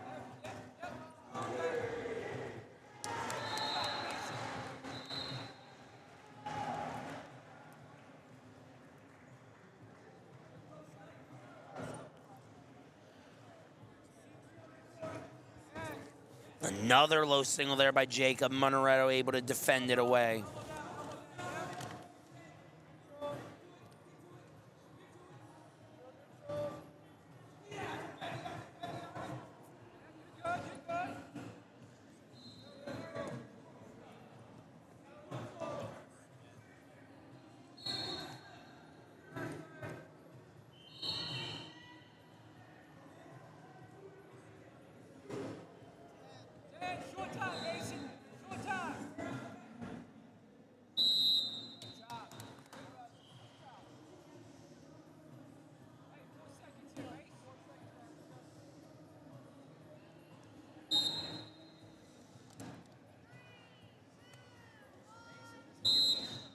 And we will go to the second period with no score on the board.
Dom looks to use the underhook here. Maybe find a pick. Ducks the far side down to a leg. No score. He's going to shelve it the far leg.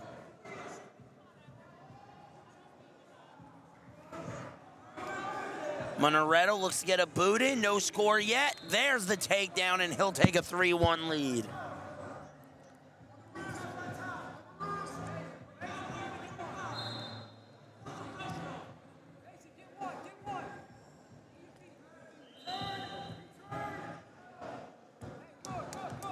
Jacob will get one. It'll be a 3-2 lead for Dom.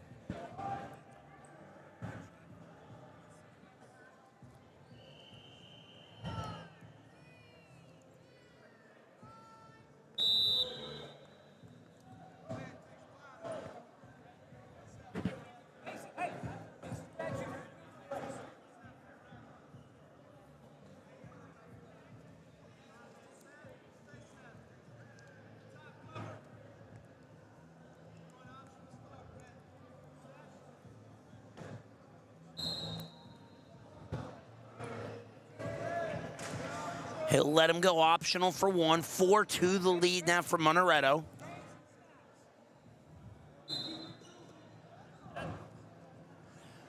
And on the leg, turns it double. Whizzer in for Monaretto. No score yet.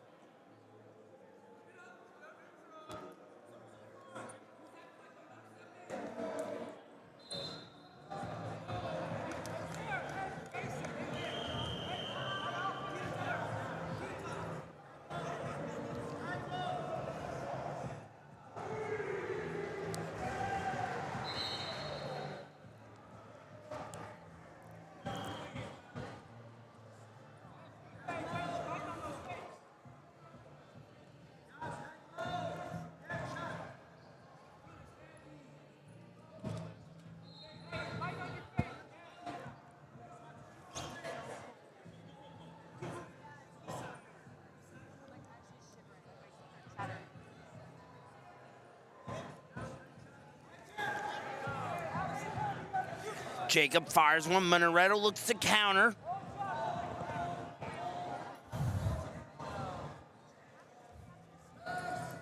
Picks one through, no score.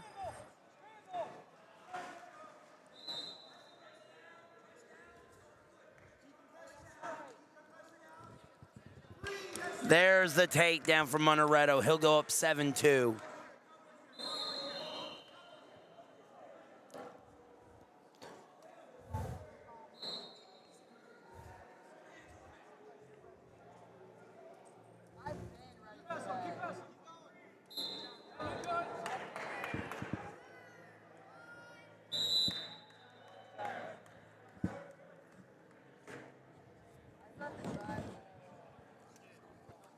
Monaretto takes a big one there to put Dynasty's lead a little further. It'll be 11-5.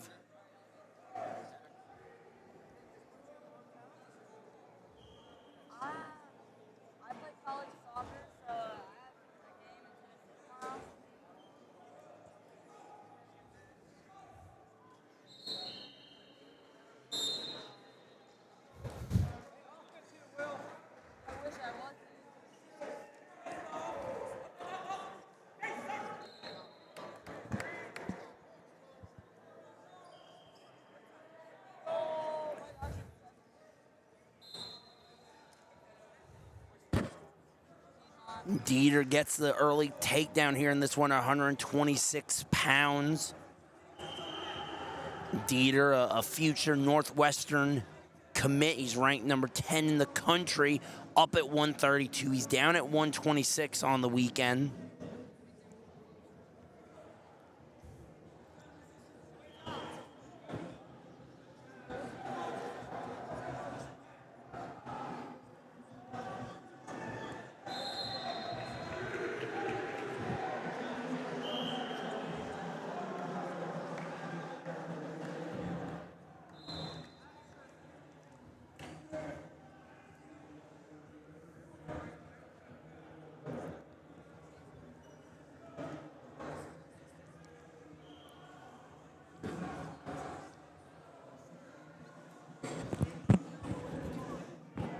This would be a big one if Carnage could snag some bonus here, too.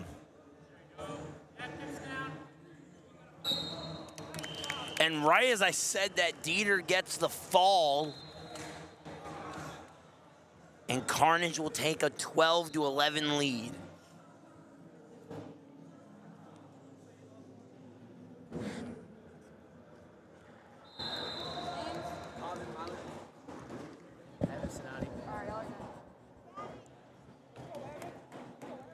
Here we'll see the number 17th ranked wrestler in the country, Evan Santee, Virginia State champ, Fargo All-American. He'll be going to Army West Point next year.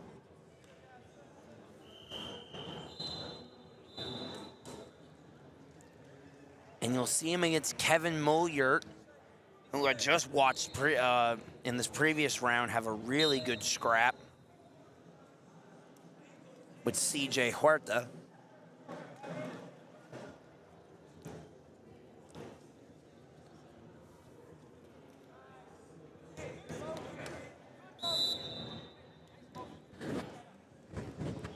Little eye poke, I think, there.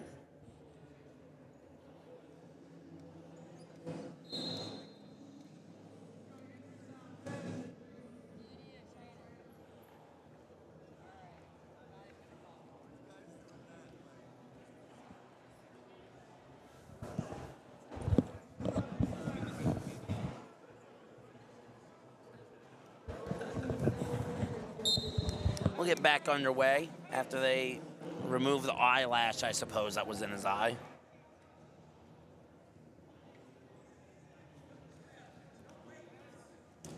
Beautiful underhook pick. Now he'll look to come out the back door.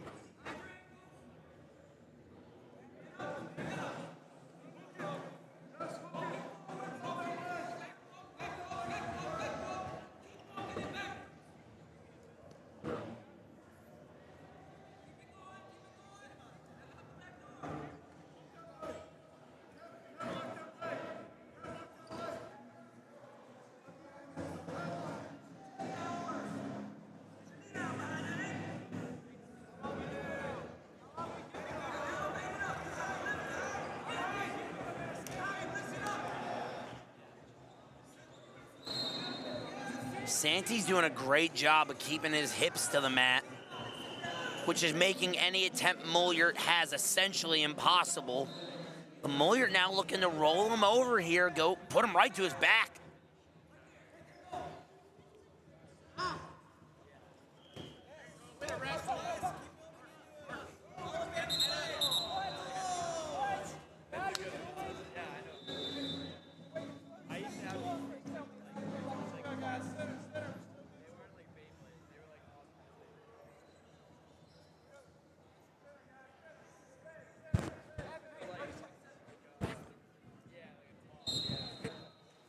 That was a weird scramble and then a weird, potentially dangerous call there to me. But 20 to go in the first. We are still scoreless.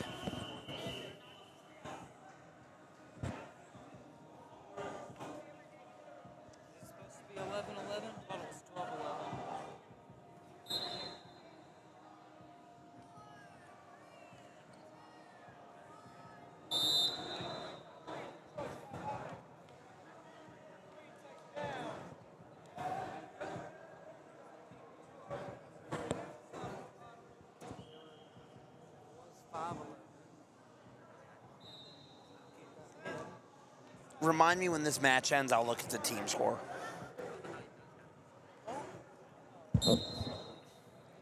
Because I swear it should be 12-11 Carnage, because they got a pin in 2 decisions. I'm not saying you did. I could just entirely be miscounting. All right, well, we should probably check that. Well, we'll do it after this match. All right.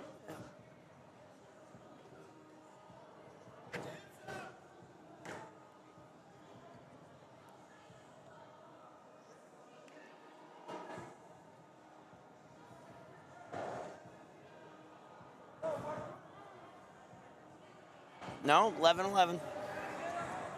Yeah, we're good. I miscounted. There's a reason I'm a history major. I thought I messed up. I was like, oh boy. No, if anything, yeah, we're good. Still scoreless here. 1:12 left in this second period. First score here is going to be big for either one of these guys.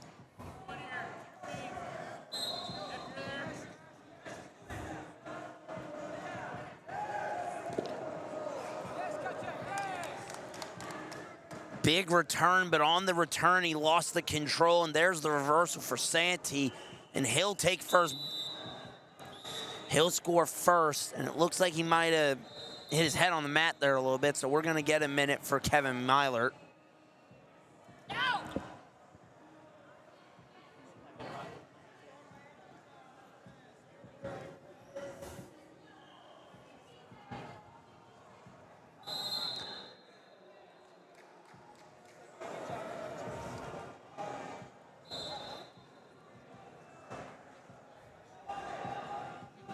How much time do we have left in the period? 43 seconds. 43 left in the period.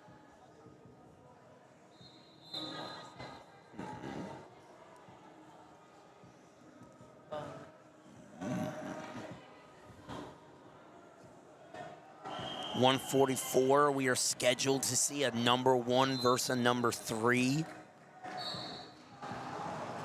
At 150, it's number 3 versus a 3-time Indiana State placer. The middle of this duel is ridiculous.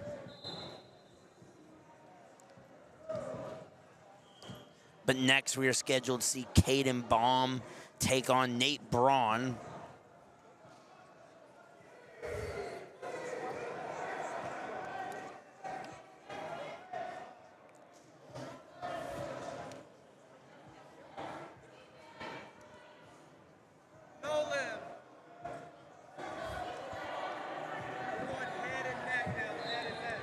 Oh, do we have a challenge?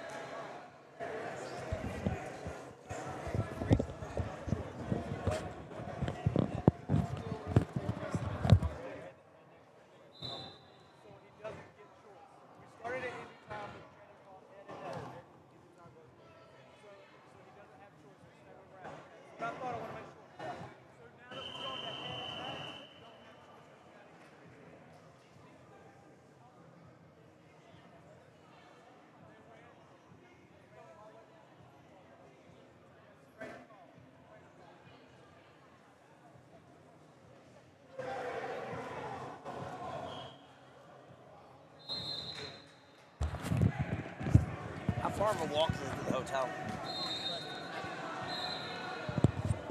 Good stuff. Get some extra steps in. Trust me, I got plenty extra fucking walking back and forth. Green on top right now, correct? Yep.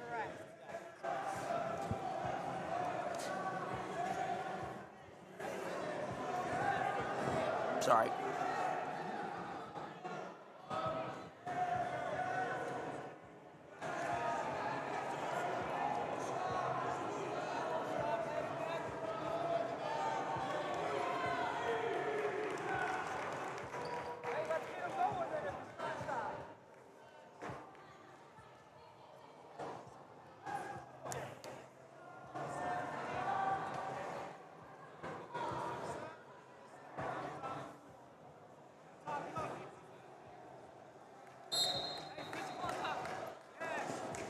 Now we're back underway after the quick injury checkup here on Myart. He's good to go. Santee with a 2-0 lead.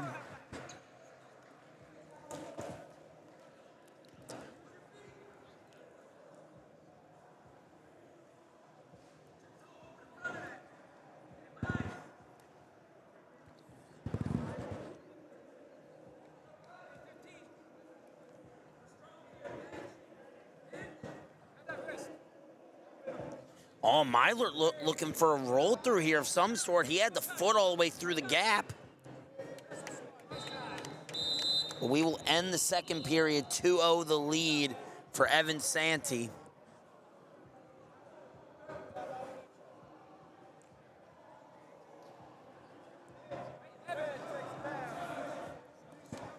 Myart will choose bottom to start the third period.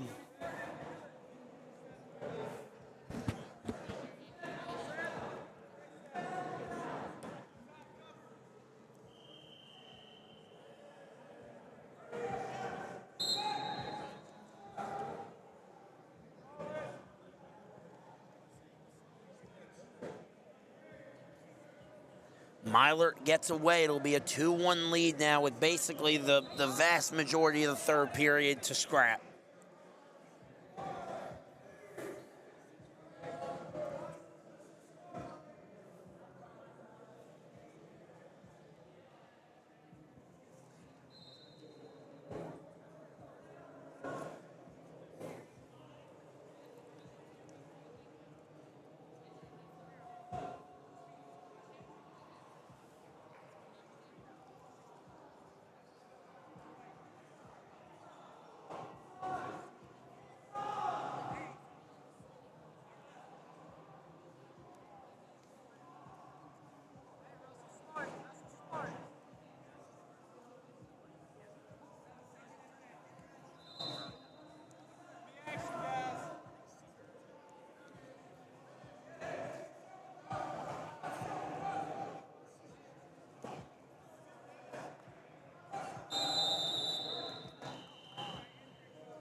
Now we get another injury call here from Myart, and this could be problematic.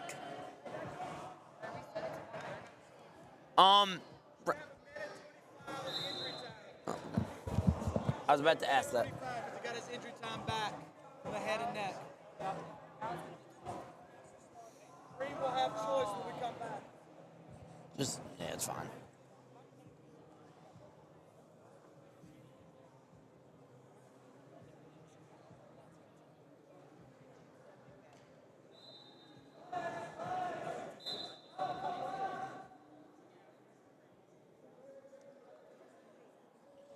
And this is interesting because now Santee will have choice, and it seems as if there's some strategical disagreements between him and his coach on what they want.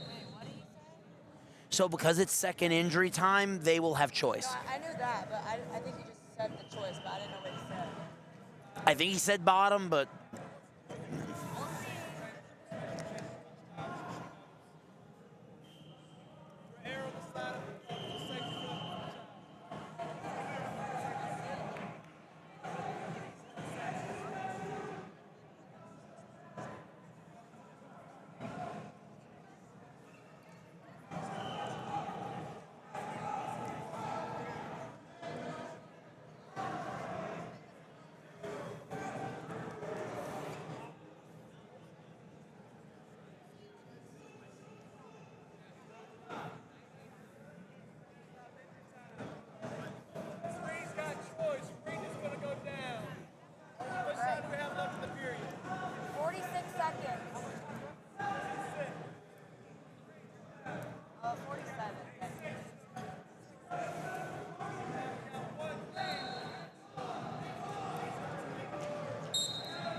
back underway here, just about 25 to go. Santee comes around the corner, no score yet.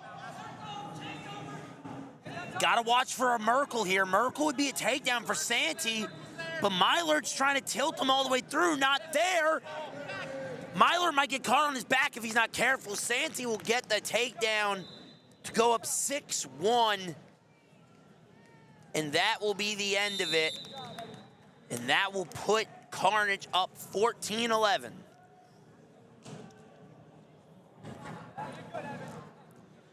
Two smarty pantses in this one. Harvard and Purdue, both of them. I got you, Smirk. Don't even try, I got you. So now for Carnage, the number 6 ranked wrestler in the country, 2-time PA state finalist. It is a Purdue Boilermaker to be Camden Baum, and he'll go up against a future Harvard Crimson in Nate Braun.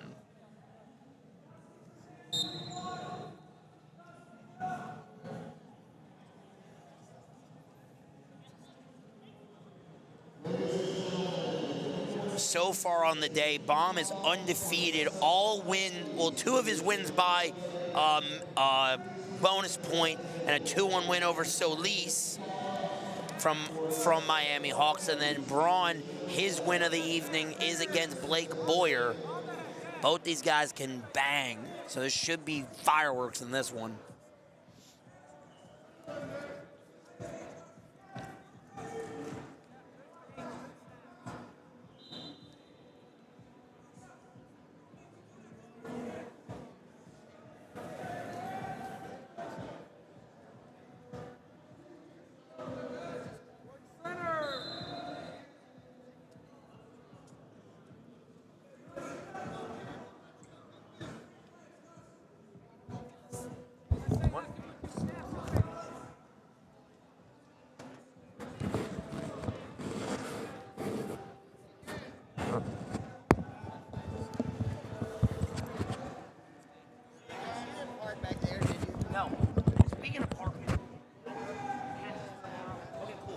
You're the best.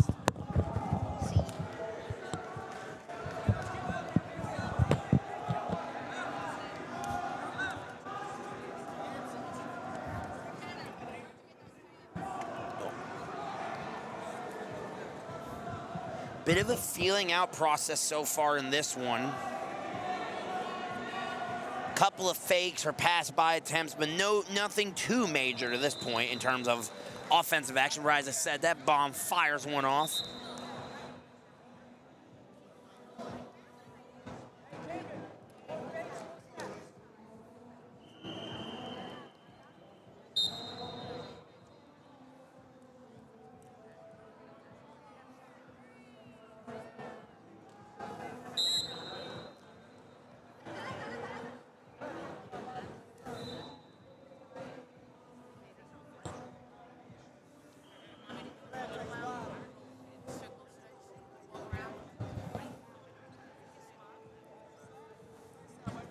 Yeah, Cam said on Monday when she comes to the gym, she'll look at mine, car to detail it, to clean it. She can't do the exterior because she doesn't have her stuff, but she can do the interior.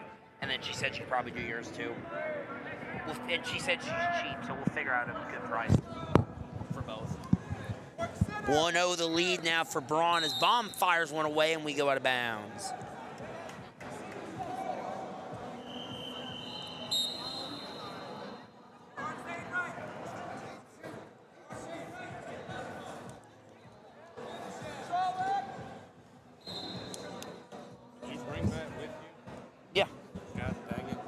What? I wish. Baum gets the takedown. I believe he got a few swipes there. He did. He got 3 of them. So he'll go up 6-1 here. She got here a little late, so she brought it for me. She knew I'd probably need it. I failed.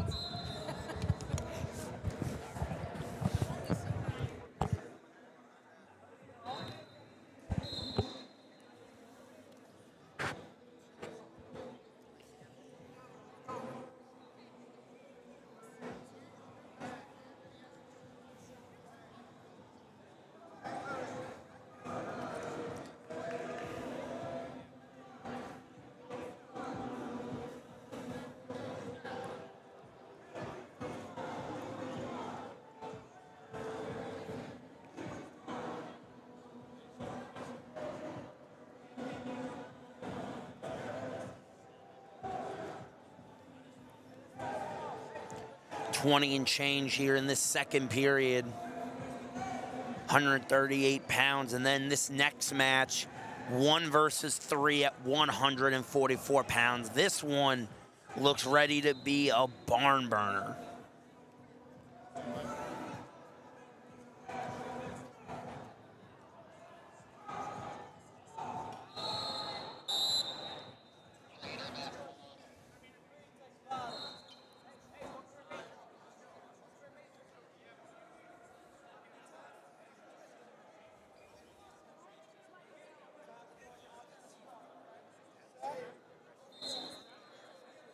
Braun will start this period on top.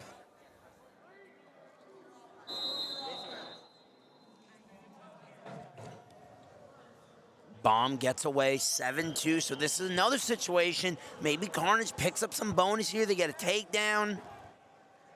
Set them good, because, you know, we talk about tomorrow. Dynasty's undefeated. Carnage is 2-1. Pawa and Cormier are 2-1. So let's say Carnage were to win this. That means Dynasty, Carnage, and the winner of Pawa and Cormier would all be 3-1. And then it goes to tiebreakers, which smarter men than me, like Travis Gerard, have already got that figured out. So I don't know how that would break down and figure out, but it's a super interesting situation we're looking at going into tomorrow.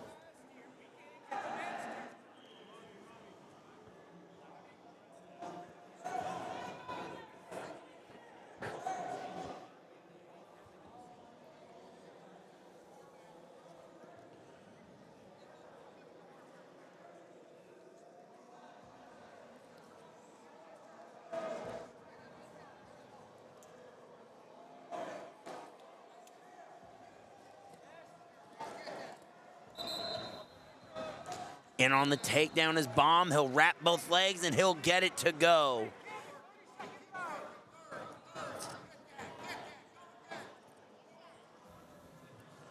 And right now in that one, Cormier's up 19-15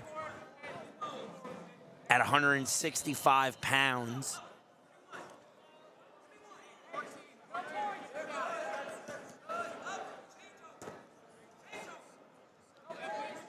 10-2.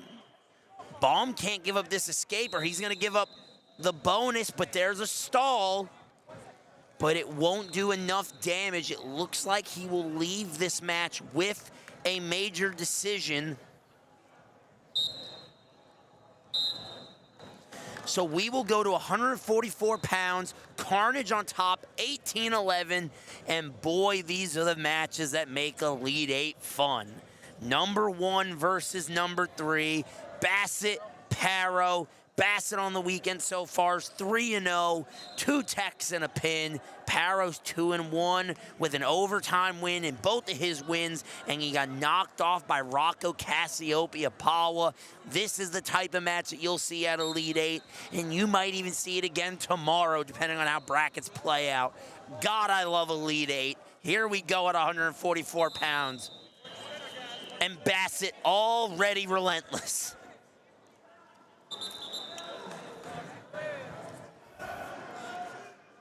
Basset will get an admonishment for not even waiting for the whistle. He just wants to go. You know, for those who watch The Blacklist, there's a point about Raymond Reddington where he says, I feel like my lawyer has a bus to catch. I feel like Basset wrestles like he constantly has a bus to catch.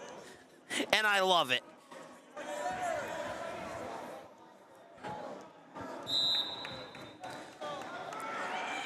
And this is what bugs me out about Basset and how good he is. He's doing this as the number 3 high school ranked wrestler in the country.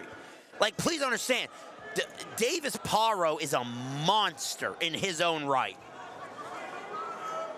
Like for those who don't know, the credentials of power: Minnesota State champion, Fargo All-American, soon to be Nebraska Cornhusker. The dude is an animal, and Basset is the only word I can use for his pace is violent.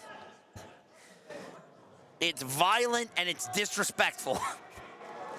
He just doesn't stop moving forward. I still think Tim Ziola found an android and put a human skin on him and called him Bo Basset. Holmes, is that far off? That Bo Bassett's an android just with human skin on? Works hard. There's another takedown, 9-2 the lead.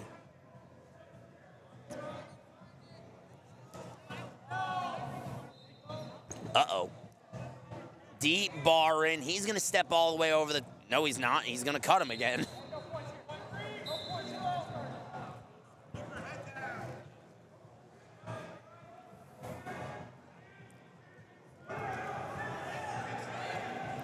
Fake. Now he'll snap, drag, and go behind again. 12-3 the lead.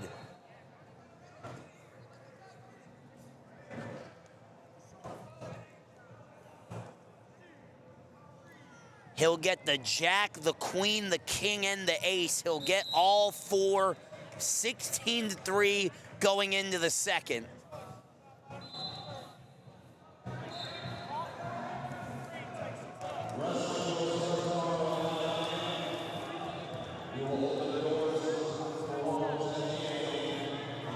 Okay, I think I'd go as far as to say that for most living, breathing humans, to beat Bo Basset in a wrestling match, you need to come with a firearm. I think that's your best bet. But look at Paro. You see, Paro bringing some pace of his own. The Dynasty coaching staff is not safe. Basset in on a leg attack. He'll look to finish and get the tech fall. 20-3 over the number 3 ranked wrestler in the country. And he knocked his coaches over on the way to it. Goodness.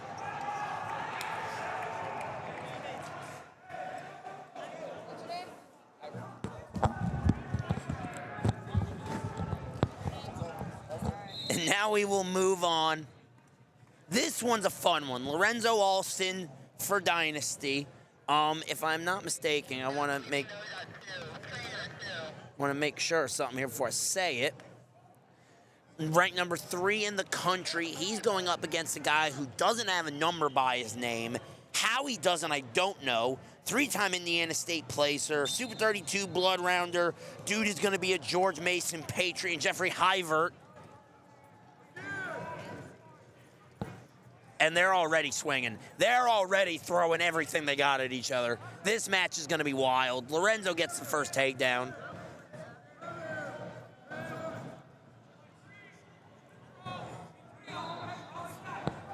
Won the lead. Hyvert and Alston both, you know, for being as great as they are, both of them not had the day they would have liked so far. Both of them 1-2.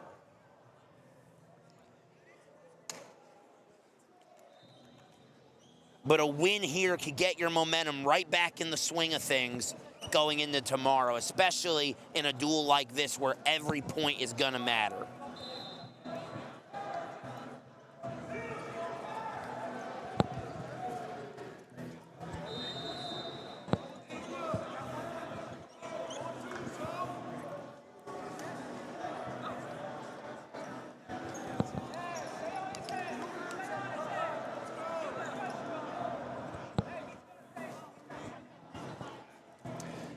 Won the lead for Alston as we get to the last 40 of the first period.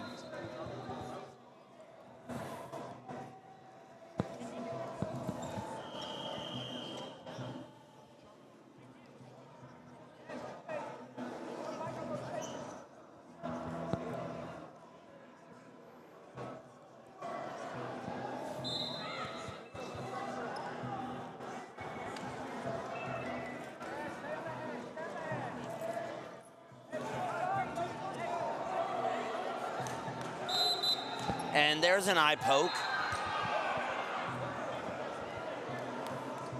The old DC special. And DC's here. I didn't even think about that.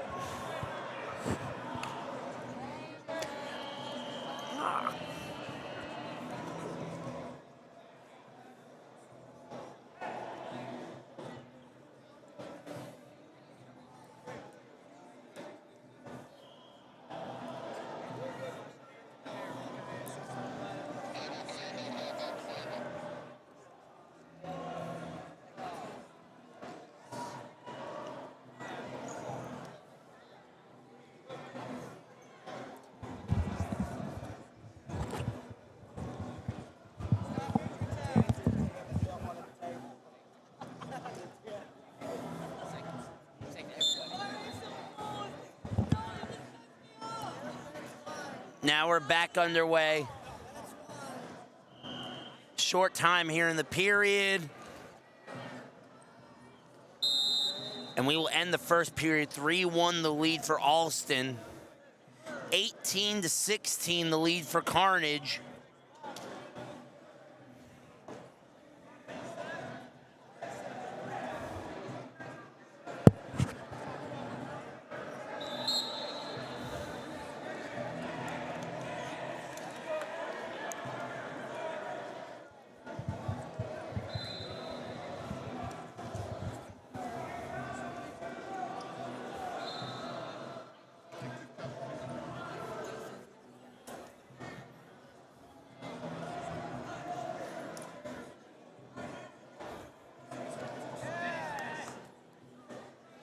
And on a shot here is Hyvert. He's going to look to extend it and maybe even shelf it if he can.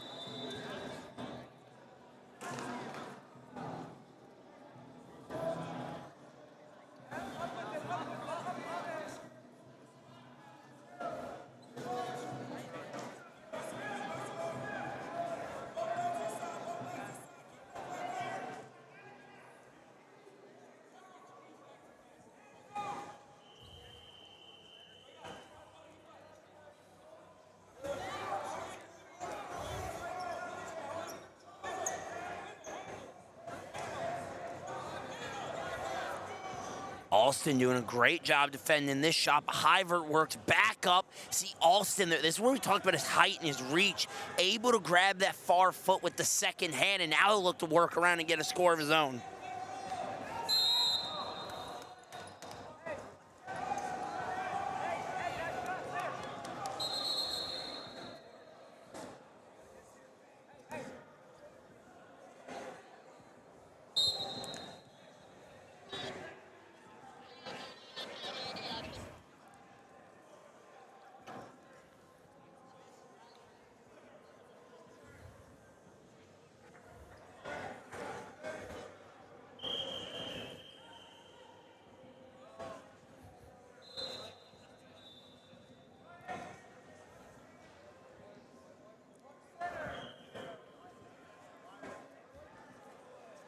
Clubs him away. Short time in the period.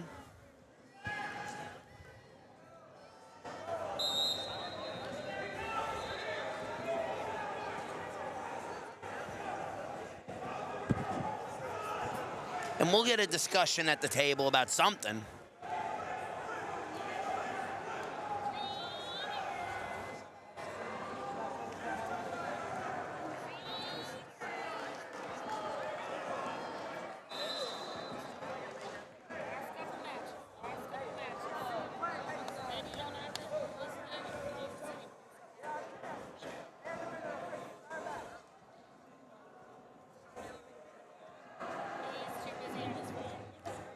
Oh, hush.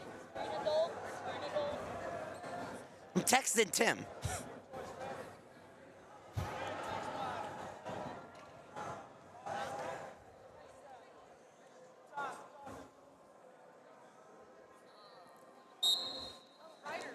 I'm telling him my little, I'm going to make my little Raymond Reddington, I feel like my lawyer has a bus to catch joke about Bo. Alston on bottom. Pull him near the edge. Alston's going to stay in bounds, though, but Lorenzo's got to be careful here because he could get caught up here in something. He's got to know when to stop the fight.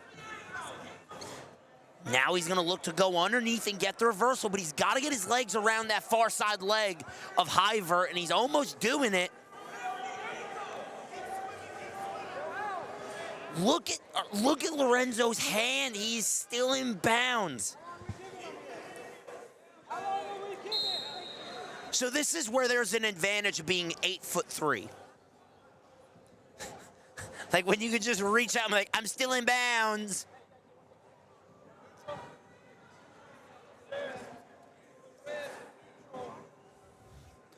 Alston will be cut, so the lead will be 4-2.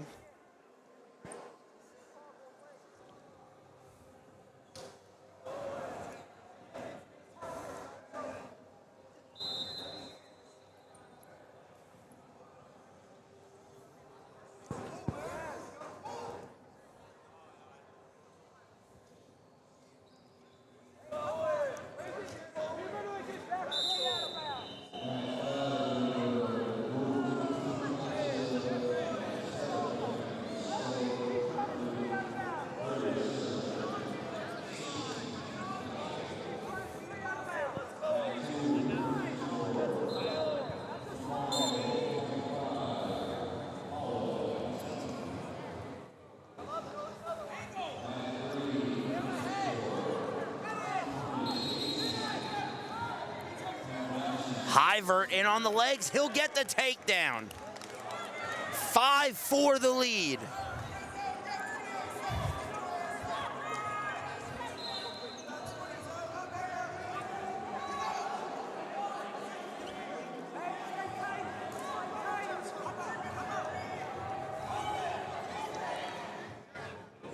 Alston's got to be Alston had to be super careful there and not giving up some backs. Alston needs one in 10 1/4 seconds, basically.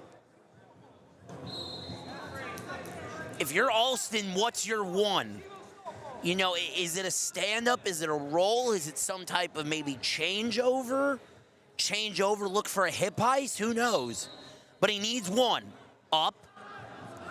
He might reverse him here. Oh, but he doesn't want to get caught up in this game. Not enough time. 2, 1 time. And Wyard will hang on. That win for Carnage is huge.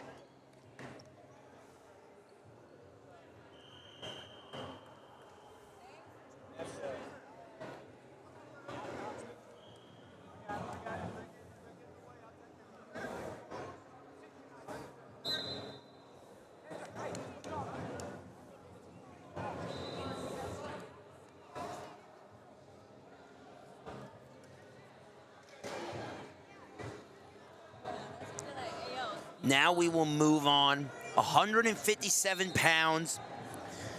For Dynasty, it is Cage Jones, who in his own right is an animal, and he goes up against Indiana State champion MJ Staples. Cage, overhook. He'll kick all the way over the top. But now MJ goes double, turns inside single. Now we're kind of in crackdown. This match is already wild. Cradle, maybe? Does Cage have a cradle locked up? Yes, he does. He kicks it back over. He'll look for a fall. This would be huge. It's almost there. Cage has got to get his own head out of the way. If he can step back, he might pin MJ Staples. He might pin MJ Staples. This would be gigantic for Dynasty. He lets go of the cradle, turns front headlock. Wow! Shout out to MJ Staples.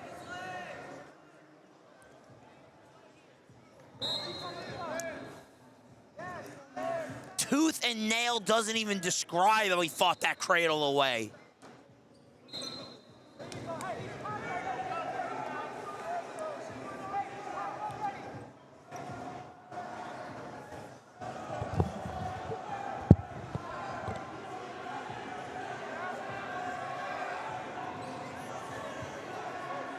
Now Staples might get a tilt of his own.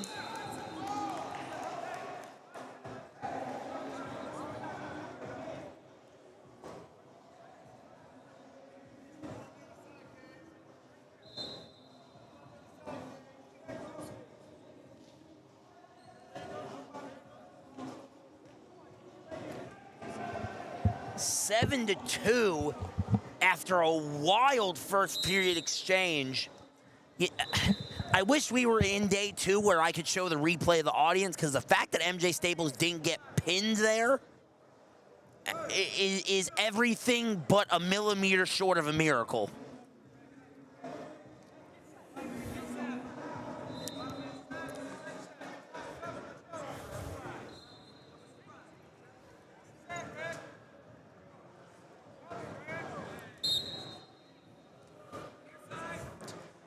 Seven to 2, the lead sits in favor of Cage Jones, which the thing is, MJ Staples has been so consistent, if I'm not mistaken, for Carnage all day, that if Cage Jones was able to pull this win off, it would be a huge win for Dynasty getting back in this duel. Yeah, MJ Staples, undefeated on the day, most of his wins by bonus.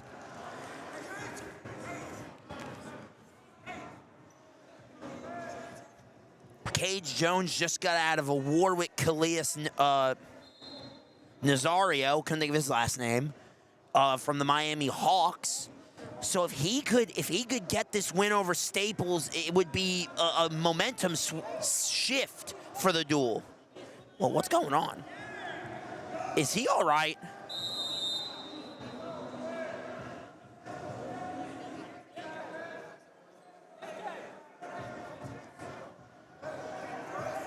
And obviously, he is compromised to a certain amount, so we will get an injury time, and our trainer will take a look at him.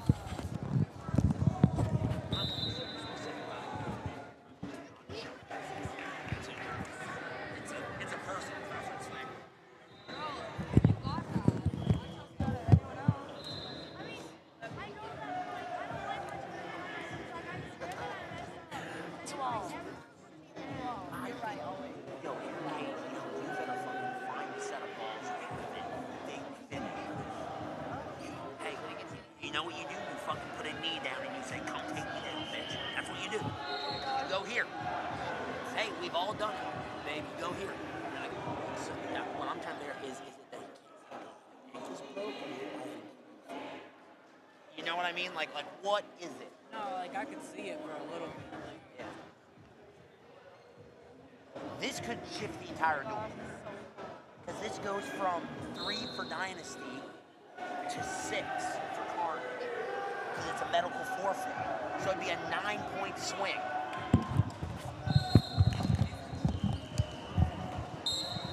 Staples is good to go. Cage is good to go. But now here's the thing. Staples smells blood in the water. Whether you want to admit it or not, if you're compromised, this is not the headlock on the edge. Ooh. Yo, this is what helps when you're 7 feet and you can just find a way to keep a limb in bounds at all times.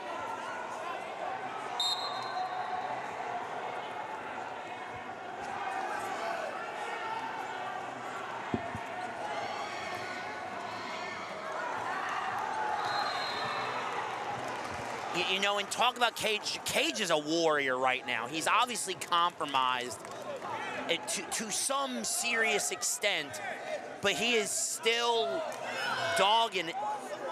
He's getting after it as best as he can, and this is going to get rough. This is going to get ugly. Kicks over, not on his back. We're neutral. There's a takedown. 10-8 now the lead for Staples.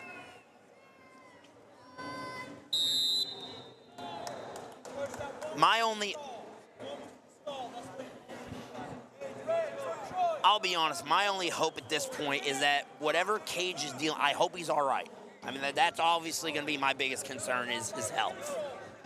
Our trainer is, I believe, close by. There she is, in case.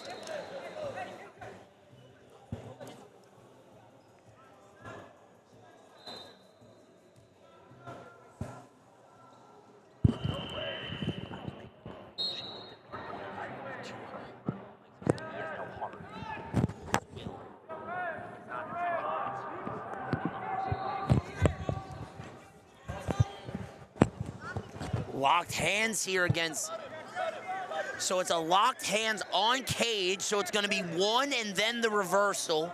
13-8. Oh,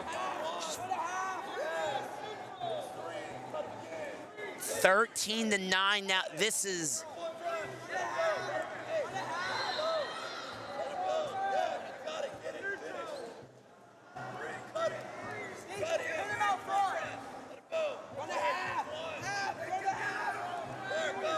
obviously something's up here with Cage. Like, I don't like this. Like this is where I'm like, okay, something's obviously wrong here.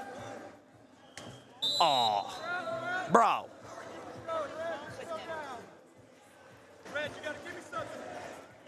Like, that's why I'm like, come on, like.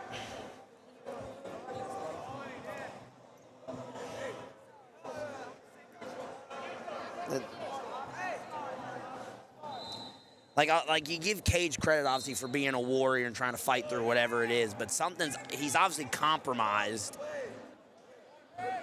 in some physical capacity.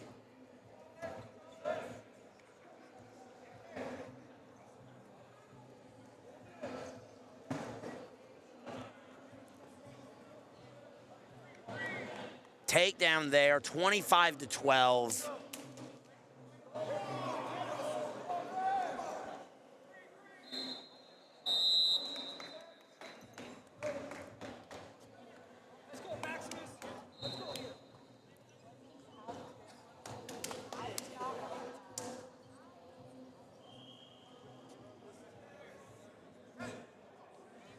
And now we get back to a really fun one to me. Number 4 ranked in the country, Maximus Dobbelt, Iowa State champ, Fargo finalist, the whole 9. The dude is a monster. He goes up against Melvin Miller, ranked number 2 in the country, a Super 32 finalist, state champ. Kid is an animal. This match has all the makings to be a super fun one to watch.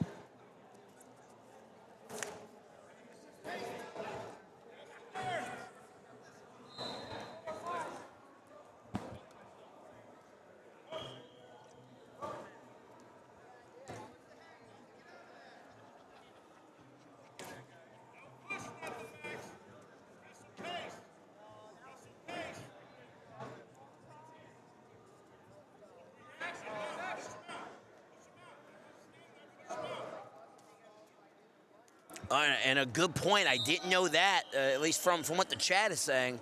This is the Who's Number 1 match for next month, which that will be fireworks if that's the case. Get a nice little Who's Number 1 preview right here in Atlanta, and I'm going to continue to say this. I don't care what you say. This is the single best tournament in the country every single year. Every match is incredible. Ranked wrestlers all across all 5 mats, every single round, and Mel Miller will open up the scoring with a takedown. This is why you come to Atlanta. If you're within drivable distance of Atlanta and you have nothing to do and you're not here, you don't love wrestling.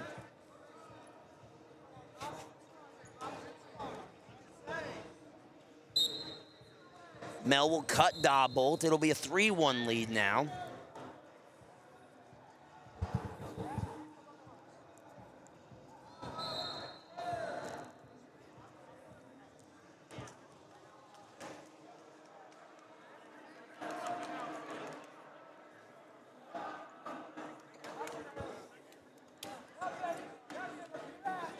Miller in on another leg attack. Dobbelt by the edge. Dobbelt's going to look to whizzer over. I think he was going to try to lat whizzer over and try to kick through, but he just didn't have the room. Mel ends up getting the takedown. 6-1 the lead now.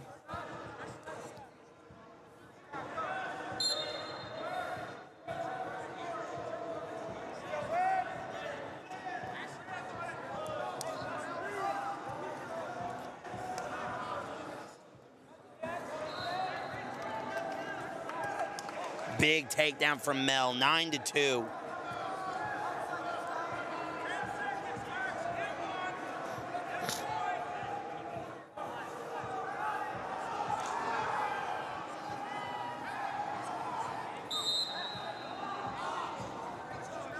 First period ends 9-2. It's red. Yeah.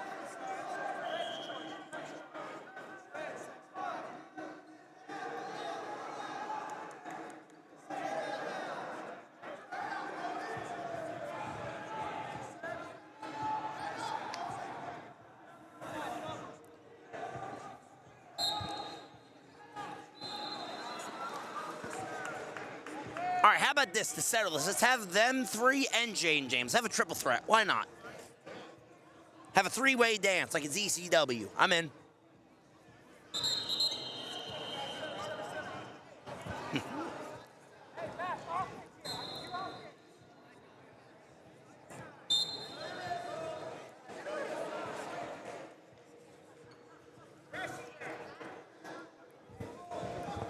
to the lead from Mel Miller.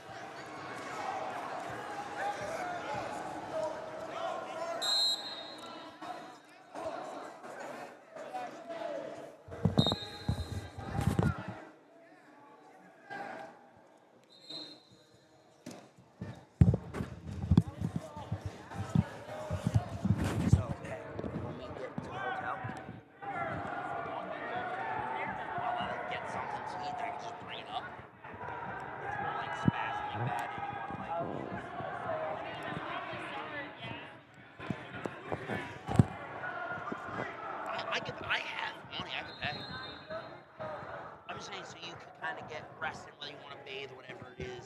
You know, just. It's gonna be a pain in the ass to get the car because they do valet parking only. But you said there's a restaurant and hotel. Or are you I saying? think, but I couldn't find like a menu. So hey, when we get through, we'll figure it out. I just want to make sure you can start relaxing and working on your back as soon as possible. You know what I mean? Just trying to help you. Love you. 16-3 now the lead for Mel Miller, who is on a tear this weekend. I took a moment to speak to my fiance about our dinner plans for the night, and I look up and he scored another 8 points. That just tells you the Bishop McCourt way of go, go, go, go, go, go. Hey, there's a second break. Go, go, go.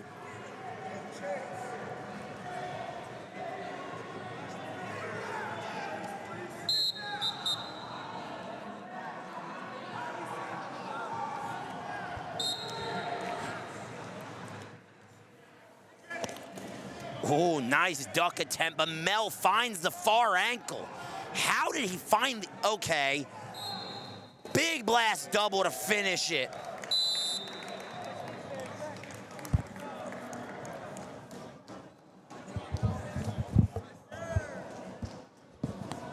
Okay, can someone tell me how he found the ankle there on the way down? Like, did anyone else kind of notice that? Face off rough.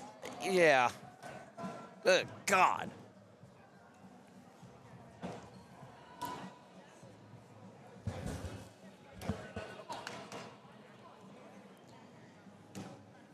Now we will move to 175 pounds.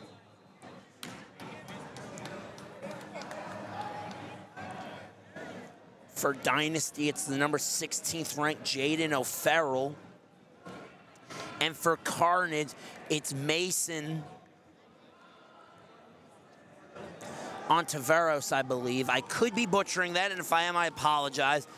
But Mason is a soon-to-be Oklahoma Sooner, funnily enough. Fargo finalist, California State finalist. Dude is a hammer. Jaden O'Farrell in his own right, state champ. I don't believe we know where he's going to school yet, but this match should be super fun.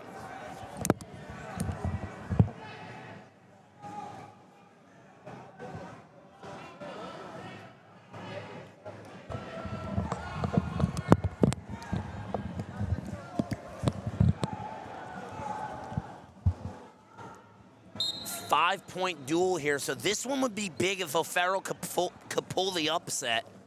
This would be big for Dynasty.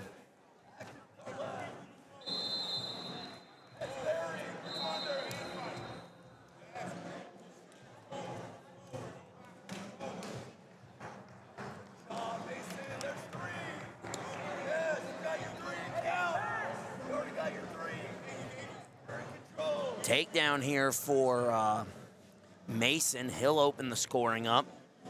The future Oklahoma Sooner.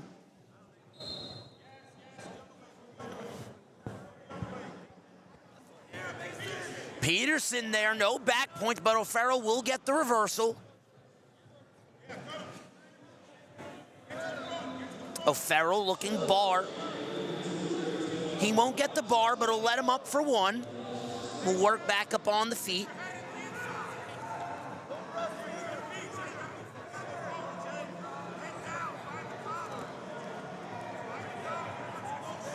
Cormier and Pawa going into heavyweight. It is down to the big fellas.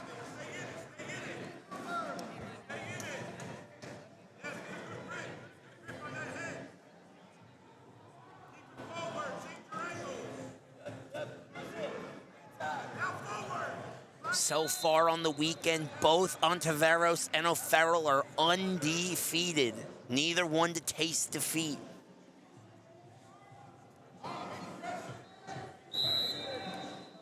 Go out of bounds and get a fresh start.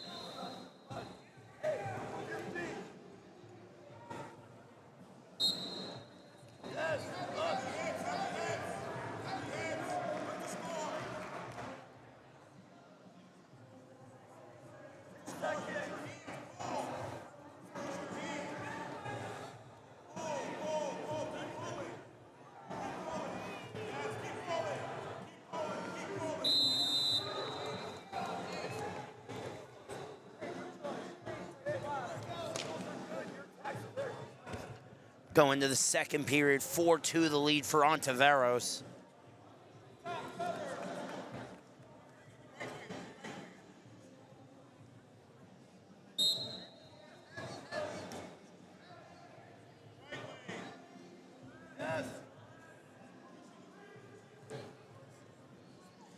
Takedown for Ontiveros there on the edge. But he'll get the escape and we'll get a restart, neutral on our feet.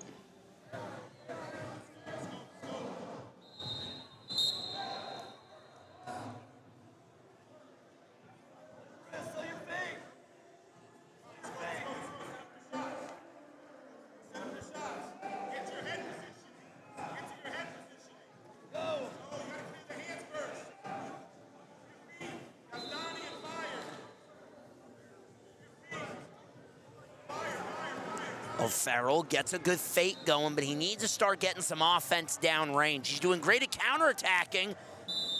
Oh. Bo's a clown, bruh. Tried to backstroke his way away from the heavier wrestlers. That's funny. Minute 10 to go.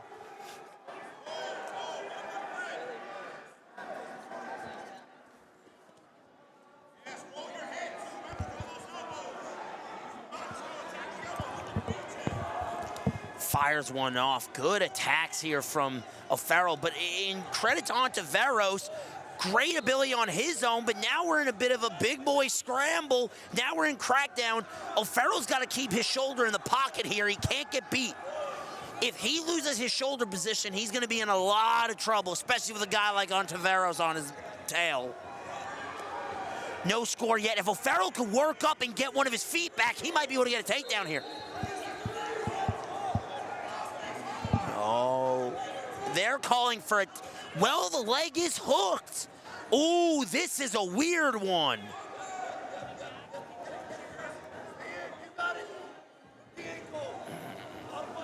That's a weird one.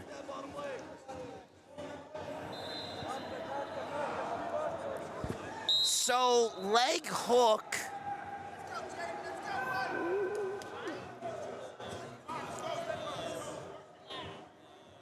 Oh.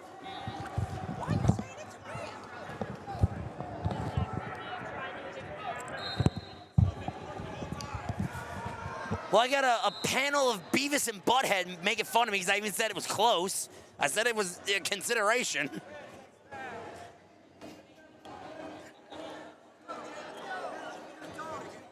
Mind you, Beavis and Butthead are the two officials I probably have dealt with most in my life, so who cares?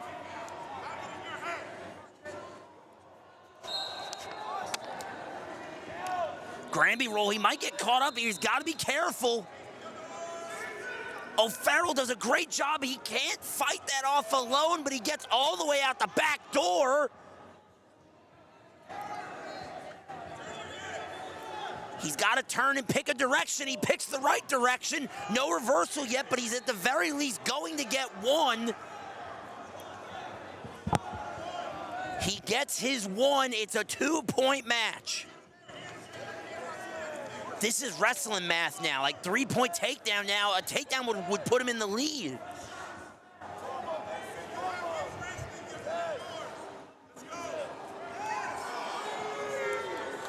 Big takedown for Ferrell.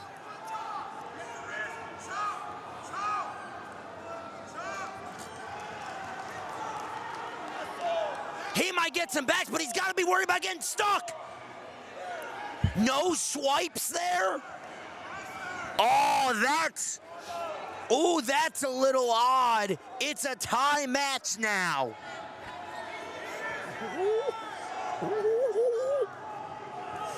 Slides him by. Now goes to pick on the edge. No takedown. Now it's getting good. Now it's getting fun.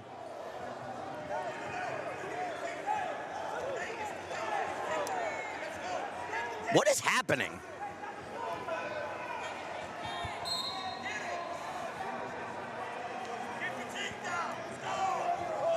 $35 to go.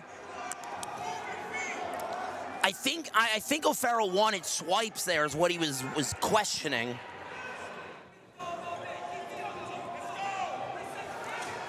$20 to go. If he could get this takedown, this would be gigantic for Dynasty.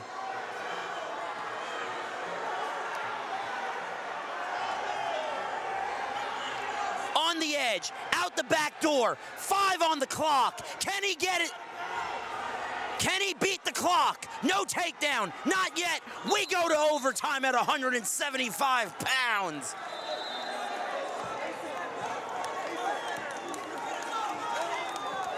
Ooh. What? Yep. First point wins. This is what we talk about sometimes in wrestling, where skill goes out the window, talent goes out the window. Damn it, who wants it more? Who's got it in their heart? Oi, voice crack. That was rough. Bad time to have a voice crack. Yeah, long day. Oh, God, sorry. Goes around the corner, not there.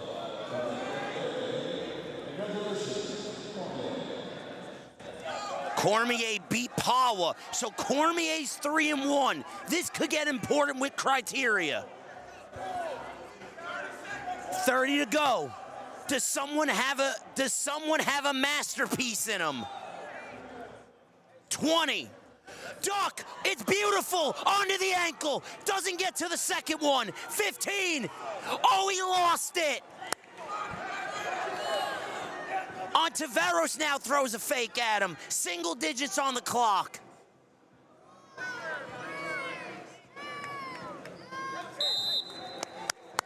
Woo! What a match.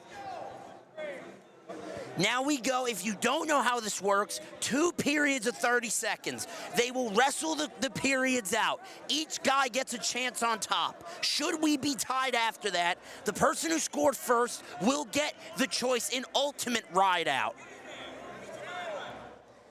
This is electric. I was tired and lethargic before this match. Now I'm awake. I'm not gonna go to bed till 19 a.m. in the morning tonight. He returns him once. Works to the edge, needs another return. Granby roll. Ontiveros is, oh, that was a great ride there by him. Does he get away? Ooh!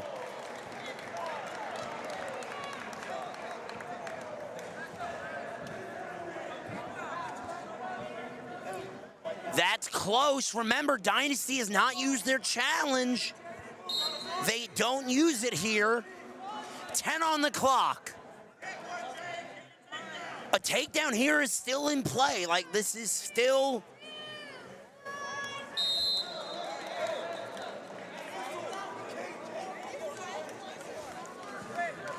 Ferrell needs at least one.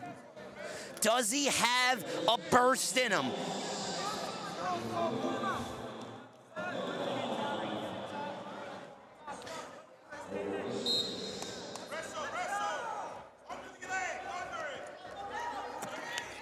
Onto his butt. Ontiveros tries to get the leg, and he doesn't get it. Reversal! Up 1! Gotta watch for a locked hands. No locked hands. 15 on the clock. If Ontiveros gets away, we go to ultimate ride out. On the edge. Oh, they took out one of the cameramen. They're gonna challenge for a locked hands. Ooh-hoo-hoo. Now, here's the thing, right? They're challenging for a locked hands. I don't even think they're going to get the locked hands. Do you know why I think they're challenging, ladies and gentlemen, if I'm honest? They are giving Ontiveros a breather. They are letting him gain some stamina back, getting some breath back in his lungs. I don't think they think they're going to win this challenge. There's 3 matches left. I think they're doing this just to get the breath back, and if so, it's genius if it works. What? Oh, I don't care. No, it's genius. I've done it before at tournaments where I needed a breath and I've wasted a challenge. It's a hell of a tactic if that's what they're doing. Now, he might have locked hands. I'm going to keep it a buck. He might have. But I don't know.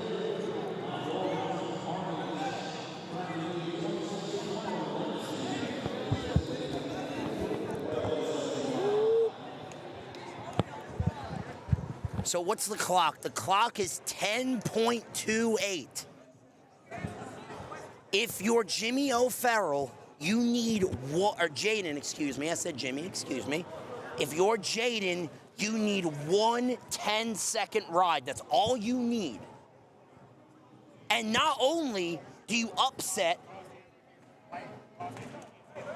no locked hands, they will lose the challenge. So not only if he rides him out does he knock off the number 3 ranked wrestler in the country, he swings the momentum of the duel, and he gets them back within 1 with 3 matches to go.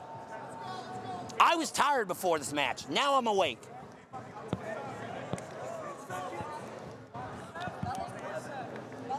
What does he have in the bag of tricks? Caution. I mean, it's his first of 3, so it's not going to do too much damage, in theory. If he gets 2 more, I mean... Cross body ride and a boot in. He stood up. Bottom stood up. So, the first time, that can be a warning, so I imagine that's what this is. If I'm Jaden, though, I go right back to that side headlock. He goes to it. On his feet. 4, 3, 2, just hang on. Time! And they don't have their challenge. O'Ferrell gets the win. We go to 190, 26-24 Carnage. That is the epitome of a war. Hats off to them both. That's my favorite match I've seen all tournament so far. Like, by far. Yeah, let's all get a breather. Let's all kind of...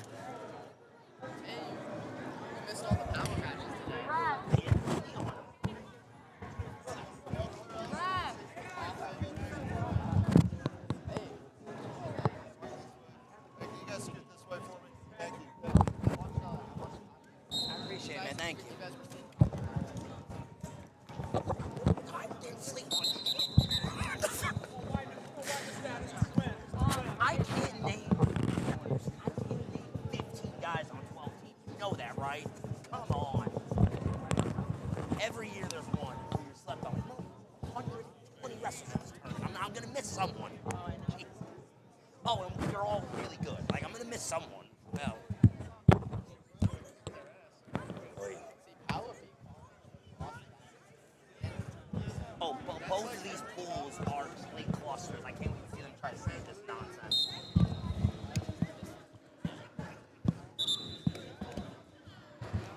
Now we will try to get back underway at 190, but another eye poke.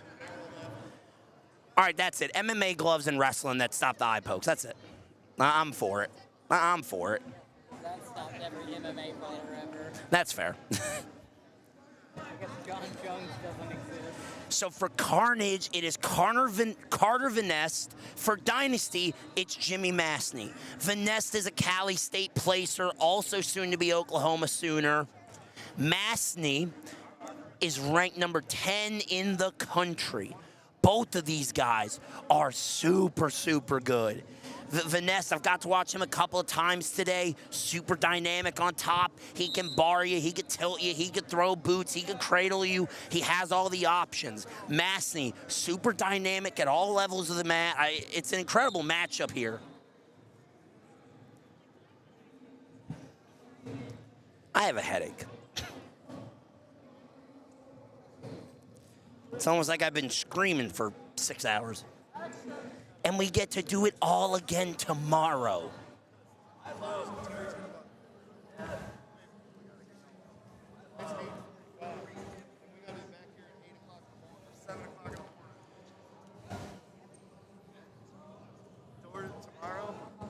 Tomorrow doors are open and wrestling starts at 9.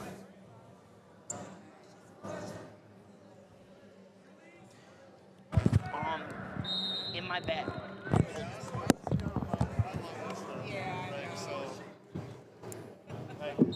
Mainly, I'm trying to get all these guys out so we can go home, so I can get them all rested back here tomorrow morning.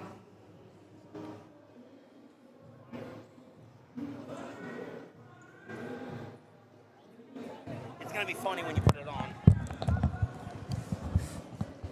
But at least it's something that'll keep you a little warmer.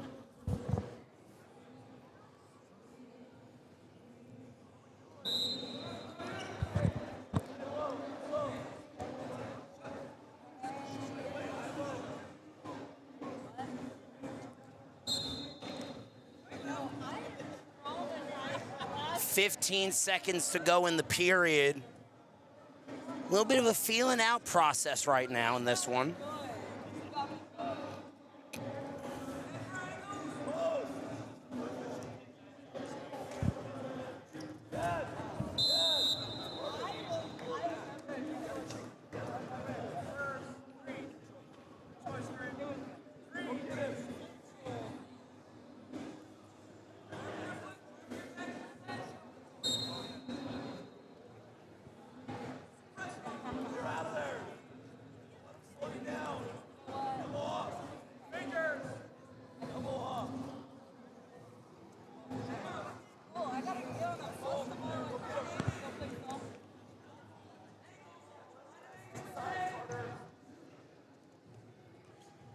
Onto the edge.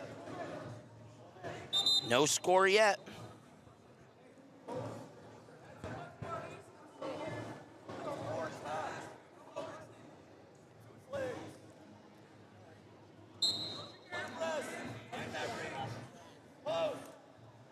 Keep in mind here, Vanessa does have a stall to his name already, so he's got to be at least somewhat active.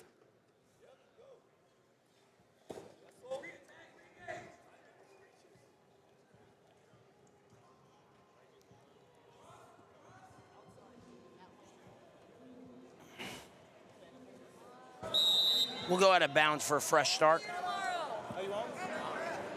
Yeah. See it.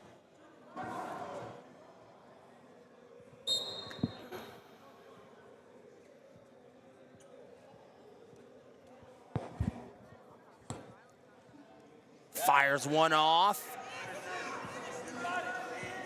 Big up here. Doesn't finish it though yet. Massey does a great job of sitting the corner even through the landing.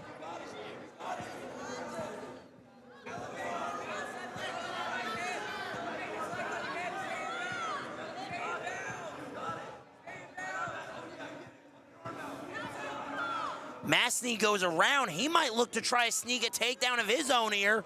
Now he's on the offensive. We're still in bounds. Oh, that was close.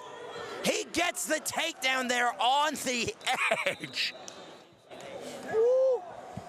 That is a gritty, gritty takedown on the edge.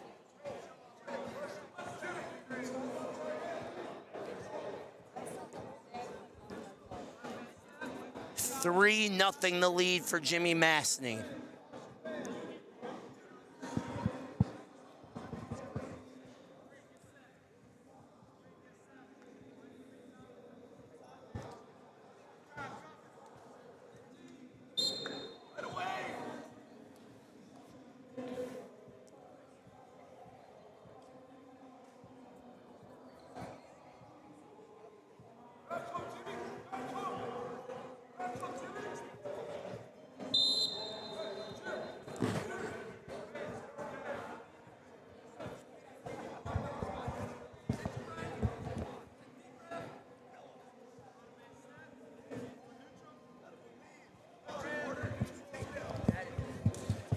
Massey will be led up to his feet here. We get into the last 2 minutes of this match at 190 pounds.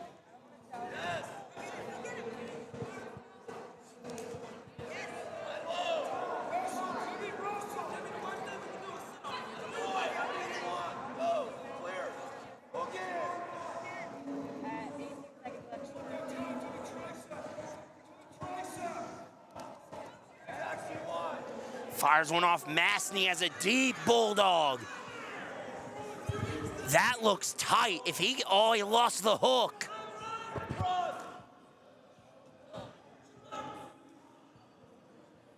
That bulldog looked tight there for a minute. He finds the ankle. Now he's going to turn it into a head outside single.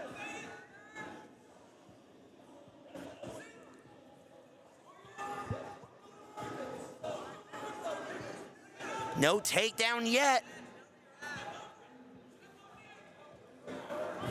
He's got the leg hooked and a crossface. Now he might get some backs. He might get the jack, the queen, the king, and the ace. He doesn't get the ace, but he gets the rest of the three, and he'll go up 10.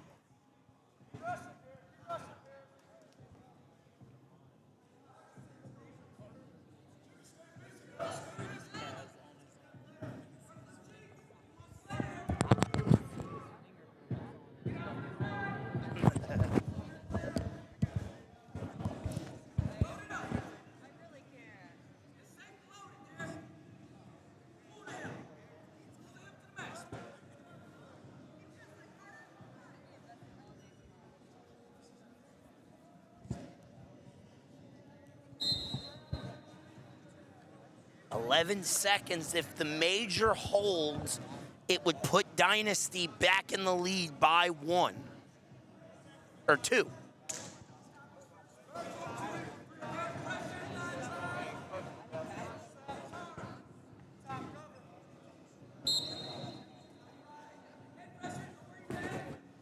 Switches out, doesn't get it.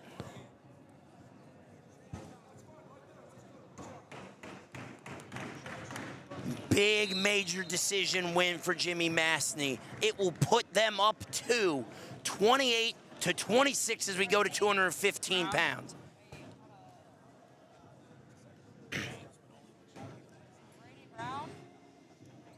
For Carnage, it is Pennsylvania State placer and number 7th ranked Brady Brown. And for Dynasty, it's Missouri commit, number 6th ranked 215 pounder in the land, Cash Coolie. It's just in my brain. I'm just like, as soon as they walk out, I even do it to people that I know.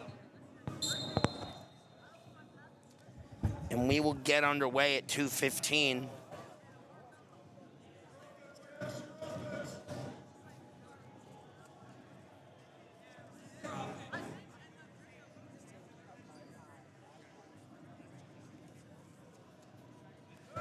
Fires one off on the edge of the mat. If he could drag him back in, he'll have a good chance to finish, and he does.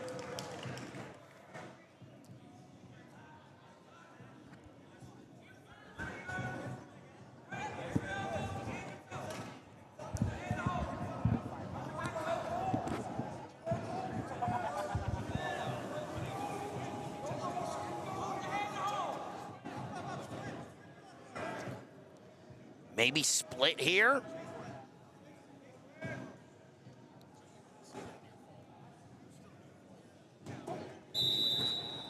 We'll get a fresh start with just under a minute left.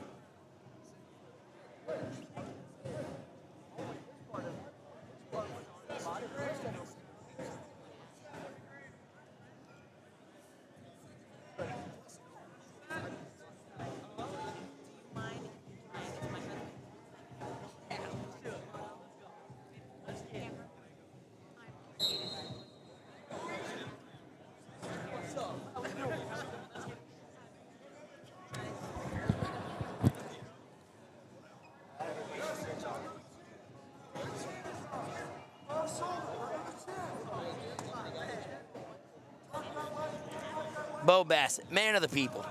Man of the people.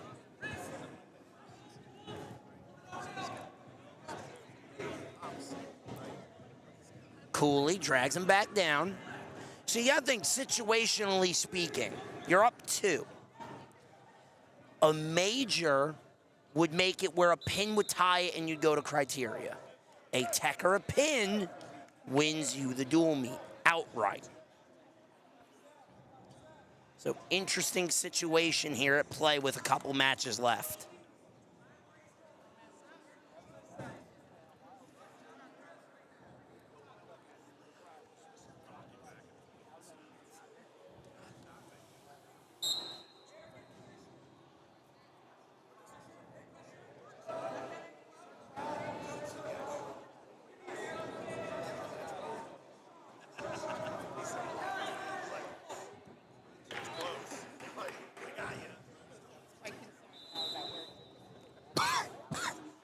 And that'll be the end of the first period. 3-0 the lead for Cash Coolie of Dynasty.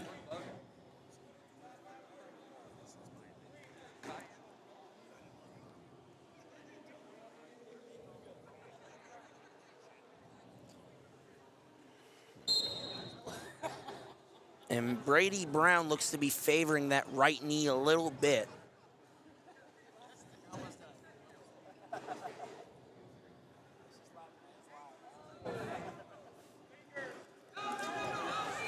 Went for the leg attack. Brady able to circle around it, but couldn't capitalize on it. And around we go, but we're still in bounds.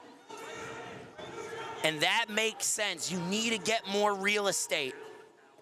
There's the takedown, out of bounds.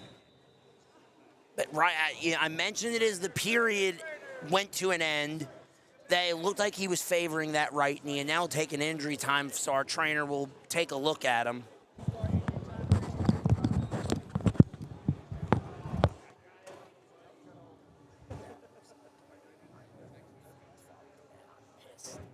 You know what I mean?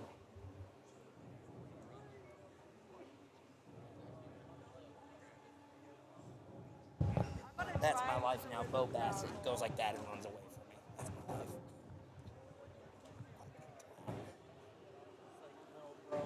Bro, I love that. Bro, it's awesome.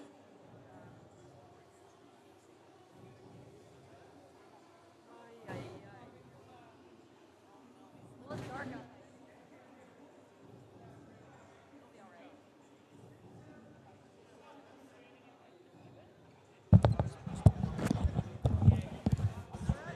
Now we will get back to it. Brady is good to go.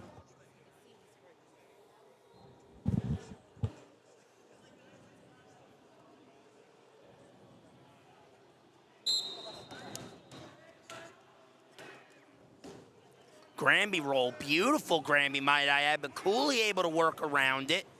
He'll look to hook and roll again. We'll go out of bounds.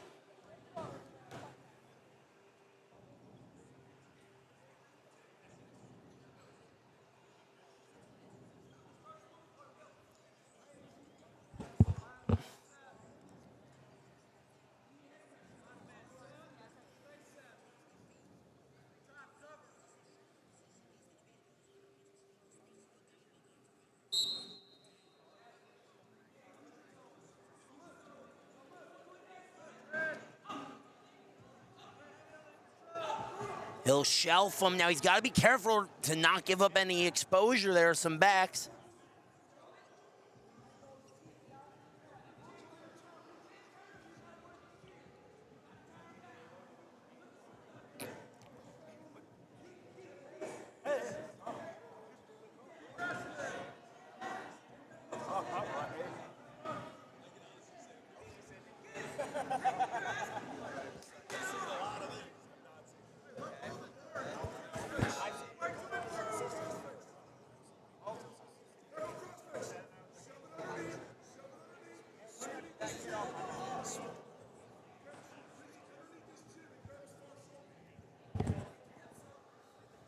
I just realized that there's two guys named Cash at 215.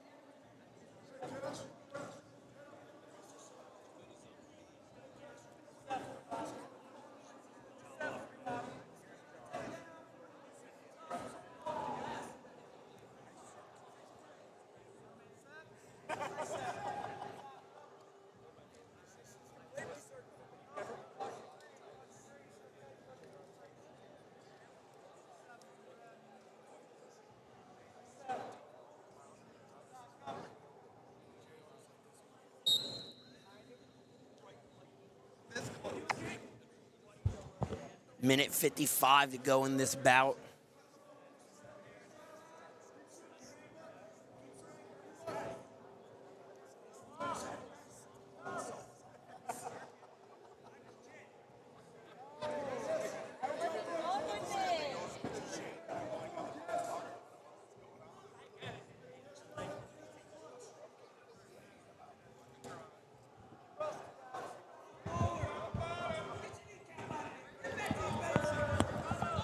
And Brady will look to cut him here, realizing he needs to start chipping into the lead.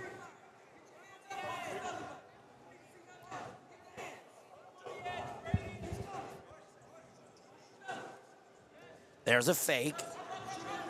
Over the top goes Brady.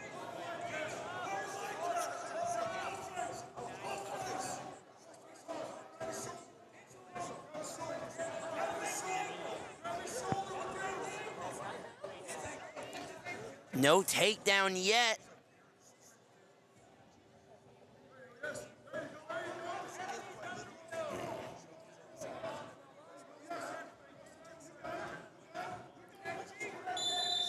And there will be a stalemate there.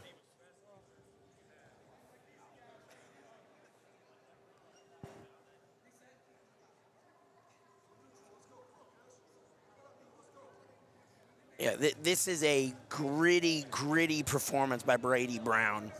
Because even if you're not going to win the match, the decision makes it only a 5-point lead for Dynasty and keeps your team in this dual meet.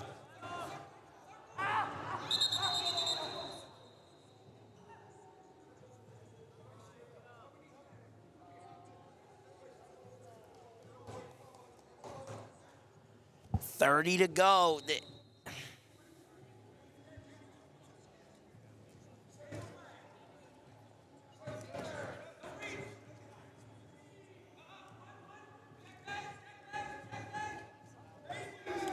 There's the takedown against him. But, man, you got to make a point about the kid's heart, regardless of the result. Kid fought his tail off, obviously compromised.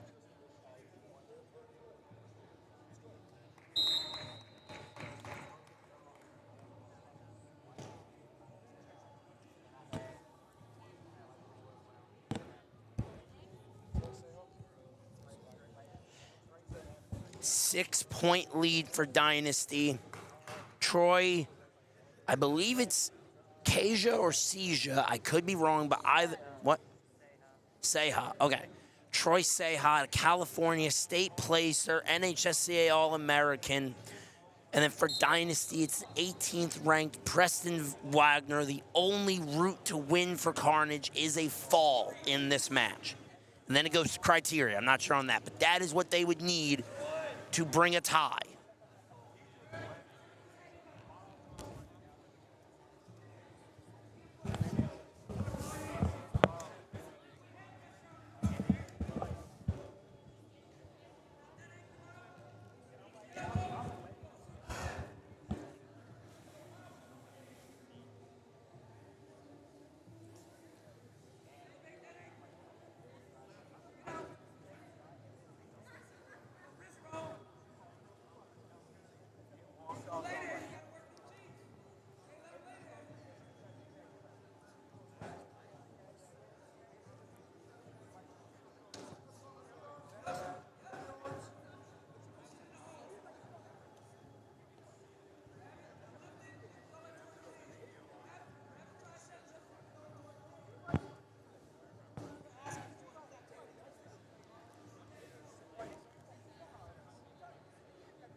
.30 the lead for Wagner. It's up to y'all.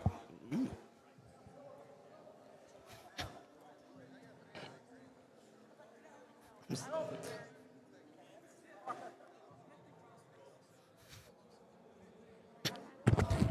couldn't do it this morning because we missed him, so I was like, do a quick little roundup. 3-0 the lead. Wagner's doing a great job on top right now.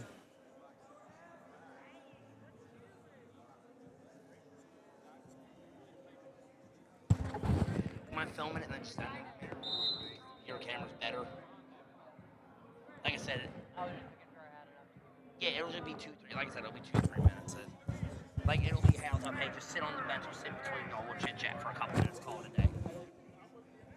Yeah, it is a little cold in here. I almost brought my jacket. Do you want to wear my long sleeve tomorrow? Okay. Oh, okay. I was gonna say. I was gonna be like, okay, freeze.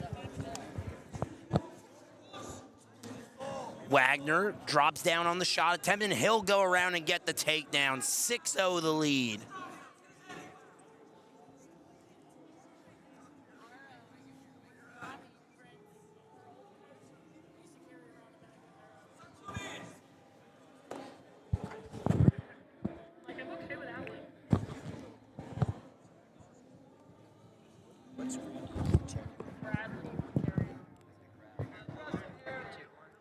Yeah. Comments that you're looking at. Yeah, yeah, I have the hub up so I can look at like the records and the other duels. I have the credentials and stuff, and then I have the YouTube chat. Because I started round 3 and I had no audio and I had no clue. I saw the chat saying, "Hey, we can't hear you." I was like, "Oh shit." So I just like having all 3 so I could kind of just switch.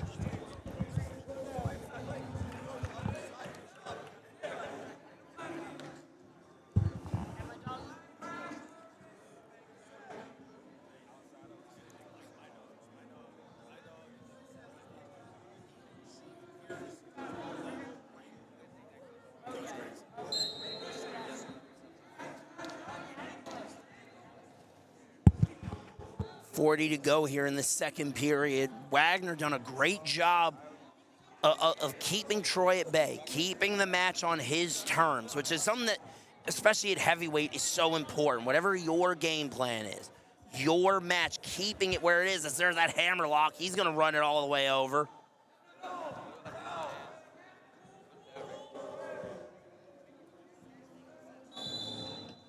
We'll get out of bounds and a fresh start with 22 on the clock.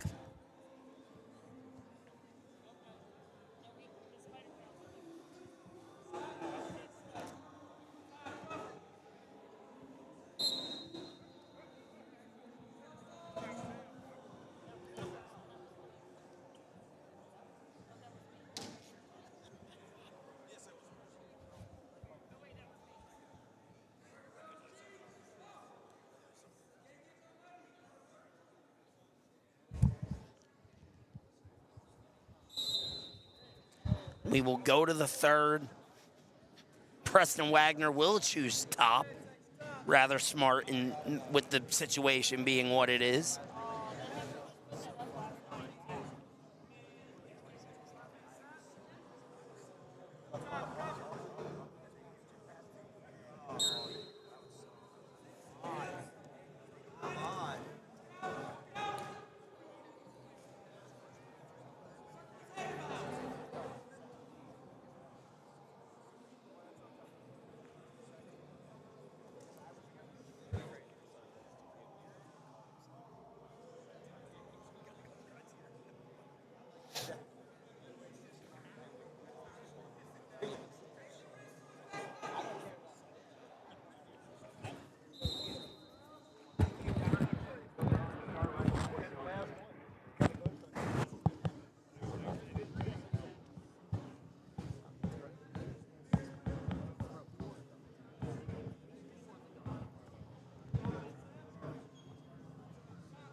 Under 50 to go here. Wagner pitched a shutout to this point, at least. I think that's the best way to put it. Dominant in all 3 facets, able to keep the match where he wanted. And for Dynasty, this is going to be another dual win for them, another pool win for them. And again, there are so many different scenarios that smarter men than me, like Travis Gerard and LA Ruffin, are figuring out about tomorrow in terms of who's going where. See, he's already figured it out. See, he's jobbing me out because he already has the answers before I ask the questions.